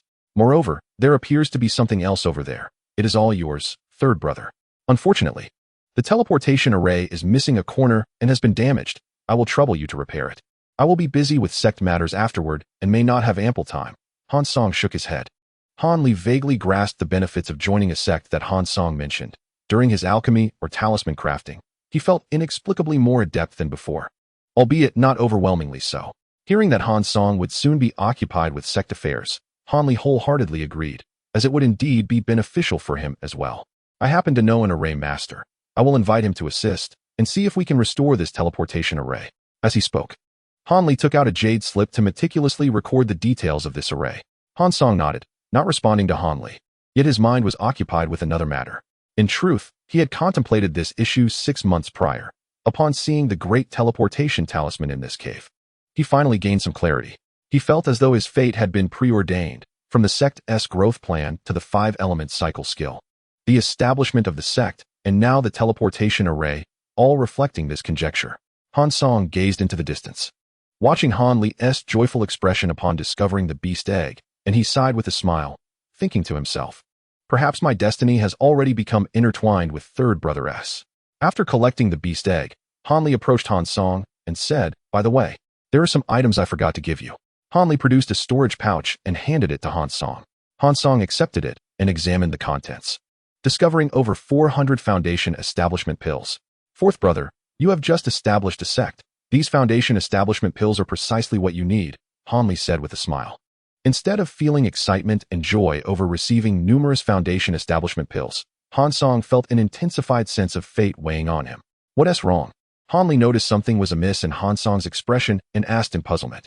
It's nothing. With this, the Lingxian sect can swiftly get on the right track. Han Song replied. Han Li remarked, indeed, not only for the sect, but this harvest is so bountiful that I too must return to digest it. Are you planning to return to Huangfeng Valley, third brother? Han Song inquired. The demonic faction is about to launch a major offensive. I must hasten back to Huangfeng Valley to report this. Are you not returning to Ling Beast Mountain, fourth brother? Han Li seemed to have arrived at an answer in his heart, yet still asked. Han Song surveyed the cave slowly. Yes, the demonic faction is advancing aggressively. I doubt the 7 sects can withstand them. I believe news of the Spirit Stone mine being captured will soon reach back. I will play along with their scheme. Leaving Ling Beast Mountain at this moment will raise no suspicions. The death of one more foundation stage disciple will hardly cause a ripple. Since the fourth brother has already made plans, I shall refrain from interfering further. However, where exactly is the location of the Lingxian sect? When I have the opportunity, I would like to visit. Han Li inquired. Han Song produced a map and indicated a specific location to Han Li. Han Li was astonished, exclaiming, so close. Fourth brother. This area is now under the control of the demonic faction. Could there be any unforeseen circumstances? Han Song reassured him, brother need not worry. That place is quite concealed, surrounded by mortal villages.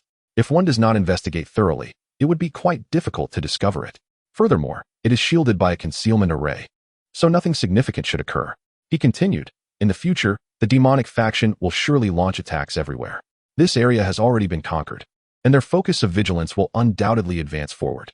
Here, they will only conduct occasional patrols.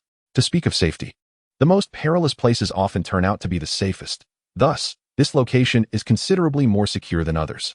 Han Li furrowed his brows, contemplating for a long while, and finally said, the Su Kingdom is about to become a battlefield. Logically, there is no absolutely safe place. While this may be a fine choice, fourth brother must exercise utmost caution. Rest assured, third brother, Han Song replied confidently. Chapter 43, Martial Arts Training. A month swiftly passed. Han Song and Han Li remained in the cave, diligently cultivating, as both were unaware of the outside circumstances. They feared that upon exiting, they might encounter the demonic faction, hence their reluctance to leave. It should be safe outside now. Han Li finally opened his eyes, his aura markedly different from a month ago. Han Song stood and stretched his limbs. Throughout the month, he had made significant progress, although his cultivation level had not increased much. His spiritual consciousness had reached the peak of the late foundation establishment stage, and he believed it would not be long before he attained the initial stage of core formation. Moreover, just a few days ago, the lottery system had become operational again, and he had drawn a technique that enhanced speed during the foundation establishment stage. He had spent these days primarily training in this technique, and had opened all the meridians required for its execution.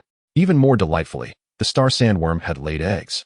The initial count of just over 1,000 had now burgeoned to more than 5,000 larvae.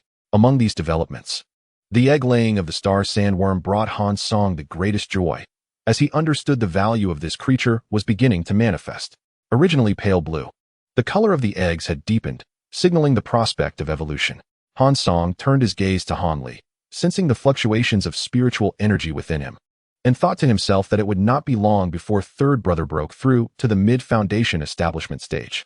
The two had previously identified a gap between the mountain walls based on the wind direction, and by enlarging this gap, they could make their exit. Third brother, once we step outside, we must part ways again, Han Song remarked as he walked. Han Li approached the mountain wall, releasing a flying sword to begin chiseling away at the rock. Controlling the sword, he smiled. Parting is merely a prelude to our future reunion. The wall proved to be quite thick, and the two labored for a time comparable to that of enjoying a cup of tea before connecting the passage to the outside. They then refilled the opening and disguised it to conceal any signs of disturbance. After bidding farewell, Han Li summoned his spirit wind boat and set off towards Huangfeng Valley. Han Song turned back to gaze at the vast green mountains, a pang of nostalgia filling his heart, before he took flight on his rainbow light sword. Vanishing into the horizon, the Lingxian sect remained unchanged, still inhabited solely by Lin Sheng, who continued his solitary cultivation, having nothing required of him. He had progressed from the 8th to the 11th layer of qi refinement since Han Song's last visit. Han Song approached with great caution, only entering the mountain after confirming that no one was trailing him. He proceeded to excavate 20 more cave dwellings within the mountain, not even encountering Lin Sheng before exiting once more. This time, Han Song's outing was brief, lasting only half a day. Yet he returned with a child of 6 or 7 years. Thanks to his formidable spiritual consciousness, he could discern who possessed spiritual roots and who were mere mortals. The child he brought back was endowed with the potential of 5 spiritual roots. Han Song did not place much importance on the quality of spiritual roots, but rather on age. He had scoured nearby villages before finally discovering a younger candidate. He had even encountered a man in his 30s possessing dual attribute spiritual roots, but had chosen to disregard him. Thus, over the span of half a month, Han Song managed to locate 15 children, all under the age of 8, both boys and girls, persuading their parents to entrust them to him with promises of monthly stipends and provisions. Among these 15 children, 10 possessed 4 or 5 spiritual roots, while 3 had 3 spiritual roots, 1 had dual roots, and remarkably, 1 was a mutated dark spiritual root. Han Song felt fortunate, as such mutated roots were exceedingly rare, even among major sections.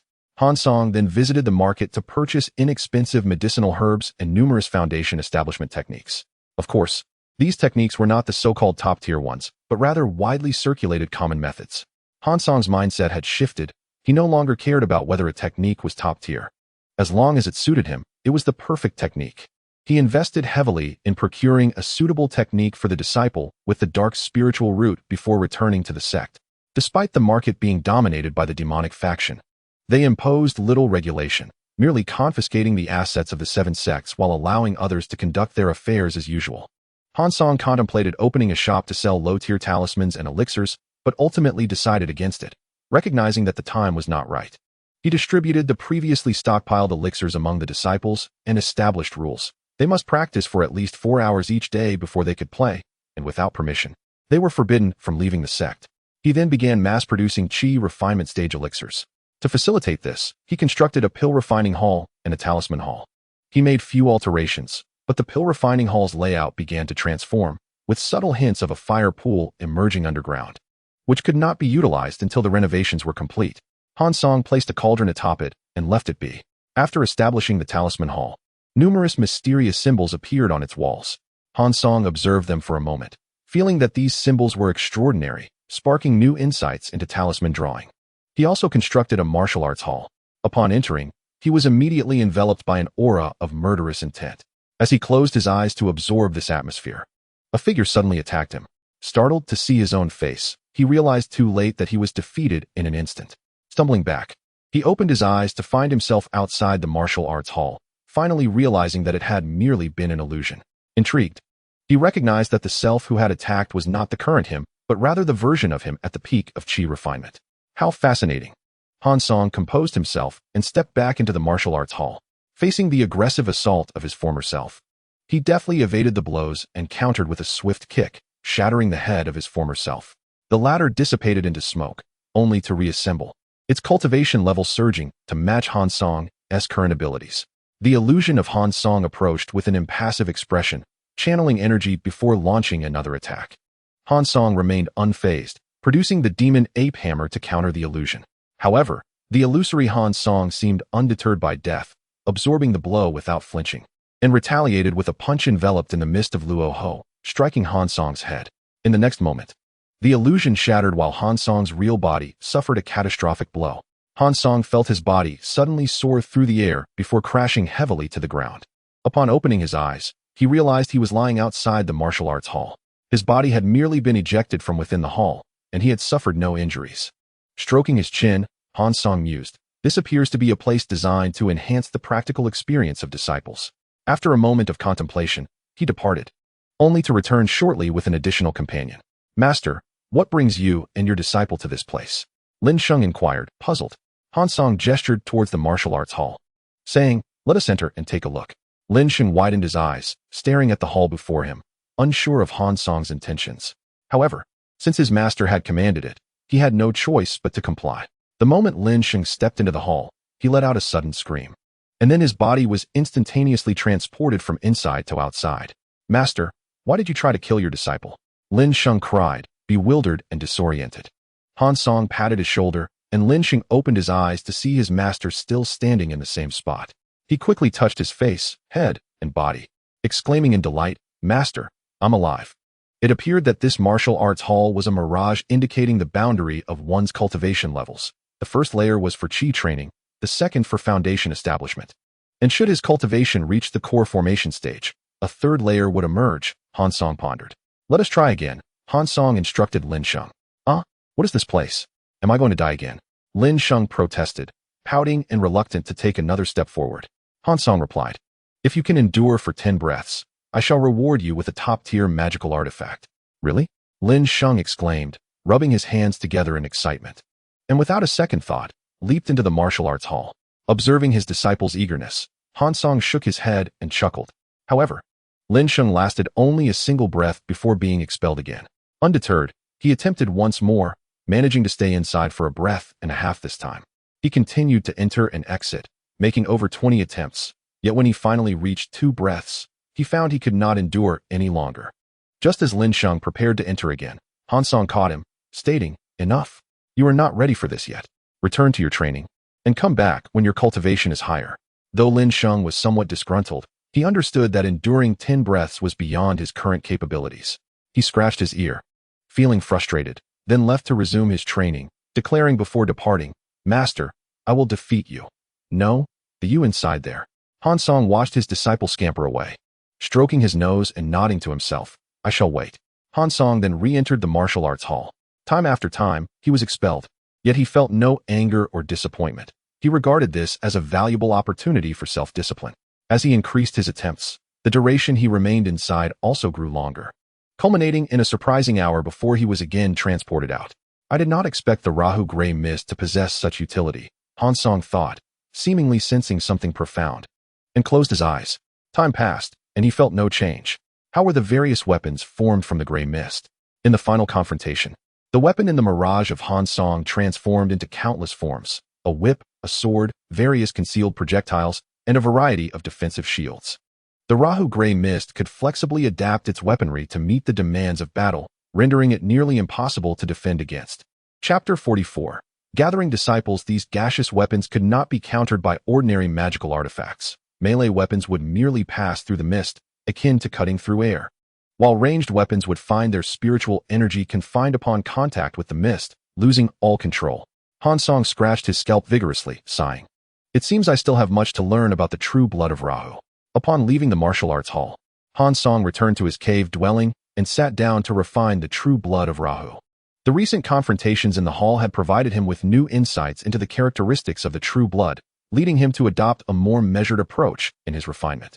He carefully extracted a thread of true blood, guiding it through his meridians according to the newly comprehended method. The eggs of the star sand goose seemed to respond, stirring restlessly within their shells, eager to break free. However, Han Song paid them no mind, focusing solely on the refinement of the Rahu true blood as his primary task. This new method significantly accelerated the refinement process, and astonishingly, The true blood began to merge with Han Song's own blood, albeit only slightly. The star sand goo broke free from its shell, crawling into Han Song's bloodstream, feasting on both his original blood and the mixture of the merged Rahu true blood. This action further expedited the refinement of the true blood. During this process, Han Song lost track of time, and when he finally ceased his cultivation, he discovered that more than a month had passed. Examining the Rahu true blood, he noted no change in size. But he felt certain that he had refined a sufficient quantity, his physical body now considerably stronger, achieving a robustness comparable to that of an ordinary top-tier magical artifact. Stepping out of his cave, Han Song observed his disciples diligently practicing, with Lin Sheng offering guidance. The supply of elixirs was plentiful, and all the disciples had crossed the threshold into the realm of cultivation, entering the first layer of Qi training. The child with the dark spirit root advanced the quickest. Nearing the second layer of Qi training, Lin Sheng, too, had not neglected his own cultivation. It seemed the events at the martial arts hall had spurred him on to greater diligence. It would not be long before he broke through to the 12th layer of Qi training. Han Song nodded with satisfaction, turning his attention to the construction of the sect. He established another cave dwelling and erected the transmission hall, placing all his techniques, aside from the 5 elements Zhou Tian Yuan Gong and the soul-nurturing secret technique, into it according to their respective cultivation levels. At the moment the techniques were placed within, a brilliant golden light enveloped the transmission hall, wrapping around the techniques. After a few breaths, the golden light dissipated. Han Song noticed that a few texts had not been enveloped by the golden light. Those were the techniques he had extracted from the system. He approached the true explanation of the illusory, profound formation, taking the jade slip in hand, and immersed his consciousness into it. After a considerable time, he emerged, his expression somewhat peculiar. The technique had indeed been altered by the golden light. Han Song pondered, bringing the jade slip back to his cave for thorough examination. He discovered that the modifications to the technique were minimal, primarily addressing aspects he had deemed inconsequential. Closing his eyes, he sat cross-legged, adjusting his practice of the illusory, profound formation according to the revised method. To his astonishment, he found that if he cultivated according to the modified technique, the speed of his spiritual consciousness cultivation and the growth of his cultivation level would increase slightly. Though the enhancement was modest, it was certainly better than nothing. Perhaps ancient masters prioritized the essence of techniques, neglecting finer details, as an individual's time is finite, making it impossible to cover every aspect comprehensively. Delving too deeply into minor issues could hinder one's cultivation speed, which would be counterproductive. Han Song returned to the transmission hall, comparing all the techniques he had practiced. It was evident that the content had been modified. Most delightfully, the De Yin method had not only received revisions to its first 4 layers, but had also been completed for the subsequent layers. After adjusting all the techniques for cultivation, Han Song felt a significant enhancement in his spiritual consciousness, propelling him past the pinnacle of the foundation establishment stage and into the core formation realm. This exemplifies the power of incremental accumulation. Each small change contributes to a significant transformation. Regrettably, progress in cultivation remains sluggish, an unavoidable circumstance. The expansion of spiritual awareness occurs at such a rapid pace that if cultivation were to advance equally swiftly, it would defy natural order. Han Song halted the disciples' training and introduced them to new techniques, instructing them to practice anew. A few foundational methods obtained through a lottery did not require replacement, as they had already been systematically refined. Among these was a foundational technique for dark spiritual roots, which the system had remarkably completed from the Qi refinement stage to the divine transformation stage. Han Song entrusted this technique to the disciple of dark spiritual roots, named Hulu, who at the tender age of 6 hailed from a wealthy family situated over 1,000 miles from Lingxian Sect. Upon arriving in that town, Han Song utilized his spiritual awareness to locate the young disciple. At that time, Hulu's father extended a warm welcome to Han Song, the immortal, and with little persuasion, consented to allow his son to join the Lingxian Sect. Before departing, Han Song advised the wealthy merchant to keep this matter confidential, cautioning him against attracting the attention of ill-intentioned individuals. The pursuit of immortality, akin to the concealment of wealth, could invite considerable trouble if envious figures were to intervene, especially given his son's exceptional talent. Initially, the merchant had intended to host a grand banquet, but after Han Song's counsel, he retracted his plans and remained unusually discreet. However, Han Song assured the merchant that once Hulu achieved a modest level of cultivation, he would be permitted to visit his parents. With a timeline set between 8 to 10 years, the merchant, being in his 30s, deemed this weight acceptable. Han Song also gifted him 2 bottles of longevity elixirs before bringing Hu Lu back with him. Although Hu Lu was a child of privilege, he displayed no arrogance. Rather, he was somewhat reserved, consistently exhibiting courtesy while playing with his fellow disciples, which greatly pleased Han Song. Nevertheless, Han Song refrained from excessive interaction with him. Recognizing that at such a formative age, it was crucial not to allow him to feel he was receiving special treatment. In his heart, both Lin Sheng and Hu Lu would be closely observed by Han Song, yet outwardly, he treated all disciples equally, ensuring that every one of them received their due share of elixirs and guidance without neglect. Han Song resolved to do his utmost to enable each of them to achieve success, with a minimum expectation of foundational establishment. While their future fate would ultimately depend on their own efforts, Han Song also contemplated a novel sect model. During the Qi refinement stage, disciples would refrain from alchemy and talisman crafting. Only upon reaching the foundation establishment stage would they begin to produce Qi refinement pills or draft low-level talismans for practice, which would then be provided to the Qi refinement disciples. This was merely an ambitious vision. While the sect was small, Han Song could supervise these activities. But as the number of disciples increased, such oversight would become impractical. Moreover, not everyone possessed the same wealth of resources. Undoubtedly, this approach could facilitate rapid development for the sect. Han Song could still manage the resources for dozens of Qi refinement disciples, yet during the foundation establishment stage, he found himself stretched thin, unable to consider others. The ascension of Lingxian's sect to a first-tier sect would require at least 3 to 4 years following Lin Sheng's foundational establishment. This timeline felt excessively slow, prompting Han Song to recall Feng Yun, who he had heard had failed his foundation establishment and returned disheartened to Feng family fort. Han Song resolved to seek him out and invite him to join Lingxian's sect. Feng Yun, if placed in another sect, would likely be scorned for his timidity and aversion to risk. He was overly cautious, fleeing at the slightest hint of danger. Yet Han Song appreciated such individuals, believing that as long as one remained alive, there was hope for miraculous occurrences. He abhorred violence and conflict. Han Song often spoke of aspirations. If Lingxian's sect were to cultivate a dozen nascent soul practitioners, their reputation in Tian'an would soar without the need for confrontation. Just proclaiming their affiliation with Lingxian's sect would compel others to retreat. This was Han Song's vision. Regarding the current conflict between the demonic path and the 7 sects, Han Song held a different perspective. Perhaps due to his possession of the system, his thoughts diverged from the norm. He felt that this situation should not have unfolded as it did, yet given its occurrence, he chose to keep such reflections to himself for the time being. Deep in contemplation, Han Song finally arrived at Feng family fort. The fort housed thousands of clan members, yet only a few dozen practitioners, among whom merely one had attained the foundation establishment stage, a venerable elder whose cultivation had stagnated in the mid-foundation stage, with no hope for further advancement. Such small clans lacked sufficient resources for training, forcing them to concentrate on nurturing the most promising individual. Han Song effortlessly located Feng Yun, who appeared despondent, sitting alone in his room, seemingly defeated after his failed foundation establishment. Knock, knock, knock. The 3 raps on the door pulled Feng Yun back to reality. He adjusted his attire and took a deep breath before opening the door. Brother Feng, how have you fared? Han Song stood at the threshold, an enigmatic smile gracing his lips. Feng Yun, upon recognizing the visitor, was momentarily taken aback, murmuring, Brother Han? He quickly regained composure, bowing respectfully, Senior Han, what brings you here? Han Song did not respond but stepped inside, surveying the surroundings. This hardly reflects the character of my friend Feng. The Feng I know is a diligent practitioner who seizes every opportunity to cultivate, not one who idly wastes time in despair. A hint of bitterness crossed Feng Yun's face as he fell silent for a moment before wearily settling into a chair.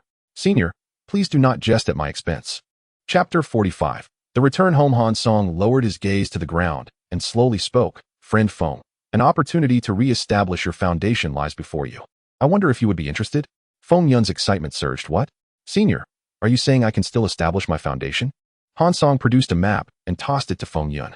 If you wish to pursue the path of immortality further, please wait at the location marked on this map, and I will come to seek you out.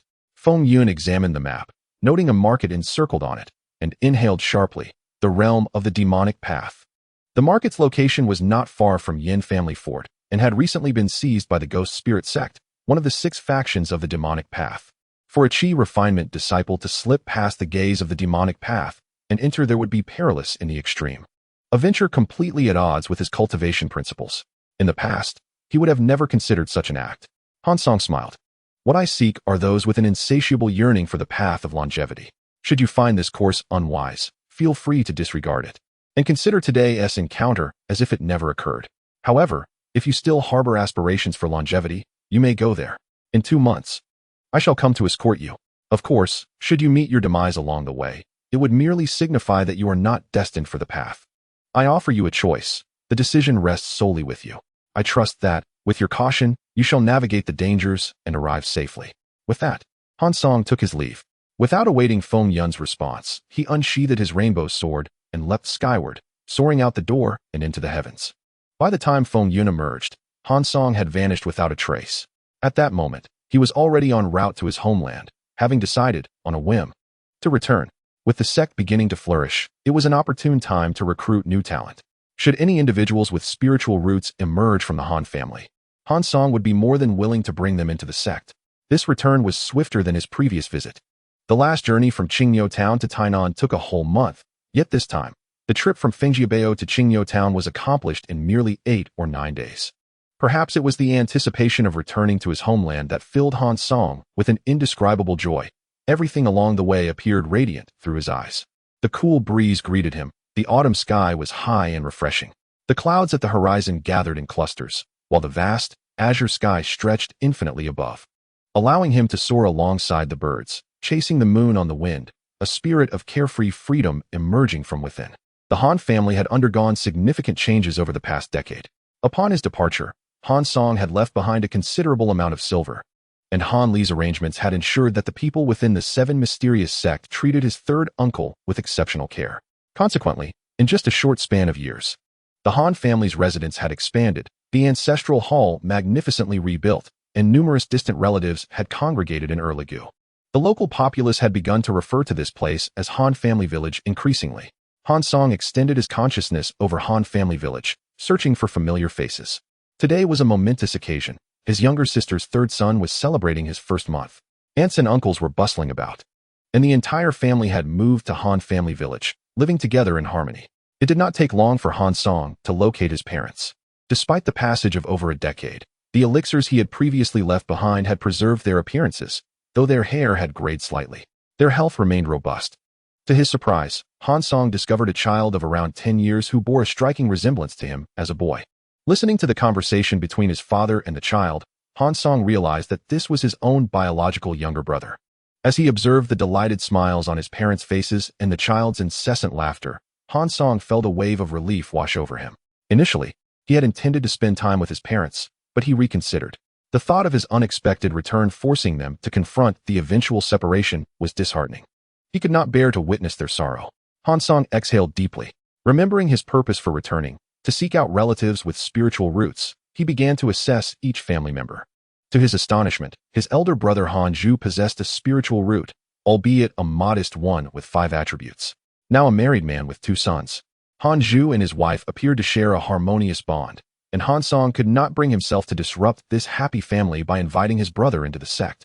The next individual with a spiritual root was his younger sister's newborn son, who exhibited promising potential with the attributes of water, wood, and fire.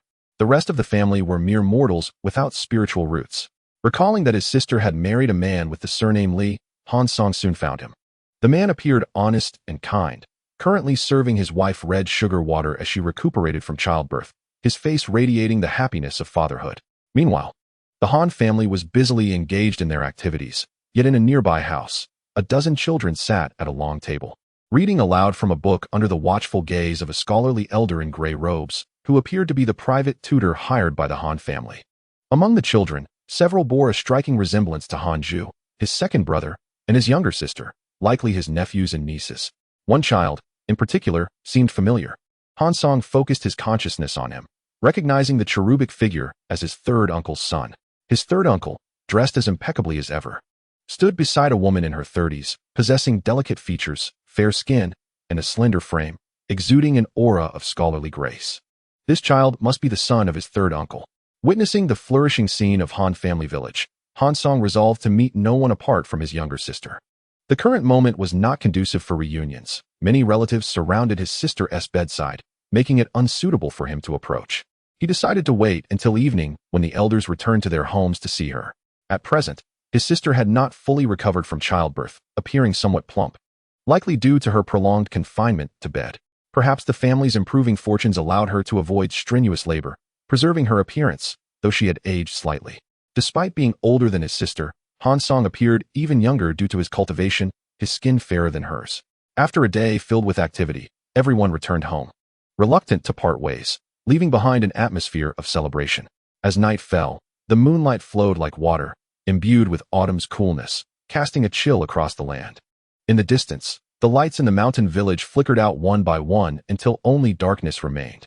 Han Song sat cross-legged atop a nearby hill, gazing up at the cold moon shrouded in mist, silently calculating the passage of time. The hour of Z had arrived. With a flick of his wrist, he dispelled the dew from his clothes, then, with a gentle leap, descended the mountain on his flying sword, soon landing in his sister's courtyard. He cast a spell, sending a stream of light into the house, penetrating his sister's mind. This was the dream induction technique. Upon being affected by the technique, his sister awoke from her slumber, groggily donning her outer garments and stumbling toward the door, unlocking it, and stepping into the courtyard. Only upon seeing a figure did she awaken fully, fear gripping her heart as she wished to cry out, yet found herself unable to produce a sound. The man in the courtyard turned, producing a luminous orb from seemingly nowhere, illuminating the surroundings.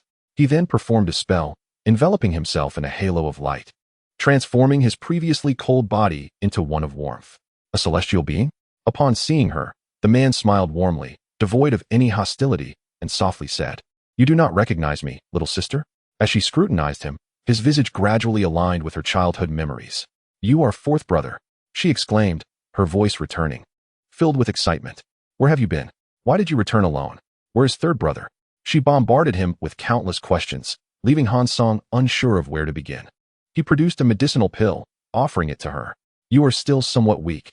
Take this pill, and in a few days, you shall return to your usual self." As she consumed the pill, witnessing the miraculous items Han Song conjured, she asked, "Fourth brother, are you now a celestial being?" Scratching his head, Han Song chuckled awkwardly. "Do I appear to you as a celestial being?" Yet, she did not respond directly, instead continuing, "Fourth brother, you are much fairer than before. Have you married? Why did you not bring your wife? How old is your son this year?"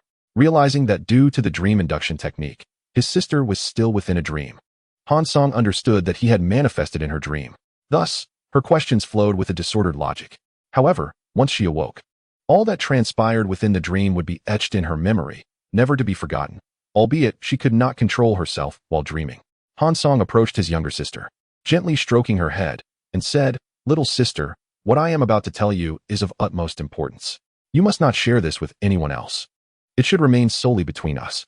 Seemingly reassured, she quieted her emotions and nodded, displaying the same obedient demeanor she had in her childhood. Han Song produced a cord from which dangled a luminous pearl. He placed the pearl around her neck, explaining, "This is a spiritual pearl used to test one's aptitude for cultivation. Anyone who touches this pearl will cause it to glow, indicating their potential for becoming a cultivator. I have cast a spell upon this pearl, so that only you can see its light." Chapter 46. Arranging a safe exit. Han Song then retrieved a small wooden token, grasped his sister's hand, and placed the token in her palm. "In 6 years, I will return for you. If I cannot make it, I will send someone else in my stead who will carry a token identical to this one. When you see this token, whatever decision you make will be respected by me." After a brief pause, Han Song continued, "Right now, my foundation is unstable, and I cannot relocate the entire Han family just yet. But do not worry, little sister. Once I establish myself in the realm of cultivation, I will bring you all back to my sect. You need not fret about our elder brother. He is faring far better than I am. I have many children in the sect to look after, while he is free and unencumbered." As Han Song gazed at his sister, memories of their family times flooded back, and he could not help but feel a wave of emotion. A tear slipped down his cheek as he took a deep breath and said, "That is all I have to say for now. I must take my leave, and you should return to your rest." With that, Han Song stepped onto his rainbow sword and vanished like a flash of light. As he disappeared from her sight, tears blurred her vision, and she turned away, locking the door behind her before returning to her bed, drifting into a dream. Neither of them realized that this was their final farewell. This was not only a parting between Han Song and his sister, but also a farewell to his closest kin. Han Song traversed on his flying sword for over a month before reaching the market near his sect. Along the way, He sold a substantial number of talismans and acquired various materials and techniques. With his knowledge at the Golden Core stage, he easily evaded the patrols of the demonic sects, ensuring a safe journey. Upon arriving at the market, Han Song immediately entered an inn, where he found Feng Yun. If Feng Yun had not arrived, he would have waited there for several days until the 2-month limit. Since Feng Yun was already there, Han Song had no need to linger and took him away from the market directly. "Senior Han, where are we headed?" Feng Yun asked, glancing at the rapidly retreating scenery. Han Song replied with a smile, "Since you have come here alone, I will be frank with you. I wish to invite you to join my sect." Han Song intended to give Feng Yun a foundation establishment pill immediately, but he thought it better to wait until Feng Yun joined the sect, as it would foster a sense of belonging. Thus, he held back his impulse. Given that Feng Yun was willing to take this risk, Han Song did not consider the possibility of refusal. "A sect?" Feng Yun questioned, perplexed. "Aren't you from Spirit Beast Mountain?" "I left after failing my foundation establishment and returned to my family. Isn't going back now redundant? Moreover, this route does not lead to Spirit Beast Mountain." "You are asking too many questions, my friend. Simply tell me whether you are willing to join or not. The rest can be discussed after you join the sect." Han Song replied, shaking his head. "Since I am here, I will accept my fate." Feng Yun sighed, realizing he had no bargaining power. "I will obey your commands and join the sect." "Excellent," Han Song said, promptly locating Feng Yun in the disciple list, marking his sect affiliation at 25. "Not bad." Han Song handed Feng Yun a porcelain vial, instructing, "Once you reach the sect, do not concern yourself with anything else. Focus on your foundation establishment." Feng Yun's eyes widened with disbelief as he opened the vial, revealing 2 foundation establishment pills. Trembling with excitement, he stammered, "Foundation establishment pills? And 2 of them?" Han Song smiled gently. "These 2 pills will ensure your success in establishing your foundation. Once you do, I will appoint you as the sect's instructor for the Qi refinement stage disciples." Observing Feng Yun's sense of belonging increase to 63, Han Song nodded inwardly in approval. "We're not going to Spirit Beast Mountain?" Feng Yun suddenly realized, struggling to comprehend the implications. "Of course not. Our sect is called Lingxian Sect, and I am its leader." Han Song revealed. "Leader?" Feng Yun was taken aback, taking a while to respond. "How many cultivators are there in our sect?" Han Song replied with a smile, "Currently, there are 18 cultivators in Lingxian Sect, making you the 19th. Feng Yun was at a loss, unable to articulate his thoughts for a moment. Han Song, not intending to provide further explanations, activated his magical artifact to hasten their journey, and within a short time, they arrived at Lingxian Sect. Upon reaching the summit, Feng Yun beheld a dilapidated Taoist temple, with the words Lingxian Sect inscribed on the plaque above the main hall. These characters were unlike any he had ever seen, and although the style was somewhat peculiar, it gradually began to feel familiar and comforting. Without delay, Han Song led Feng Yun to a designated area in the mountains and pointed to a cave, saying, "You will establish your foundation in this cave. It shouldn't take long. You will have many tasks ahead." Feng Yun, determined not to dawdle, replied, "It won't take long. I can establish my foundation in about 6 months and stabilize my cultivation in another 6. A year will suffice." Han Song nodded, saying, "Wait here for a moment." He departed briefly, returning shortly to continue. "After your foundation establishment, cultivate this technique to stabilize your realm." Feng Yun accepted the technique and examined it.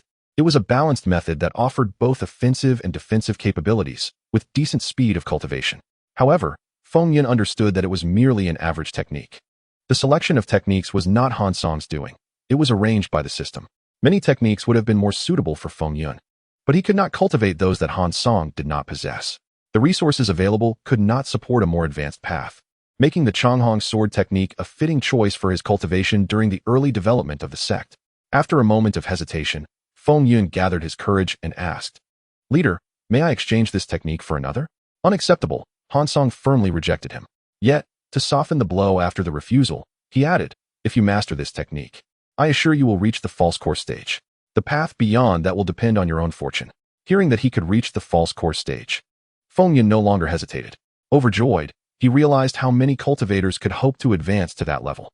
This technique was indeed practical for survival. Without delay, he bowed to Han Song and declared, "Leader, I will begin my foundation establishment at once." With that, he dove into the cave. Han Song returned to his own cave, beginning to formulate plans. The current situation was becoming increasingly clear. Having discovered the teleportation array with Han Li, and now possessing the Great Relocation Token, Han Song believed it would not be long before Han Li repaired the array. Without a doubt, he would follow Han Li to an unknown corner of the world. Therefore, his priority now was to ensure that the sect could continue to exist and develop even in his absence. The primary task at hand is to ensure the supply of elixirs for the disciples under my tutelage. The energy cultivation stage disciples are sufficiently supplied. Yet there remains a pressing need for a considerable quantity of elixirs for those in the foundation establishment stage. I should be able to manage with some effort. The most daunting concern lies in the disciples' advancement to the core formation stage. If I were to be absent for an extended period while the sect enjoys peaceful development, yet none of the disciples achieve core formation, upon my return, I would be greeted by a graveyard of bones, rendering my previous efforts futile. This is a scenario that must be averted at all costs. Hansong must ensure that at least 3 of these disciples succeed in core formation. Lin Sheng is the foremost candidate, followed by Hu Lu, who possesses dark spiritual roots. And lastly, either Feng Yun or the dual attribute-rooted disciple, Xiahou Shui. It appears that I will once again need to trouble Han Li, as he alone possesses the spiritual herbs capable of facilitating core formation. Hansong contemplated the attributes of each disciple, intending to request from Han Li herbs tailored to their respective attributes, thereby improving the chances of successful core formation. However, achieving a 100% success rate remains unattainable. It seems that apart from myself, I cannot influence the cultivation path of others. At the very least, Lin Sheng must enhance his chances of core formation. If my first disciple cannot even reach that milestone, I would have squandered the system's potential. Afterward, Hansong ceased pondering these matters and turned his attention to gathering various alchemical recipes and spiritual herbs in preparation for the mass production of foundation establishment elixirs. In this region, talismans can no longer be sold, as every item available in the market has already been sold by Hansong. It seems there is still an opportunity to sell energy cultivation elixirs, so I will scour the nearby markets for spiritual stones and materials. Thus, I set to work. Over the past year, the local markets have begun circulating a large quantity of inferior energy cultivation elixirs, all crafted from decade-old herbs. Although these elixirs do not compare in quality to the ordinary ones, their affordability makes them appealing, while a typical elixir may cost 1 or 2 spiritual stones. These inferior versions can sometimes be acquired at 2 or even 3 for a single stone. Based on their potency, 2 inferior elixirs surpass the efficacy of 1 ordinary elixir, creating a sudden surge in demand as numerous wandering cultivators flocked to purchase them. Hansong discovered that selling elixirs was far more profitable than selling talismans. Although talismans yield higher profits, their consumption is limited. Typically, no cultivator employs a significant number of talismans in battle. After a few transactions in a market, sales would plummet. Since Han Li last sold talismans, some shops still have considerable stock remaining. Moreover, selling talismans poses risks, as one can easily attract unwanted attention. If one is not cautious, the likelihood of being discovered is quite high. Elixirs, however, do not face such issues. Many wandering cultivators lack cultivation resources, and these inferior elixirs are inexpensive, making them accessible. Thus, it won't be long before the stock is absorbed by the wandering cultivators. The sole drawback of these elixirs is that refining 2 inferior ones takes longer than refining a single ordinary elixir. Yet, Hansong realized that this is not a significant concern, as wandering cultivators are not short on time, but rather on suitable resources for their cultivation. Chapter 47. Establishing the sect. Hansong seems to have discovered a potential economic source for the Lingxian sect, but that is a matter for the future. If the sect's strength is lacking, such blatant sales of elixirs will undoubtedly attract the ire of larger sects, potentially leading to suppression or even extermination. Over the past year, Hansong drew another prize, this time acquiring a blue sky repairing pill, which is considerably larger than the 8 he previously found. Combined, they do not compare to this singular one. The system truly provides assistance when needed. Clearly, based on the effects of the sky repairing pill, the sooner it is consumed, the greater the improvement to a cultivator's spiritual roots. Hansong promptly instructed Lin Sheng to ingest the pill, handing him a token and advising him on matters concerning the Han family. By evening, 2 individuals arrived at the boundaries of the Lingxian sect. "Grandfather, Senior Han instructed us to come here, but why do we see no one?" inquired a water spirit maiden of about 14 or 15 years, addressing an elderly man. The elder, possessing an energy cultivation level of 11 layers, with most of his hair and beard now gray, surveyed the surroundings, noting only mountains, his face reflecting confusion. "There must be some hidden formation preventing others from perceiving this place," he replied. In truth, Hansong's divine sense periodically enveloped the area surrounding the sect, searching for suspicious individuals nearby to guard against unforeseen circumstances. Upon overhearing their conversation, he He felt a flicker of realization and transmitted a message to the elder. May I inquire as to why you have come to this region? Feeling the weight of imposing divine sense, the elder displayed an expression of fear. This was the most powerful divine sense he had ever encountered, likely belonging to a core formation cultivator. He quickly bowed deeply toward the empty space ahead, addressing Han Song with respect. Please do not take offense. We are here under the guidance of Senior Han, seeking to join your esteemed sect. Han Song understood immediately. Chuckling inwardly, it seems my third brother is quite concerned about the sect. Maintaining a serious demeanor, he replied, if that is the case, please wait here. I will send a disciple to welcome you. Before long, Lin Sheng emerged from a nearby peak, descending gracefully before the elder and his granddaughter. The elder was astonished to see this 11 or 12-year-old youth possessing an impressive cultivation level of 13 layers, causing his anticipation for the Lingxian sect to heighten further. Feeling the weight of their amazement, Lin Sheng's pride surged, and he stood tall, declaring, esteemed friends, my master is unable to attend, so I shall guide you into the sect. The elder bent slightly lower, responding with deference, I would not dare disturb the senior. Lin Sheng raised the elder gently, smiling as he said, there is no need for such formalities. Our sect does not adhere to strict protocols. Since you are recommended by Elder Han, I will accept you on his behalf. May I ask your names for my records? The elder replied, I am Xiao Zhen, and this is my granddaughter, Xiao Chuier. We hail from the Xiao family in the Fenghe stream of Yinzhou. May I inquire your esteemed name? Lin Sheng responded, I am Lin Sheng. Now, please follow me into the sect. With that, Lin Sheng summoned a flying boat, carrying the pair to the dilapidated temple atop the mountain. Xiao Zhen and his granddaughter found themselves bewildered by the Lingxian sect's reality, harboring many questions, yet daring not to voice them. It was only when Lin Sheng led them to the cave dwelling he had opened in the back mountain that they began to grasp a glimpse of the sect's true nature. However, before they could speak, Lin Sheng presented them with 2 storage bags, tossing one to each of them, saying, inside, you will find the modified cultivation methods you require, along with enough elixirs to elevate you to the pinnacle of the 13th layer of energy cultivation. Once you reach that milestone, seek me out for your foundation establishment elixirs. These 2 rooms are your cultivation dwellings. Focus on your training, and I shall take my leave. As Xiao Zhen examined the storage bags filled with countless ceramic vials, his jaw dropped, nearly unable to close. Trembling, he asked, Lin, my friend, please wait. What is expected of us in exchange for such generous provisions? The sect requires but one thing from you, to cultivate. As for duties, we shall discuss them once you reach the foundation establishment stage. Without that level of cultivation, your presence in the sect may prove of little utility, Lin Sheng explained based on his understanding of the sect. Furthermore, we are in the energy cultivation stage, already practicing fundamental techniques. What is there to alter?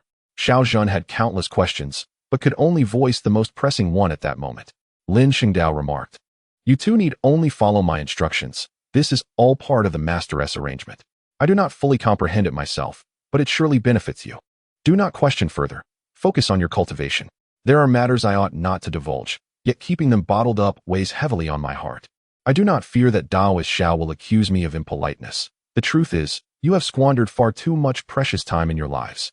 If you do not commence your training post-haste, reaching the foundation establishment stage will be uncertain. When the time comes for you 2 to part ways, do not blame me for not having warned you in advance. As he gazed at the pair of grandfather and grandson before him, Lin Sheng was suddenly reminded of his own master, who had perished at the 13th level of qi refinement. Had his master arrived here a few years earlier, perhaps he would have already achieved foundation establishment. With a quiet sigh, Lin Sheng shook his head and departed. The duo exchanged glances before stepping into their cave abode. At this moment, Han Song was in his own cave, examining the information on Xiao Zhen and Xiao Chuier with a stoic expression. Xiao Chuier possessed dual spiritual roots and exhibited decent aptitude, while the elder had 3 spiritual roots but was too advanced in age. Since they had been recommended by Han Li, Han Song did not dwell on the few foundation establishment pills. He merely hoped that Xiao Zhen would contribute meaningfully to the sect after reaching foundation establishment. Given his advanced age, Han Song did not consider the possibility of him achieving core formation. Han Song contemplated whether to entrust the Tao-seeking mirror to Lin Sheng. But upon reflecting on the uncertainties that lay ahead, he decided against it. If Lin Sheng could reach the nascent soul stage and acquire the means of self-protection, Han Song could safely pass the Tao-seeking mirror into his hands, along with the management of the sect. The thought of a future where he could become a hands-off manager brought a smile to Han Song's heart. However, now was not the time for leisure. He resumed his busy schedule, industriously constructing various sect buildings throughout the mountains. Half a year prior, Lingxian sect had been upgraded to a first-tier sect. However, as the minimum requirement for a sect status was first tier, there had been no significant change from the previous 0 tier. The conditions for upgrading to a second-tier sect were far more stringent, involving not only restrictions on the number of disciples, but also limitations on the functionality of various halls. To elevate to second-tier status, the sect needed 2 core formation cultivators, excluding Han Song, as well as 20 foundation establishment cultivators and 500 Qi refinement cultivators. Additional requirements included having 100 varieties of spiritual herbs in the Spirit Herb Garden, 100 types of spirit beasts in the Spirit Beast Garden, and 100 unique cultivation techniques in the Hall of Transmission. Han Song had been primarily occupied with these matters, leaving him no time to meet with the Shao family. The requirements for the number of techniques had already been met, and the Spirit Herb Garden was nearing completion. However, the Spirit Beast Garden was still in its early stages and had not yet begun to gather spirit beasts.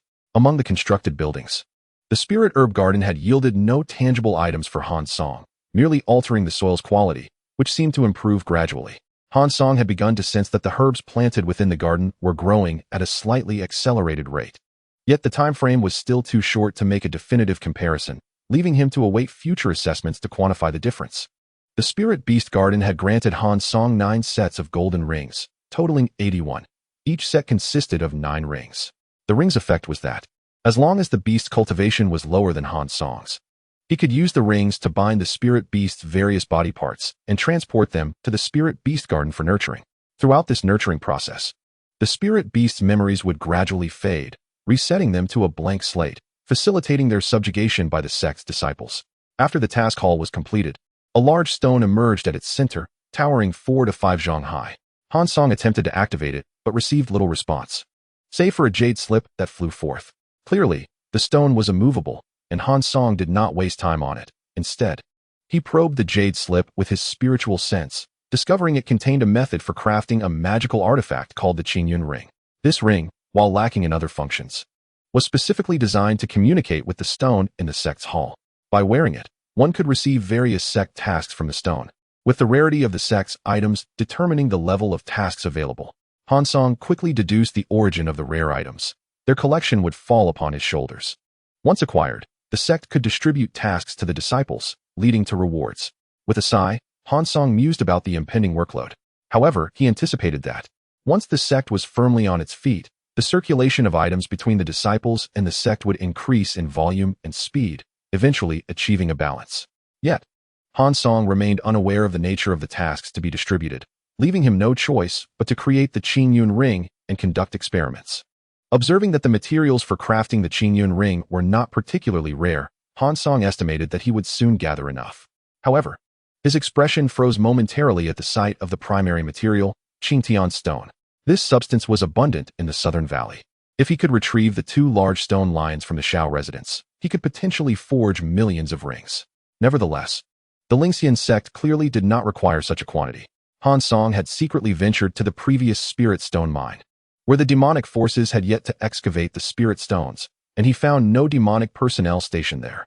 Seizing the opportunity, he extracted a considerable amount, albeit in small fragments. The crafting process was not arduous. Han Song gathered the necessary materials at the market and, within days, produced over 200 rings, distributing 1 to each person while keeping 1 for himself and handing the remainder to Lin Sheng. He also conveyed the details of the sect's formation array and the requirements for its upgrade to Lin Sheng, urging him to pay close attention. During this briefing, Han Song refrained from mentioning that these tasks were for the purpose of upgrading the sect, instead advising Lin Sheng to fulfill his instructions diligently. Chapter 48. Senior Sister Chun and Junior Sister Zhong. Having established a dozen miscellaneous buildings within the sect, Han Song finally allowed himself a moment of relief. However, just as he relaxed, a clamorous uproar erupted outside the sect. Expanding his spiritual sense, he discovered 6 foundation establishment cultivators confronting one another in the distant sky, 4 of whom belonged to the demonic faction, while 2 were from the 7 sects. The demonic cultivators appeared to be from the Tiansha sect, while the 7 sects cultivators hailed from the Huangfeng Valley. Among them was a familiar face, one of the Qin siblings he had encountered in the blood-forbidden land. The younger sister. The other was also a female cultivator, who referred to the Qin sister as Senior Sister Chun, while Senior Sister Chun addressed her as Junior Sister Zhong.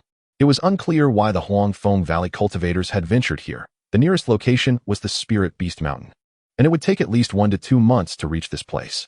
Besides the Spirit Stone Mine, which had already fallen to the demonic forces, there were no other interests of Huangfeng Valley in the vicinity. Moreover, there was no reason for the Tiansha sect to be here. The demonic cultivators frequenting this area were primarily from the Ghost Spirit sect, followed by the Yuling sect, and then the Mo Yin sect. The Tiansha sect was likely engaged in battles alongside the Ghost Spirit sect at Tianke Fortress, located near the capital of Su Country. Given the evident weariness of these individuals, it was clear that they had endured a long journey, their spiritual energy noticeably depleted. Had they traveled from the capital of Su Country? This could pose a significant problem if they engaged in battle here. Any accidental damage could compromise the Lingxian sect's concealment array and protective formation, jeopardizing the carefully laid plans that had remained hidden for so long. The Mid-Stage Foundation establishment cultivator from the Tiansha sect was the first to speak, addressing Qin Daoist and Zhong Daoist. I, Chao, advise both of you to refrain from making a futile stand. Surrender peacefully and return with me. Should my master be in good spirits, he may spare you both. And if fortune favors you, you might even gain the opportunity to cultivate alongside a core formation cultivator. Upon hearing these words, Sister Zhong, filled with rage, spat in the direction of the cultivator, surnamed Chao. Clenching her fists, she declared, "Today, even if I must perish, I shall take you demonic cultivators down with me." Ha! Friend Zhong, such bravado. Do you not fear the winds might knock your teeth out? Chao retorted confidently. It is evident to me that both you and friend Chun have exhausted your strength. The 4 of us need only to wear you down a few times to easily capture you. The Chao cultivator stood with his arms crossed, exuding confidence. He was the only one among them in the mid-foundation stage, while the others appeared fatigued from the prolonged pursuit, seemingly preserving their spiritual energy. Sister Zhong turned to Sister Chen beside her, lamenting, "It is all my fault. Had I not insisted on having you accompany me, you would not be in such peril." Sister Chen replied, "Do not blame yourself, it is not your fault. We simply lack the cultivation level. If we were stronger, these rascals would not find an opportunity." Sister Zhong fell silent, as if secretly communicating with Sister Chen. She believed her thoughts would go unheard, yet unbeknownst to her, another was attentively observing the scene. Han Song couldn't help but chuckle softly upon hearing Sister Zhong's thoughts. She fancied she could stall these 4 demonic cultivators long enough for Sister Chen to escape. Shaking his head, Han Song mused, "Both of you are on the brink of exhausting your spiritual energy from the chase. Where could you possibly flee? Moreover, how could a mere initial foundation stage cultivator, already low on energy, withstand a mid-foundation stage cultivator and 3 initial ones?" Then he pondered, could it be that this young lady possesses some hidden prowess? If so, I sincerely hope it does not come to pass, as the greater the commotion, the worse it is for Lingxian sect. As the imminent battle loomed, Han Song promptly transmitted a message to Feng Yun, instructing him to hold back the 2 initial foundation stage cultivators from the Tiansha sect. He also communicated with the 2 from Huangfeng Valley, arranging for Sister Chun to contend with 1 initial foundation stage cultivator, while Sister Zhong drew the attention of the mid-foundation stage cultivator, surnamed Chao, promising to covertly assist them in their escape. Suddenly, a cultivator transmitted a message to the 2 sisters from Huangfeng Valley, catching them off guard. However, their astonishment quickly faded, as their lives were at stake. Although they did not know the identity of the sender, nothing could be more daunting than their current predicament. Upon receiving the message, they grasped it like a lifeline, leaving no room for error. Han Song frequently trained against himself in the martial hall, although he had never won. He made some progress in understanding the Luo Hu Gray Mist. Even if he could not yet transform objects into various forms at will, he had learned rudimentary ambush techniques. At Han Song's command, Feng Yun dashed forth. Although he had recently advanced to the foundation stage, he was more than capable of dealing with 2 demonic cultivators low on spiritual energy, especially since he practiced a defense-offense integrated technique. Sister Chun and Sister Zhong also acted promptly, targeting the opponents Han Song had prearranged for them, though Sister Zhong struggled more, as she faced a mid-foundation stage demonic cultivator. The sudden turn of events caught the 4 from the Tiansha sect off guard. The Chao cultivator, witnessing Feng Yun springing from the shadows, felt a mix of astonishment and fury. However, he quickly regained his composure, disregarding Feng Yun as he lunged at Sister Zhong. His plan was to swiftly eliminate Sister Zhong, then Sister Chun, before converging on Feng Yun. Even 2 initial foundation stage cultivators, though low on spiritual energy, could manage against a well-rested initial foundation stage cultivator. "Be cautious. I shall take down that girl first," the Chao cultivator urged, channeling his technique as he expelled a large plume of blood-red mist, enveloping himself in its embrace as he charged towards Sister Zhong. Sister Zhong, unfazed, spread her arms wide as a blue mirror, resembling a tranquil lake, appeared before her. From this mirror, a white beam of light shot forth, surging toward the blood-red mist. The Chao cultivator scoffed dismissively, seemingly unperturbed by the beam. With a mere gesture, he thickened the blood-red mist, causing it to churn and expand ominously. Han Song's consciousness remained vigilant, observing the skirmish among the three parties. He had no intention of intervening just yet. It was clear that Sister Chen's battle was evenly matched, requiring no aid. Feng Yun adeptly handled the two demonic cultivators, dodging their stronger attacks while defending against the weaker ones, seizing opportunities to strike when possible. Han Song felt satisfied with Feng Yun's tactics, deciding not to focus on him any longer. Sister Zhong, however, found herself at a disadvantage against the Chao cultivator. In their exchanges, she had suffered minor setbacks, yet she could still endure for a while longer. Han Song concentrated on the Chao cultivator, realizing he lacked understanding of demonic techniques. If he recklessly engaged, he risked allowing the opponent to escape, which would be a colossal failure. Moreover, it appeared that the Chao cultivator harbored some hesitation, as evidenced by his lackluster attacks against Sister Zhong. This cautious approach during battle made it difficult for Han Song to act. He had resolved to strike at the precise moment the Chao cultivator was about to subdue Sister Zhong. Han Song transmitted his strategy to Zhong Wenyang, urging her to prolong the encounter with the Chao cultivator as long as possible, not only to wear down his patience, but also to eliminate any lingering doubt in his mind. If she could provoke him, it would be even better. Zhong Wenyang understood Han Song's intentions and complied, employing less potent techniques against the Chao cultivator. The longer the confrontation continued, the more the Chao cultivator realized that the beams of light Sister Zhong emitted concealed numerous tricks. Zhong Wenyang possessed a magical artifact that enhanced her mobility. Otherwise, she would not be able to toy with the Chao cultivator as if playing cat and mouse for so long. As time went on, Sister Zhong's complexion grew increasingly pale, a sign of her depleting spiritual energy. It would not be long before she could no longer even maintain flight. At that moment, the Chao cultivator suddenly leaped from the blood-red mist, coughing violently, his gaze fixated on Sister Zhong. Furious, he demanded, "What have you put in my blood fusion malevolence?" The blood fusion technique absorbed the opponent's released spiritual energy during battle, growing stronger with each attack. He had initially intended for a swift resolution, but upon observing the other two battles, he changed his strategy. Sister Zhong's voice had grown faint, but she still managed a forced smile, taunting, "I trust the flavor of my red pepper poison is to your liking." During the earlier skirmish, she had secretly mixed her previously concocted poison into the beams of light she released. Upon hearing this, the Chao cultivator clenched his fists, a maniacal laughter escaping him. With a fierce glint in his eyes, he rasped, "In that case, I shall let you taste your own poison." With that, he activated his technique, transforming his fist into a palm, enveloped in dark energy, and struck forcefully against the blood-red mist. The mist erupted, swirling violently as it surged towards Sister Zhong. This is yet another characteristic of the blood-integrated malevolence. Having absorbed the spiritual essence of its enemies, it relentlessly pursues and attacks based on their aura. Regardless of how the adversary evades, this blood-integrated malevolence will not lose track of them. Furthermore, its speed is astonishingly swift.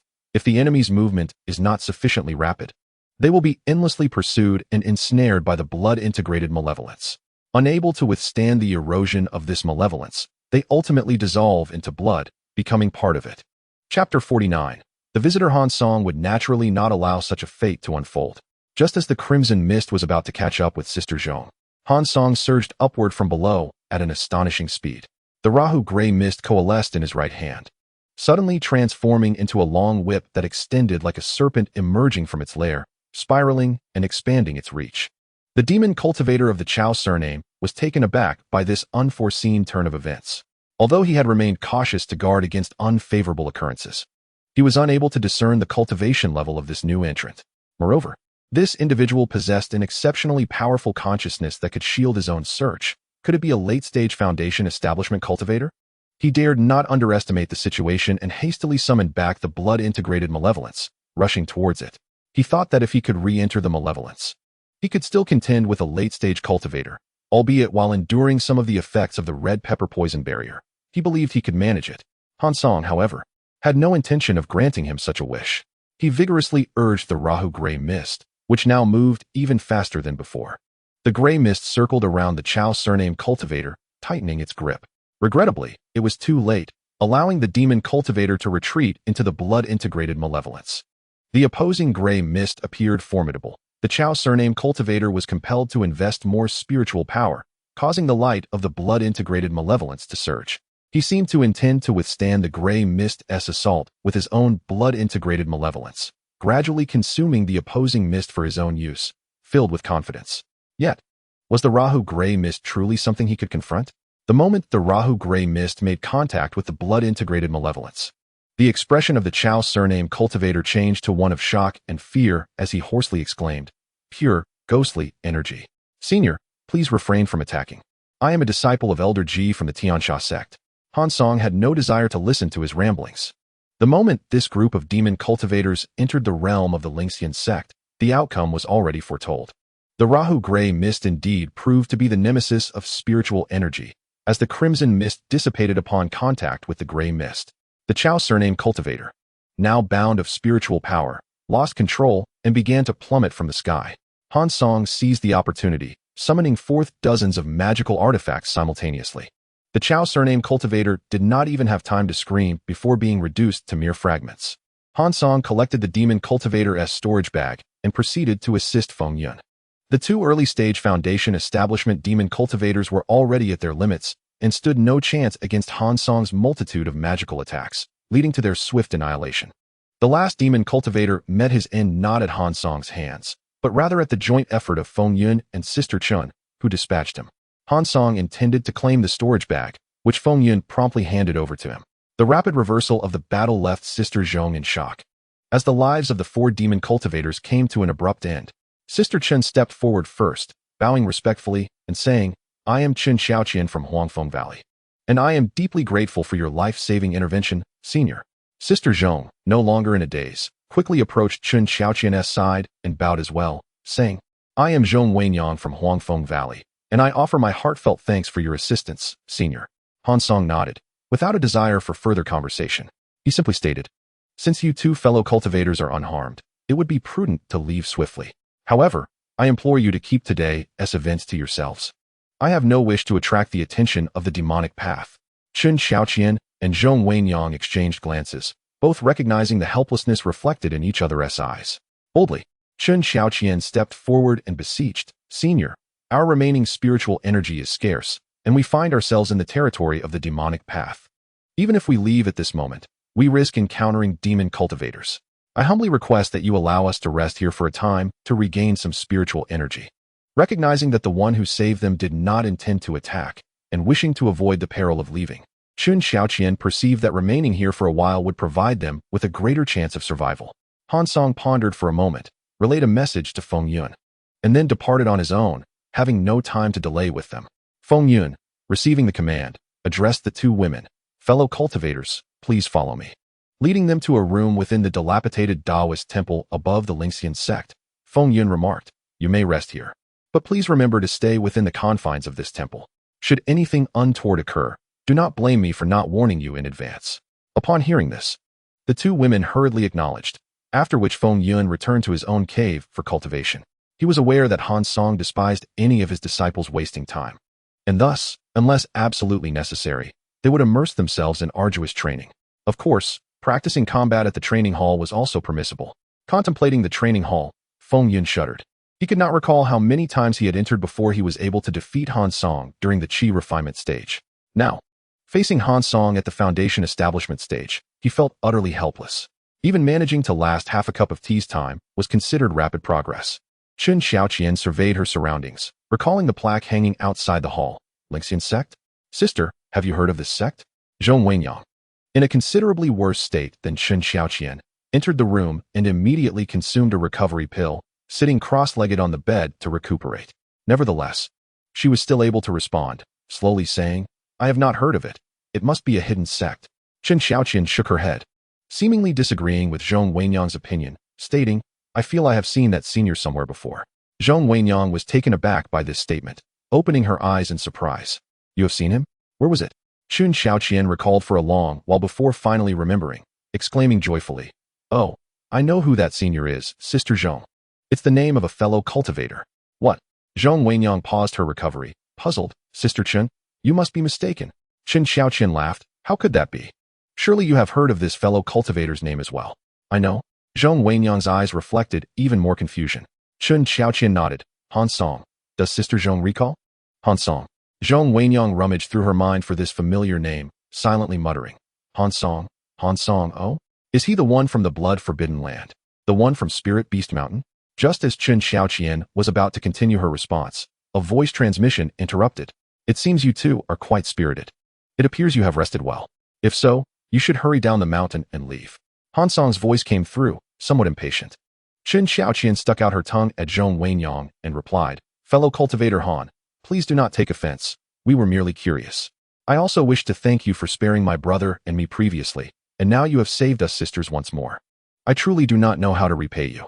Hearing these words, Han Song did not respond, but hastened to attend to his affairs, with an unsettling premonition that his time at the sect was drawing to a close. Indeed, today was a most extraordinary day. As nightfall descended, another individual approached the Lingxian sect. Han Li confirmed the map one last time before stowing it away in his storage bag. Gazing at the mountains beneath him, he mused. This truly is a secluded haven. The surrounding area is populated with mortal villages. If one were not intentionally searching, it would be nearly impossible to discover.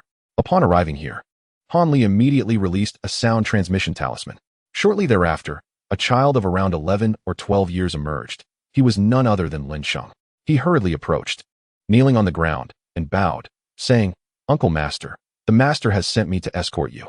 Han Li gazed at the child before him, nodding slightly, and discreetly released his spiritual energy to lift him.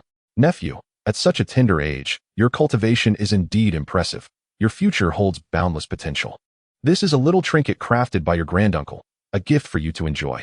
Lin Sheng accepted a delicate model of a lizard, recognizing it immediately as a puppet.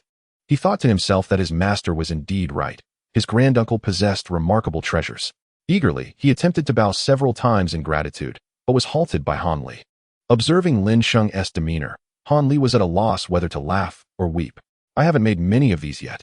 Once I create more, I shall bestow upon you additional gifts, he remarked.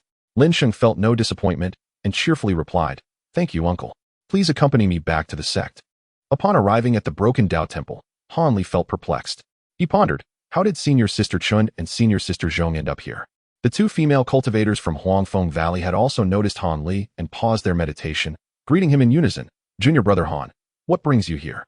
Unable to articulate a proper response, he awkwardly replied, What a coincidence, Senior Sisters. I just parted from the capital, and here we meet again so soon. Understanding that Han Li preferred to keep his reasons private, the two sisters refrained from pressing him further. Chen Xiaoqian remarked, Junior brother Han, we were pursued by the demonic sect to this place. Thankfully, with your assistance, we managed to preserve our lives. Han Li feigned ignorance, chuckling, You're truly fortunate. Senior sisters, I have matters to attend to, so I won't disturb your rest. We shall converse in detail another time. He urged Lin Sheng to lead the way. And once they entered the back mountain, they vanished from sight. Zhong Wenyang said, Senior Sister Chun, what do you think is Junior Brother Han's purpose for coming here? This place is quite secluded. Without prior knowledge, it would be nearly impossible to locate. After pondering for a moment, Chen Xiaoqian replied, The person who saved us is surnamed Han, and Junior Brother Han has also been to the blood-forbidden land with this Han Daoist. They were the last to emerge, and the spirit herbs they collected ranked first and second. Don't you think there's a connection, Senior Sister Zhong? Zhong Wenyang finally grasped the implication and exclaimed, Senior Sister Chun, are you suggesting? Upon meeting Han Song, Han Li inquired about the two sisters, and Han Song briefly recounted the events. Han Li sighed and shook his head, realizing his attempt at stealth had been thwarted. Accepting that the situation had unfolded, he redirected his focus to exploring the Lingxian sect. After witnessing numerous bizarre constructions, he marveled, No wonder my fourth brother wishes to establish his own sect. There are so many hidden matters here. If the outside world were to learn of them, Lingxian sect might have perished long ago. This location is indeed chosen with great care. Chapter 50. Farewell to Tian and Han Song retorted with irritation. Third brother, stop with your musings, and help me open up more caverns. There's much work to be done. Han Li responded with a wry smile. I didn't expect to arrive and be thrust straight into labor without so much as a drink. Very well. I shall assist you this time, but you must also help me with certain matters. What matters? Han Song felt an uneasy premonition. Han Li tossed him a jade slip and a storage bag, saying, This contains the schematic for the teleportation array's completion, along with the materials needed for its repair. Isn't this your responsibility? Why involve me? Han Song interrupted. Han Li patted his shoulder and explained, the Huangfeng Valley is too far from that cave. It's inconvenient for me to make the trip. You are much nearer. It will be far easier for you. Han Song shot Han Li a sidelong glance, exclaiming, I'm too busy with my own matters to have time for repairing any teleportation arrays. To those who can bear the burden, the workload is greater, Han Li replied.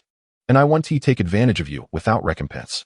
I recently accepted a task using the Qingyuan ring and discovered that the sect is lacking in many resources. I can assist you more with this in the future. Han Li then produced another storage bag, tossing it to Han Song. Take a look at what's inside.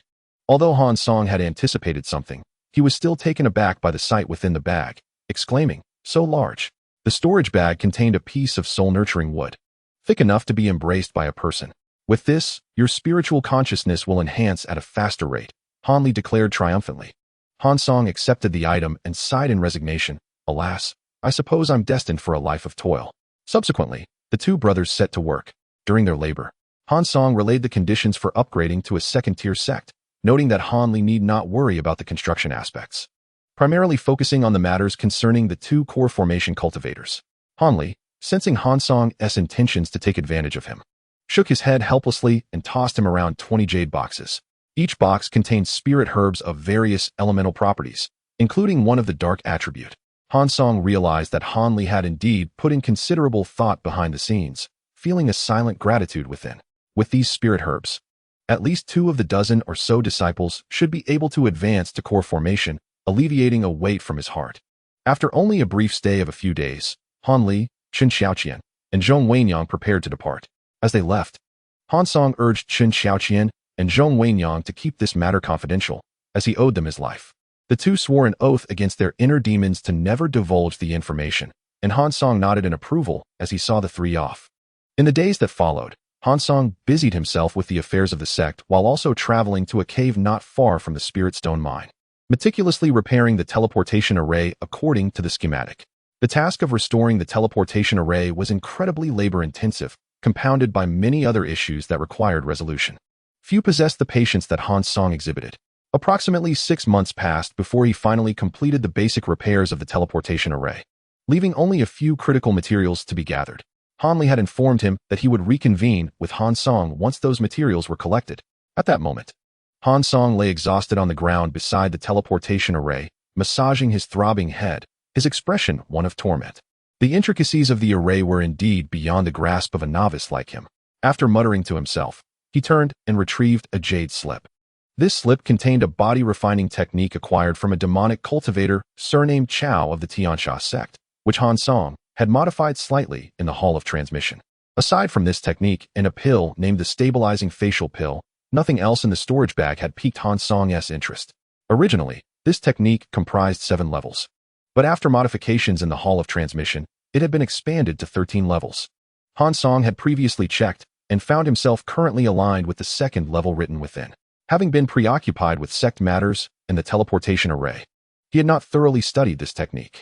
With the sect affairs now mostly arranged and the teleportation array repaired, he finally had time to delve into this technique. This technique, named the Luo Shao Tong Maiju, is one that nourishes the body with ghostly energy. Unlike other cultivation techniques, which require spiritual roots, this one makes no mention of them, representing a true body-refining method. The more Han Song examined it, the more curious he became, as it seemed to belong to the Ghost Spirit sect. He wondered how it had come into the possession of a cultivator from the Tiansha sect. Setting aside these thoughts, Han Song sat cross-legged on the ground, began to adjust his mind and body, gradually alleviating the pain endured during the array's repair, and achieving a state of optimal focus before commencing his practice of the Luo Shao Tong Maiju. According to the demonic cultivators, the Luo who gray mist enveloping him was the pure ghostly energy they referred to, suggesting he was exceptionally suited for cultivating this technique. Han Song began his cultivation from the 1st level, and due to the extraordinary strength of his physique, he swiftly surpassed the 1st level of the Luo Shao Meridian technique, reaching the 2nd level in no time. This technique seemed almost tailor-made for Han Song.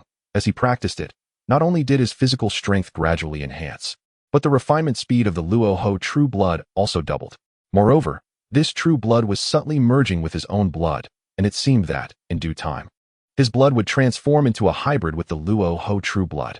The Star Sangu also grew increasingly excited due to this transformation, indicating that they would soon lay another egg and continue their evolution to the next stage. Several days later, Han Li arrived at this location, appearing disheveled and having regressed to the Qi refinement stage. Upon his arrival, he hurried to the teleportation array, cautiously comparing it against the jade slip he held. Han Song did not inquire about what had transpired with Han Li, simply observing him as he examined the setup. The inspection alone consumed an entire day, after which Han Li remarked that 2 of the material placements were slightly off and that correcting them would suffice. He added a few pieces of yuan yu and sprinkled pearl sand, declaring the teleportation array fully restored. He then produced a bell and shook it a few times, causing a towering figure to suddenly emerge from a pile of rubble, approaching Han Song and Han Li. We must not forget about Chu Han, Han Song thought to himself, casting a glance at Zhang Tai's imposing form, sighing internally. If fortune favored him, he too might have stepped into the realm of immortality alongside Han Song and Han Li. Fourth brother, are you truly willing to take this risk with me? Han Li asked solemnly. Of course, Han Song replied. The system's great teleportation order has been prepared for me. If I do not proceed, I cannot fathom what may occur. The conflict between the demonic sect and the 7 sects was escalating, and remaining here provided no peace for cultivation, with resources for training becoming increasingly scarce. Moreover, Han Li was currently at the Qi refinement stage. As his brother, Han Song could not bear the thought of him venturing alone into unfamiliar territory. Activating the teleportation array should not attract too much attention, right? The Ghost Spirit Sect members are busy restarting the Spirit Stone mining operation nearby. If we draw them here and cannot teleport away, Han Song expressed his concerns. Who can predict such matters? I have no other options left, Han Li replied. It is only natural to take risks for the path of longevity. Furthermore, the formation I set up can hold them off for a while, providing us ample time to escape. Han Song nodded, stating, in that case, third brother, let us begin. With that, he produced his great teleportation order. Han Li embedded spirit stones into several slots around the teleportation array, but to their surprise, the array flickered briefly before extinguishing. What is happening? Han Song observed that the spirit stones had lost their original color. Approaching to retrieve them, he discovered that upon contact, the stones crumbled into powder. This perplexed Han Li as well. After a moment of contemplation, he waved his hand, dispersing the powdered spirit stones into nothingness, and retrieved several larger mid-tier spirit stones from his storage bag to replace them. Mid-tier spirit stones? Han Song exclaimed, astonished.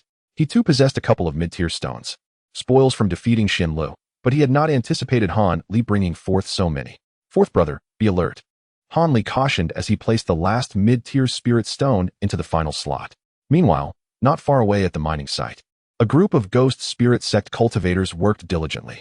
An elder at the core formation stage turned to a young man wearing a silver mask seated at the center, saying, Young master, it won't be long before this mine resumes production of spirit stones. The silver-masked man, the young master of the Ghost Spirit Sect, Wang Chan, felt a surge of resentment towards Lian Feihua. She is undoubtedly doing this on purpose, he thought. Suddenly, the elder exclaimed, Young master, look.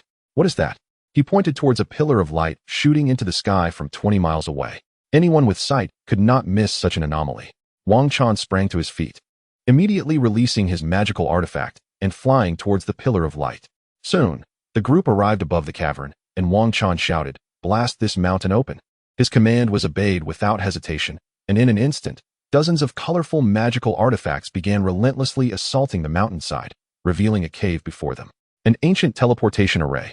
Wang Chan gasped, nearly feeling his heart leap from his chest.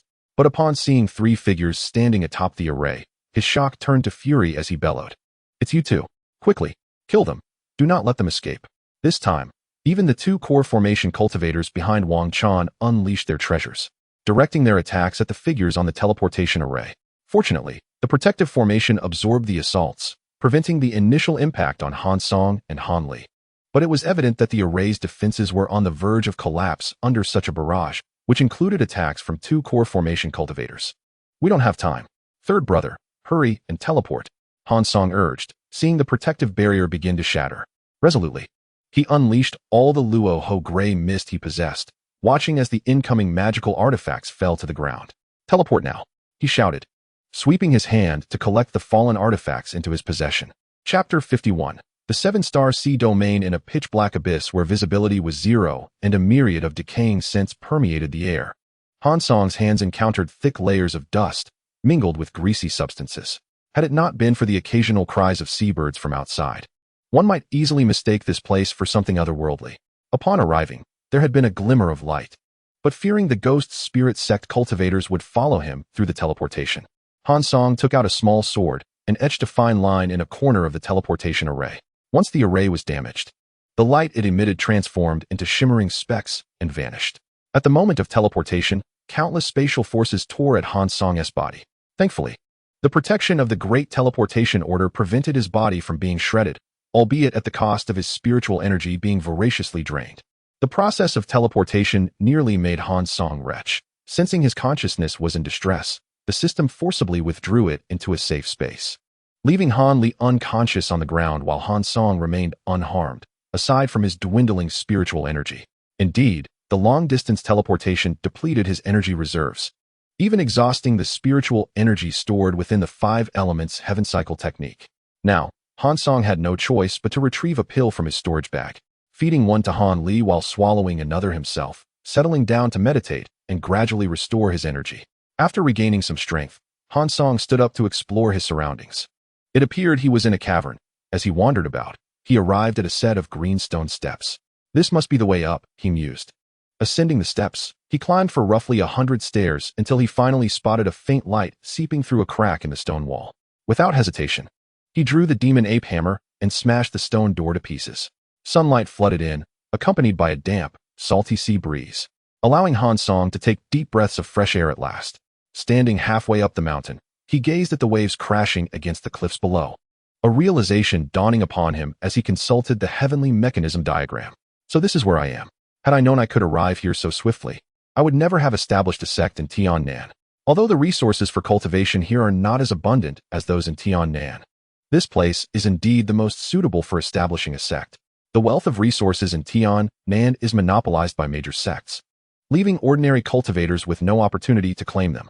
Han Song once envisioned that if he were to arrive here and discover an uninhabited island with a spiritual vein, he could dedicate himself to development for hundreds or even thousands of years. Though he might not rival the sects of the northern continent, it would still be possible for him to stand shoulder to shoulder with the top sects of Tiannan. At the very least, he could dominate this maritime region, which would certainly be achievable. Alas, such musings are futile now. Shaking off these impractical thoughts, Han Song began to explore the small island. The island spans merely a few dozen miles, and he finished his exploration in no time. This island is devoid of any resources or spiritual energy, let alone any signs of life. Aside from the occasional passing long-beaked seabird overhead, no creature would make its home here. The individual who constructed this teleportation array certainly knew how to choose a location. Without the heavenly mechanism map, anyone merely passing through would never suspect that hidden within the mountain's depths of this island lies an ancient teleportation array capable of transporting one to Tiannan. Han Song couldn't help but recall the multicolored corpse lying at the edge of the teleportation array. That snow-white spider must have been the spiritual beast of its owner. However, the spider demon beast is only of the 3rd rank, indicating that the time since this person teleported to Tiannan was not too distant. Their fates are indeed similar to ours, but the difference is that while we arrive here and are thriving, that individual perished by the teleportation array. Han Song ceased to lament the fates of others and began to search the heavenly mechanism map for useful information. This island is remarkably remote, lacking any nearby islands. And within 100 miles, not a single decent isle can be found. Apart from a larger reef, there is no place to land. As he searched, Han Song stumbled upon something intriguing, several faint orbs of white light arranged neatly, with some scattered glimmers behind them. It was evident that these orbs were the lowest-tier demon or spiritual beasts, while the lights behind them likely represented some low-tier items. Could they be mounts of avian nature? But that seems rather slow. A person riding on a dozen spiritual beasts? Or perhaps a dozen horses pulling a cart? Yet this is over the sea, and such low-tier spiritual beasts could hardly fly. Perhaps a dozen fish-like spiritual beasts are towing a boat? This hypothesis seems more plausible. It would be best to wait for third brother to awaken before making any plans. The nearest thing is that boat. Even if it takes a week or so, we can manage. I should focus on restoring my spiritual energy. Han Song returned to the cave, brought Han Li outside, and once Chu Han automatically followed. He sealed the cave once more with a large stone. The odor inside was too pungent for him to endure while recovering his spiritual energy. After a day had passed, Han Li finally stirred awake. He opened his bleary eyes and saw Han Song meditating beside him, which relieved him. He took a pill and promptly returned to slumber, as he was utterly exhausted. Thus, Han Li slept for another 3 days. Fourth brother, where are we? Have you figured it out? Unbeknownst to him, Han Li had awakened. Third brother, you really can sleep. Han Song, seeing Han Li awake, straightened up and replied, there is not a single living creature on this island, making it impossible to inquire about anything. Over there, however, I can see some figures. We can only approach and ask them. Han Song pointed towards the distant sea. Han Li understood Han Song's unique abilities and had no objections. He and Chu Han leapt onto a flying ship that Han Song had summoned. Once Han Li was aboard, Han Song urged the ship to leave the desolate island. Throughout the journey, the brothers exchanged little conversation, as Han Li had completely depleted his spiritual energy. Spending most of the time recovering, the ship sped along for 3 days until they finally caught up with the target Han Song had previously identified. To Han Song's astonishment, it was a large vessel belonging to mortals, pulled by a dozen spiky, monstrous fish, each measuring 2 to 3 yards long. With such large and numerous creatures towing the ship, even a vessel of substantial size seemed to move at a considerable pace for mortals. A flying ship hovering above their own would naturally draw attention, and soon, numerous people gathered on the deck, discussing the extraordinary sight. Initially, Han Song could not comprehend their chatter, only aware of the noise. However, after listening for a while, he suddenly grasped their language, an evident result of the system's influence. Speaking in their tongue, Han Song called down, is there a captain among you? Please respond. From the crowd, a middle-aged man clad in fine garments stepped forward, visibly trembling. Honorable Immortal Master, I am Gu Changqing, the owner of this vessel. I humbly request you to disembark for a conversation. Upon hearing this, Han Song promptly retracted the flying ship and, together with Han Li and Chu Han, alighted onto Gu Changqing's vessel. Han Li, puzzled, asked, Fourth brother, what are they saying? How do you understand their language? Han Song produced a jade slip and translated their language into Tian Nan's tongue, imprinting it within the slip before handing it to Han Li.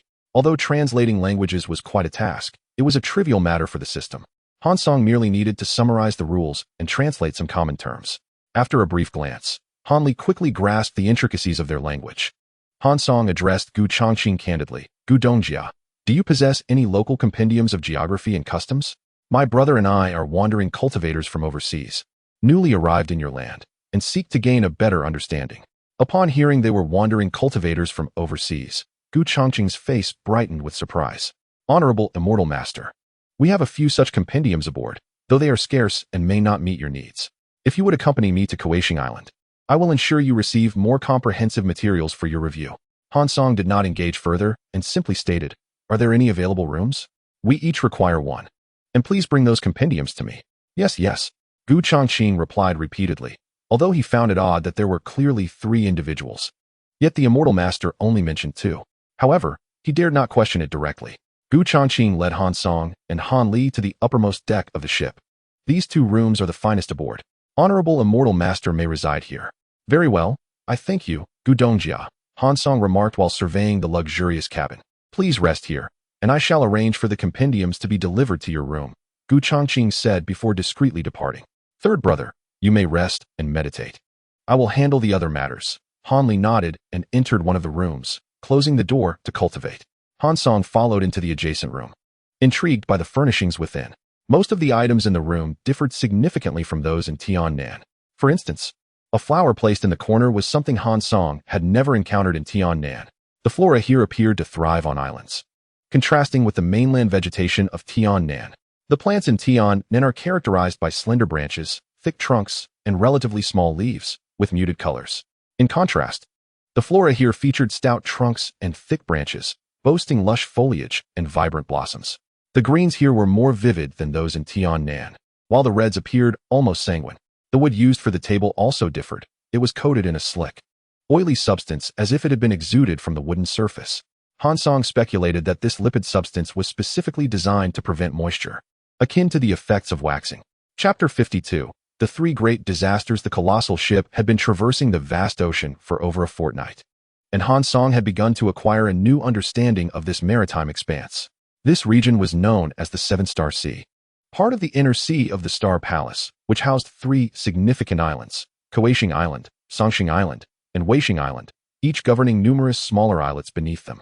As Han Song gazed at the map of the chaotic Star Sea, he realized he found himself on the periphery, a considerable distance from the heart of the inner sea. The Star Palace. It shouldn't be long before reaching Kuaishing Island. Lost in thought, he perceived the hesitant presence of Gu Chongqing outside his door, wavering between entering and retreating. "Please come in, Gu Dongjia," he called out. Gu Chongqing exhaled deeply and pushed open the door to Han Song's chamber. "Has the esteemed immortal master found the journey comfortable?" Gu Chongqing inquired with a hint of flattery in his smile. "Thank you for your hospitality, Gu Dongjia. I find this period quite pleasant. It is peaceful here." "Conducive to cultivation," Han Song replied, surveying his surroundings. "That is splendid to hear," Gu Chongqing responded, lowering his gaze in contemplation, appearing uncertain about how to proceed. "Speak freely, Gu Dongjia. If your concerns are within my capability to assist, I would not hesitate to lend a hand," Han Song encouraged. Gu Chongqing's expression brightened, and he bowed deeply. "Esteemed immortal master, your understanding is appreciated. I do indeed require your assistance with a matter." Noticing Han Song's silence, Gu Chongqing continued. "As you have arrived from the outer sea, you may be unaware of the local customs. You can see that I am a merchant, and for merchants, engaging in trade is of utmost importance. However, conducting business in the inner sea is fraught with challenges. One must not only guard against the three great disasters, but also the three great disasters? Please elaborate," Han Song interjected. Gu Chongqing, feeling compelled to comply, continued. "You may not have encountered the three great disasters before. It is not uncommon, after all. The first is the threat of demonic beasts, which is the least concerning and most frequently encountered. I trust you possess greater knowledge of these creatures than we mortals, so I shall refrain from elaborating further. The second threat is the heavenly wind, a fierce gale that often sweeps across the sea. I have encountered it once. It resembles a great dragon, reaching the clouds above and the depths below, swirling furiously and stirring the nearby waters into towering waves, accompanied by torrential rain and lightning. It is formidable enough to challenge even cultivators. Fortunately, the great island is protected by arrays established by cultivators, capable of withstanding the assault of the heavenly wind. The most significant calamity, however, is the gray mist, which appears and vanishes without a trace. Anyone, whether mortal or cultivator, who comes into contact with it is consumed. Although I have never witnessed it, I have heard that those afflicted by the gray mist often find it impossible to escape. Regrettably, the gray mist is a rare occurrence, surfacing only once in several decades, which is why, despite its tremendous threat, we remain least vigilant against it. Gu Chongqing succinctly summarized the three great disasters. The gray mist? Intriguing, Han Song mused, having a vague inkling of what it might entail, though he refrained from making definitive judgments without encountering it firsthand. "Thank you, Gu Dongjia, for clarifying. Please, continue." "Esteemed master, while the three disasters pose external threats, they are not the primary concern. The crux of the matter lies in obtaining the commercial sea permit issued by the island master. Without this permit, no matter how affluent a merchant may be, engaging in trade is impossible." Gu Chongqing cast a discreet glance at Han Song, who remained unresponsive. Gu Chongqing maintained his smile, concealing any signs of frustration, and continued. "For those trading near the coast, there are coastal permits, while those venturing into the deep sea require deep-sea permits.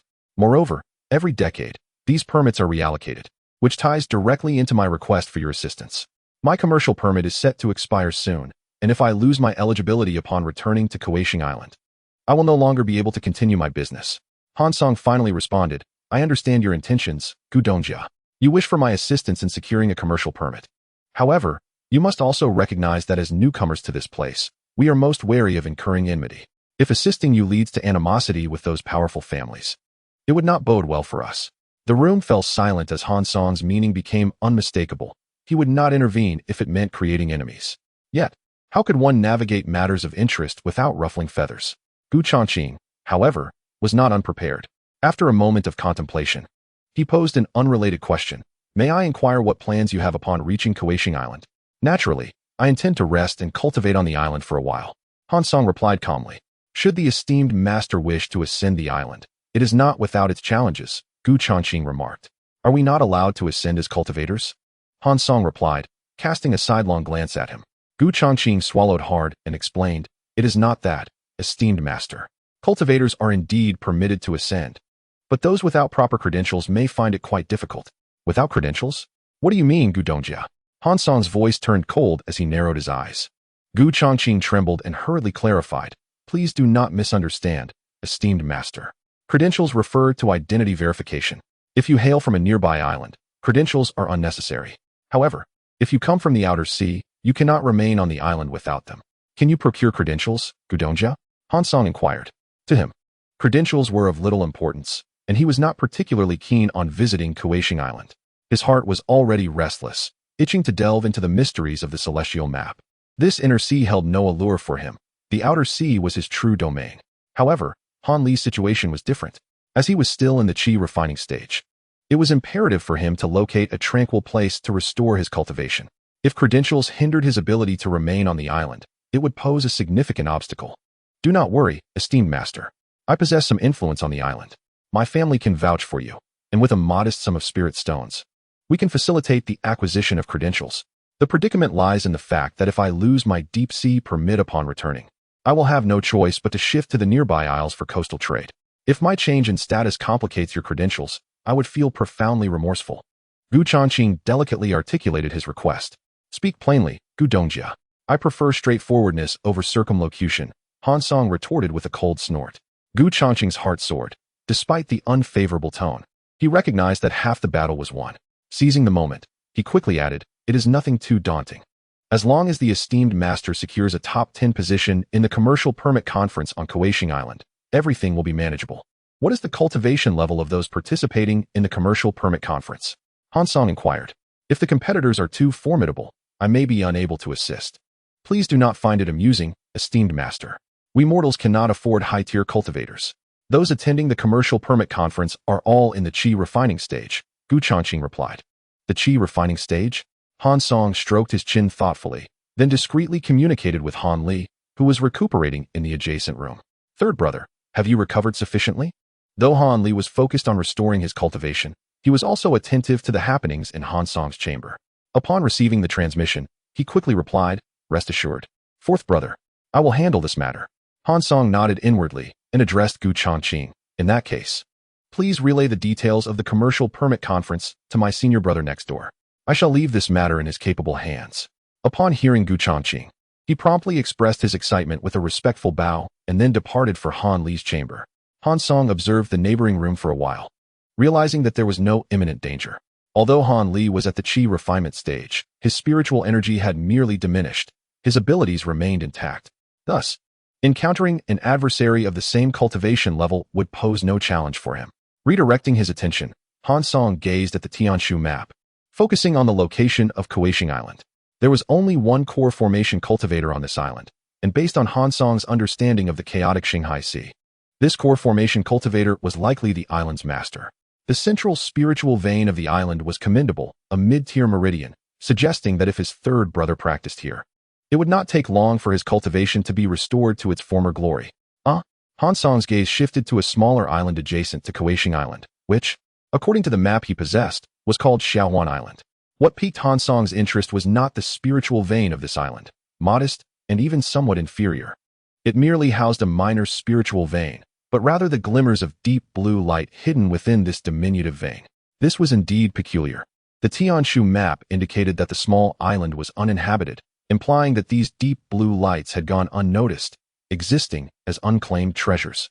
This coincided with Han Song's prior experiences, leading him to speculate that these might very well be his third brother's fortuitous encounters. Han Song felt no curiosity towards these blue lights. In fact, upon seeing them, he wished to maintain a safe distance, mindful of past lessons. Abandoning his observation of Xiaohuan Island, Han Song resumed scanning other locations. Determining whether a light was unclaimed was relatively straightforward. If a light's level was sufficiently high and no erratic lights were moving nearby, one could ascertain its status as an unclaimed entity. To his surprise, there was a faint blue light in another direction from Kuaishing Island, which Han Song estimated to be nearly 40 miles away. He consulted the map once more, identifying this island as Xiaoping Island, aptly named for its bottle-like shape. However, this island had no spiritual veins, suggesting a lack of inhabitants as well. This raised a new question. Which of the two islands held his third brother's fortune? The only way to ascertain this would be to inquire where his brother wished to venture. Should he choose one island, Han Song would explore the other. Chapter 53, Xiaoping Island and the Thunder Falcon Feather. After a prolonged voyage, the Gu family's grand vessel finally reached Kuaishing Island. At the dock, workers busily unloaded cargo. Han Song and Han Li disembarked and followed Gu Changqing to the Gu family estate, where they were assigned to separate guest rooms. Han Song sought out Gu Changqing, inquiring if he could explore the island, only to be informed that cultivators without identification were not permitted to leave designated areas, meaning Han Song was confined to the Gu estate. The good news was that Gu Changqing assured them he would dispatch someone to the island's administrative office to facilitate the necessary arrangements. They would only need to wait 2 to 3 days for results. With no choice but to remain at the Gu estate, Han Song devoted himself to cultivation. 3 days swiftly passed, after which Gu Changqing sent word that Han Li could retrieve his identification from the administrative office. An elder named Wang escorted the two to a modest room at the edge of the island's port, furnished with little more than a table and a chair where a Qi refinement cultivator sat. Master Yang, this is the cultivator hired by our Gu family to participate in the commercial conference. We hope you will register them and provide them with their identification for island access, Wang said, discreetly slipping something to Master Yang. It was clear what this was, a mere formality as prior arrangements had been made. Without further ado, Master Yang asked, please state your names so I can prepare your identity tokens. With these tokens, you will be free to roam the island. Such procedures were commonplace, generally. No one inquired into the backgrounds of those entering the island, as the cultivators hired by mortals seldom possessed high cultivation levels, most being at the Qi refinement stage. Han Li, Han Song. Master Yang asked no further questions. Using his spiritual energy, he inscribed the names onto a special token, completing the identification process. Gu Changqing was unperturbed by the possibility of the two reneging on their commitment after obtaining their tokens. As their guarantor, he could cancel the guarantee at any time. Without a guarantor, the tokens would become invalid, resulting in the holders being expelled from the island. However, a guarantor would not dare to withdraw their support without cause. As they were merely mortals, unless they intended to remain on the island for life, they would risk incurring the wrath of cultivators, which could prove fatal. Upon receiving their tokens, Elder Wang remarked, you two are now considered cultivators of Kuaishing Island and may select a location for your cultivation. The Ascending Immortal Pavilion is not far from here. You can visit it at your convenience. However, today is the day of the commercial conference. Are you sure, Master Han? Han Song replied, rest assured, we will first visit the Ascending Immortal Pavilion to choose our cultivation site, and then we shall attend to the commercial conference. Elder Wang had no objections and acquiesced to Han Song's suggestion. The three arrived at the Ascending Immortal Pavilion, where a middle-aged man awaited them. He was the manager of this location. After explaining their purpose, the manager produced a silver scroll, which sparkled with countless glimmers. These shining spots indicate locations that have not been claimed. Please make your selection. Han Li studied the scroll in silence, contemplating deeply. After a while, he transmitted a thought to Han Song. Fourth brother, what do you think of that small Xiaowan island nearby? As Han Song had anticipated, he responded, a place conducive to cultivation. Hearing this, Han Li finally relaxed, smiling as he pointed to a small island on the edge, exclaiming, I choose that one. Without hesitation, the middle-aged man took a golden brush and marked the scroll, then produced a token, inscribing it with the brush before tossing it to Han Li, Sr. Is it not permissible to choose an unlit area? Han Song queried, eyeing the map scroll.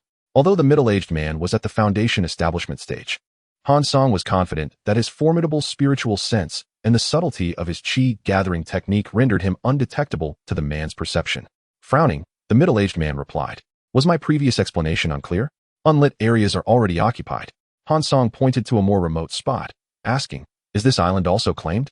This island, devoid of a spiritual vein, was not included within the selection range of the scroll. The manager coldly retorted, are you here to quarrel? Senior, you misunderstand. I have my reasons for choosing this island. Firstly, I am reclusive and prefer solitary cultivation. Secondly, as a body cultivator, I am not overly demanding regarding the density of spiritual energy, which is why I chose this outer Xiaoping Island. Han Song elucidated his motives for selecting Xiaoping Island. A body cultivator? The middle-aged man was taken aback. He had assumed Han Song practiced some profound technique that masked his spiritual energy, never considering he was a body cultivator. While many formidable body cultivators existed in ancient times, the current environment was not conducive for their long-term development. No wonder I could not sense any spiritual energy from you. It is indeed unexpected that you are a body cultivator. The middle-aged man regained his composure and stated, you may proceed without registering here. No one has ever chosen this island, so it was not included in the scroll's options. Thank you, Senior. After Han Song bid farewell to the middle-aged man, he departed from the Ascending Immortal Pavilion alongside Han Li and the elderly man surnamed Wang. The elderly man was perplexed by the situation but dared not inquire further. Third brother, you should attend the Merchant Invitation Conference. I will venture to Little Bottle Island first, Han Song said as he took his leave from Han Li and headed toward the island's edge. At that moment, he felt an overwhelming sense of gloom. Had he known this would be the outcome, he would have bypassed the ascending Immortal Pavilion altogether and gone directly to Little Bottle Island to retrieve what he needed and leave. He had meticulously planned to acquire the items and bid farewell to Han Li before utilizing the teleportation array on the island to transport himself to the outer sea.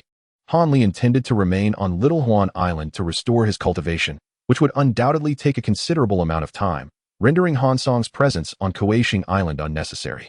Little Bottle Island was a remote isle, devoid of any attractions. Not only cultivators avoided this place, but even common folk refrained from settling here, primarily due to its treacherous terrain, filled with perilous peaks and ravines, leaving little flat land, not even a proper valley. The trees grew in a twisted manner, and underbrush flourished wildly. Without wielding a machete, traversing this island was nearly impossible. Han Song did not come to establish a homestead. He merely followed the guidance of the heavenly mechanism map and settled at the center of the island, in what resembled a beast's lair. The cave was deep, exuding a nauseating sensation, not from excrement or similar odors, but a pulsating feeling that intensified the deeper he ventured, causing his heart to race uncomfortably. Upon reaching the innermost section, he encountered a bend, where a cacophony of faint chirping sounds incessantly echoed, accompanied by flickering blue and white lights. After walking several hundred feet, Han Song faced a stone wall and continued to turn inward, losing track of time.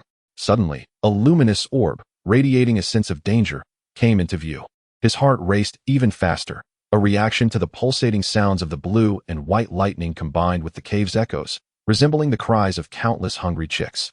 Those lacking composure would have been thoroughly disturbed by such incessant noise. Feathers? To ascertain the origin of this item, Han Song produced the inquiry mirror, casting a beam of golden light upon it. Moments later, the golden light returned to the mirror, revealing a line of text. Juvenile Thunder Rock Left Leg Feather, containing 3 drops of Thunder Rock's true blood, suitable for crafting thunder-attributed treasures, ancient artifacts, and spirit treasures. What a remarkable find! Without hesitation, Han Song retrieved a jade box, casting a spell towards the Thunder Rock feather. As if summoned, the feather immediately flew into the jade box. Han Song swiftly closed the box, affixed a spirit-sealing talisman upon it, and carefully stored it in his storage pouch. The moment the feather was enclosed, the cave fell silent. The oppressive feeling in Han Song's chest dissipated, and his heartbeat gradually stabilized, along with the sense of unease. With the item secured, Han Song promptly exited Little Bottle Mountain and returned to Kuaishing Island. The Merchant Invitation Conference had concluded without suspense. Han Li had aided Gu Changqing in obtaining the distant Sea Merchant invitation. He declined Gu Changqing's invitation to a celebratory banquet, opting instead to return to Little Huan Island. Upon arrival, Han Song shared his plans with Han Li and sketched several potential areas he might explore in the outer sea before taking his leave. It appeared that third brother would not exit Little Huan Island until he reached the late Foundation establishment stage, which would likely take a decade or two. With concerns for Han Li's safety alleviated, Han Song's primary focus was on enhancing his own cultivation. He had long since determined which expanse of outer sea to teleport to, based on specific criteria. First, the level of demonic beasts should not be excessively high, ideally starting from level 2. Second, there should be minimal presence of level 5 or higher demonic beasts nearby. And third, the number of cultivators in the vicinity should be low, preferably none. Based on these criteria, Han Song selected 3 areas, all derived from maps, seemingly aligning with the Heavenly Mechanism map, though precise details would require first-hand exploration. As he traversed the bustling streets, Han Song felt no interest in the myriad shops around him, striding purposefully towards a towering stone building that emerged at the edge of Kuaishing Island. This was the teleportation array leading to the outer sea. A significant number of cultivators gathered here, all preparing to embark on sea journeys. Some sought to join teams for hunting demonic beasts, while others pooled resources to share the costs of the teleportation array, as the expense of using the array was fixed, allowing each additional person to lessen the burden of payment. Han Song sought expedience, disregarding all else. He entered the stone building, tossing a bag of spirit stones to the guard of the teleportation array, stating, "Kuisue Island. Senior, please wait." Just as the guard was about to activate the teleportation, a young maiden, appearing around 17 or 18, called out from within the stone building. She approached with a shy demeanor, her cheeks flushed, and asked, "Senior, may I accompany you?" As she extended a storage bag towards him. Noticing her awkwardness, It was evident that she lacked sufficient spirit stones to activate the teleportation array and had been waiting outside for someone to travel with. Hurry, Han Song urged succinctly, gesturing for her to step onto the teleportation array. He then addressed the guard, initiate the teleportation. A flash of white light engulfed him, and Han Song found himself in another stone building, the interior similarly arranged, though the guard was different this time. The young maiden, upon successfully teleporting, immediately expressed her gratitude. I am paying. Thank you, senior. She held out a storage bag, intending to offer it to Han Song. Though Pei was not exceptionally beautiful, her features were refined, and her playful nose lent her an endearing quality. Keep it for yourself, Han Song replied, glancing at her before quickening his pace to exit the stone building. Indeed, this place bore some differences from Kuaishing Island. The architecture and attire of the cultivators here exuded a ruggedness, contrasting sharply with the delicacy of Kuaishing Island. The uneven roads, haphazardly piled stone defenses, and the sweltering sea breeze all signified that he had arrived at the outer sea. However, this was merely the outer sea adjacent to the inner sea. Further transport via the teleportation array would be required to reach the more distant outer sea, a realm beyond Han Song's current capability. As he walked along the streets of Kuaishing Island, the scene before him evoked memories of Tainan Valley. The streets were lined with vendors shouting their wares, talismans, elixirs, techniques, and artifacts. But here, an abundance of demonic beast materials and inner cores for sale was evident, with quality surpassing that of Tainan Valley.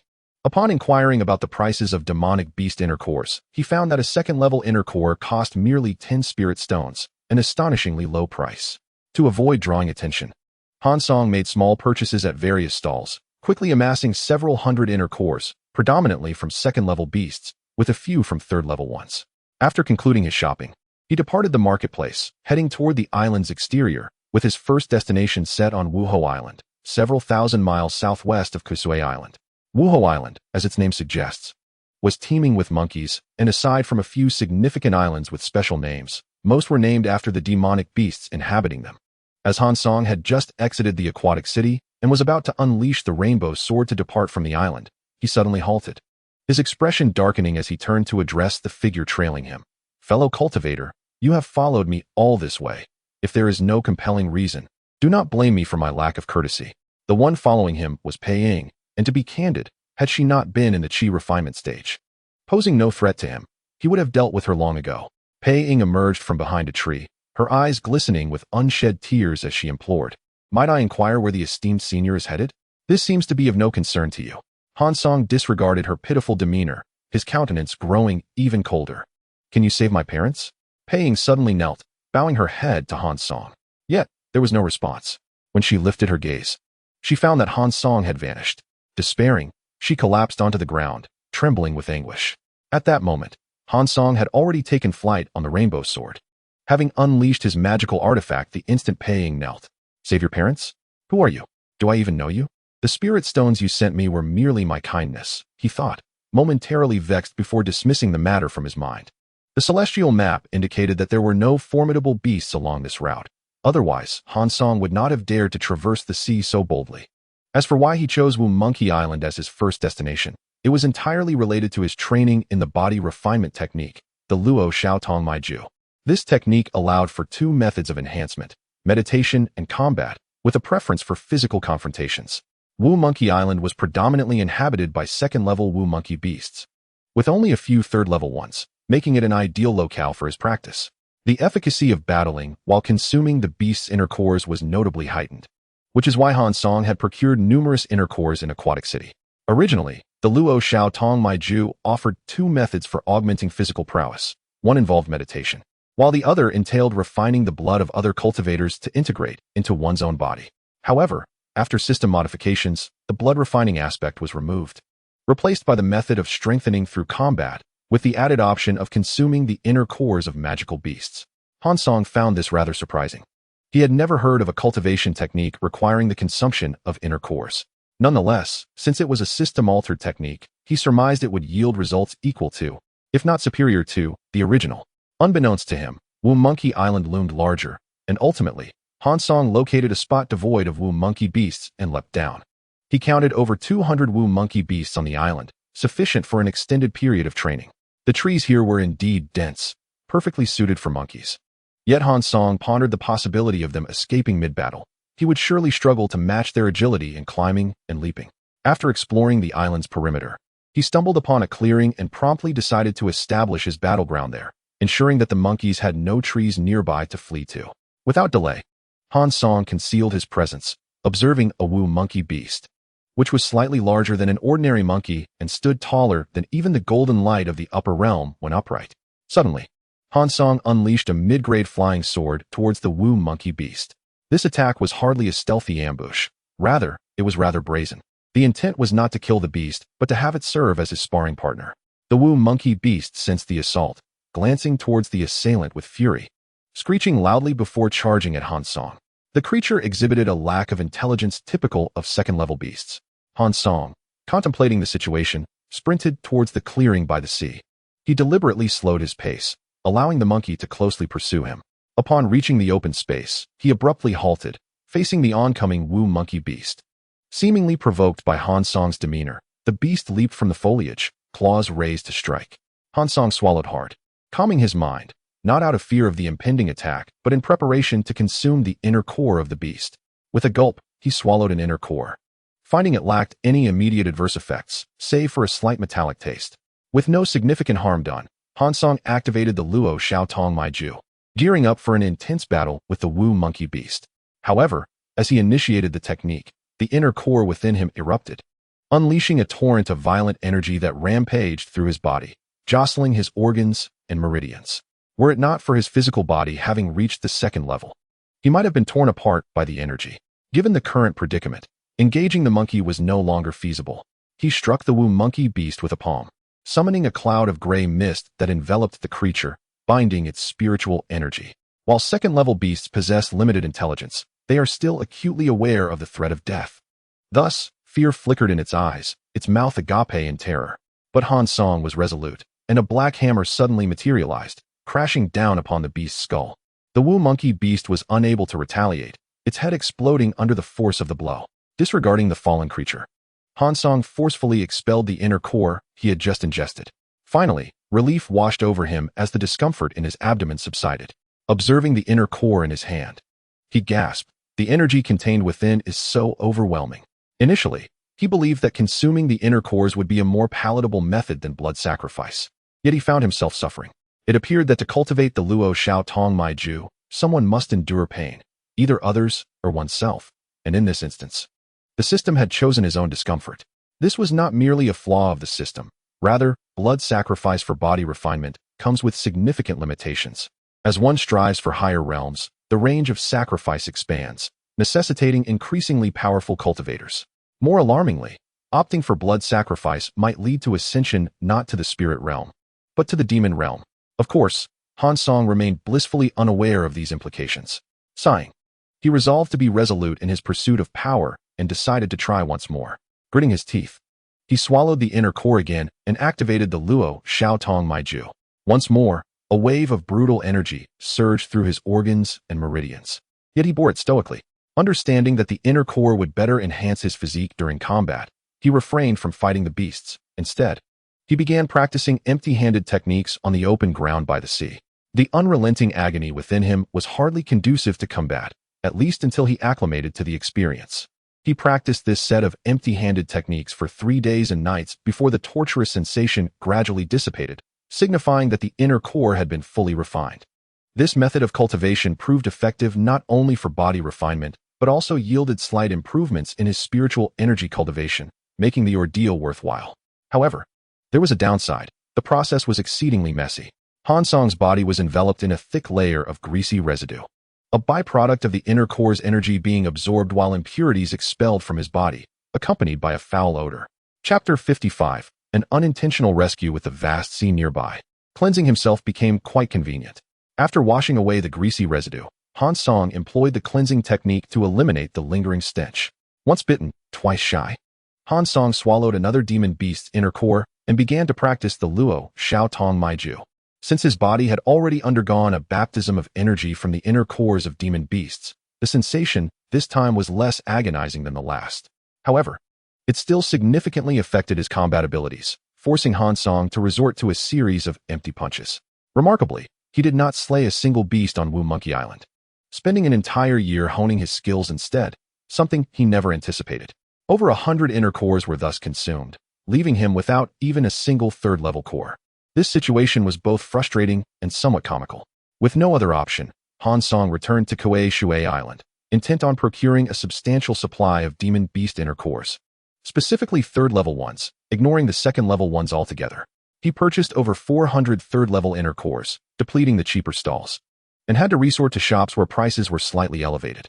Although he possessed a considerable amount of spirit stones, he was not inclined to be extravagant and insisted on bargaining. Initially, Han Song worried that such actions might draw attention, but upon understanding the local context, he realized his concerns were unfounded. Acquiring inner cores here was as commonplace as purchasing spiritual herbs in Tiannan. The reason was that the pills used for cultivation in the Chaotic Star Sea were all refined from demon beast inner cores. Thus, buying second, third, or even fourth-level inner cores was as routine as purchasing herbs for foundational cultivation in Tiannan. Han Song also acquired several alchemical formulas, which were not as difficult to find here as in Tiannan, with nearly every shop offering them at very reasonable prices. Among the formulas he purchased was the foundational pill, which, like others in the Chaotic Star Sea, was refined from demon beast inner cores. This discovery thrilled Han Song, as he planned to produce more foundational pills for his sect's use when time permitted. After recuperating, Han Song set off once more for Wu Monkey Island, this time resolved to engage more earnestly with the monkeys. The sensation of swallowing demon cores was no longer as overwhelming as it had once been, though some discomfort lingered. He could now fully accept it. Over the past year, he had won a reward, a white pill for refining the body, which, while less effective than before, was still better than nothing. Utilizing this method of cultivation, the blue bone-cleansing pill within him was refining rapidly. Han Song estimated that by the time his body refining level reached 5, he would completely refine this pill. The same was true for the Luo Hua True Blood. He sensed that the quantity of gray mist within him had grown significantly, yet the Luo Hua True Blood showed no signs of diminishing. The Xing Sha Gu had yet to show signs of laying eggs, but Han Song surmised it would not be long, likely within 2 years. Although he could hasten the process by feeding Luo Hua True Blood to the Xing Sha Gu, he chose not to do so. As spring gave way to autumn, 5 years swiftly passed. Han Song had cleared the island of over 200 monkeys. The initial year was slower, but once he reached the third layer of the Luo Shao Tong Mai Ju, his speed increased dramatically, sometimes taking on a dozen second-level monkeys in a single encounter. The inner cores of second-level demon beasts were indeed scarce. He obtained barely over 20 after slaying all 200 monkeys on the island. One notable development was that after reaching the third layer of the Luo Shao Tong Mai Ju, his spiritual power cultivation accelerated compared to before. It was no wonder that few pursued dual cultivation of body and spirit, as the rate of spiritual growth was alarmingly slow. Without the system's support, Han Song could hardly fathom the outcome. During these 5 years, he also drew 5 items, all white: the foundational pill, the soul-nourishing bell, the sanyang flower, the golden feather, and the purple thunder weasel. Han Song regarded the foundational pill as better than none.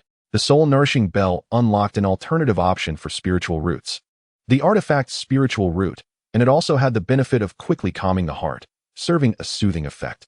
The sanyang flower and golden feather were materials for alchemy or artifact refinement, while the purple thunder weasel surprised Han Song. This was the first spirit beast he had drawn, possessing the lightning attribute. Without miraculous elixirs or rare materials, this little weasel could only grow to level 4, categorizing it as a foundational level demon beast. Currently, it was still a cub, at level 1. Han Song gently petted its fluffy head, and it nestled comfortably in his palm, not even opening its eyes, seemingly asleep. After playing with the little creature for a while, he placed it in his spirit beast pouch.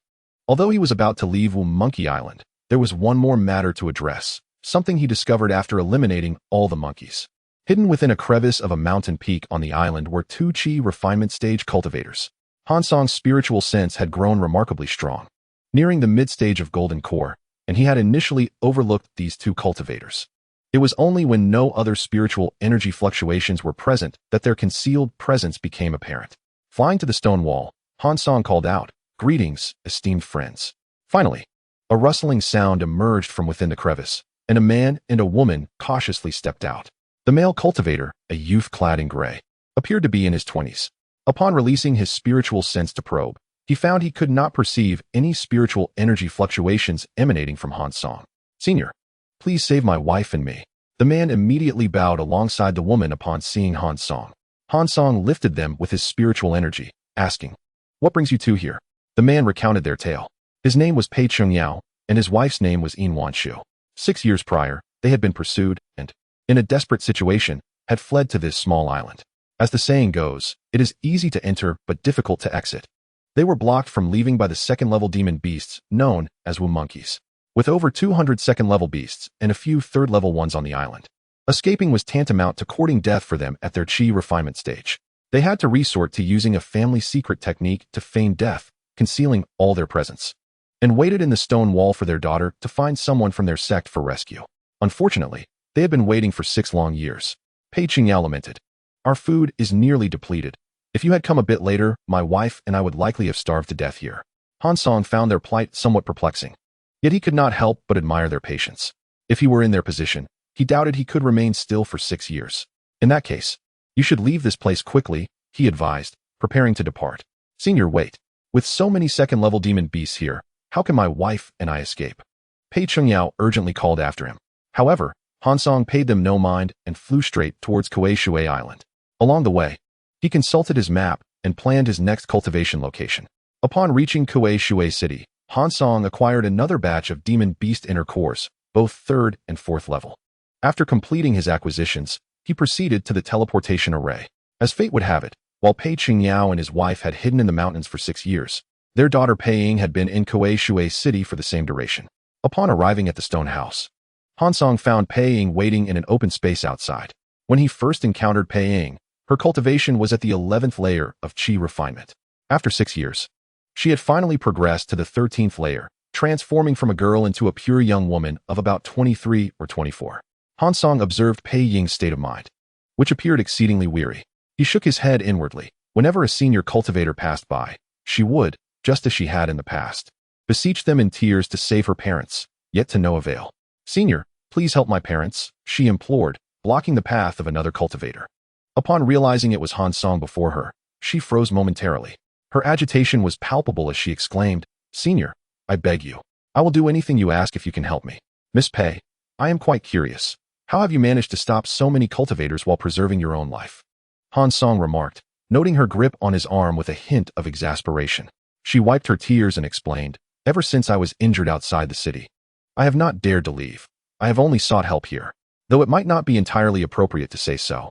Han Song found himself thinking that she was indeed the most peculiar woman he had ever encountered. "Do you not have a sect? Why not seek help from your sect for your parents?" Han Song inquired, puzzled. At his words, Pei Ying forced a smile, her strength waning as she replied, "My sect has already been." Suddenly, she sensed a shift in aura and grew tense. "How do you know I belong to a sect?" she asked, her voice trembling. "Could it be that you are?" She hesitated, stepping back, clutching a sword in fear. "This is a forbidden area for conflict. Please do not act recklessly. We are within the territory of the Star Palace." Seeing her in such a state of confusion, Han Song chose to disregard her for the moment and turned to leave for the stone house. However, he cast a glance at the celestial diagram before departing. He mused, noticing that Pei Ying possessed a spiritual body, albeit one of a grayish-white hue, the significance of which eluded him. He stepped back out of the stone house, approaching Pei Ying once more. "Do not come any closer. The Star Palace will not spare you," she shouted, retreating. Han Song casually patted his storage bag, from which a small bronze bell emerged, flying directly to Pei Ying's ear and ringing incessantly. The sound echoed, resonating with tranquility, as the calming chimes enveloped her. The urgency and fear in her eyes gradually dissipated. She stowed her sword away, her breathing becoming steadier, and soon, the clarity returned to her gaze. Chapter 56. The time of cultivation. Once Pei Ying's emotions had stabilized, Han Song spoke gently. "Miss Pei, shall we find a place to converse?" When the bell's sound resonated earlier, an unfamiliar sensation arose within her. She had feared that the purpose of the sound was to control her spirit, compelling her to submit. However, as the ringing ceased, she found not only her autonomy intact, but her mind clearer than before. She realized that the turmoil of the past 6 years, marked by her sect's destruction and her parents' disappearance, had led her to a state of impulsiveness and despair. Lost in thought, she suddenly bowed to Han Song, expressing her gratitude. "Thank you, Senior. If it weren't for you, I fear I would soon lose my way and become nothing more than a mindless, wandering husk." They subsequently entered a quaint tea house, where Han Song cast a protective barrier to prevent eavesdropping. "Miss Pei," he began, Are you aware that you possess a spiritual body? Pei Ying's eyes widened in confusion. A spiritual body? My master and parents never mentioned such a thing. How do you know? Please, close your eyes. I will employ a secret technique to examine your body. At present, I am uncertain of the nature of your spiritual body, he instructed. Trusting that he would not harm her, Pei Ying complied without hesitation, though a flicker of fear remained evident in her trembling lashes and quivering nostrils. A golden light enveloped her, and then it reflected upon a mirror-like surface as Han Song held up the asking mirror, observing the words that materialized. The Void Seed body? This was a spiritual body Han Song had never encountered before. The mirror's description indicated that those with such a body could mitigate damage from spatial forces. While it did not seem particularly advantageous, powerful spiritual bodies typically enhanced cultivation speed or augmented the efficacy of techniques. This one appeared rather modest in its abilities. Moreover, the description mentioned that if a person with this spiritual body engaged in dual cultivation with a partner, the partner would also benefit from the reduced damage from spatial forces. Han Song found himself contemplating the implications. His disciples were still quite young, the eldest being only 17 or 18. He resolved to wait until they matured further before determining suitable candidates for dual cultivation, preferring to avoid entanglements unless they would significantly advance the sect's development. Miss Pei, would you be willing to join my sect? If you consent, I shall grant you an opportunity for foundation establishment, he proposed, stroking his chin as he studied her. Pei Ying, taken aback, quickly regained her composure and asked, "What is the name of your sect, senior? The time for such revelations will come. You need not inquire further. To be frank, I do not wish to linger here much longer. If you are willing, I can provide you with the foundation establishment elixirs immediately. If you decline, I shall not impose any consequences. Moreover, your parents should return shortly. There is no need for concern." Upon hearing that her parents were alive, tears of joy welled in Pei Ying's eyes as she smiled through her tears. "Did you save my parents, senior? I agree to join your sect." Han Song raised a hand, interrupting her. "What you must focus on now is your cultivation. Here are 2 foundation establishment elixirs, along with cultivation materials and spirit stones. Cultivate diligently, and I shall seek you out in due time." With that, he departed, unconcerned about Pei Ying wandering aimlessly, for as the sect leader, he could always track the movements of his disciples, except for Han Li. Arriving at the stone house, Han Song tossed a bag of spirit stones and declared, "South Dan Island." A flash of white light enveloped him, and when his vision cleared, he found himself on a new island. The location suitable for his cultivation lay over 2,000 miles from South Dan Island, specifically on Demon Ape Island, the very place associated with his magical artifact, the Demon Ape Hammer. His astonishment grew as he realized that demon apes resided in this chaotic star sea. These beasts were far superior to the lesser monkey beasts, which were too small and weak, often evading capture. For his cultivation of the Luo Shao channeling technique, such creatures were rather unhelpful. Yet, he had little choice. The other suitable locations were too perilous, while the safer ones were inhabited by flying second-tier avian beasts, offering no aid in his cultivation. After reaching the 3rd level of the Luo Shao channeling technique, Han Song had contemplated departing for Demon Ape Island. However, he decided that even minor gains were worthwhile, especially given the scarcity of suitable islands. Thus, he opted to clear the monkeys from this island before proceeding. Han Song intended to purchase some 5th-tier demon cores as cultivation materials, but discovered that foundation establishment demon cores were readily available. However, once he reached the core formation stage, they were no longer found at street stalls and could only be procured from shops at exorbitant prices, over 200 spirit stones apiece. Consequently, he chose to forego this pursuit. On Magic Ape Island, there are over 300 magic apes, among which a dozen are of the 4th rank. Estimating the time required for cultivation, Han Song fully replenished his demon cores, intending to eradicate all the magic apes in one fell swoop. This procurement consumed a third of Han Song's spiritual stones, as the price of 4th-rank demon cores is roughly 5 times that of 2nd-rank ones. However, the higher the rank of the demon core, the less Han Song worried. Once a beast reaches the 5th rank, the acquisition of demon cores post-hunt becomes assured, achieving a perfect balance between supply and demand. This endeavor took another 5 years. The magic apes not only provided superior cultivation effects compared to the black monkeys, but were also easier to hunt. It is known that hunting monkeys requires caution, lest they escape into the woods, necessitating a chase. The magic apes towered over Han Song, possessing remarkable strength. Engaging in combat with them yielded extraordinary benefits. After clearing the island of magic apes, not only did the Luo Shao Tongmai technique reach the 4th layer, But Han Song's cultivation also progressed to the mid-foundation establishment stage, bringing him immense joy. Of course, he did not neglect the cultivation of his spiritual awareness, which had now reached a level comparable to that of mid-core formation. If he were to cultivate the Dian technique to its second layer, a breakthrough to late core formation would not be out of reach. The matter of the lottery required little elaboration. Aside from winning 4 pills, which was better than none, he also acquired a green flying artifact, the Void Sword, which was significantly faster than the Rainbow Sword. Another unexpected turn of events was that Chun Xiaoqian had joined the Lingxian sect. As he was not in the sect, he was unaware of the situation there and would have to inquire further upon returning to Tiannan.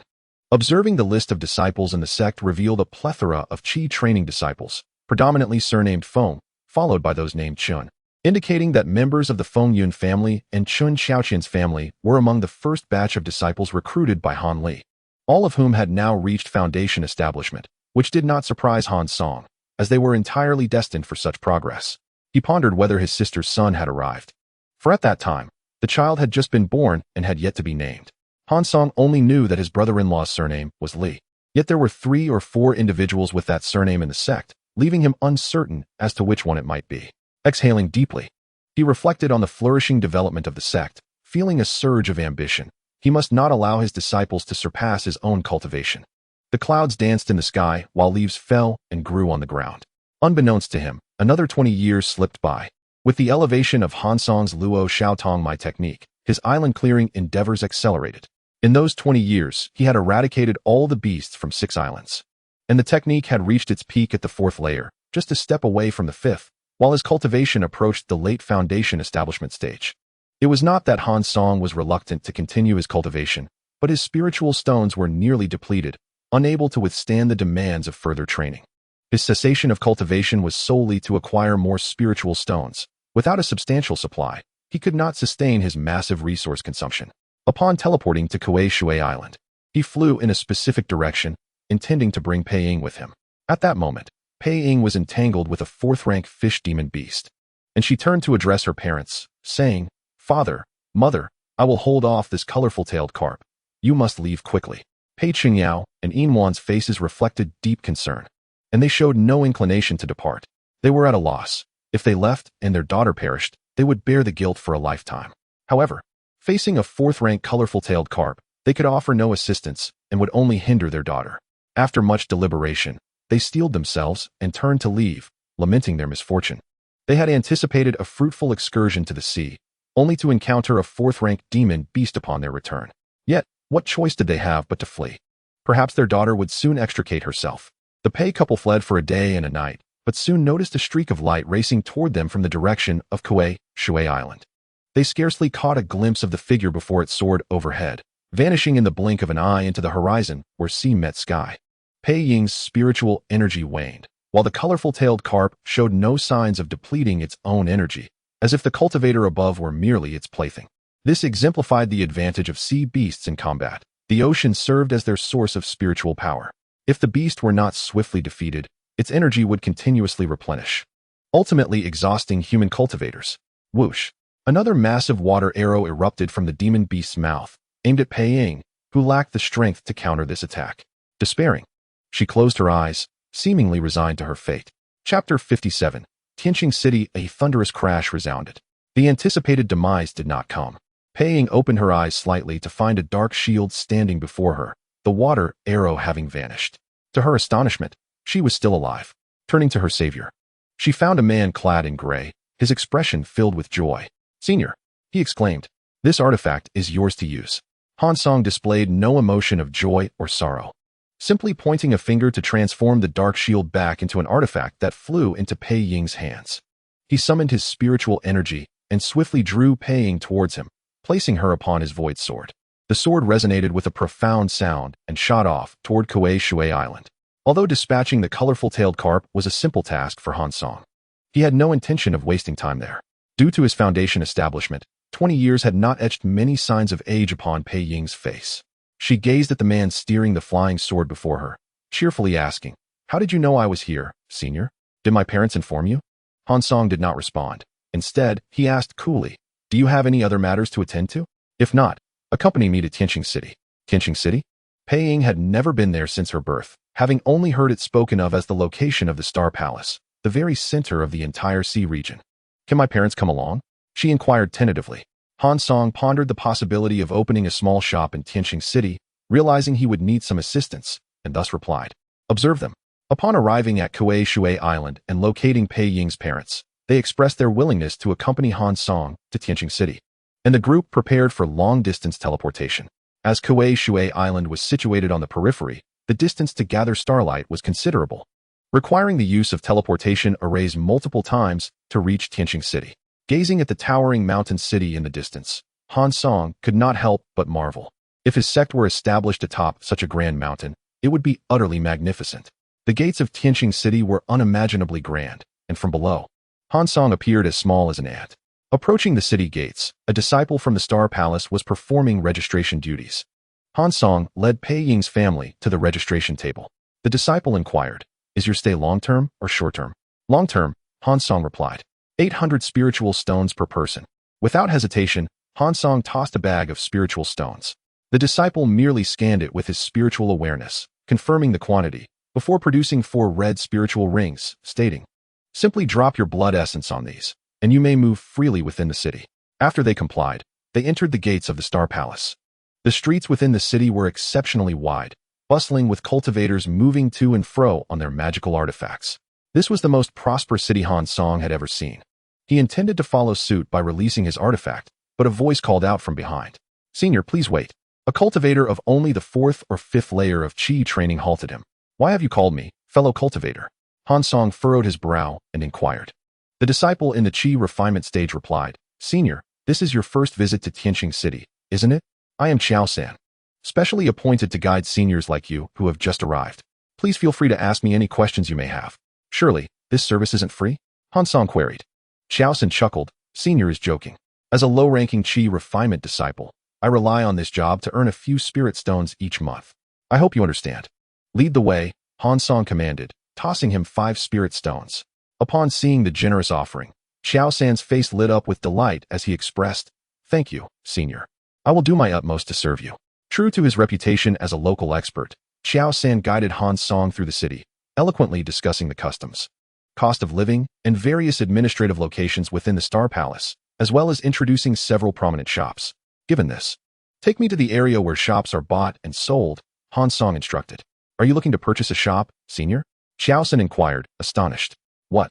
Is it not permissible for outsiders to conduct business within Tianqing City?" "You misunderstand. I have a friend whose family has a shop that has fallen on hard times and is now for sale.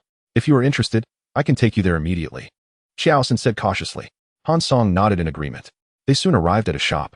Han Song inspected the location. It was neither bustling nor too secluded, barely meeting his requirements.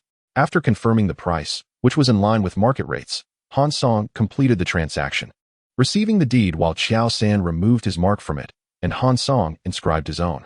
Before departing, Han Song instructed Qiao San that if he could bring in some low-ranking disciples to purchase items, he would reward him with spirit stones each month. Qiao San happily agreed. The shop, albeit small with only 2 rooms, was sufficient for Han Song's intentions. He planned to sell low-grade talismans, Qi refinement stage elixirs, and some foundational stage items, along with a substantial collection of materials from level 2 to 4 beasts accumulated over the past 30 years. He crafted a new sign, naming it the Lingxian Boutique, and hung it outside. With a swift motion, he summoned a plethora of low-grade talismans and elixirs that filled the shop's counters. After informing the Pei couple of the pricing for various items, he departed from the Lingxian Boutique. This establishment served merely as a foothold for Han Song in Tianqing City, with hopes of earning spirit stones remaining distant. His primary objective was to visit several nearby islands, depleting his stock of talismans and elixirs while acquiring ample materials for crafting and alchemy, ultimately retreating for focused training.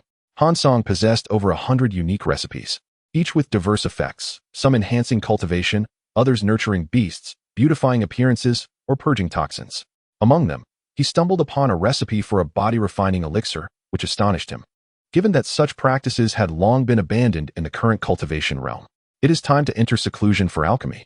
3 years later, 2 cultivators arrived at the Lingxian Boutique, one a towering, masked giant, the other a youth clad in green. "Do you require anything, fellow cultivators?" Pei Ying's parents, having advanced to the foundation establishment stage due to Han Song's abundant elixirs, took turns managing the shop, with Pei Qingyao presently overseeing it. As the youth and giant surveyed the array of elixirs and talismans, the youth asked, "What does the Lingxian in your shop's name signify?" Pei Qingyao frowned deeply upon hearing this. For he and his wife had also joined the Lingxian sect, yet he was unaware of its location or significance. The inquiry indicated the questioners had some knowledge of the sect. "What do you mean by that?" Pei Qingyao responded cautiously, aware that no one dared to cause trouble in Tianqing City. Suddenly, a transmission reached his ears, surprising him. His sect leader had not contacted him in years. "Fellow cultivator, our sect leader invites you to the inner courtyard for a discussion." Han Li nodded, proceeding with Chu Han to the inner courtyard, which housed several rooms, one of which was unmistakably Han Song's. As the door opened automatically, he entered to find Han Song busy repackaging elixirs. "Fourth brother, how many concoctions have you brewed?" "The aroma is overwhelming," Han Li remarked. "There's no choice.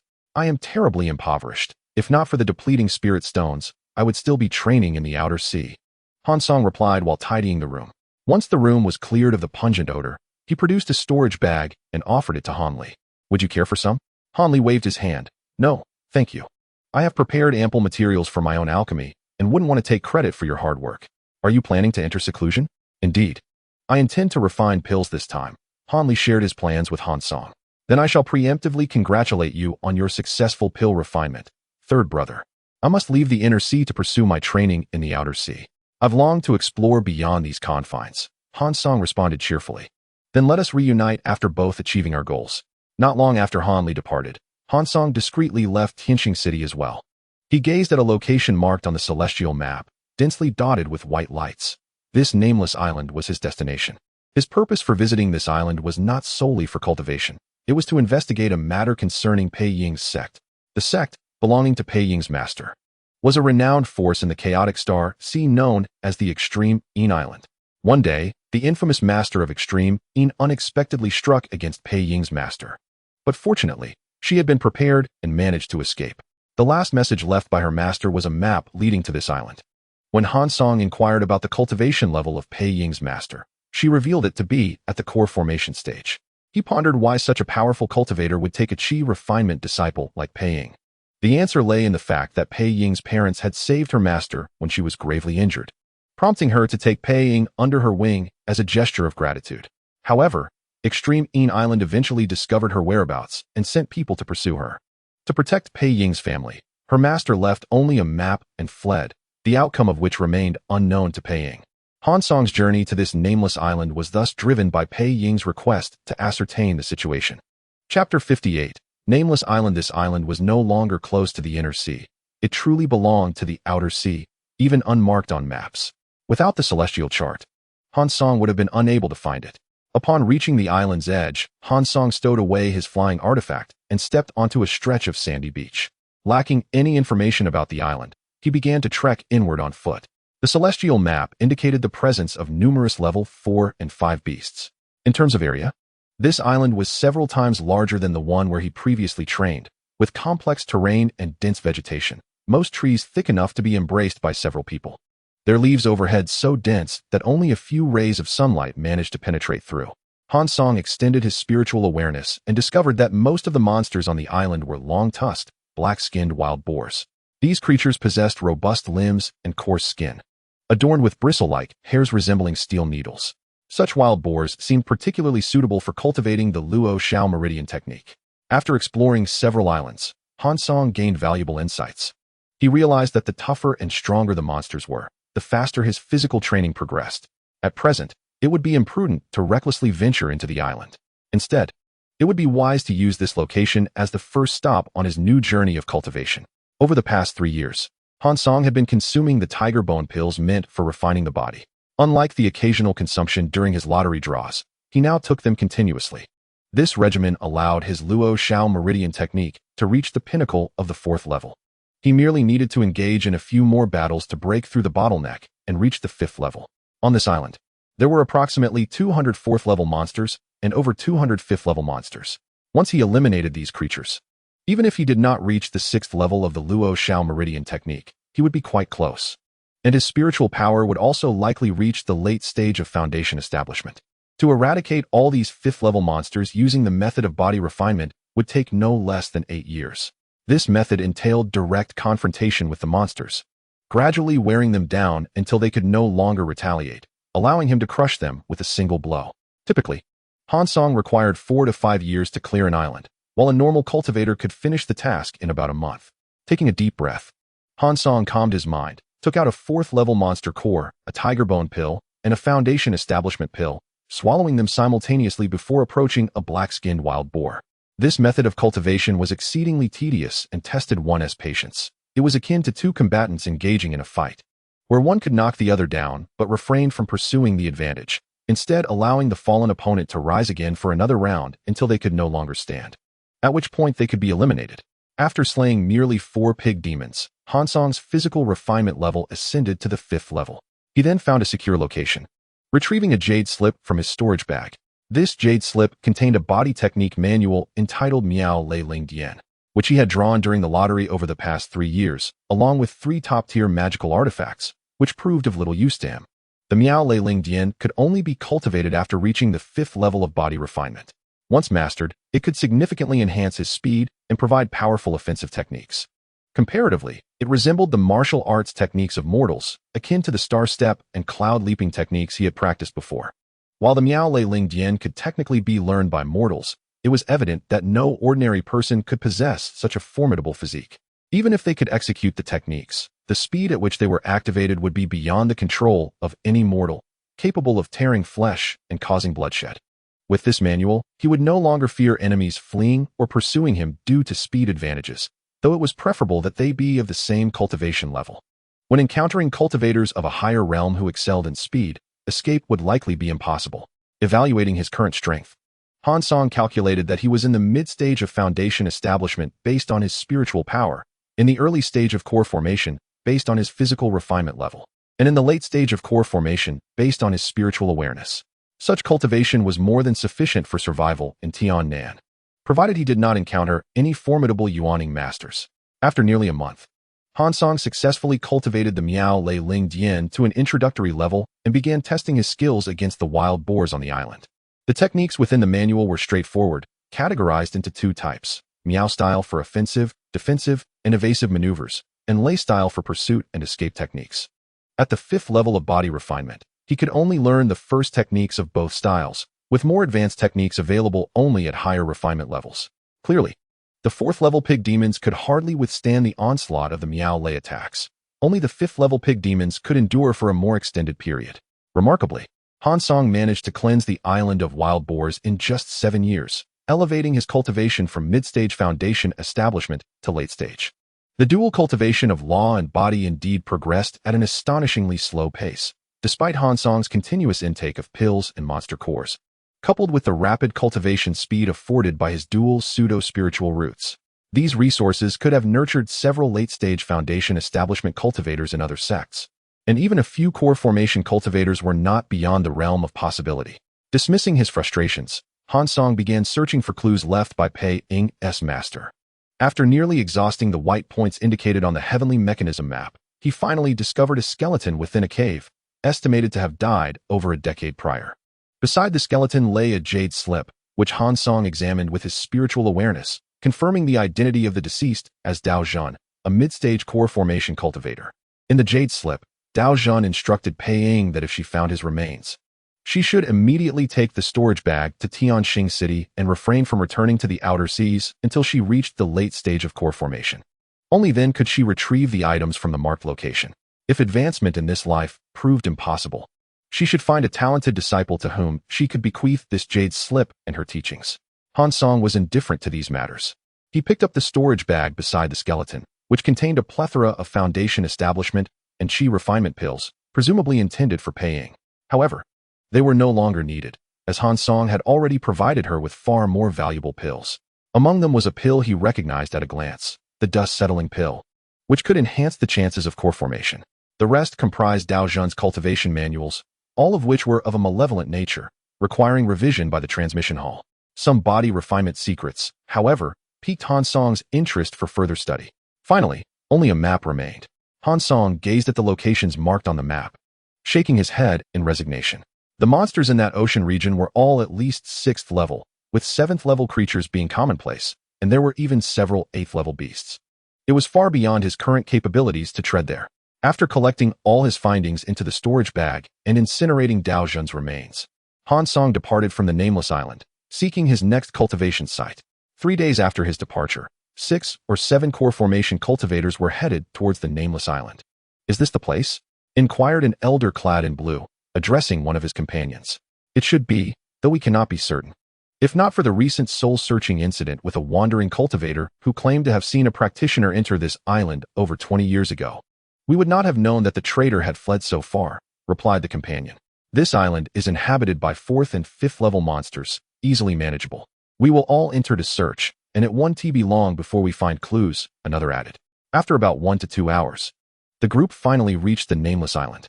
"What is going on here?" the late-stage core formation cultivator exclaimed in anger. "Where are the monsters on the island?" A core formation cultivator landed on the island, observing the signs of battle scattered throughout, and questioned, "Could it be that another powerful monster has come to slaughter this place? But that doesn't seem likely." The signs of conflict were clearly not caused by a singular cultivator or monster. Seeing this scene reminded him of a certain rumor. "What? Some time ago, our team went to Kuei Shui Island for an investigation and reported back that several islands there exhibited unusual phenomena.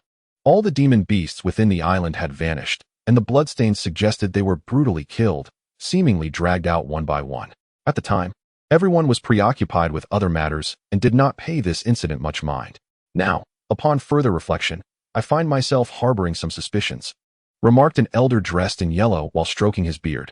A late-stage core formation cultivator displayed an incredulous expression and exclaimed, "Are you suggesting that this individual is a body refinement practitioner?"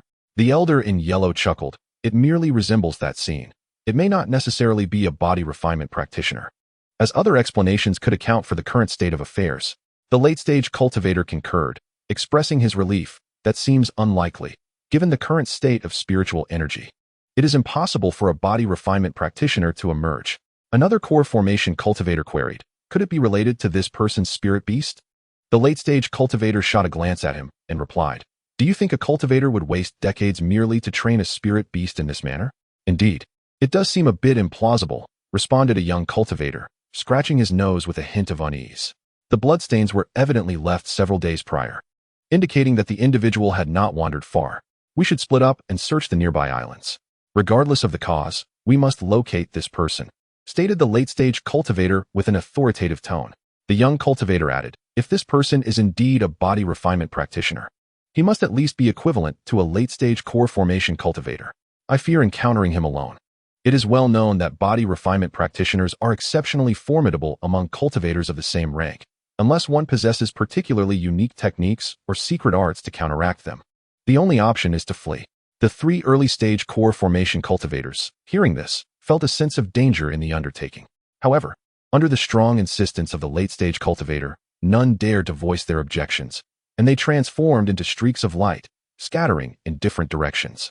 At this moment, Han Song had already traversed several teleportation arrays, arriving at a location he had meticulously planned beforehand, where he commenced his new cultivation. Chapter 59. Ghost Mist Treasure Hunt. Nanlu Island is a relatively prosperous isle within the Alien Sea. A young man clad in gray attire strolled through the bustling streets, frequently entering and exiting various shops. This individual was none other than Han Song. After over 50 years of cultivation, the tiger bone pills and foundation establishment elixirs he had on hand were now completely depleted, prompting his visit to this island for replenishment. His body refinement level had now ascended to the 6th tier, while his cultivation remained at the late-stage foundation establishment. However, a new spirit root had emerged within him, indicating that his 5-element circulation technique had reached the 4th layer. This time, he transitioned to a spirit root of the soul cultivating bell, which doubled the speed of soul cultivation and granted his disciples a 10% increase. Upon reaching the 2nd layer of the Great Yin technique, his spiritual awareness level effortlessly advanced to the early stage of nascent soul. During these 50 years, aside from a technique for extracting true blood known as the thread extraction secret art, nothing else had captured Han Song's interest. Once he perfected the thread extraction secret art, he drew the true blood from the Thunder Rock's feathers into his own body. The infusion of 2 portions of true blood allowed the Star Sangu to evolve remarkably quickly, yielding several batches of eggs, resulting in a deeper blue hue and a total count reaching around 50 to 60,000. This substantial influence contributed to the rapid advancement of his Luo Shao Meridian technique to the 6th layer. As his body refinement level rose, The speed of true blood refinement increased correspondingly, and he could sense that the amount of Luoho true blood was gradually diminishing. Among the two portions of true blood, it was certain that the Thunder Rock true blood was the first to be refined, as it comprised only 3 drops. The Thunder Rock true blood endowed Han Song with an additional method, granting him the ability to unleash rapid azure lightning attacks against his foes. However, due to the brief duration of refinement, the quantity of azure lightning he could store was limited. After purchasing sufficient materials from various shops, he prepared to head to the location marked by Dao Zhan to discover what lay there. Confident in his newfound survival abilities, he deemed the journey manageable. Yet, just as he was about to step into the teleportation array, a cultivator called out to him. "Fellow cultivator, please hold." Turning around, he observed a late-stage Foundation Establishment cultivator approaching him. "What is it, esteemed fellow?" Han Song inquired with an impassive expression, as he had been using an alias in the Alien Sea. The Foundation Establishment cultivator smiled and introduced himself. "I am Zhan Bingquan, a cultivator from this island. May I inquire if you are planning to venture out to sea? In dealing with local cultivators?" Han Song made every effort to be courteous to avoid provoking them or their associates. He replied, "I am Hu Che, a wandering cultivator from overseas." "What business do you have, Brother Zhan?" Upon hearing that his counterpart was a wandering cultivator, Zhan Bingquan's smile widened. "Brother Hu, have you heard of the Ghost Mist?" The Ghost Mist, one of the 3 great natural disasters of the Chaos Star Sea, is known to all, yet its enigmatic nature leaves many details shrouded in mystery. "Speak freely, Brother Zhan." "It is like this. A few days ago, members of the Miaoyin sect discovered a region engulfed by the natural disaster known as Ghost Mist. Fortunately, they were far enough away to avoid being swallowed by it. In the outer sea, their forces were too weak, so they sought collaboration with the extreme Een Island and local wandering cultivators like us to investigate further. Unlike these large sects, we wandering cultivators require greater numbers for security, which is why I have come to gather more people." Zhan Bingquan explained his intentions. While the Ghost Mist is indeed a calamity, it is said that opportunities can arise in its aftermath. Rumors abound of cultivators fortuitously passing through areas affected by the Ghost Mist, discovering a wealth of heavenly materials and earthly treasures. The regions where the Ghost Mist appears are shrouded in mystery, devoid of any discernible patterns, making such encounters a stroke of good fortune. However, Han Song could not help but be skeptical of the overtly positive portrayal of the situation, noting that the excuse of needing more hands was transparent. After pondering for a moment, he queried, "Are the participants in this treasure hunt all Foundation Establishment cultivators? Does Brother Zhan not fear for your life?" He found it hard to believe that a group of Foundation Establishment cultivators could achieve a favorable outcome in such a perilous location. Zhan Bingquan reassured him, "Rest assured, Brother Hu, it is not just Foundation Establishment cultivators. Leading this expedition are Elder Hong from Extreme Een Island and Elder Li from the Miaoyin sect, one at the early stage of core formation and the other at the mid-stage. They are more than capable of handling the risks involved." "Then I dare not join," Han Song firmly rejected, turning towards the teleportation array. "As a mere late-stage Foundation Establishment cultivator, what would I do if those 2 core formation seniors developed a murderous intent for the treasures?" As if anticipating his response, Zhan Bingquan quickly stepped forward and said, "Fellow cultivator, do not be hasty. Before we depart, we will sign a secret pact to ensure your safety during the treasure hunt. Please accompany me. You will see that you are not the only wandering cultivator joining." As the 2 conversed, they soon arrived at a secluded stone house, where more than a dozen cultivators had already gathered. Upon entering, Han Song observed that the cultivators were divided into 3 factions. To the left, there were approximately 8 wandering cultivators led by a middle-aged man, who Han Song discreetly assessed to be at the pinnacle of late-stage Foundation Establishment, just a step away from core formation. To the right was the contingent from Extreme Een Island, led by a remarkably young core formation cultivator, presumably having consumed a youth-preserving elixir, accompanied by 3 Foundation Establishment cultivators. In the center stood the members of the Miaoyin sect, led by an elder with 3 strands of long beard, flanked by 4 Foundation Establishment cultivators. Among them, Han Song's attention was drawn to a female Foundation Establishment cultivator, causing a stir within him, though he maintained a composed exterior as he moved towards the faction of wandering cultivators. Having previously revealed his true cultivation level, the onlookers immediately recognized him as a late-stage Foundation Establishment cultivator. Once he settled, the highest-ranked cultivator, Elder Li, spoke, stroking his sideburns with a gentle smile. "I shall refrain from further elaboration. I trust you are aware of your fellow cultivators' capabilities.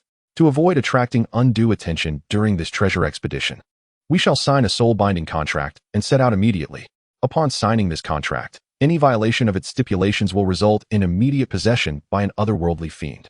As he spoke, the elder produced an ancient scroll made of animal hide and handed it to the assembly for perusal. He instructed, esteemed friends, you need only to let a drop of your essence blood fall into it. As Han Song received the contract, he scanned its contents and came to a realization. The contract stipulated that no one should harm each other during the treasure hunt. If any comrade fell into peril, they must do their utmost to rescue them. Once the treasures were unearthed, all items would be presented, with Elder Li and Elder Hong each selecting 2 pieces, followed by Taoist Gu selecting 1, with the remainder distributed equally. Should there be an imbalance in the distribution, Elder Li and Elder Hong would provide spirit stones to compensate those receiving less. Observing the many loopholes in this contract, Han Song remained silent and allowed a drop of his blood to fall. He could have ignored Zhang Bingquan and teleported away. Yet the mention of ghostly mist piqued his curiosity. He intended to validate his suspicions. With his current level of physical refinement, he had no need to fear the 2 core formation practitioners. After all had contributed their blood to the soul contract, Elderly commanded the group to proceed. Summoning his colossal vessel, they exited the stone chamber and boarded the ship together. As Han Song observed the direction of the vessel, he recalled an incident from several months prior when 2 orbs of golden light had suddenly appeared on the celestial map, lasting for half a day before vanishing.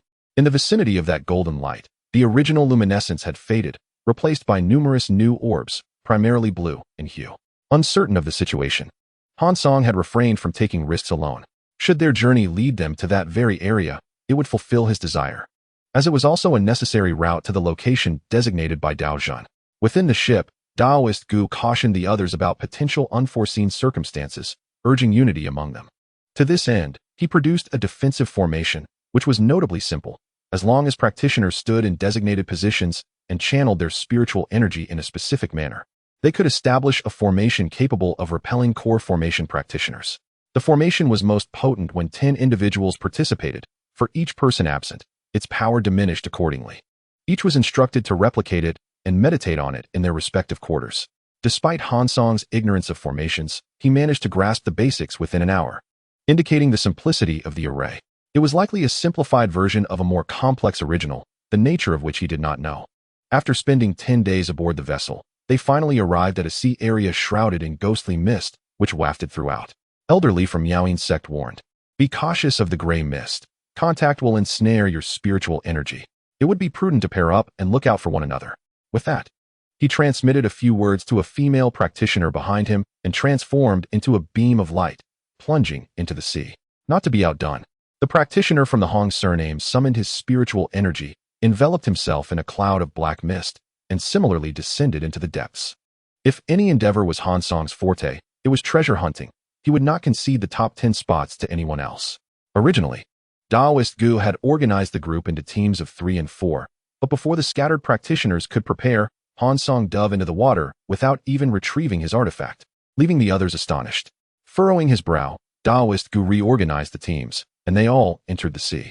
Within moments, the surface was devoid of any figures. While others feared the ghostly mist, Han Song felt no trepidation. Upon encountering it, he confirmed his inner suspicions that this so-called ghostly mist was, in fact, the Rahu mist. While others were deeply wary of this mist, Han Song approached it as if it were his own home. He found it curious that the mist did not dissipate but remained clustered.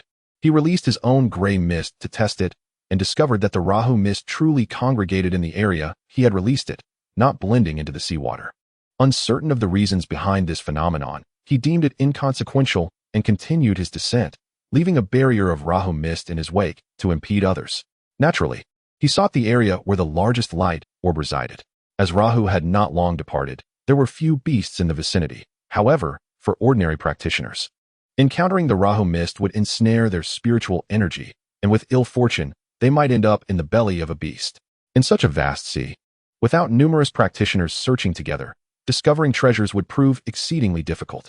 Upon reaching the seabed, Han Song noticed a feather flickering with azure lightning, due to the pervasive gray mist. The released lightning could not penetrate. Chapter 60. Seizing treasure. The feather belonged to a thunder phoenix. Han Song had previously acquired one on Little Bottle Island, and to his surprise, he stumbled upon another here. This specimen was considerably longer than the one he had found before. He promptly stored it in a jade box and continued onward to the next location. Why is there so much ghostly mist here? It's significantly denser than in other areas, exclaimed one of the female scattered practitioners. A practitioner beside her replied, the greater the amount of ghostly mist, the more likely it is that treasures exist here. We must remain vigilant and avoid contact with it. Those from the extreme island are too excessive, forbidding our passage simply because of their superior backing, bullying us scattered practitioners. Another practitioner remarked, Brother Wang, there's no need to be angered. This sea is vast. No matter how powerful Extreme Island is, can they truly control every location? How can they know where the treasures lie and where they do not? Perhaps all the treasures are on our side. Hearing this, Wang's expression lightened considerably, and he ceased dwelling on previous grievances, cautiously descending. Ah, Brother Du, save me, cried the practitioner of the Du surname, who saw Wang unable to move. Without hesitation, he conjured a protective barrier around Wang to prevent him from being submerged. After a while, Wang finally regained his composure, lamenting, Damn it, why are there so many little clusters of ghostly mist? I accidentally bumped into one. Following Wang's indication, Du frowned and cautioned, Be careful, fellow practitioners. These clusters of ghostly mist are no larger than a fingernail and can easily be inadvertently collided with. The other two understood that the situation was far from simple. They were in a deep-sea area where their spiritual consciousness was heavily suppressed, compounded by large swathes of gray mist obstructing their ability to probe. Encountering the minuscule clusters of ghostly mist was nearly unavoidable. If they remained focused on avoiding the small clusters, they could easily evade them, but since they were there to seek treasures, their attention was needed for a broader sweep to locate the artifacts. Such occurrences became increasingly common among the other practitioners. Yet they remained unaware that these tiny ghostly mists were actually released by Han Song. His intention was to hinder their descent. He realized that the treasures here were far too precious to relinquish any of them. He had already discovered 3 thunder phoenix feathers and unearthed a tooth-like object, which, based on the essence blood within, belonged to Rahu.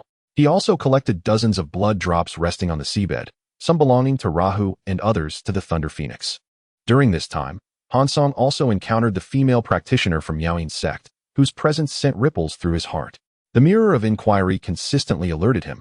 This woman was, in fact, the reincarnation of Mo Tsaihuan. However, this was not the moment for rekindling old acquaintances, and Han Song merely cast her a glance before turning to continue his quest for true spiritual treasures. The Miaoyin sect practitioner felt an inexplicable shiver, a response from her cultivation method. If someone gazed upon her or took notice, her technique would alert her in this manner. As she observed the deepening darkness below, she pondered, could it be from Extreme Island? A nearby Foundation establishment disciple noticed her pause and inquired, Sect Master, is something amiss? Unexpectedly, this individual turned out to be the leader of the Miaoyin sect. The Sect Master stated, It's nothing. You all continue your search, while I ascend for some fresh air. With that, she turned and swam upstream. As the Master departed without reason, the disciples began to whisper among themselves before redirecting their efforts elsewhere. Abandoning their descent to the seabed, Han Song arrived at another trench, only to discover Elder Li of the Miaoyin sect within. To avoid encountering Elder Li, he shifted to yet another location. Thus, this group of individuals meandered for half a month, thoroughly scouring this marine expanse before finally emerging from it. Due to the existence of the demonic soul contract, no one dared to privately take any of the searched items, leading to a gradual assembly of cultivators at their original meeting point. Before arriving, Han Song had contemplated gathering the treasures and discreetly departing. But the sheer scale of the scattered treasures rendered it impossible to collect everything in time. If they had been other items, Han Song might have disregarded them. But the loss of 2 blue treasures, likely tied to true spirit and true blood, weighed heavily on his mind. In this realm, opportunities to acquire true blood are scarce, and each drop is exceedingly precious, not only for himself, but also for the Star Sangu and the Purple Thunder Mongoose. Previously, he had employed the inquiry mirror on the Purple Thunder Mongoose, which indicated that true spirit, true blood of the lightning attribute could enable the mongoose to transcend the limits of a 4th-level beast, allowing it to progress further. While the Purple Thunder Mongoose held little significance for him, it could greatly benefit the Lingxian sect. Should fortune favor them in elevating the mongoose to 8th or even 10th level, the implications for the sect would be profoundly far-reaching. The lifespan of demonic beasts far exceeds that of humankind. A sect possessing a powerful spiritual beast as a guardian could wield influence comparable to 10 nascent soul cultivators, especially one of the lightning attribute. confronted by a cultivator at the initial stage of the core formation and another at the mid-stage. Han Song believed himself capable of handling the situation without facing life-threatening danger. Once his tasks were complete, he planned to investigate the location marked by Dao Jun before swiftly returning to Tianqing City, where the other party would have no means to counter him. With these thoughts clarified, he stepped onto the rainbow light sword and joined the other cultivators. Dividing treasures on the surface of the sea is an exceedingly perilous endeavor. The group boarded Elder Li's spiritual vessel, and after half a day's flight, they arrived at a deserted island. Upon finding a clearing, Elder Li spoke, "Everyone, please present your findings." Afterward, he produced a feather from the Thunder Rock and 3 drops of true blood, 2 from the Luo Hu and 1 from the Thunder Rock. Others followed suit, displaying their own acquisitions in the center. Elder Hong from the extreme Yin Island revealed only a piece of black Luo Hu beast skin, while the cultivator with the surname Gu not only presented a Luo Hu tooth, but also 5 drops of true blood, 4 of which were from the Thunder Rock. The foundational cultivator from the Miaoyin sect contributed merely a single drop of Luo Hu true blood. When all items were tallied, the collection amounted to a Thunder Rock feather, a piece of Luo Hu beast skin, a Luo Hu tooth, a claw from the Thunder Rock, 13 drops of Thunder Rock true blood, 16 drops of Luo Hu true blood, and various marine algae, spiritual herbs, ores, and a skeleton of a 5th-level fish-type demonic beast. Han Song contributed 3 spiritual herbs and 2 ores, garnering a glance from the others, though no comments were made. With the demonic soul contract in place, no one dared to privately hoard anything. Upon signing the demonic soul contract, Han Song noticed an additional mark in his spiritual consciousness space, likely established by the contract to locate and seize any violators of its terms. A celestial demon? I await him eagerly. Observing the abundance of precious materials before him, Han Song silently calculated his own haul from the seabed. 6 feathers, 2 pieces of Luo Hu beast skin, 8 teeth, 1 claw, 21 drops of Thunder Rock true blood, and 29 drops of Luo Hu true blood. Combined with the displayed items, this indeed constituted a substantial bounty. Just as Elder Li of the Miaoyin sect and Elder Hong of Extreme Yin Island were deliberating on how to allocate the 4 pre-selected items, Han Song made his move. With lightning speed, he swiftly gathered all the items into his storage bag. Elder Li and Elder Hong reacted instantaneously, unleashing their treasured artifacts to attack Han Song, while simultaneously shouting, "Thief, what do you think you're doing?" The foundational disciples also reacted, retreating sharply and brandishing their artifacts to strike at the one who dared to seize the treasures. Unfortunately, these assaults fell well within Han Song's anticipated range. At the moment he acquired the items, he employed his body refinement secret technique, lightning style, causing his form to vanish from view. When everyone regained their senses, they spotted him 25 zhang away. At that moment, he had 2 options: to unleash a vast amount of Luo Hu gray mist to ensnare everyone, or to act as he did now, swiftly seizing the items and escaping. He lacked confidence in binding both core formation cultivators immediately. Should they escape, he would lose a significant quantity of Luo Hu gray mist and expose his trump card, an imprudent choice. Thus, he rejected that course of action. The speed he had just demonstrated left both core formation cultivators shaken, momentarily hesitant to advance. Elder Li's face darkened with fury as he gritted his teeth, stating, "Friend, what does this mean? Are you not afraid of the celestial demon seizing your body?" Elder Hong's expression was grim, his voice hoarse as he asked, "Thief, do you intend to make an enemy of Extreme Yin Island?" Gazing at the 2 core formation cultivators, Han Song replied with a calm smile, "If you wish for these materials, follow me." With that, he hurled the breaking wind sword and soared into the sky. Amidst this turmoil, Elder Hong unleashed his secret technique, transforming into a swirling mass of black clouds, pursuing towards the horizon.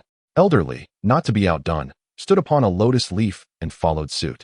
In an instant, everyone relied on their abilities, revealing their artifacts, each disappearing from sight. Only the foundational cultivators of the Miaoyin sect remained unmoving. One disciple, mouth agape and speechless, turned to a woman beside him and inquired, "Sect Master, what should we do?" The leader of the Miaoyin sect gazed into the distant sky for a long moment before responding, "Return to Tianqing City." A young man clad in gray attire was swiftly flying on a flying sword, casting a glance behind him to see a black duck and a green duck closely pursuing him, which made him chuckle. His intention was to eliminate these cultivators on the spot. The heavenly mechanism diagram indicated that over 3,000 li away, 7th-level demonic beasts were congregated, engaged in some unknown activity. The task of exterminating these cultivators had inexplicably fallen upon these beasts.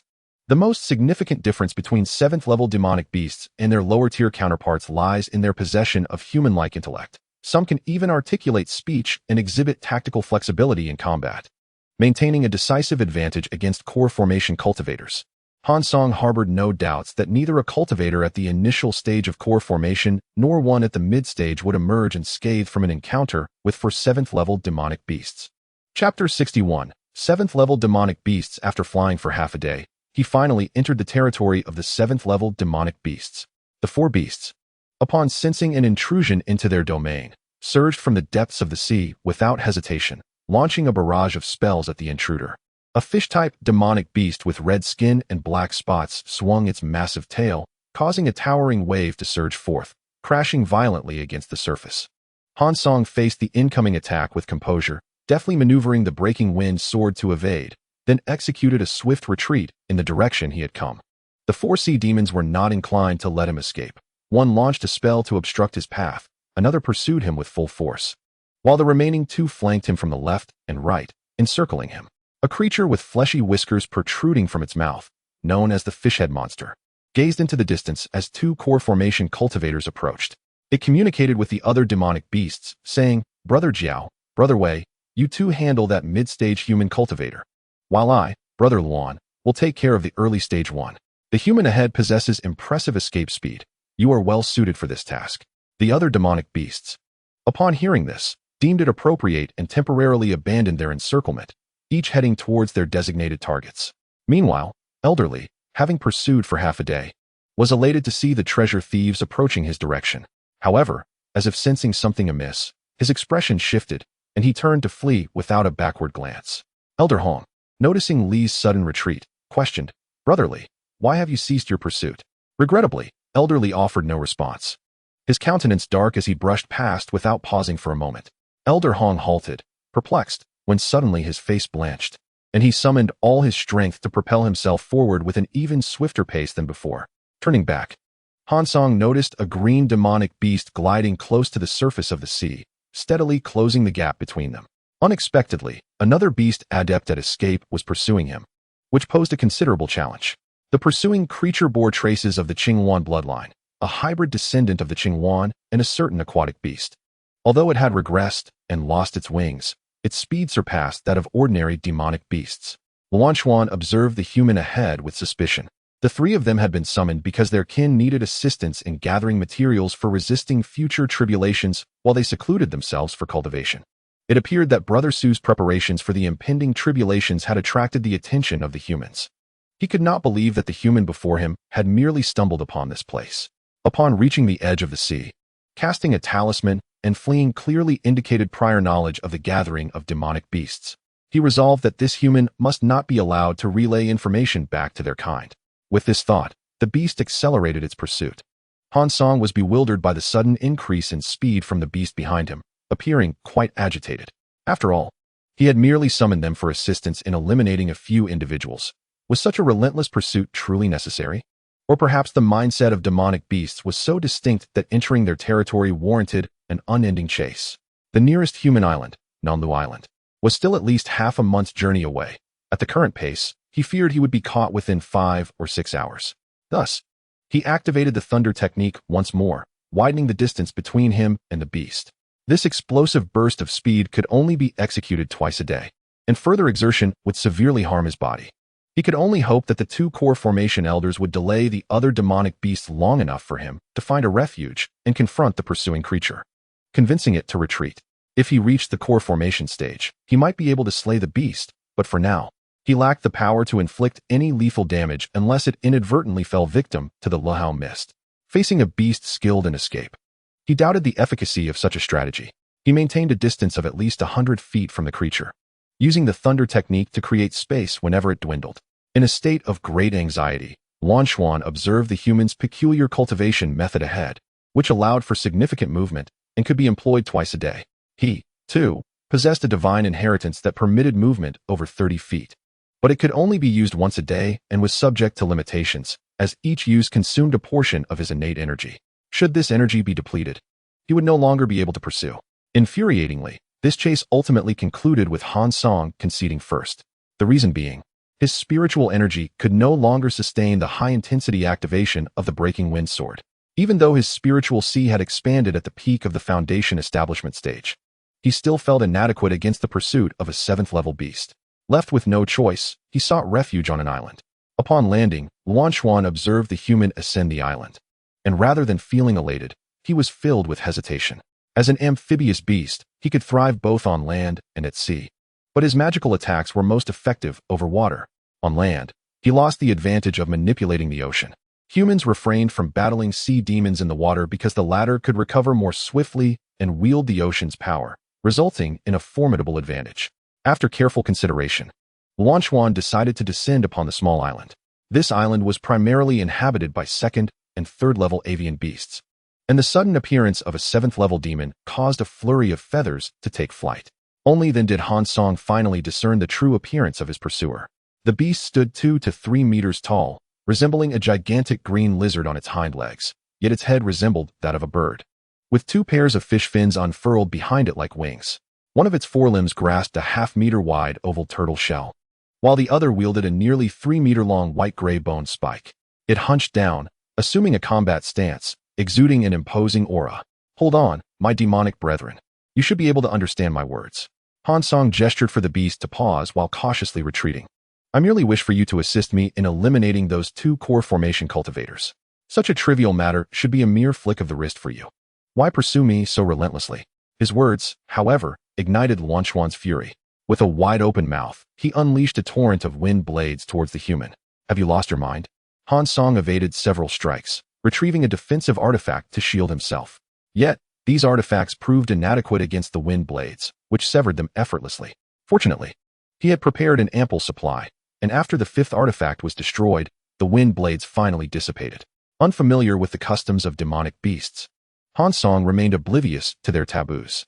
For these beasts, killing a few humans was commonplace, yet they did not do so on behalf of humans. Rather, it was a matter of personal preference. The human's words, delivered as if a command, suggested that executing the task was a triviality. This undoubtedly struck a nerve with the demonic beasts, who most abhorred being controlled by humans and forced into servitude. The provocation unleashed Luan Xuan's wrath, and gripping the bone spike, he lunged towards the insufferable human like a gale. Sensing the impending danger, Han Song acted swiftly, conjuring a shield to protect himself before hurling a multitude of talismans towards the beast's face. After consuming a 6th-level demon core and channeling the Luo Shao Tongmai technique to its zenith, he brandished a massive hammer, ready to strike the approaching bone spike. With a resounding crash, a tremendous force accompanied by a scorching gale propelled Han Song, as if he were a cannonball, crashing into a cliff 50 feet away, resulting in a shower of debris and swirling dust. Luan Xuan offered no respite, raising the bone spike and channeling his spiritual energy into it. The spike's tip erupted with blinding light, and the orb of energy rapidly expanded, culminating in a thunderous sound as the orb transformed into a beam of light, crashing into the cloud of dust. In his heart, Luan Xuan found it laughable that a human cultivator would dare to contest strength with him, a demonic beast. The ensuing explosion created a massive pit spanning dozens of feet, but amidst the swirling dust, silence reigned, as if the human had been obliterated by the force of his attack. As doubts swirled in his mind, the Luan Yuan suddenly sensed something amiss. Upon closer inspection, he beheld a serpent composed of countless writhing azure arcs of electricity and gray mist, spiraling around the luminous beam he emitted. It was poised to entangle his bone spines, its gaping maw filled with sharp fangs lunging towards his upper limbs. The consequences of being bitten by this serpent were all too clear. Without a moment's hesitation, Luan Yuan ceased channeling his spiritual energy, discarded his bone spines, withdrew his forelimbs, and hastily retreated. Han Song would not squander such a splendid opportunity. This assault had expended 1/3 of his internal Luo Ho gray mist and all of his Lei Peng azure electricity. In a swift motion, he dashed forward, and when he felt the distance was adequate, he unleashed the first form of thunder, teleporting behind the beast. He then executed the first form of the Miao technique, launching a torrential barrage of strikes. Each fist, enveloped in Luo Ho gray mist, caused the creature to momentarily falter with every impact. At that moment, Luan Yuan was struck with terror. He realized that his spiritual energy was dissipating with each blow from the human cultivator, unable to coalesce. Suddenly, a rumor resurfaced in his mind, the calamity gray mist of the Chaos Star Sea. This mist did not discriminate between human or beast. Once ensnared, one's spiritual energy was instantaneously imprisoned, leaving no avenue of escape. The energy enveloping this human's fists bore a striking resemblance to the descriptions of that ghostly mist. His confusion deepened. Why did this individual engage in close combat without utilizing spiritual energy? Even if this human's physique matched the strength of a sixth-level beast, the force was insufficient to inflict significant harm upon him.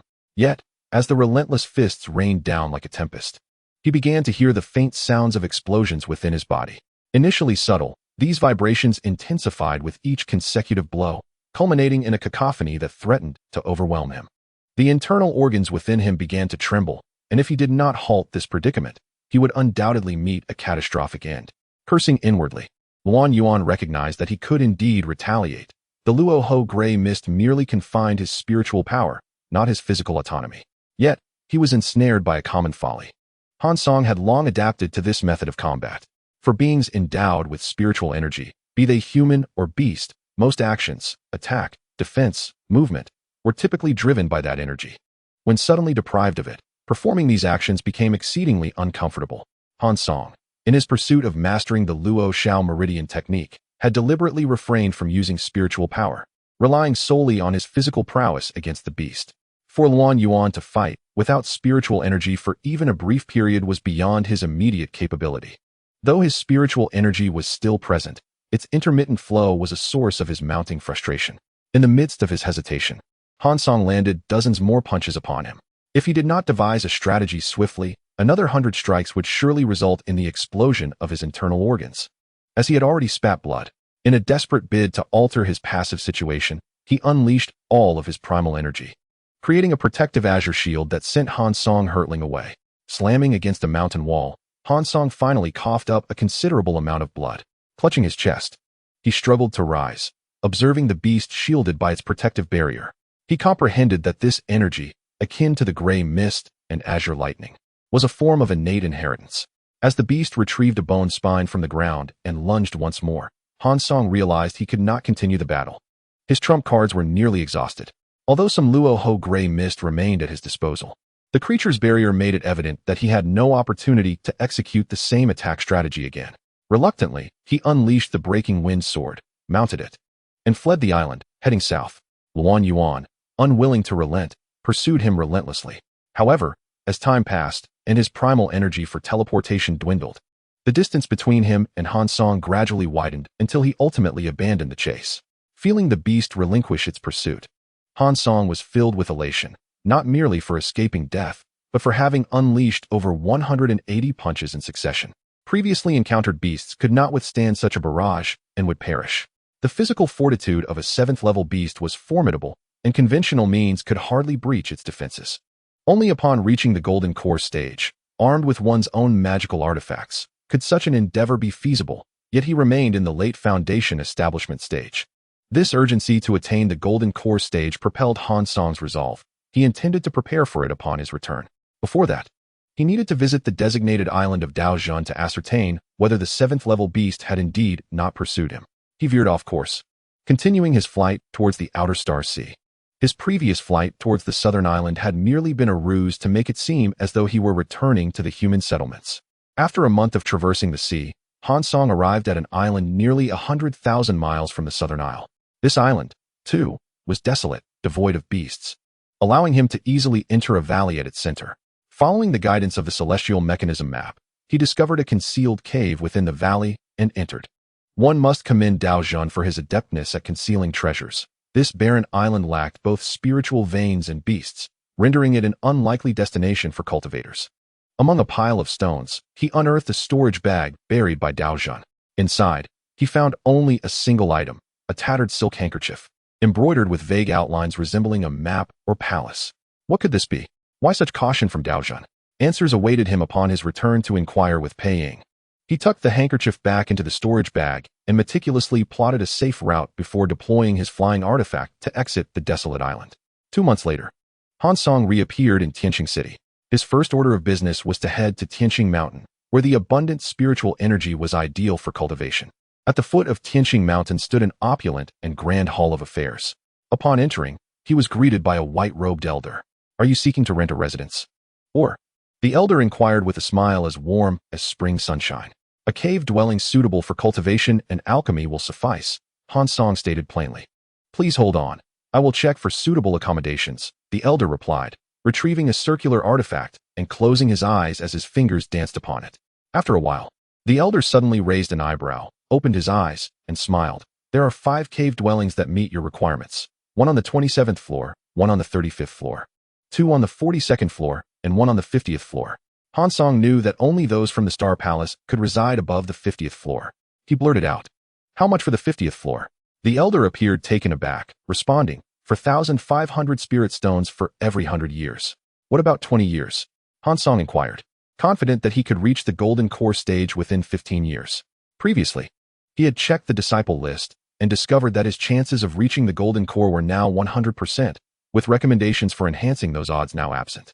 Logically, the illusory Xian array should increase the chances by 60%, the 5 elements Zhou Tian Yuan skill by 30%, totaling 90%. Yet, the system assessed his chances as 100%. Perhaps it was due to his Luo Shao meridian technique reaching the 6th layer?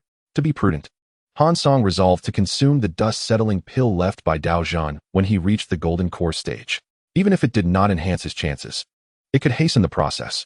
In the future, when Pei Ying reached her Golden Core stage, he would return the favor with a few more pills. You jest. Our Sacred Mountains residences and cave dwellings are rented out on a centennial basis, with no provision for separate rentals, the elder replied. Indeed, Han Song acknowledged. Han Song nodded and tossed a storage bag to the elderly man in white. After completing his core formation, he intended to allocate the remaining time for Pei Ying, which he deemed not a waste. The elderly man, taken aback by the cultivator's straightforwardness, quickly handed over the spiritual disc that would unlock the restrictions of this cave dwelling. Inviting him for tea upstairs, Han Song politely declined the elderly man's hospitality, grasped the spiritual disc, and soared toward the upper levels of Tianqing Mountain, leaving the elderly man bewildered behind him. Upon reaching the 50th level and locating the cave's position, he twisted the spiritual disc a few times, causing a hole in the cave's restrictions. He swiftly entered, and the hole sealed behind him immediately. Inside the cave, there were only 2 rooms. One was an alchemy chamber with a small ground fire pool and an alchemical furnace above it. Though the setup was simple, it greatly pleased him. The second room contained a meditation mat in the center and a bed against the wall. He was not particular about his living arrangements. After confirming that the room and the ground fire in the furnace were problem-free, Han Song commenced his alchemy practice.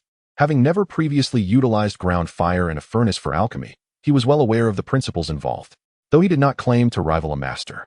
His alchemical skills were not far off, and he could certainly assert that no one in this realm could match his alchemical speed.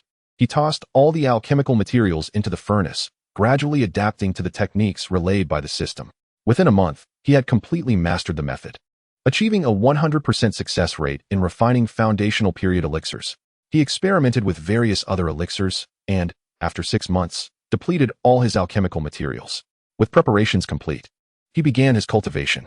Now possessing 3 pseudo-spiritual roots, and with his body refinement level far exceeding his cultivation level, the dual cultivation of body and spirit posed little hindrance.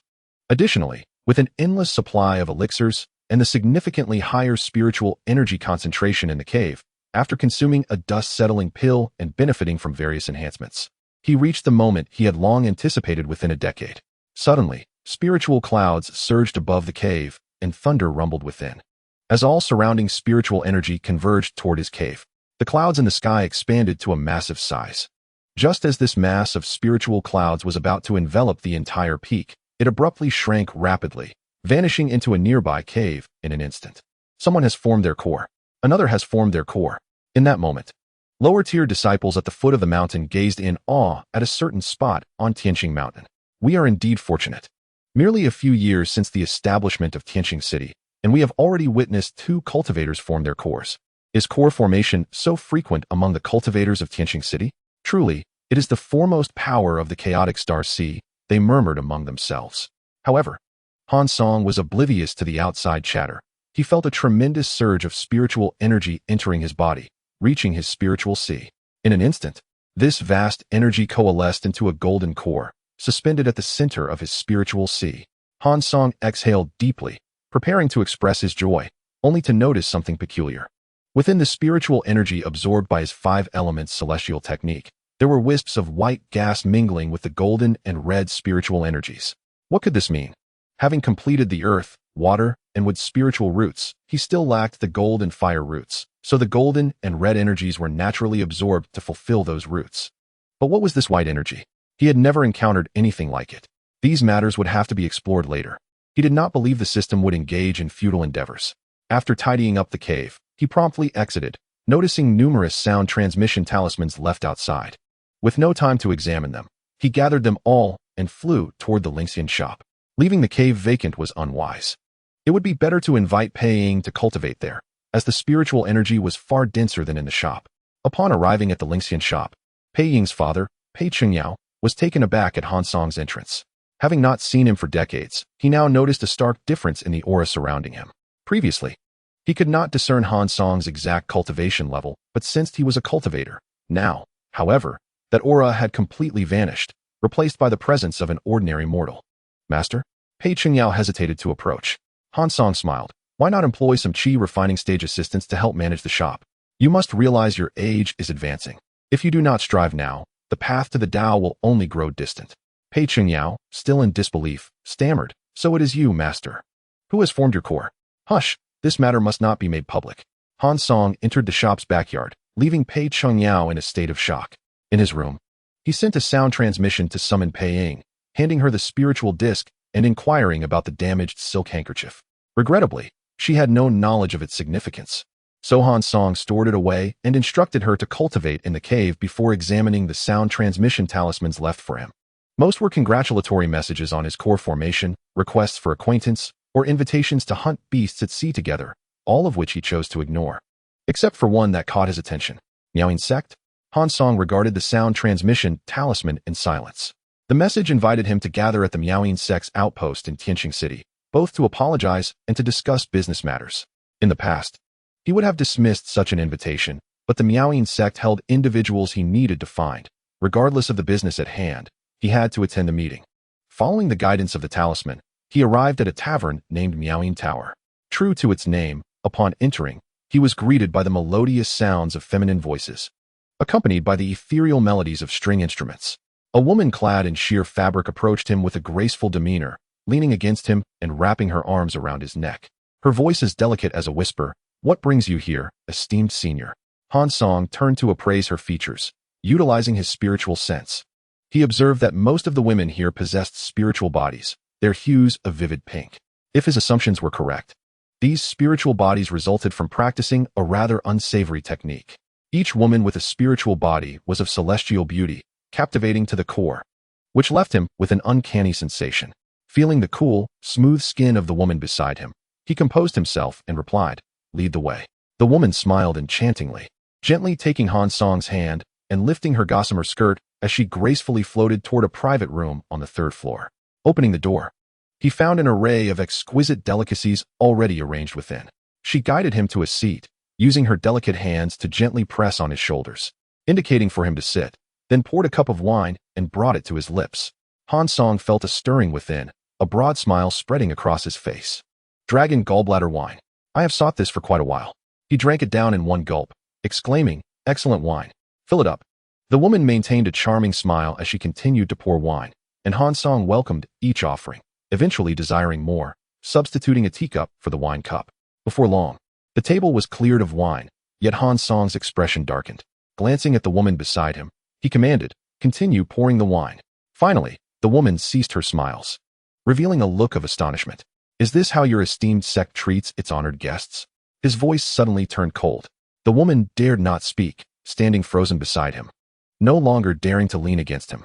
At that moment, the door to the elegant room swung open, and a young girl in green, resembling a maid, approached the table with a jug of wine, placing it before him. He did not allow the woman beside him to pour the wine, instead drinking directly from the jug. Within mere breaths, he emptied the entire contents.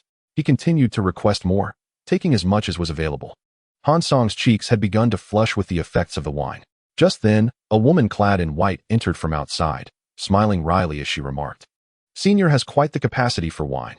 Our establishment only has 2 jugs, and now they are all consumed by you."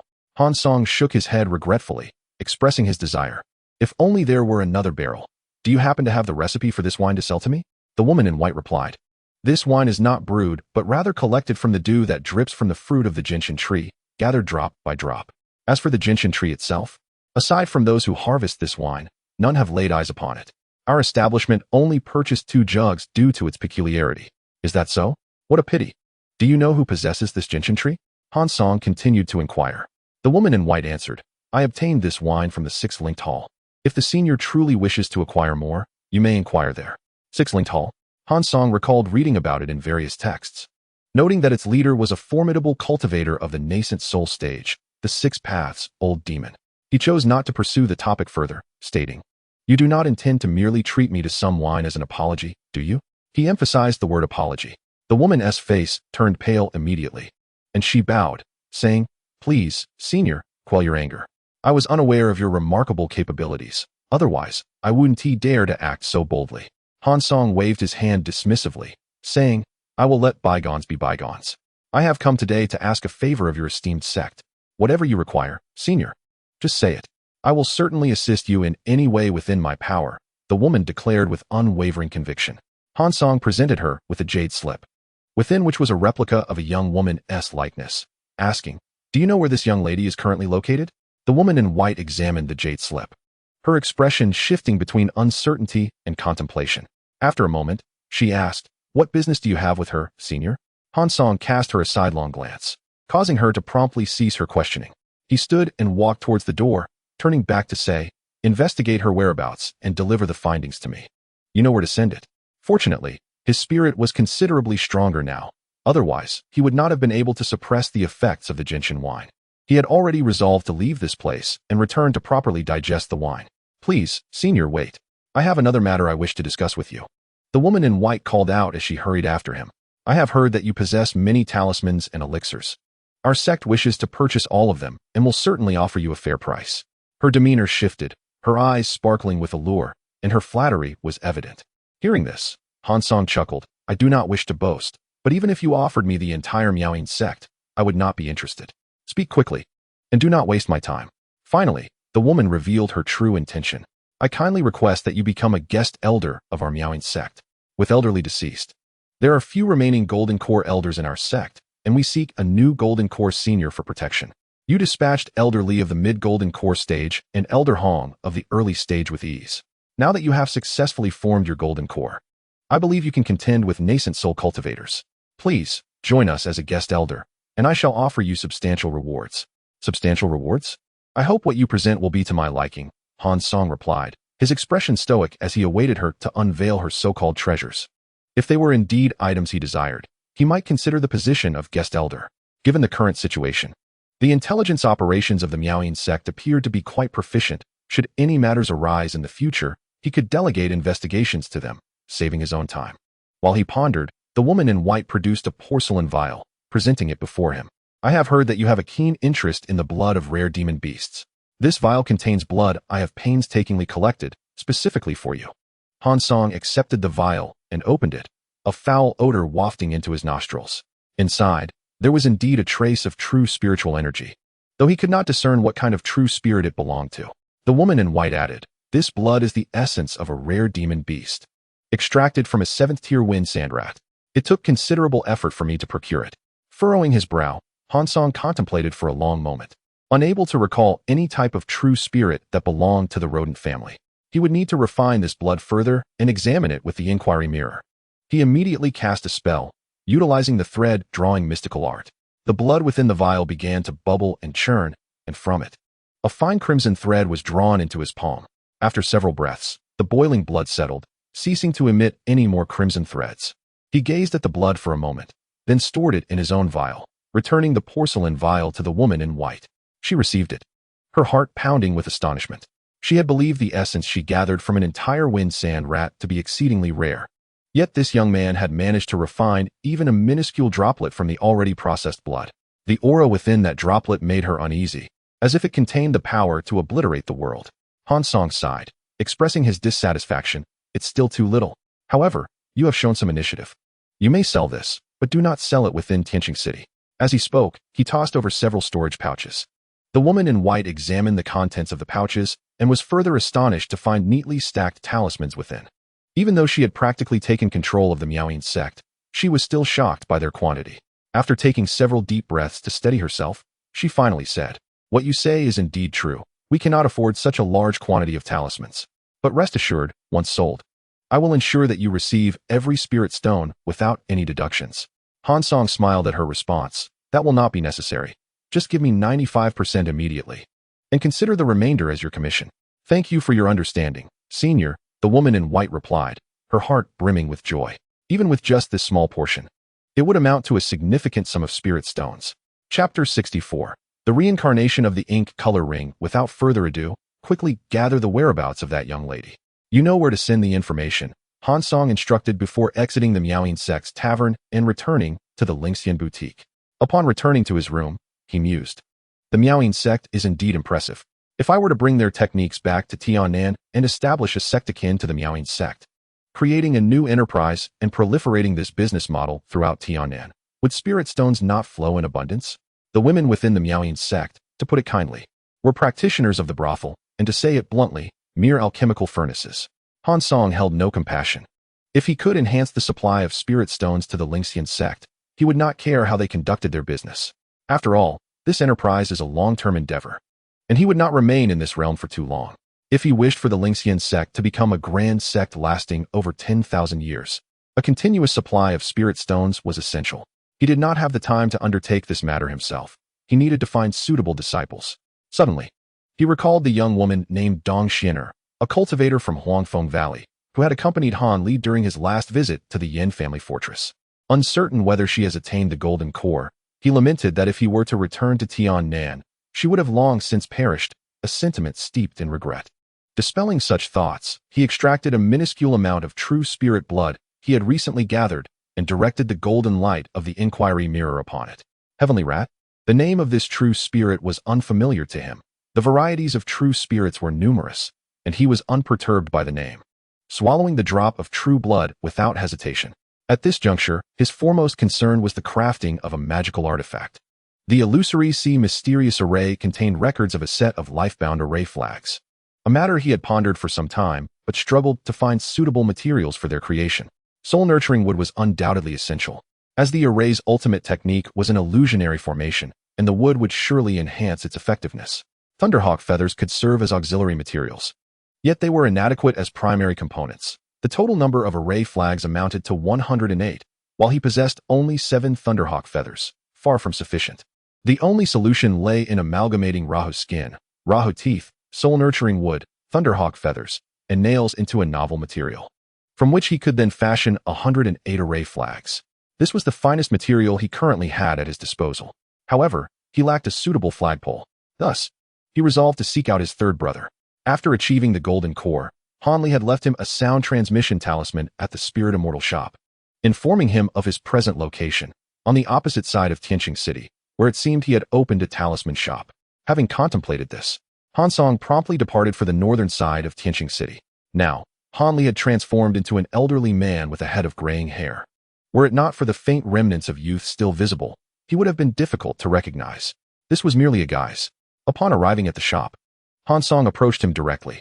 Upon seeing the young man clad in gray, the elderly figure dressed in loose green robes rose from his bamboo chair and, with a voice weathered by age, remarked, "I knew you would come, though I did not expect you to arrive so swiftly."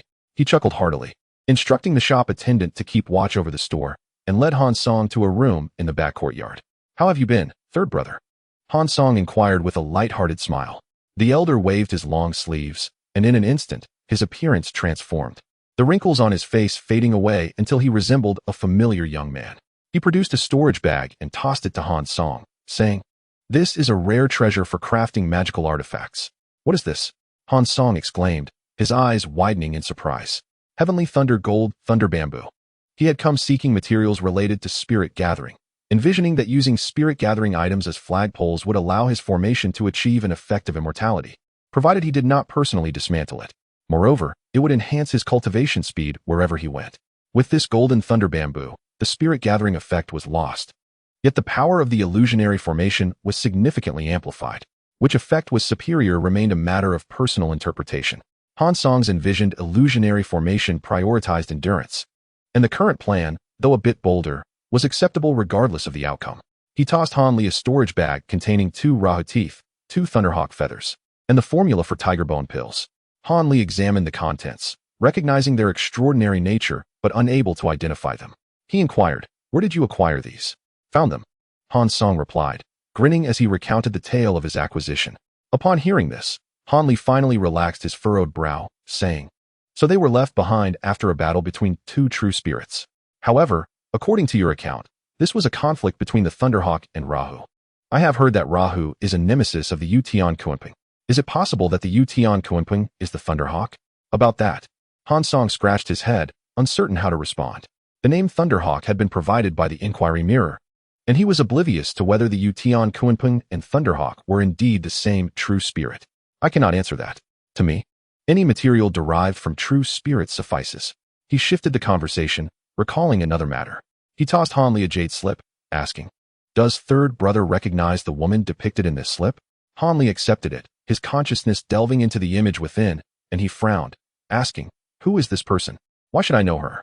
The world was filled with countless women, yet since he had inquired, there must be a reason. Han Li continued, "Is she someone extraordinary?" Han Song hesitated, uncertain whether to disclose the matter, pacing the room for a long while before finally speaking. "Do you recall Miss Mo?" "Miss Mo? Which Miss Mo?" After a moment's thought, he realized Han Song had visited Yin family fort and must have encountered Imo Saiwan. Thus, he asked, "Is she related to Miss Mo?" Han Song explained, "While at Yin family fort, I met Miss Imo Saiwan and left a mark on her. Recently, this mark reacted upon encountering a female Foundation establishment cultivator within the Miaoyin sect. To Han Li, such occurrences might not seem peculiar, but for him, it was utterly bizarre. How could a mark from one person inexplicably transfer to another with no prior connection? Han Li, momentarily confused, eventually voiced a thought he found implausible. "Fourth brother, are you suggesting that this female cultivator from Miaoyin sect is Miss Imo Saiwan?" "Third brother, that statement is partially correct. Miss Imo Saiwan lacks spiritual roots, making it impossible for her to become a cultivator. Even if she had some fortuitous encounter, she could not reach the distant chaos star C to cross paths with us. I suspect that this Foundation establishment female cultivator from Miaoyin sect is the reincarnation of Miss Imo Saiwan," Han Song declared, presenting his long-held conclusion. Reincarnation? This revelation even startled Han Li, his mind struggling to comprehend it. He sat in stunned silence for a long moment before regaining his composure, asking, "What do you intend to do?" Han Song smiled. "Third brother, when I encountered Miss Imo Saiwan, I copied her memories and brought them here. Now, my memory-storing artifact is persistently reminding me to transfer Miss Imo Saiwan's memories into this female cultivator's soul. That is why I have brought this matter to your attention." Having seen too many peculiar artifacts in Han Song's possession, Han Li was unperturbed. However, he understood the need for caution regarding Miss Imo Saiwan's memories. He replied, "Fourth brother, no. Even if this woman is the reincarnation of Miss Imo, we cannot proceed with this matter just yet. I need to investigate her character and temperament further before I can inform you and take action." Han Song observed Han Li's expression, noting an unusual discomfort emanating from him, which made him want to chuckle internally, though he maintained a facade of normalcy. "Very well, I shall heed third brother's counsel. If there is nothing else, I shall take my leave." Seemingly oblivious to his farewell, Han Li continued to ponder the matter of Miss Imo Saiwan. Han Song chose not to disturb him, quietly exiting the shop and sending a message to Miaoyin sect, instructing them to cease their search for the woman. He then returned to his room to commence work on the magical artifact.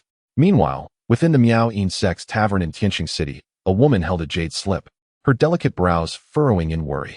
At that moment, a woman in white entered, holding a sound transmission talisman, and approached her with a cheerful demeanor. "Sect Master, you need not worry any longer. Elder Han has sent word that your whereabouts are no longer required." The woman quickly snatched the sound transmission talisman, listening intently to its contents.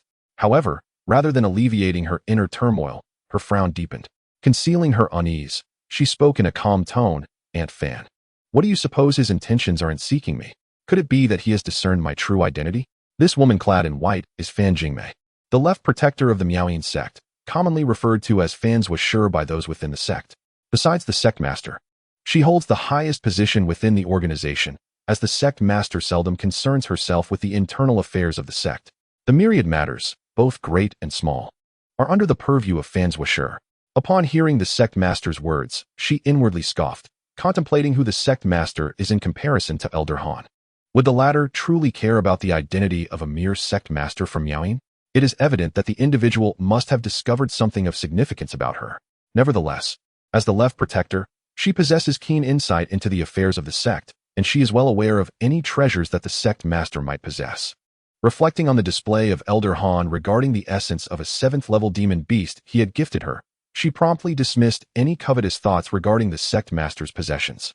If he disregards even the essence of a 7th-level demon beast, he would certainly pay no mind to the sect master's modest wealth of spirit stones. Maintaining an amiable and nurturing demeanor akin to that of an elder, she reassured, there is no need for the sect master to dwell on this matter. You had donned a disguise at the time. It is unlikely that Elder Han could see through it. Even if he did, he would merely recognize the image, not your true visage. Approaching him with your current appearance, he may not even recognize you.